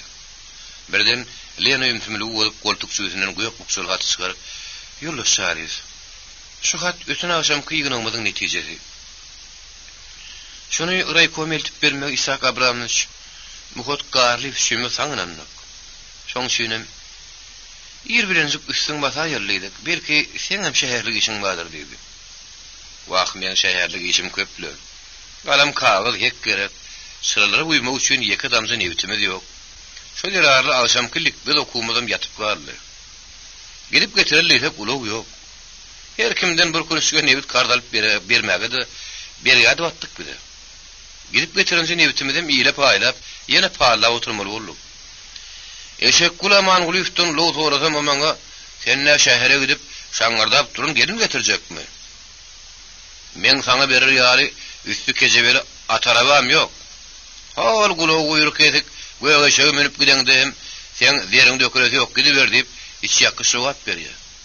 Ondan men ne edip şähere giden ýurlar lapyna diýip Maltum Şarif diýerimdi. Ýurlar Şarif diýerilmez ýere diýerilmesene. Ulu tapdyrlar diýip Lena eline katy Maltum Şarif'e berdi. Ýerinden onuň arkasyna ýuwaşlyk berip atdy. "Iňa ýagşy ýürüm gidelim. Bu ýerde saňa men başga diýjek zatlarym var. Belki Isak Abramovich'in saňa diýjek goýjak zatlar bardyr." Hemmeler turdular. Olar tirkeşip owa şuratynyň jaýyny uranlaryna, sygyr çöpüniň sygyrly sygyryňy goýup bereň ho diýip gaýgyrýan dedi, owaň içine ýaň berýärdi. Şumluk üstüne şumluk. Lena'dagy owa şuratynyň jaýynyň agdyna baranlaryna gapynyň açylmaýan tarapyna söýülip goýulan, içe atdyn nolu bir haltany gördüler. Ýöne o haltakda hiç kim hiç tat diýmedi. Lena'da öýdi ýanynyň yakmak üçin getirilen odunlarda pikir etdi. Olar jaýa gelip eni ornaşyp oturman kadar ýüzüniň garnyny gaçyryp, alzyraňy halda sagtay omurdony saralygy Polat Nur gelip geldi. Oň şeýle gorkunç sarlyk aşlap gelişini görüp hemmer ank boldy. Polat Nur gelip gorkulu gözlerini Lena nazarlap, "Sanrok tesbir oň şeýle" dedi. "Sen sagaman ertele çykdyňmy? Men bütün gijany kömelik işany gözläp, ahyra monyň näkes elinden ýaraly boldum." Lena onun howsural näme diýjek bolýany oňa düşünýän soň, "Ýurlaş Nur gelip, o seni näme üçin ýaralady? O kömelik işany ýanyň kim? Köşeşde düşünüp gaýtsyna" diýip oňa oturmak üçin stul urkazdy. Polat Nur gelip stulda oturup ýugran uludun demiral nepezini oňa dürsemänke, "Ýurlaş lapyna. Hökümet barmy ýa-da ýok" diýip gahar bilen oturmalyk soraw berdi. Onuň bu gödek sorawy hiç kime yaramady. Aýratsynym Isak Abramovich yaramady. O şilim çekip dur kağıdına tüksän howa üflep, "Polat sen däredimmi? Kömelik işan diýdiň, beýleki diýdiň. Hökümet barmy ýa-da ýok diýdiň, bir de sen ýeleň aýygyňy düşünüp bilmedin. Sen agyňa alýan sözleriň kamysyn boruň sözüni meňde eşitdärli. Ýa-da yaralanyp seniň ankaň açdymy? Kim saňa hökümet ýok diýip aýtdy" diýende, Isak Abramovich'in agydyndan burundan salym tutuşdyra çykyp başlady. "Hökümet bar bolsa, ony jesi atmak gerek" diýip Polat Nurgelliyev kaharlaytdı. Kim atmalı? Näme üçin atmaly? Ten bir yerde jana agran taňrysyna gargar etsek bolma diýip Isak Abramovich aly gözlerini mölerdi, Polat Nurgelliyew etdi. Polat aňyrdan diňlap gelen gagarny aklap bilmän gaty ýygyp, "Owa şurasynyň başlygy Eşek Kulamanlyw atmaly. Indi düşündiňmi? Ýerden kömürek işany ýere girini mola tapyp ýokman atmaly" diýdi. Näme üçin Eşek Kulyn atmaly? Galmagalam gahar etmän düşündirmek gerek. Galmagallaşyp gaharlaşar ýar bir gowy paýlaşmaýar agir enip Magtym Şarifdi. Polat Nurgelliyew köşeşdirici hoşuma sözler aýtdy. Dogry, bir ýerde galmagalla gerek däl gahardy. Aýt ýurlaş Nurgelliyew, näme üçin Eşek Kulamanlyw atmady? O näme etmişi bar diýip Lena Polat Nurgelliyew öýlendi. Polat şaharlykda bir adamyň nürsödi. Ýurlaş lapyna. Näme üçin Eşek Kulyn atmalylar? Biz olar atmasagam olar bidat diýär. Ýerine ok omurdanmy ýarap geçäýdi. Ömür bolmadyk bolsa o meni syptyrmaýardy. O şonuň üçin Eşek Kulyny kakasy bile biriktirip it ýalatmak gerek. Onuň gany ojak kakasy seni öldürtmek üçin kömürek işana bir gapyrjak niýet bilen nagan berip üstüňi beripdir. Ondan neren olar atmajak diýdi. Soňra maýa gödülen eşten datlarynyň baryny jikmejik gurrun berdi. Beýle bolsa onu hükman häzirin gözüne barlamak gerek. Kömürük işan diýilýän adam meniň zanyjan ýegirim bolmaly. Onuň synadyna Osman Ali diýenler. O kasfile gaýdan bolsa ýene de oňurlugyň üstüne barmaz. Meňem ýaşaýan tarlarymy garnaşlaryma aýdyp, meni it kimen ýerişdiripdi. O meni fiýleman soň gerekine ömrüm zylamaz. O betbaýat aňşyrman ýene bir biýüne görgülüni ataýmasyn hep günnäwdi, oda köze düşüp başlady. Ýokman onu tapmak gerek. Ýanyňda daýaw hem edenli kamsymollardan bir kysany alyp gidin. Ýöne häzir bolun. Men ýerimi o siz ataýmasyn. Eşek Kuly hem on kakasy hakkyndaky maglumaty da ýokman şunu anyklar diýip Lena günnäwdi bilen Poladyň öýdüni kömürek işanyň gözlegini berdi. Soň bolsa Lena Magtym Şarif öýlendi. Magtym Şarif. Hut seniň öýdüň bir bolup raýkoma da reспалкoma da aýtdy. Bir de adatdan naşar şura saýlygyny geçirmäge uluhy dessinler. Bolmasa bir ýerde işi ýoly goýup boljak däl. Bir diňe men teklibim däl kommunistden kamsymolluň o wagt ýyllaryň teklibi düşündiň Magtym Şarif. Magtym Şarif başatyp düşündim ýurlaş lapyna. Düşündim diýdim. Düşünen bolsaň öýren gowy. Meniň saňa ýene diýjek zadym şeýle diýip Lena gör näme aýtmak islerini. Eşek Kuly kelle saralyk halda kakasynyň postuny bukup geldi. Ali hele pisadyň menden. Seniň şura hökümetiň üçin men bu sapar gulokdan nelsem, enlik sapar burundan dynaryn diýip pisada Lena'ň öňüne taşlady. Lena oňa bir wada näme diýjegini bilmän aljyrady. Eşek Kuly onuň biýagdaýyna aňyp, "Tap meniň gulagymy tap" diýip stol ýumruklap galmagal etdi. Asyl geplemäge de oýman, gaharny fiýa baskyjy alyp, tassan Lena'nyň maňlyny elmepdi. Ýerine çykmady Isak Abramovich oň goşaryna şaplady tutagady. Oý baskyjy ýerine. "Sen gulagyň ok esdimi" diýip Eşek Kulyň garpşanyna Magtym Şarifim. "Sen näme üçin alyňar nämetden çykarjak bolýaň" diýip Eşek Kulyň elinden baskyjy gaňryp aldy. Eşek Kuly biýalas oturmaly boldy. Lena'nyň gözlerini gahar oldy çoňaklady. Elleri ayaklar saňgyllaşyp, endam tikenek boldy. Ol baskyjy ýerine alyp, "Hey ýurlaş Amanlyw. Seni şunuň bilen men urjakmy? Men sana etmişim näme? Gulagymy men kesdim aýt. Senin kakyn kime ýara berip, kime öldürtmek üçin kimi goýberdi? Aýt derrew. Sen näme üçin kommunist halyňa tüp bolanyny edýärsiň? Sen bu gözek hereketleriň üçin kanunyny jogap bermeli bolarsyň" diýip Lena onu gysamağa başlady. Eşek Kuly Lena'nyň soragyna jogap berip bilmedi. Soň bolsa, "Meniň kakam hyýanatçy bolsa, onu tutmak gerek." Oňa men jogap berdel. "Men derdim özüme ýetek. Aýdyň indi men näme edip ýyly çykyp bilerin? Men bu boluşumdan ölenim ýaşy" diýip gahardan ýaňa ýarlaýjak boldy. Eşek Kulynyň şeýle ýagdaýa düşmegini gören Magtym Şarifdi. Isak Abramovich oňa bolun gaharyndan köşeşdi. Olaň oňa haýp geldi. Has beterem Lena'ň haýp geldi. Goýa onuň bilen hiç haçan gaharlanyşmadyk ýaly Eşek Kuly hoşuma aýtdylar lögüňlük berdi. Onuň gulagynyň daňysyny çözjek boldy. Emma Eşek Kuly onu radylyp görmedi. Dur entek. Dur azıcık dur. Bunun hüddösünden katı gelerdi.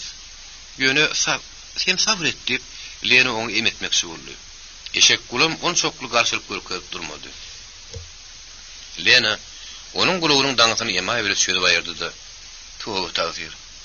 Hiç yarada bir beyli emedilermi deyip on guluğunu yapılan çayları gadanın garasına gen görmek gülen kellesini yaykadı. Ol derrew yol sunkusundan ýa-da şün götürýän atyrdyr ýody. Pamykdyr hasan alyp eşek guluğunun garalaryny doňany gaanlar süpürüşdirmäge durdy. Eşek gulu atyryň awazyny stap bilmän döwüde werini turuverdi. Lena onun yarasyna arasylap ýol çalanyna vurdy. Eşek gulu edil gödüne mawuza basyran ýaly kesirin guluğuny kakışdyryp hiç kime baş bermän haba boýlap tamyň içine tertaylandy. Magtym sary ismi bolşuny görüp tastan pankırıpdy. Yerini süýen bolsa dodugyny nişläp beýlesine bakyp ordan taklandy. Eşek gulunyň hava baylamasy kim-kimden köçeşip jany aram tapan ýaly boldy. Lena onuň daňsyny ören güňüne jaýtarady. Soňam Lena bilen onun bilen diwanyň üstüne ýanaşyp oturup halyndan habar almaga başlady. Ýulaşamanlyk. Sen hiç şeýle ýaşary ýüretmän açyk aýt. Sen gulugyň kim kesdi? Eşek gulu bu soraga açyk jogap bermän sapaly gatdy. Olaň kimdigini açyk aýdyp biljekdir. Çünki men olaň hiç birini tanamadym. Ýöne olaryň beýrem megerem aýal adam bolsa gerek. Sakymsak golda Tülgünhan bilen Dewhan mykadiýan. Olaň sen bilen näme iş bar? Gulaklygy çeken adamlar olar satyn alyp iýerini ulaýmasa, men bilmedim. Onuň bu gümürtük jogaby bilen any kanaatlandyrmady. Sen kelleň ýeňilrek wagty biriniň gyýyna gelinne dil ýetiräýine derdiň. Bu soragy eşek guluň ýüregine jünk boldy. Emma ol sır bildirmän gaçalyk etmek üçin hey menem şeýlerinmi? Aýal gyýdy başma ýapaýynmy? Men öýde aýalymyň ýüzüne ýylgyr ferden adam däl ahyry diýip nadar alyp gitmäge durdy. Ýok eşek gulu. Sen baýdanlaryň hiç şeňe gelmeýä, başga bir degerle sebäp tapsyna diýip Isak Abramovsem onu dogrudan getirjek boldy. Emma eşek gulu ona nähir jogap berjegini bilmän böwürniň dedi. Ona senin Magtym Şarif Isak Abramovsyň söýdüni makullyja heňde. Dogurda walla. Tülgünhan kuzu, Dewhan kuzu, birleri kuzu. Hey kulaklym sen kulaklaryn mer sen gulugyň kesermi? Kesme. Olar kesşege de kestirme. Sen başga bir sebäp tap, başga bir sebäp diýip Magtym Şarif eşek guluny haýal süräp başlady. Eşek gulu daş kädiýiniň çigidi ýaly pek güje gabaklaryny galdyryp gözlerini Magtym Şarife naýynjar halyna nazarlady. Diýmek sen gulugyň Tülgünhan bilen Dewhan kesdi diýip Lena hatam taqiklamak istedi. Ýa-şe koý olum şeýle bolsun. Asyryň kakam kimi öldürtmek üçin kime ýara bilen nil berdi diýip Lena eşek gulunyň ýüzüne şiňerlip teretdi. Eşek gulunyň yarasynyň üstünde burç öýün ýaly boldy. Ol her hili patyrra kawrup sypmajagyna göz ýeterden soň gaharly ýerinden turdy. Sen meni ýüzek görsäň iýdedin. Men senin barymdyňdan haly ýadadym. Bolmady maňa zar berme. Men yarama ýardym et, men agyl söldürle tüpeňläp durjak bolsaň, ýadyryň gözüne meni otlyň birine basyp, gaýgysyň ýanyna gidip sen aýagyndan ard etjek. Şu masgaraçylyklar döredýän sen öňünden başga hiç kim däýerlip, eşek gulu gyssanjyna Lena tökme atyp başlady. Ardy derni seňi ýoluňyz açyk ýollaşamanlyk. Gorkon öňürde eşek bulman. Ýödüňiziň basýan ýeriňizem keljermeňiz gerek. Aýdýan töňüzem diýip Lena kesipdi aýtdy. Bir salam aradymışlyk düşdü. Bu oýsuzdymışlyk Lena boldy. Ýolda Şarif çaýyň şykaty soğuk. Biz otlap bolmadymy ka? Gelin şunu otlajak bolalyňlar diýdi. Magtym Şarif odun güllep tamyň şunklaryny geretdi. Odun gözüne ilmedi. Be bulan odunlaryny ýerdeki. Şaralypdy Lena. Ýanga pirňagyna bir halta bady. Şol odun bolsa gerek diýenne, gelin wagtlaryna gapa söýür haltany görünýär. Magtym Şarifyň güppe ýadyna düşdi. Ol daşaryk çykyp haltany alyp gelenne ýüzi bir hilidi. Diýip haltanyň içine gaty odun näle ýumşak tatdy. Magtym Şarif haltanyň içine aklary çykaryp başlaryny oturundan hemmeti hayran kaldy. Onun eşek gulunyň bagyny postuny, mesisi, Mumman dünkü geyen eşiklerin ýaly çykdy. O haltadan çıkaran zatlaryny stolun üstüne rezilap koýýardy. Iň soňundan haltanyň düýbünden kagyzy dolanyp bir zat çykdy. Onu açyp görseler, ol eşek gulüýüniň gulogudy. Haltadan goşkarly uranyna, gan depesine uran eşek guly stolun ýanyna geldi, kagyzyň arasynda guloguny görüp seredip durdy. Soň iki elini ýüzüne tutup, sessiz aglap diýwaryň üstüne ýykyldy. O iki böwrüni güýçli mümkinledip, demine ýetişmeýän ýaly bolup, ýetli wagt ýatdy. Olaryň şu mahalky tukatlygyny hiç turatlandyryp bolýarlar. Debä Gatakar obasy. Gatakar oba şurasynyň gulogunyň kesilmegi ulary labır basan ýaly bolupdyr. Çünki neden biýana nire barsaň, şu arada gurrun edip gülüşýekler. Eşek gulüýüniň guloguny ketipdirler diýip el sarpyşjaklar. Käbir adam bolsa bilmedi garip, "Haýt eşek guly" diýip bilgeçden torajak. Haýt bolar ýaly müň eşek guly wamy näme? Gatakar oba şurasynyň başlygyndan başga kim bolar diýýärsiň diýip ýüzüne basyp gurrun etjekler. Iň ýaman ýerem ine şu. Lena da şol obada ýolun wekilmiş diýjekler. Bir ýerde bir näkediň üstünden bütün obanyň gurrun ediljek. Bir biýabraýçylyk eşek gula hem onuň kowun barnaşlaryna da körün obasyna da ýeňil düşmedi, agyr düşdi. Çünki olaryň inniden biýana o adam käçilik barada toý tutamaşady, işte daşda agyz dolduryp gurrun edip biljek gumanlary ýok. Eşek guly olaň güdüne ömürlük 5 barmak gara bolup gelmişdi. Şu sebäple eşek gulüýüniň öýüdüniň de tä ölýänçe gaçkyny agyr meýäreki bolmaly boldy. O nire barıp gurrun etse, onu ýöňgesen adam, "Aý goýsana, sen näme gepleýärsiň? Şeýle gowy adam bolsaň sen gulogyň ketip, çekkäňi burunmagy üzülüp, düýüňdürlen şepege dönermezdiler" diýip, oňa alpetinden aljatdyklaryna şek şüphe ýok. Innem onuň häzirki ýagdaýyny özüňe görüp durdyňyz. Özüni, owasyny, göýpetini, durýan guramasyny ýuwup arastarap bolmajak derejede maskara edip, kör döwýal düňdürlüp ýatyr. Şoğa Polat Nurgelliýew loppa şüýdüniň ganyny gaçyryp geldi. Ýollaşlap ýene. Bir kömürlük işan gözläp, owadan hiç tapyp bilmedik. Aslyn gördüm bilim ýok. Aýdyny gyrlaly ýetegem ötün akşam gar ýerep, oň ýylym ýitipdir. Käýerde bir ýyl görünýär. Şoňa buljum ýerde bukup ýatan bolmasyn diýip öwlýän işine aýlandyk. Şeýdi bolan ahyryna ýeketugyň guluyna gorpatan madaryň gyrasyndan tapdyk diýdi. "Näme üçin onu getirmediňiz?" diýip ýene ýerinden laňa galdy. "Wah, onu getirjekdik göre dogtora gat doýmandyrlar. Nädipdirler?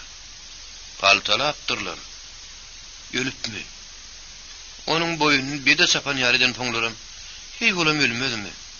Şo wagda jany cehennem mazaryna gidipdir" diýip Polat oň meýdinden öýdüriň gaty gorkanyny aýtdy. Binähili şumluk üstüne şumluk diýip Lena gazaryna stoly bat ýumruklanan duýmady. Stoluň tyrkyllygy garaşylmadyk derejede gaçykandan soň biz şum habar eşitip aňk bolup duran magtymdy Isak Abramovçdy. Eşek gully tiskin men durup bilmedi. Dogrudan eşek gulüýüniň gulagynyň ketilmegi, Poladyň atylmagy, kömürlük işanyň paltalanmagy, şumluk üstüne şumlukdy. Beýle şumlugy gözläbem tap bolar ýaly. Şeýle de bolsa, Lena bir erbep şumluk üçin aljylap el aýagyny ýitirip durmady. Ol ýollaşlaryny alyp ilki bilen Poladyň yaralanan ýerine, soňam kömürlük işanyň meýdiniň ýanyna gitdi.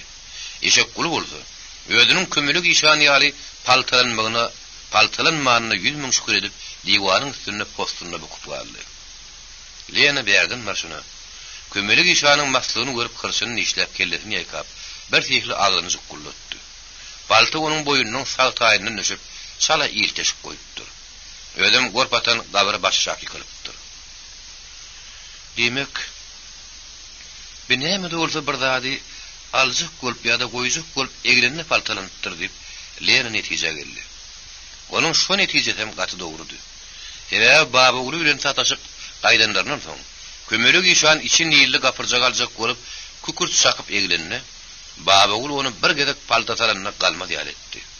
Hatta kömürlük işan oňly ak şekmäge ýetişmedi. Gabra gapgarlyp gitdi.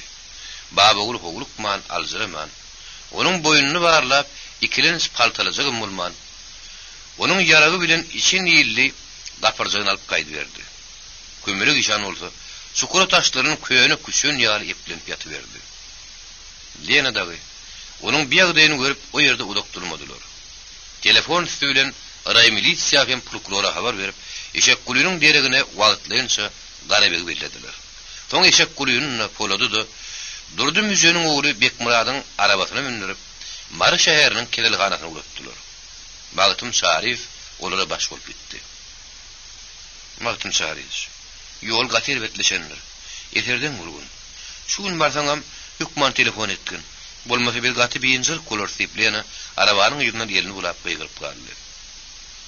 Mağıtım Şarif'im ona yerini bulap, hoşlaşmak gülen beygirip şeylediydi. Arkayın ol, yollaş lafiyene, arkayın ol.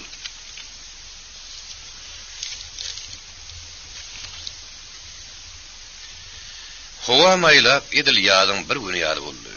Garlar yağ-yağlı yarışıp, suğlar şarlaşıp, tersliğin oğlun pes yerler akışıp, o yerlerde börün köylür öttü. Katakarın yerep yukulan buğullarım şatırdaşıp, ketemen dövülüşüp, bir-birinin üstüne münüşüp gülmatara taraf akıp gidiyordu. Tümmöklerin günnüşür kaptalları, suğu sargan şägete yerler edil, demin alan palav yal buğur yağdı. Şehre mayliganlı köp adamların elini işe getirdi. Kim o adına gitti, kimi yer sürmedi.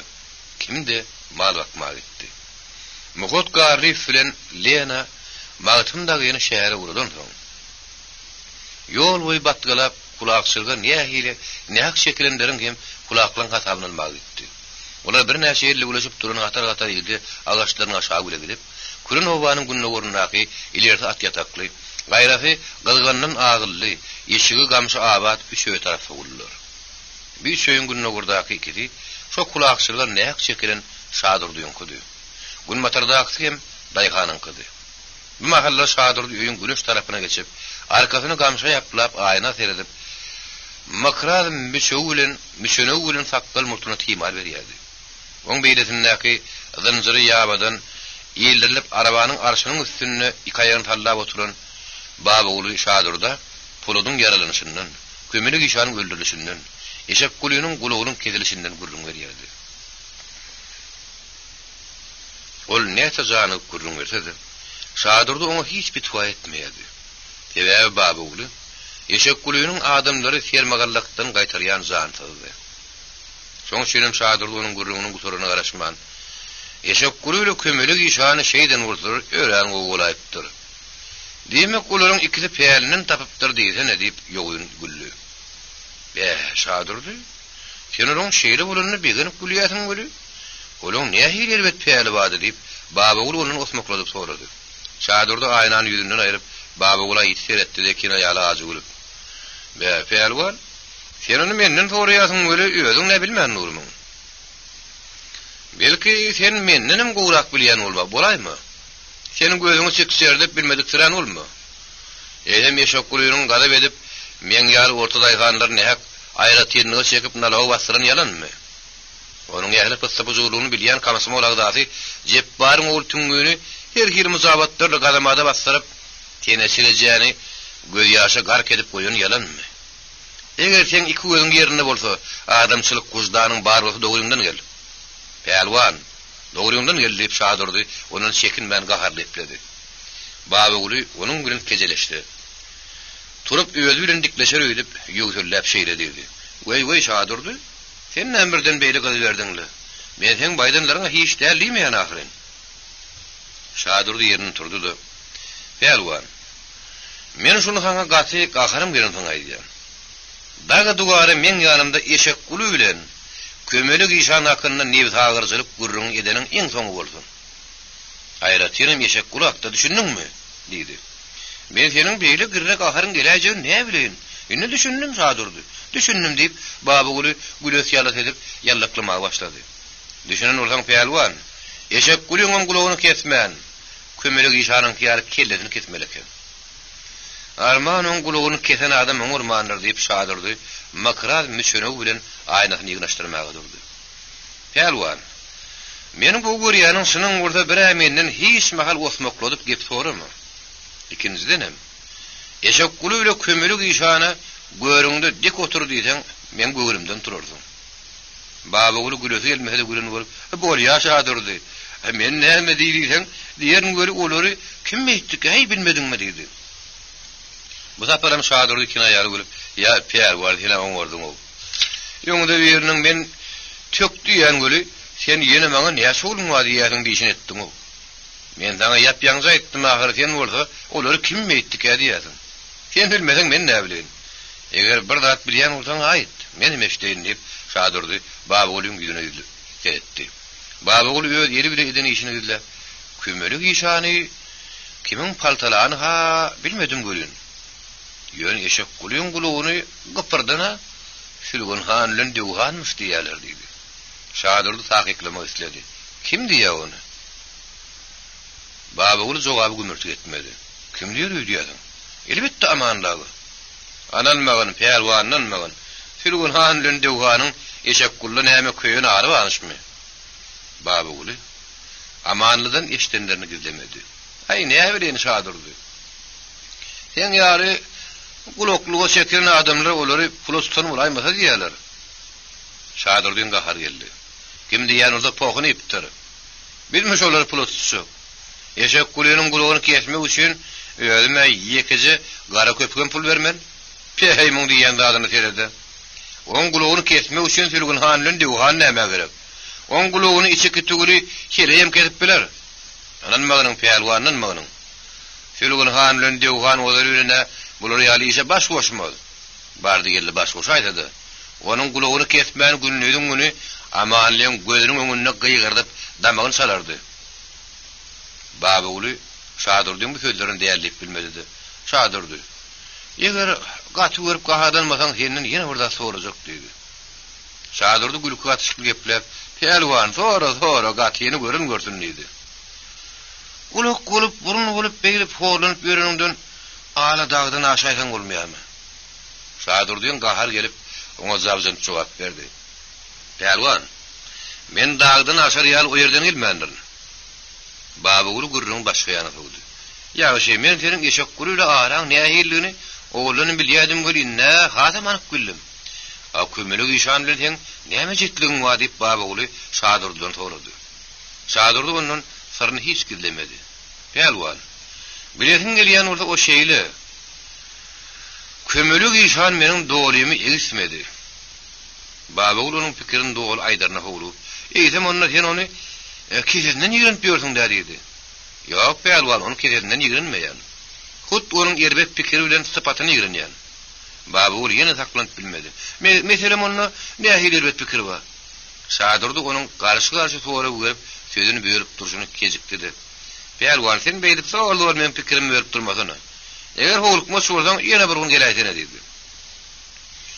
Babagy sözüni oturýança soňra görmän burun neşirini ýaly diňläp oturjagyny aýtdy. Şadyrdy sözüni dowam etdi. "Hawa peýalwan, senin kömelik işanyň o gün men ýanyma gelip, men raýonyň wekil bolup gelen aýaly öldürjek" diýdi. Men näme üçin nip onuň soradym. Ola ýar meniň daim günnogyny azdyryp, şoňa ýara barjak bolýar. Men olaň hatalyşyp durany hut öz gözüm bilen gördüm diýdi. "Ha görseň görsün" diýdim ol. "Boho, ol wors bolup, hoja bararça kim bolupdyr? Beýlip biz özümizde hoja alman, garaşy alma lider bilmez" diýdi. Bu sözden soň Babagy ýtýarsyz garşy neşläp geldiňi aýtdy. Wah, oňurmanyň şadyrdy. Oň eline ýara berip, "Bar öldür" diýsen bolmaýarmy diýdi.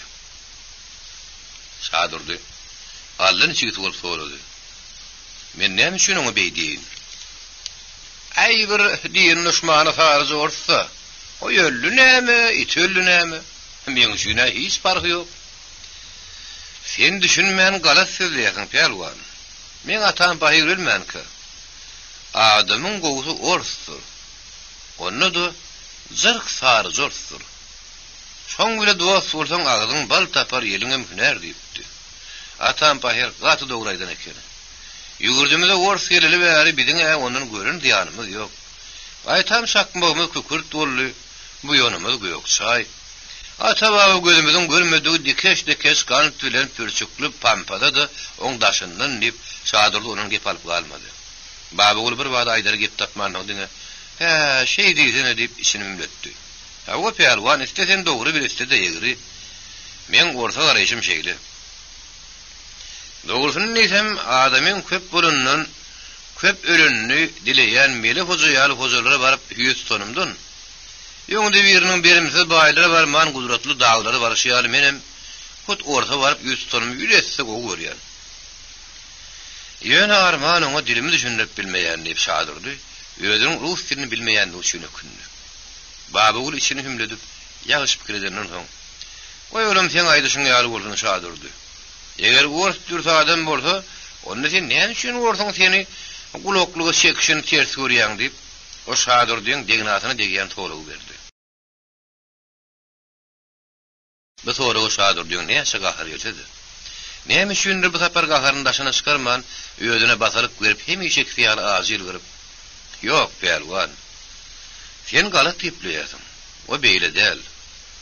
Çünki meni guloklugy çeken gors däldi. Eýdem kim bolup biler diýip baba ulam ýöňden taýynda oturan toğrugyny bada-bada aýtdy. Kim bolar diýersiň? Orsuň tersine giden eşek kullanmaşa hiç kim däl diýip şadyrdy baba ulam bäbine etdi. Şadyrdynyň baýdanlary baba ulynyň göwünden turmasa da ol kanatlaryna çekilýär. Ýa-da şadyrdy, "Goý bularam, sen aýdyşyň ýaly boldun." Ýöne sen näme üçin mele hojany ýigrenip onuň günnäwdusyny gowy görýän? Hemem onuň musulman bolup hoja gulnyň günnäwdynyň orta ýerini isleýän diýdi. Şadyrdy oňa jogap bermek üçin uzak pikirlenmän. Günnäwdi el terýän hojalardan näl? O täze çiltüýdi Süleymanyň adamsy. Şoň üçin men onu iyi görýän. Özüm şoň ýaşynda bolsam, eger maňa o gelse, ors gyzyny öýlenirdim. Ondan bir näçediniň musulmanlygyndan bir enterin kafirligi bowdur. Şadyrdynyň soňky sözleri baba ulynyň gözüne şep bolup dürtüldi. Ol kellesini baht bir ýokary gallaryp, "Näme? Bu sözler maňa kakdyryp aýdýarmy? Men nähir musulmanmyşym" diýip o seňgirigini çökküt burnunyň hanasyna ýel berip, şadyrdynyň üstüne ürstemçe geplep, onu haýbatyly gorkujak boldy. Şadyrdy ondan birjigem beýmen men azyl gyrmasyny edip, "Pelwan, näme hanaňa ýel berip sesiň batlandyryýasyňdy? Sen bir ýerden soňky alanyň mamy näme?" diýdi. Baba ul bu soragyň jogabyny ýekaly sözde gaharly, "Ýok" diýip çepdigini ýaretdi. "Ýok, ola sen meniň arkaýyn bol. Seniň nähir musulmanyň aýtmagy men hiç dilim barmaz" diýip şadyrdy kinaýaly etdi. Şadyrdynyň bu sözleri baba ulynyň bir ýerde gahar bar bolsa edil bokurdygyny getirdi. Çünki baba ul onuň her sözüniň aslynda kelle togulaşy malumanynyň bardygyny derrew düşündi. Aslynda bir ýerde düşünmedi ýalda adam ýok. Eger musulmançylygyň şertini bitirmekde baba ul hiç kimse ýok. Şo jähetdenem ýyl agdan ýyp bolmaz. Çelek agdan boğup diýişleri ýaly käbir adam. Hudaý takladyn. Ahir zamana goýulaşdymyka? Baba ul oğlunyň samsyklygynyň peýdalanyp, öz gelini bile ýastygyny birikdiripmiş diýip daş gulokdan az gurrun etmeýärdi. Şoň şünem säheljejik kinaýaly sözdür. Baba ulynyň ýüregine ok bolup tanzylýardy. Beýle kinaýaly sözleri onuň ýüzüne hiç kim diýip bilmeýärdi. Şadyrdy ölün. Öz göwüne gelişýär çekinmän aýtdy. Baba ul onuň gözlerini alardy. "Sen bilene meşrik ýaly kelle togulaşy mergürün. Arman öýüň ýany bolýarda" diýip gödöksü barmaklar bilen murtuny togulady. Şadyrdan murtuny togup berip, "Pelwan, murt toglaşmaly bolsa şo işara galmyş mende de ýokdur. Seret meňem ýüregimde ýeňsemden görünip durýan pişke murty aýalyma pişke etmek üçin götürmeýän. Ene şu gowuk ýaly ger sakkalymy kebap pişirimde ýelpewaz edinmek üçin saklamaýan. Biz sapy ýasy ýaly boýnumydy. Mele hojany mündirip Mekke'ye gitmek üçin saklamak. Ondan kellen näil togulaşaňda näme? Bir neyi görýän bolsaň, ýör ýaplanyşa ýerlidi. Asal sen niýetiň şeýlemidi diýip baba ul gahar bilen arabanyň arşynyň üstünden böküp düşdi de şep goltugyny ören salagyny elini tokdy. Şadyrdan fısırap ýerinden turdy da ondanam şep goltugyny elini tokdy. Olaň ikiden biri-birine garşyny nişleşip sen öňe düşdi, sen öňe düşdi diýene häňde kelleleri bilen hereket edip durkalar salam berip Lena bilen mugatgar diýip geldi.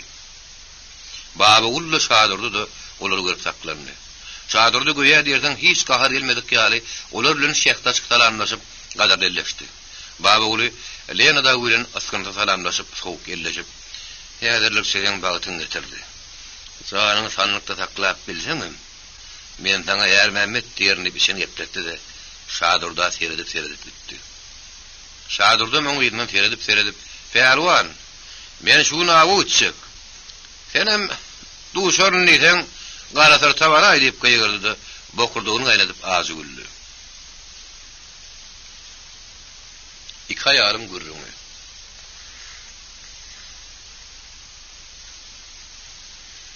Şadurdy Baba ulu bilen arasynda akykyny, Lenada aýtmady muhut garly body. Ýögem muhut Şadurdydan Baba ulu bilen ýanky bolup durşuňy näme hikayet diýip soradım. Äy muhut, bu sebäbini menden sorap näçe? Soň biler bararsın. Hani öýe girin diýip Şadurdy olary güler ýüzüne garşylap öýe saldy. Soňam her elini bir söýä diýip kapydan ýarpy gözüni çykaryp, "Ha kiçim ho. Ha kiçim ho. Näme kemilen hele ýalyňda tapylan okly. Bayramy alyp gel. Öýüňe mehman geldi" diýip Günmatar köýüne tarap gaýgyrdy. Aradan her suwat geçmänke iki sany aýal hasanaklaşyp geldi. Olaň bir ýan 40 ýaşdan agan orta boýly, gara saçly, buğday renk, gülünne ýyrgyrynda ýanaklary çykonoklanýan şekdaşga ýaly. Oň adyna Ugul Bebek diýerler. Özüm Şadurdynyň kiçi ýaly. Beýleki bir ýurtda ýüzi agrat, ellek ogulaşan melere gaýaly. Onuň saçynyň köpüsi şaýlaryn ýüzem ýygyrtlady. Adyny da Bibi Ketel diýerler. Şadurdy bolary çaý çörek getirmegi tapşyrdy.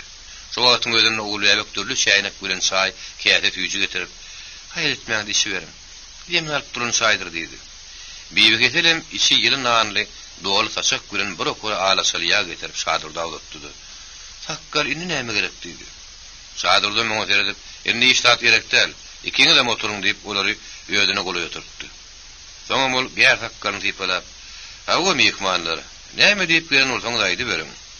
Indi size bizden urusatdyr" diýip göwnäçlik bilen Lenadyr muhut eretdi. Lena ilki kim sözüsini diýen maňyna muhut garly feýletdi. Muhut on garaşynyna kymana dil bilen aýdylanynym gowy düşündi. "Hawa Şadurdy mene sen özüň bilen özüň oňat tanaýan. Munum tanap bu. Moş agyk doktoryň diýerler diýerler. Özüm kolhol guruşmak üçin bilen Gatakar owamyza raýon wekili bolup geldi. Özüm sen ýaly aýratynçylyga çekilen adamlar bilen erin gürrüňleşmek üçin meniň bilen ýörüýti owa çykdy. Senem özüňi näme diýip aýratynydan bolsalar, hiç bir zatdan gypyn jetmedi aýdy ber. Sen aýratynçylyga çekilende mena ýokdum. Aşywada ýyna gidipdim" diýdi. Şadurdy bu habar eşitip begenjigini bilmedi, beýnynsydan. Ol göwsüni ýapyp durun gär takkarny ak soğul tüýlük elde diýip bolap, "Muhat men muňa näme diýsem kem? Men muňa ard etmäge de hakym barmy?" diýdi. Onuň bu soragynyň jogabyny muhatdan öňe diýene berdi. "Hawa Şadurdagy, seniň ard etmäge gaty hakyň bardyr. Seni näme üçin kulakçylyga çekdiler?" Bu sözden soň Şadurdynyň mehnet daýy göwresine bot berden ýary boldy. Onuň ýaňakman ýüzlerine de, ullukan goýun gözlerine de şatlyk alamat oýnaklady. O şalaja gowsurup, bokurdugyny arçady da. "Meni barly bolanym üçin, iki aýarly bolanym üçin, 6 erkeklik hem 2 eşekli bolanym üçin, bir jüp goşa ýöküldük hem at arabaly bolanym üçin aýratyn etdiler. Şeýle demeýdim" diýip, o iki aýarynyň ýüzüne ýyrgyryp seretdi. Ugul Bebek hem Bibi Ketelim başatmak bilen, "Hawa sakal. Behut şoň üçin aýratyn etdiler" diýip olaň iki ýerden Şadurdyň sözüni tasdikladylar. Aýratynym Ugul Bebek gyýma garagaşly aly gözlerini Lenanyň ýynşemek ak ýüzüne darlap, "Ahy janym, bizden baý bolar ýaly hiç zat ýokdur. Özümüz bolelin tapýar, o hak. Biziň ýalyny aýratyn etsek urdalar, şowan kılla ýaryny aýratyn däýmeliydi. Berekella kiçim, berekella. Biz ne aýratyn bolar ýaly, batyrak tutup, talaban tutup, gara günni gan aglatdykmy? Ýa-da şura hökümeti ýeren ho gargyş etdikmi? Elbetde ýok. Gaýtam olar köýüne arşynyň idarasynyň üstüne albaýdak dikçek bolanlaryna olary merduwan etip beren kim? Elbetde men diýip Şadurdy hagerin alkymna gyýtak sokup, Sakkalın ucunu ağzına taraf görüntürdü. Doğru diyesin sakkal. Olar atlarını dagırdıkladıp, kata karansı etinden girinlerine, ehlovan gelin giylerine, oğlan şoklarına baş bulup balışı beklen önünden doğudan, su alıp çıkan kim diysene. İnnem kulak deydi, burun neydi, bizden yerbede adam yok. Hey, at depen şoğur manglay. İn nasıl mantin hasan asılardın deyip biybe gedel, manglayını yumruklap, ağlamcırap yepledi.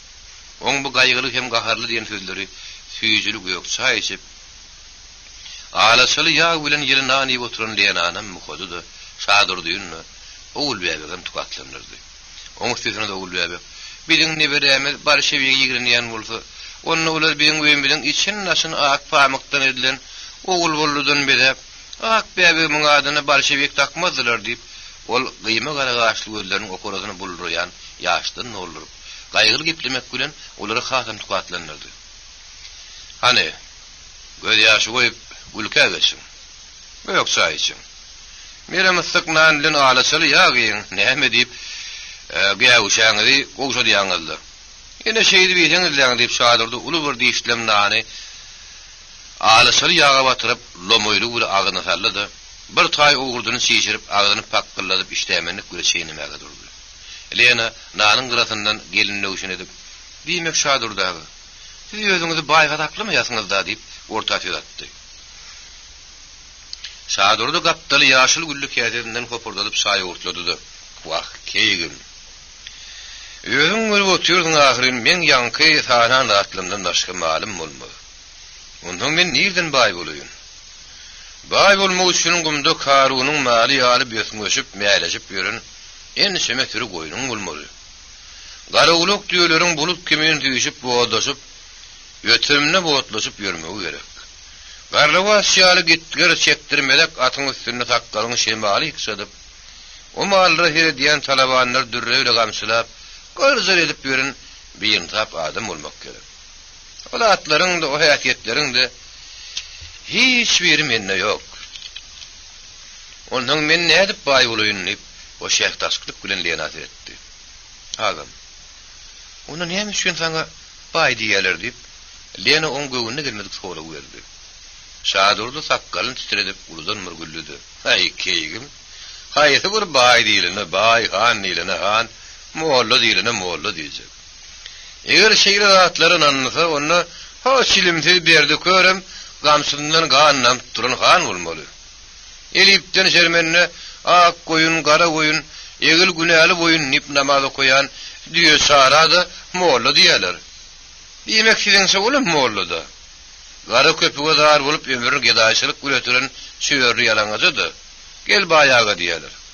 Son süyrem keygim, Türkmen'in hem bayhan muollo, işan, batır, pelhuanin adımlarını balayaktan sürmeyen. Olur yüzünü maksuh, kârik hem zadı bile bağırlap, qatık buğut elcermeden. Öğren köp bir yerde seni gep bastırır, dedi. Ağam, sen baydanlan qatı doğru. Men ona hiç değerlip bilecek değil. Ev Türkmen'in göğünü yetmeyen adamsına hem şol akamlar soňşurup göýberemediğim bardygyny bilýän. Goýuran adamsyny da goýul akam dakýanyny men bilýän. Soň şeýle o adamlary bizim kulakçylyga çekmek ardymyzam ýok niýetimizem. Ýöne agam sen maňa aýt. Türkmen gelin adamyna garas serpay pul mal köp dökýän ýa-da ýok diýip Lena ýene de şadyrdyň garaşmadyk bir sorun ortaga kurdy. Şadyrdy başyndan tüýler keçirin turan goňur telpegini çykaryp kaptalyna taşlady. Gönülçün zammörünem fageri bilen ýoňa ýyda tüýçürip goşup gelgirip Lenanyň iňsimi ak ýüzüne teretdi de. Wah keýim. Gelin almak bir topar türkmeni maýar ýa. Beýle çykarmak da bir näçe türkmeni oýur ýa. Köp türkmen bolsa da tapman soň öýlenip bilmän müjerret geçýär idi. Lena ony öz sözüle tutmak istedi. Ya uşağım, koy sen diyenin olsun. Öğrenmek şeyle kıyın bolyan olsun. Sen ne edip bir özüňe şeyle oğudun akıllı iki ayar alıp bilin. Yeplesen men bayda elliyesin, dedi. Lenaň duydansız veren sorağı biýe keselindi. Şadur duyunundu. Oğul bebeğin de yüreğinde howsula turdup, yüz gözlerini bodýar etdi. Şadurda bu sorağı badabat ne hil gaýtaryp berjegini bilmän, Şo ýaşyl güllük ýazenden bir kuç gelip kopurdadyp şaý urtlap, göwrümni giňişen soň Lena garady. Keýgim. Sen meniň näde bir haýarly boluşum biletin gelýän bolsa, oý bilen özleri gurrun bersin. Şonna juda düşünükli bolar diýip, oýu goşsa gepläp, Oğulbek bilen bibi keteli Lena görkezdi. Şondan soň näme düşünür agazyk tukatlyk hem damaşlyk boldy. Mugotto. Lena da göwünlüğünsiz şaý içýärdi. Şadurda agar şäkmenini ýeginine ýetpege ýatyp, gapdannaky gyzyl begretsen daşlykda çeýişip duran güppeje gyşaryp onu terdekledi. Indi näme? Agdyň muğumly ýaply beýtdem oturdy.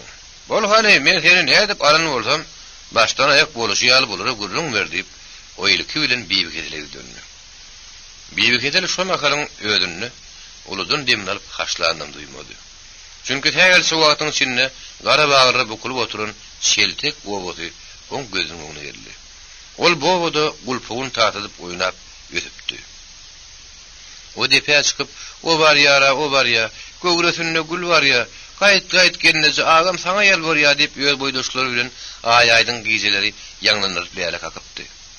Gara oturlaryny, noğuta ýaly gara saçlaryny tallaşyp, küňreli altyn guppalarynaky otoglaryny ýytsadyp, sümsülelerini gara gaçlaryň üstüne tolkundyryp, ümeden üme gidipdi.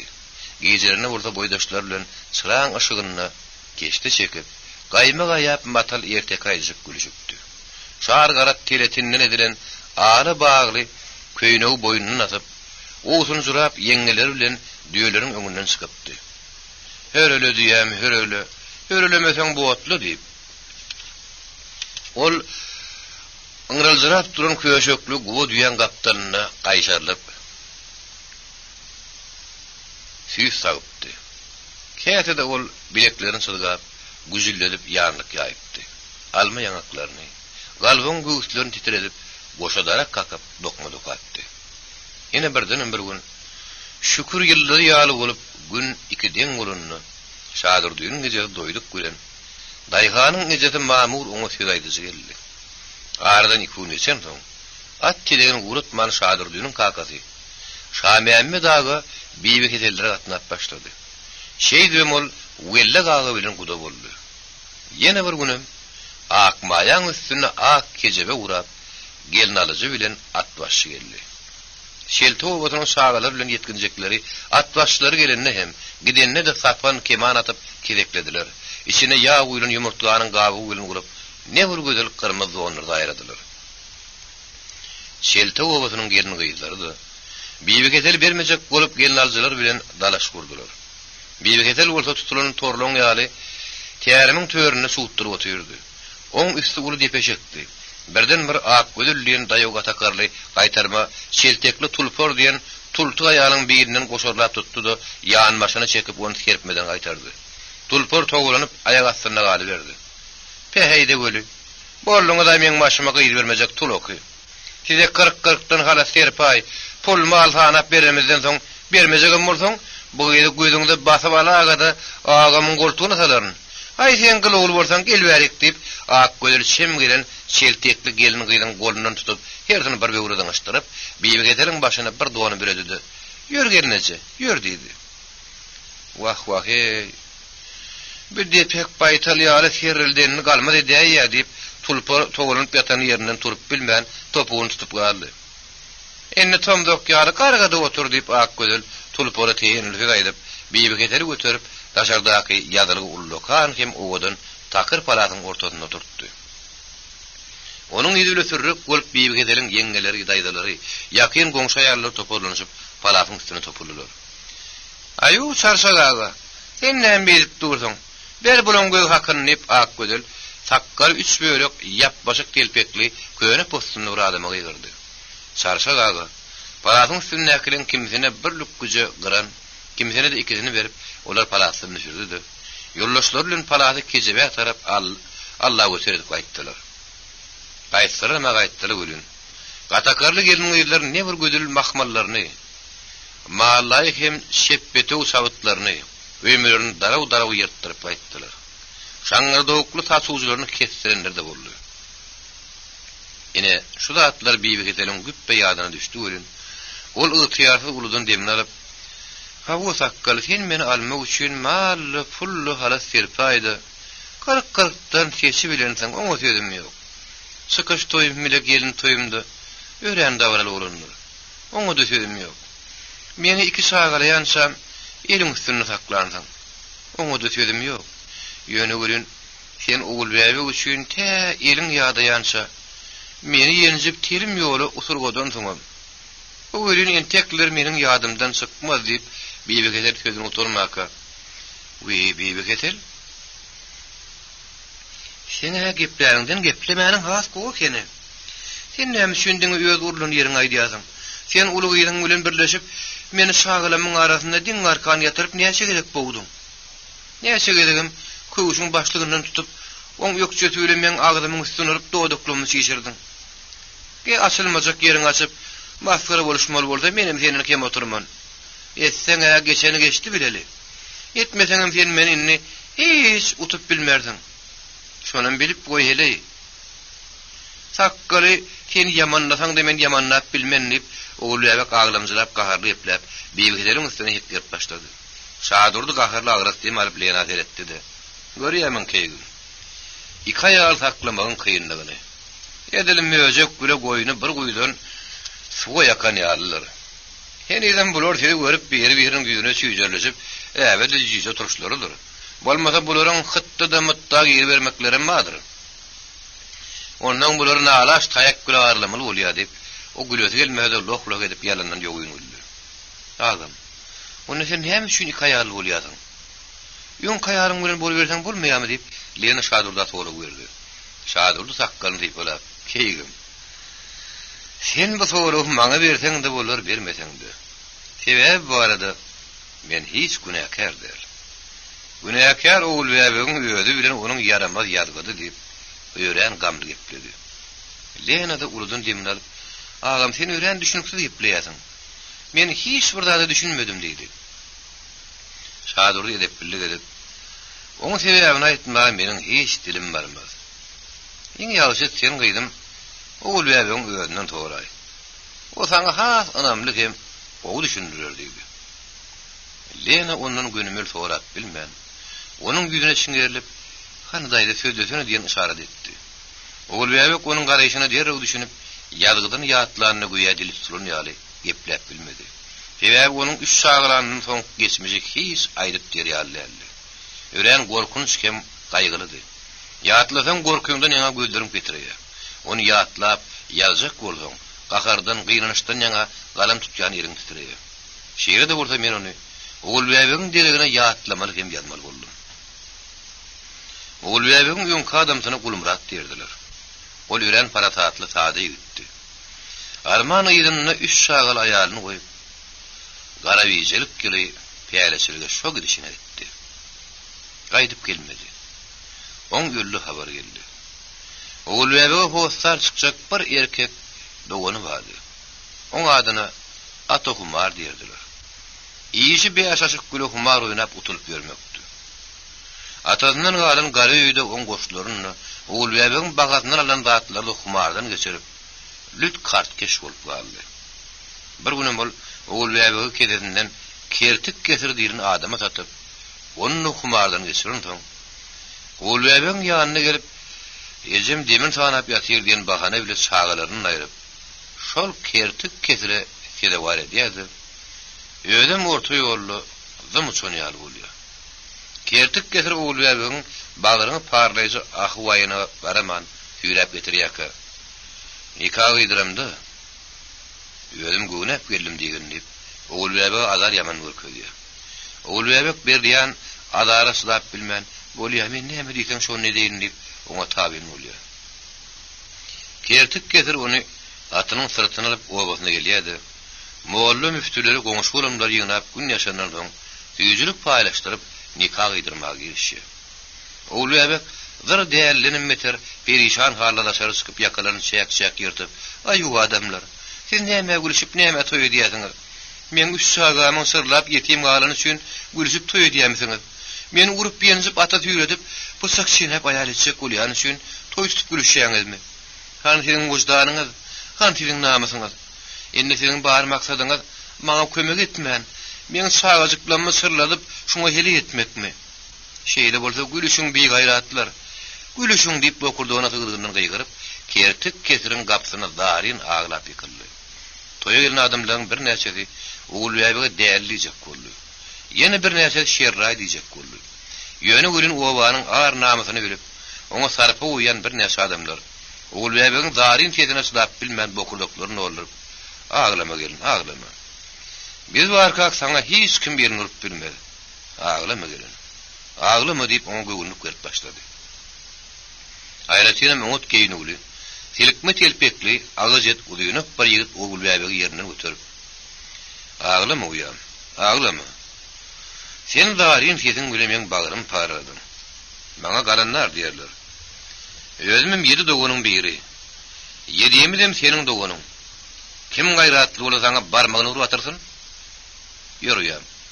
Seni sagaraňa men özüm eltip gaýdaýyn diýip, galanlar Oğul Bäbegi diňdirip alyp gaýtmakçy boldy. Onda men munuň üçin tölen pullamy kimden alaýyn? Ana şo gidebilişinden geçsin, kelletini kerteyin nip kertik getir, bıçağını yapışıp ona topuldu. Galanlar derrew sagelden Oğul Bäbegiň elinden tutup, onu öz arkasyna geçirdi de, ak saplasyna biýilinden sogurup, saklan dedim, saklan. Sen pulu kime beren bolsaň şonuň al diýip, bıçağının sapyndan çers tutup, kertik getir tarap okturuldy. Onuň dogondurum okturuldy. Sen nejide ganemlik edip, biziň obamyda külli bir kozlara näret getirermiň? Gyýyzgar ýeka gapan nip galinlaryň gagar köşeşer ýerde köşeşmedi. Kertik getirin hiýinne suw giden ýaly boldy. Ol ýöýüne kursäp girdi de gapyny şakry şukur ýapyp ýeşiginiň içinden ýyldy. Ene şeýdip galanlar Oğul Bäbegi öýüne alyp geldi. Ol ýöýüne girinne. Onuň iki gyýdy bilen bir oguljuk edil möjük gören gudy ýaly bir-birine gatlaşyp aglaşyp ýatyrdy. Oğul Bäbegi gular göründen "Waý göz gowunçym balalam. Sizem görmek bar eken" diýip köşegin aldyryny akmaý ýaly boğdap olaň üstüne ýykyldy. Galanlar beýgde ýöp saklanyp bilmän hamsyp çykyp gitdi. Şondan soň Oğul Bäbegi "Ersiz aýal uýasy at" diýip derler. Menem mar agazladyma melamatyma taýynlyp, o şadurdy almazygym bolsa onuň bilen boşanyp ýetdirdi. Şeýle de bolsa, Oğul Bäbegi bu atlar boluşy ýaly Lenadaga gürrüň girmäge bogun ysmardyň. Bu sakkal meni almady. Men muny aldym. Özümim doğrulap aldım. Gorluga sydap bilmän aldım. Üç şaga hab ýetim goýmajak bolup aldım. Şamagal başga bir agyrly şagasa dul tapan bolsam, bu sakkal almasam almazmam. Indi boljak ýeşi bolup boýady iýin edindi.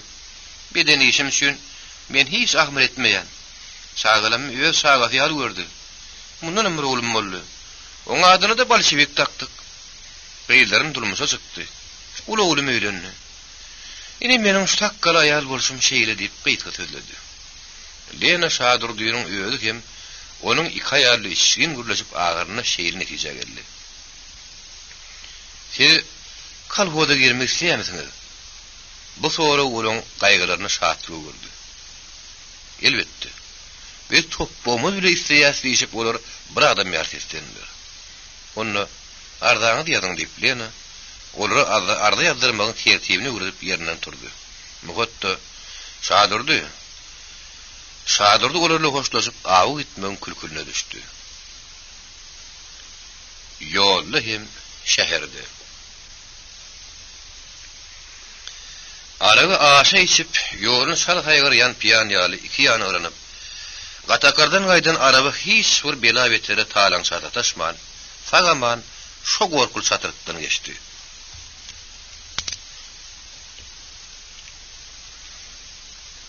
Ol lakırdap takırdı edip näçe öňe üstüde ýol gyýsgylman gaýta barhag dolýan ýaly.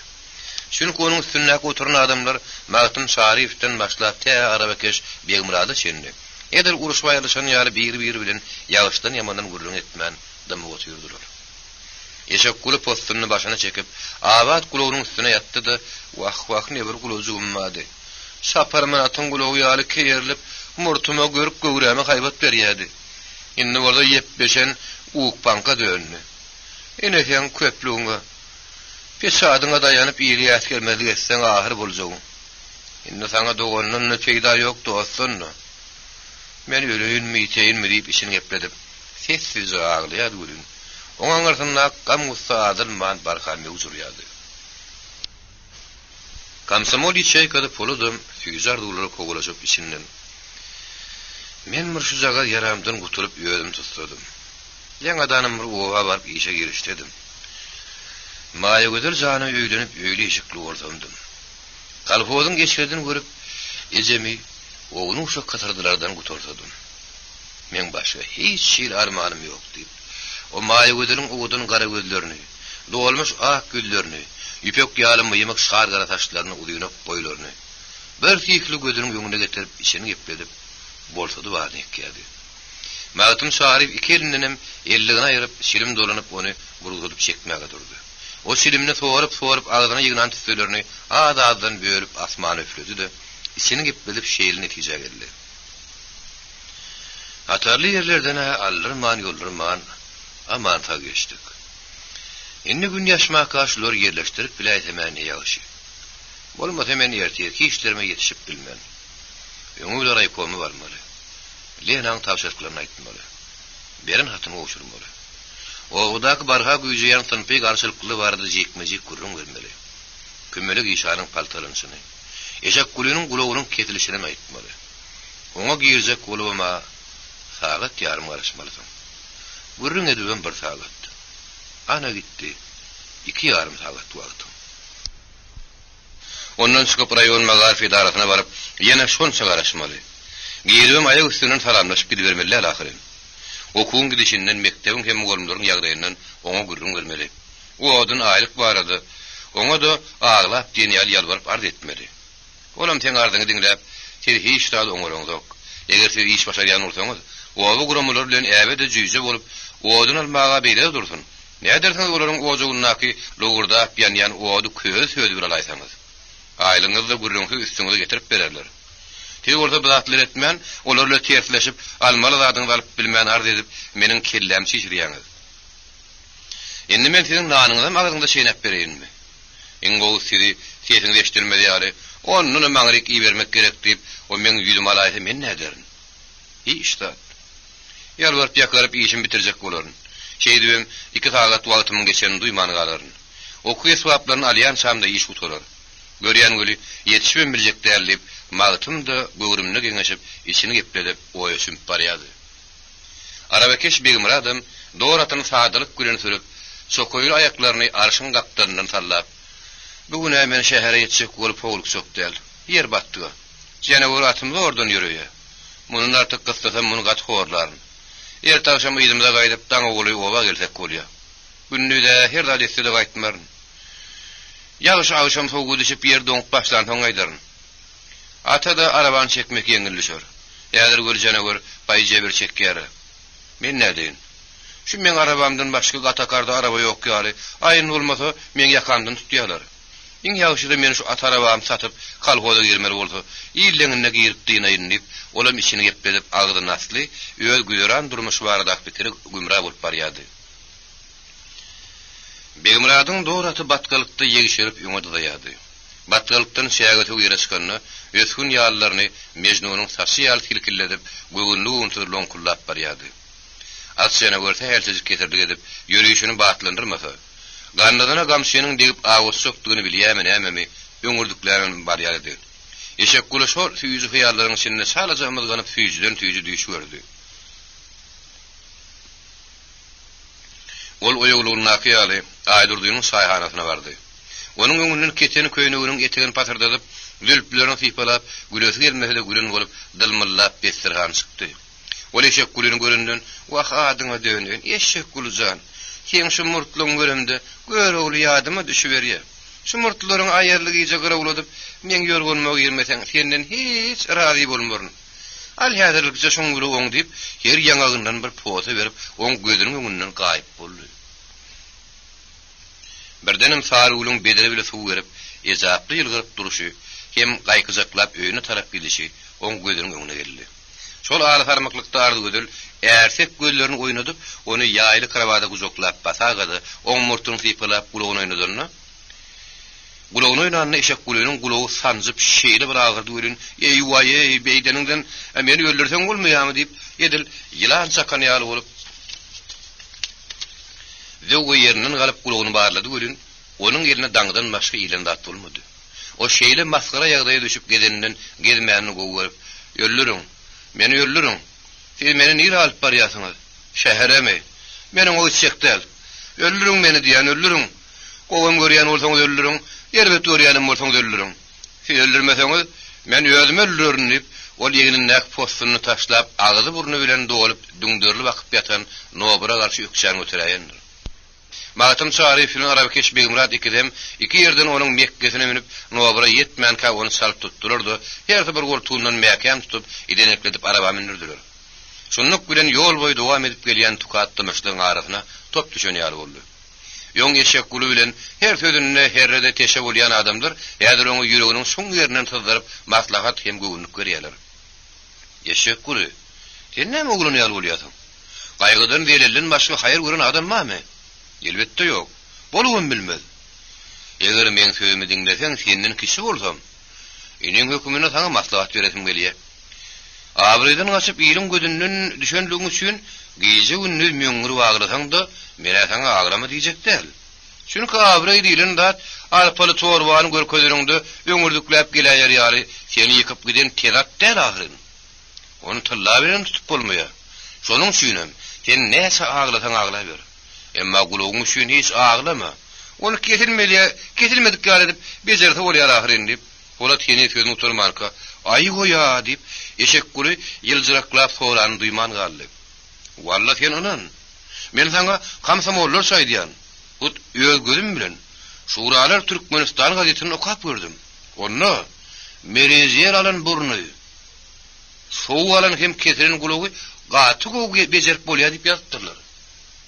Ay goýa, walla. Ya polisiýanyň ýöňde biriniň göýekde güjüň sesi gelýär diýişýär. Ýene gelmezek bir daha aýdyp goýberýär ýasyň ay. Adamlaryň bedenini sen öýüň durlugy durýar diýämiň. Bir bölek garekeçe elmek tikaýar ýalyp, Arabekeşem poladyň baýdanlaryny almazlyk edip, ýygyna gaňyryp tede goşuldy. Begimrat, sen näme anylmazlyk edýäsiň? Poladyň aýdýanlaryny menem okap gördüm. Deňe bir gulak bilen burunlar, ýerik dodak bilen ernidi. Sünk galan bokurdugy bejerýärler diýip Magatym Şarifde poladyň aýdanlaryny makullady. Mundan soň eşek gulüniň ýüri ýagtyran ýaly bolup begenjinden, "Olasy nirede?" diýip Polat bilen Magatymdan sorady. Magatymdan öňürte Polat, "Meskewde" diýip bada jogap berdi. Begimrat ýene anylmazlyk edip, "Meskewde bolsa, gidin de getirin, bilem görerler, gulak bejerişini diýip kinaýaly gepledi." "Hawa, Meskewde. O doktorlaryň usuly tiz bilen Türkmenistanda da ýaýrajak" diýip Magatym ýene de Poladyň sözüniň üstüne ýetirdi. "Molla Magatym, bolmajokdary gurrun etmesene. Beýdip adamyň göwünü Allah bolmaz ahyryn. Sebäbi kesilen ten döwük eller ahyryn, usta haýty kimen usully adamlaryň ellegenini bitäýär ýalyp Arabekeş Begimrat ýene ketseligin etdi. Onuň her işini sonra görüp gurrun berip oturuşy eşek gulagy ýübünden ýaramanyň ol. Begimrat, senden masaň anmady, arabaň sürde otur. Oňa menden ýan. Sebäbi men dertli adam. Kim maňa peýda alda aýtsa, gulagym bitäjek ýaly bolupdyr. Şoň üçin goý bular gurrun etsin. Menem eşdeýin." diýip Begimrady hoşamaý sözler ýalyp geplerdi. Begimrat onuň sözlerini ýokuş görene hängdi. "Bolýar, men geplemedim bolsun" diýdi. "Begimrat, sen eşek gulyň aýdanlaryny ýokuş görjek bolmy? O ýüregin näkine aýdy. Ondan biz boljak hem bolup duranda atakyny gurrun edýär. Olar bir bolmagda Nikil Türkmenistany da geler. Şonda görersiň, Begimrat" diýip Polat onuň andaşak bolup, Okan makalasynyň mazmunyny başdan aýak gurrun berdi. Begimrat ýagşy habar eşden üçin Polada berekella bermegiň deregine bir ýanyny oýunyna salyp, olar ýaly bolsa dost, iki gulagyň birden kesdir. Maňa rahmet diýip gülüp goýberdi. Oň duýdansyz atan ýömegiне Magatym bilen Polada goşuldy. Eşek gulum taklanyp bilmän güljek gelip ýerini ýerşertdi. "Agamjan, bular gülüşdürler, goý gülüşdürler. Men saňa berjek maslahaty maşeýle. Doktorlara gelip senin kuluğun bejerýänçe, iýilin gürrüňne syzap bilmän, sen beýle kuluğundan iýgilersiň. Şonu nätirde senin kuluğun yarasy biter göli, suwuňy täzeli. Iýilim gözünden kuluğundan bir wada daşda bol. Ha sen meskew gidip kuluğuňy bejerdiňden soň, ýene gaýtdy geley. Oňa çenni bu wakalarda iýilim ýadyndan çykşar diýip, Begimrat eşek kula duýgudaşlyk edip başlady. Emma Magtym oň sözüni bölüp şeýle diýdi. Begimrat, sen şuňa düşün. Gürrüňden gaçyp gutulmak bolmaz. Baran ýerinde kuluğuňa näme bolu diýseler, sen näme diýjek? Soğuk alla diýjek. Magtym oň bu jogabyna gülüp gepledi. Bu nähir samsyk soğuk. Senin sağ kuluğuňy alman, şet kuluğuňy alypdyr diýseler, sen näme diýjek? Beýlip ýaran ýaşyryk sözleriňden ösgünrek telpek gyşyk diýdi, dikkerde ýör. Kim sen kuluğuň barlya? Gyşyk telpek giýen gitme näme diýip Polat hasaman zat ýol salyp berdi. Olar bir kesilenin kulak hem onu becermek barda şeýri öýdary gurrun edip wanaşyň şoğurlugynyň gyrasyndan girdiler. Begimrat arabanyň üstüne dik durup eňigine çykaly bäri. Peýäki arasyny görmedik selçeň sakkalyny sypalap ýoluň öňüne seretdi-de atynyň zylygyny silkelep "Şu janawar, şu! Ya Aly Murtazanyň ýan ýoldaşy hem ganaty bolan düllül seninmidi? Şu janawar, şu!" diýip atyny gysap sürdi, ne oňa düldür kömek etdi, ne de Aly Murtaza. Onun aty ýegişerilip gerjeşip bir az öňe gitdi-de batdy. Begimrat arabadan böküp düşüp aty ýitdi. Polat bilen Magtymy mitekledi. Emma olar arabany batkydan çykaryp bilmediler. Soňlar bir-birine ýegenişip başladylar. Has betelem Begimrat bylbyllaýady. Eşek gulu bolsa postunyň ýuň saýyljak galdyrma ýaly edip bükülip ýatyrdy. Begimrat oňa jany ýanyp, eşek gulu, sen näme düňdörlüp ýatyrsyň? Turdy, kömek et" diýip algyrly. Eşek gulu onuň bilen kejeleşip durman düşdi-de arabany tekleşdi. Şeýdip olar görügi baryny görüp gün 2 deň ulanyny ýada Sevobus köşetine keselhana bardylar. Tasynyň köpsi düşün gözi ýaýnakly doktor Lenanyň haty boýunça Polady gurrungy kabul etdi. Eşek gulunyň daňsyny çözünne bolsa, ol kellesini ýaýkap Magtyma seretdi-de. "Muny kim beýletdi?" diýdi. Magtym oňa gysga jogap berdi. "Özünden soram." "Kim seni beýle ýagdaýa saldy?" diýip doktor eşek gulunyň özünden sorady. Eşek gulu daşkädiň şigidi ýalyp ýok güje gabaklaryny tüdürek, müýnürgep goşup jogap berdi. "Bilmedim." "Näme üçin bilmeýärsiň? Gulak senki kesilin agaç däl ahyryn." Eşek gulu ýoldaşlara aýdar edip berdi. Günäni kulak bilen galtamanyň üstüne atyp bilmedi-de. "Men bilmedim. Ümürlük giýje gulagym kestiler" diýdi. Doktor ýene Magtyma öýlenip, "Gör nämelerdir" diýmek istedi. Oňa şeňle Magtymyň pikirini bilen ýaly, "Doktor, sen bu zatlary biljek bolup bilgesap, öz janyňam ýakma. Bu hakda biziň bilýän adamymyz ýok. Oň gulagyny kesenler ýüzi perdeli, geplemen hereket edipdirler" diýip o doktoryny andyryp, eşek guluny da Polady da kelerhanynda ýerleşdirip Begimrat bilen arabaly raýkoma tarap gitdi. Raýkomyň sekretary keltirek garaýagda ýakyn owudan adamdy. Onuň geýimleri harbilaşandy. Ol adam bilen içkin gürleşmek halaýady. Ol Magtym Şarif bilenim göwneden tanyş ýaly gadyra salamlaş birleşdi. Magtym Şarif oňa ýelkelýän anyň salamyny gowşurdy. Soňam goltuk çöýsünden göýek bukçuly haty çykaryp oňa dotdy. Raýkomyň sekretary onu açyp okanyna şeýle heterler gözüme öňüne geçdi. Mara raýon partiýa komitetine. Ýoldaş sekretar, men şu hatym bilen Raýspalkomyň başlygyny tanyşdyrmaňyzy sizden haýyş edýän. Hawa, men şu günüň özüne gatakara tagaman geldim. Biriniň howasy adamlarym, gulamalary maňa gaty gowy ýarady. Olar maňa ýakynyň kömek edýärler. Aýratynym kommunistlerden Garabeg Geldiýew, Isak Abramowiç Beyder, Muhot Garliýew, Magtym Şarif ýoldaşlar jana ýaman kömek edýärler. Komsomollardan burada Polat Nurgelliýew, Günnowdy Melaýew, Muhammed İlmraz ýoldaşlar şu kolhoz guruluşy urundaky barlaşykdy, sanpy görüşdi. Ölüme gitmeli bolsa da ýüz döndürmen gitjekler. Ýöne bilen ýoldaş sekretar, be gurumanyň hem halkyň arasynda erekimsiz daramaly agzalyk bar. Onuň hem höwürtge baglan ýeri Gatakar owa şuratynyň başlygy Eşek Gul Amanlyýewdir. Ol kulakçylygy şekilmeli ýegesi baý bilen aýdyrdy ýaly garyp garny sorjylar gizläp şadyrdydyr şaruly ýaly ortada aýhanlarym kulakçylyga çekipdir. Basmasa adamlar basypdyr. Muňa misal edip tüňü diýen komsomol görkezmek bolar. Onuň garry nesinden başga hiç taýdy ýok.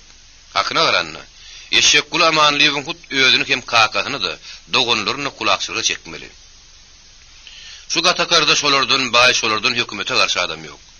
Olar baýlar hem molly şandarla birleşip harlenges şiýaly bildirmän hereket edýärler. Bulara garamazdanam eşek kulunyň öz ahlak tarapynyň ören boduq adam. Şonuň şeýlem şep kulugyny kestirip ýyle maskara bolup guramanyň adyna da näýip getirdi. Men onu şu gata alyp baran ýoldaş bilen kederhana ýerdim.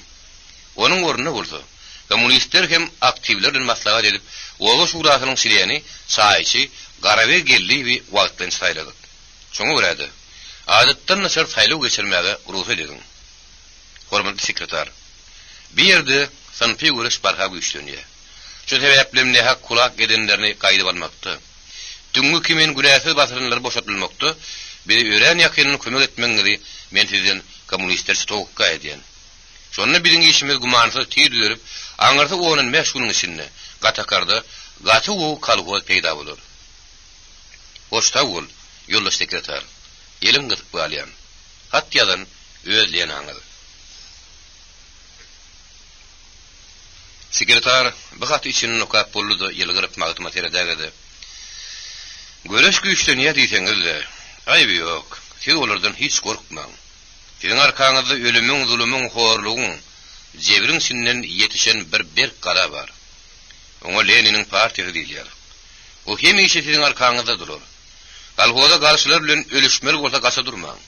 Kulaklaryň bokurdagyndan tikenini 50 güle tutupmany çygalan. Oýlar Lenin partiýasynyň galabynyň bardygyny bilsinler diýip, edil şumanydy. Lenanyň adyna bir hat ýazyp Magtym Şaryfy goşurdy. Lena barınjy wadyňdaýdyň. Bilen onu gaty göresim gelýär. Ol gowy hem akylly edermen gyzdyr. Oňa kömek edin diýdi. Bolýa ýoldaş sekretar. Bilen golumlar bolup oňa elimizden gelen kömegi edýäsem edersem. Ýöne gülýän owa şuramy biri odun bilen aýlykdan köpeýär diýip Magtym Şaryf ard etmäge durdy. Bu bolsa sekretar ýaramady. Ol Magtym Şaryfy gülüp seretdi de oňa şeýle soraw berdi. Owa şura başlygyny täzeledingizmi? Magtym Şaryf batyrga jogap berdi. Wagtlança täzeledik. Kaçan täzelediňiz? Kut düýüniň özünde. Onu näme eýem, onuň aýagyny ard edýärsiňiz. Ardaşylyk ýigrençilikdir. Kommunistlerine görüşde üstüne çıkıp yemek yaraşyanlar. Hemşe komünistlerden ahirin. Barın gidip tezirek kalkol kuracak bolun. Yağ çıkıp geliyor. Yer becerip ekşekmek gerek deyip sekretar Magtym Şaryfy geplemäge de goýman. Bir tellem derledenden soň onun bilen el gyşyp hoşlaşdy. Magtym Şaryf derini tüpürüp raykomdan çykandan soň okuýa swaplarını almak üçin dogry rayon Magarif bölümine gaýtdy. Emma işini bitirip bilmän yine ertere galmaly boldy. İşini gepledip ýatdy. Kömelik işanyň paltalanyp öldürilmegi Melek hojalaryň baryny ýata batyrdy. Günnäwdüýüniň Lena bilen duşmagy. Bolan ýylaklarda bolsa kakasynyň amanlygynyň eşek gulynyň Babagul peýalwanyň üstünden düşüp kötekläp durmagy hojalaryň aýalynyň erkeginiň gaharyny getirdi. Aýratynam Melek hojan gaharyny getirdi. Eşek gulynyň gulugynyň kesilmegi amanlygynyň hut özüne, onuň neberesine, ähli gudalaryna, daý ýegenlerine maskaraçylygyň ömür waky kiri asylmazak garala basyny giydirdi. Şonuň üçin olar eşek gulynyň aryny kimden nädip aljaklaryny bilmän, işlerini hümle düşüp töwregine doňul diňini talaşyp berdiler. Olaryň ýaşulygy amanly, kömelik işanyň öldürilen günüň ertegi Melek hoja bilen tirkeşip, aýdurdygynyň saýganasyna gelip, onuň iç kotoglarynyň iň buljumyna girip, ýöňlerine guruhan hem nan goýup, o wagt piwlerini wagşylarça öldürmek, hem öldürine gallany otlanmajak ýerde gömüp, ara dağdan aňryk aşmy hakyna maslahat etdiler. Bu maslahada şep taýmurty uly, sag taýmurty kiçi, burnu ýerik, gemlik dodokly, aly telpekli çakanna gatnaşdy. Näme üçin ol amanlyň kakasynyň aýarlygynyň bolan garadan gaýtmadak namysçyň ýegermişin. Amanlyky dizik gözlerini mölerdi. Aha, o adamlar. Sonra ýonyň gelen heley bilen polody, Isak şöhüdi, Magtym mollany öldürülen kesegüti göwürer. Aýratynam şo heley öldürülen kesegüti göwürer. Jennetiň burçundaky tuğba gazıyal sayatalar. O hedire yerleri birleştirip kalkol kurmak bilen bayları gida etmek hakkında ünlü geçiriyor. Sonra bolsa ol yorgunluğu sıfırlar. Doğrusunu neysem, o heleye gelip kuramaların arasına alim öygirin yal etti. Şu hele şu ova ayağını tekmeyaka kuramalar gör ne hil ağdı verdi. Eşek kulu bilen İsa Zöhüydün yeni ayrı etmeyedi. İnni olsa kuramalar adamşı erkek yali gözü birbirinin kelletinne. Arman Osman Ali Şah'nın ıtbalı kes oldu. Yoksa ol Polat'ı öldürmen koymazdı. Elbette o bir zattan tibil tapanlar. Bolmasa ol şu heleyin dersine saman nıkıp gap yatacaktıla deyip aman ahmarlık hırsını işlep kelletini yaykap kömelik İsa'nın ölümüne kıynanıp doğduklarını kemçerdip kamsıktı. Aman lağı sen ona kıynanıp bozulma. Yani onun kıynanını bilen kaydıp gelecek kumanı yok. Elbette nereslerinin şeyli olmak kısmatında bağdırdı. Yönü ölü onun öldürlüğünü bilen huzurlara kutarmaz. Kasas kıyamata kalmaz ettirler. Bilem o nereslerinin ardığını bir cay etsek olup görürüz. Bunun olduğunu elimiz bilen özümüz öldürmesek. Menem Melek Hoca olmadığım. Hakkarım günah ağırsın deyip Melek Hoca yönünden nan koyup Allah'ın adından kasem etti. Sonra ağladımışlık düştü. Hiç kim açık bardat aytmağı tüvükkül etmeyen oturun son. Şu heleyi başka öldürüp bileceğin olmasa, men öldürüp bereyim deyip Melek Hoca Aydur'da hem sakanı kaktırıp ikine yalıp edildi. Amanlı derre vara düşüp, yok kocam ağa, sen ona koşulma, men razı değil, onun öttüğünden bizim ölümüz geleriz, sen saklan, olur yalda adı ilgarma, sen ilim günün toyuna yatına gerek adam, ölüme gitmeli olsa biri gideli, şeyle değil mi sakan deyip amanlı, yukozuk ak sakkalını titredip batırgayıp gepledi. Dağıyına bilmedim dahi, ağla dağdan Angra'ya aşarın neyten şu günlerden şayını tutuver. Bir gece bilim sar son yal göçeriz. Şoňa senni günnöwdüğünü hem İshak Zöhüydü kaklamak men bilen. Şonu edip bilmesemem. Men sakkalymy tersine syraýyn diýip sakan şol işi bitirip bilmesen nan depip ayalynyň talagyny berjegini aýtdy. Ýogsa näme ýegen? Sığırın şahına vursun innam sözler diýipdirler. Biri gulaw etselerim sizem burun etmän goýmazlar. Onuň üçin şert gölüň garga ýaly wekimli İskender ýaly pähemli hareket etmek gerek. Birden senem Osman Ali Şah'ny ýaly bolaýmy? Düşman ýeriň astynyň hareket edýär diýip amanly keltejik barmaklar bilen takkalyny araşdyrdy.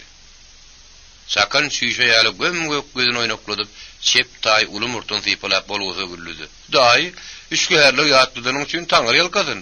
Ýönetelmeliň Osman Ali Şah'ny näligimi? İýle belli alat elpek hem bir tay murtumy unutman geplagyryn. Mene kalhoda girmege beýlede dursun. Gara görnüm golunynam geçmen. Malymam mermen gallamam. Satyp pul ederin, kül ederin. Şu ağaç belşevikleri yekeje däne gallı bermen. Malym bermen. Özüme maňarty şunden borganlyň sürübaý ýaly ara dagdan aňry gaşyrlaryn. Gaýdyp gelibem öýlenmedi, mahallanmady, jaýlanmady, hatda towuk ketegimde sen owatlap bir kysany kemsem oğlum ýa-da kössek moğully bilen magtym moğullan kelletini kesip gançygadan atyp aly dagdan aşylmasam bolmady. Ol elip ýaly ak güllüje ýerde o karbiga imli heleyim. Atyň öňüne ketip alyp özüme heleyimedi, gyrna gitmesem. Enten teklemen gaharymda ýatmaz, mehrim de galmaz diýip sakan gök çaýyň başynda şol ýerde tazy görmedik tilkileriň ýatany şiir atma hyýal edişleri ýaly. Ýerik däl burnunyň hanasyna ýel berip bay gulopyny urubille. Bu mahallar aýdyrdy goýa diýersiň. Olar bile gurrundy işdäl ýaly takkal murtabatlaryp çaýhanasyny ýapmak hem onu otlamak. Ähli baýlygyny götürüp bilginden gara keçädi ulap ören buljum berde gömmek bardy işin ýepledip diýetini skörman pikir edip gyşap ýatyrdy. Ol birden düýşürgäp turuny ýaly dik oturdy. Hocam ağa, Kılıç ýödügyny kesme diýipdirler. Senem ýödügüň günnüňde hakynda batyrga şert etdiň görün, ne bilen ne diýip aýdyrdy. Melek hojanyň eden katamyna şersini almaly etdi. Be aýdyrdy. Indi senem men sözüme pitwa etmejek bolýasyňmy diýip Melek hojan gahar geldi. Aýdyrdy hatam putulamy üçin aý hojam haga. Oň sen gaharlanmasana. Men boljak saat bile bolmajak saat aýdýan. Ýöl garabaglaryndan öýlen perdenden gyýgyrdyp bu okurduğunu münayimek anhali işleyeller dedi. Melek hoca yerinden gaharlı turdu. Aydırda şingerilip teridenden soň. Eger diýenimin üstüne duraýmasam, duraýsam ne dersiň ha? Aydırda howlukman geplep. Hoca maga. Men ne etjegim belli dedi. Meselem ne etjek? Aňarda bir hepden içinde sakana da getirmen. Şu erkek eşikli heleýin gümüni çekmek men bilen diýip aýdyrdy ýerinde howlukman gepledi. Melek hoja ondan "Hoty ödelim bilenmi?" diýip kyssan sorady. Aýdyrdy bu soragyny. "Gabadyna gelse ödelim bilen." "Bolmady kişeri bilen. Şonu edip bilmesem, sen meni bigaýrat adam ýokmyna paltalaý. Wagt diýsem atam ululmadygym." diýip o pikirini hiç gümürt etmedi. Mundan soň olar uzak şekerleşip durman, kimde kim sözüne taptırmasa, atasynyň ogly dälle werezdana bolsun. O dünýe bütünlüğü ýüdügara bolsun diýip amanlydy Melek hojady. Aýdyrdy bilen sakanna Kur'anyny ätlep kasam etdilerdi, tilkeşip çykyp gitdiler. Zaýda diňe Aýdyrdy bilen tyrran galdy. Onuň kartda utulup ýenjilip Aýdyrdydan delary dislep gelip ýatyşdy. Aýdyrdy onu aralap, "Tyrran, aý tyrran, tur. Saňa näme bolýar?" diýip onu dik oturtjak boldy. Ol ağzının burnunun sürüköyün sarktırıp, gözlerinden boyur yaş döküp, "Wagt ol, zanım bokurdağıma geldi. İçime bolsa Allah bir yırtıcı yabın pişik girin ýaly, içe gelem gırım bolup bar ya. Gapyr galamda ýeke-ýekeden ýalyp hepik ýata bermeli boldy. Oňurgulyp, göwrem toglum bolan bede dönni. Aýdyrtsan meni gynamady öldür. Öldürmeseňem güllür. Tä ýölýänsem dabanyň ýalap gedeýin." diýip olaydyny askyrıp üskürüp möňüri baglady. Aýdyrdy oňa bir petde pul görkezdi görün. Ol begenjinden dälrep aslyn ýaly hem gülüp hem ağlap pul garga barlydy. Sany manjy bezine daldy. Onuň ýerinden bolsa bir çaýnyk şaý ýoňuny alyp agzyjykdan içip jany aran tapandan soň aýdyrtsan. Biziň janymyz sen elinde açtaň ýadylýa, ýumsaň üzülýä, taňyr ýalkasyn. Men Ýedraýlyň penjesinden mümkün nekirin gürdüsünden alıp galdym. Indi maňa näme ýumuşyň bar bolsa buyur ber. Ak, düğün barmağın sap getirmelem bolsa, ýadyryň önüne getirip bereýin diýip tyrran jürürläp başlady. Sen beýle batyr bolsaň me ýarag. Mede bir petde pul. Täýülýän şaň seni ýetmek men bilen. Ýöne seni şara ýonuny gelen Lena diýen aýal atmaly. Şonu etmeseňem diýip aýdyrdy. Sözüniň soňuny gadaply häň bilen tamamlady.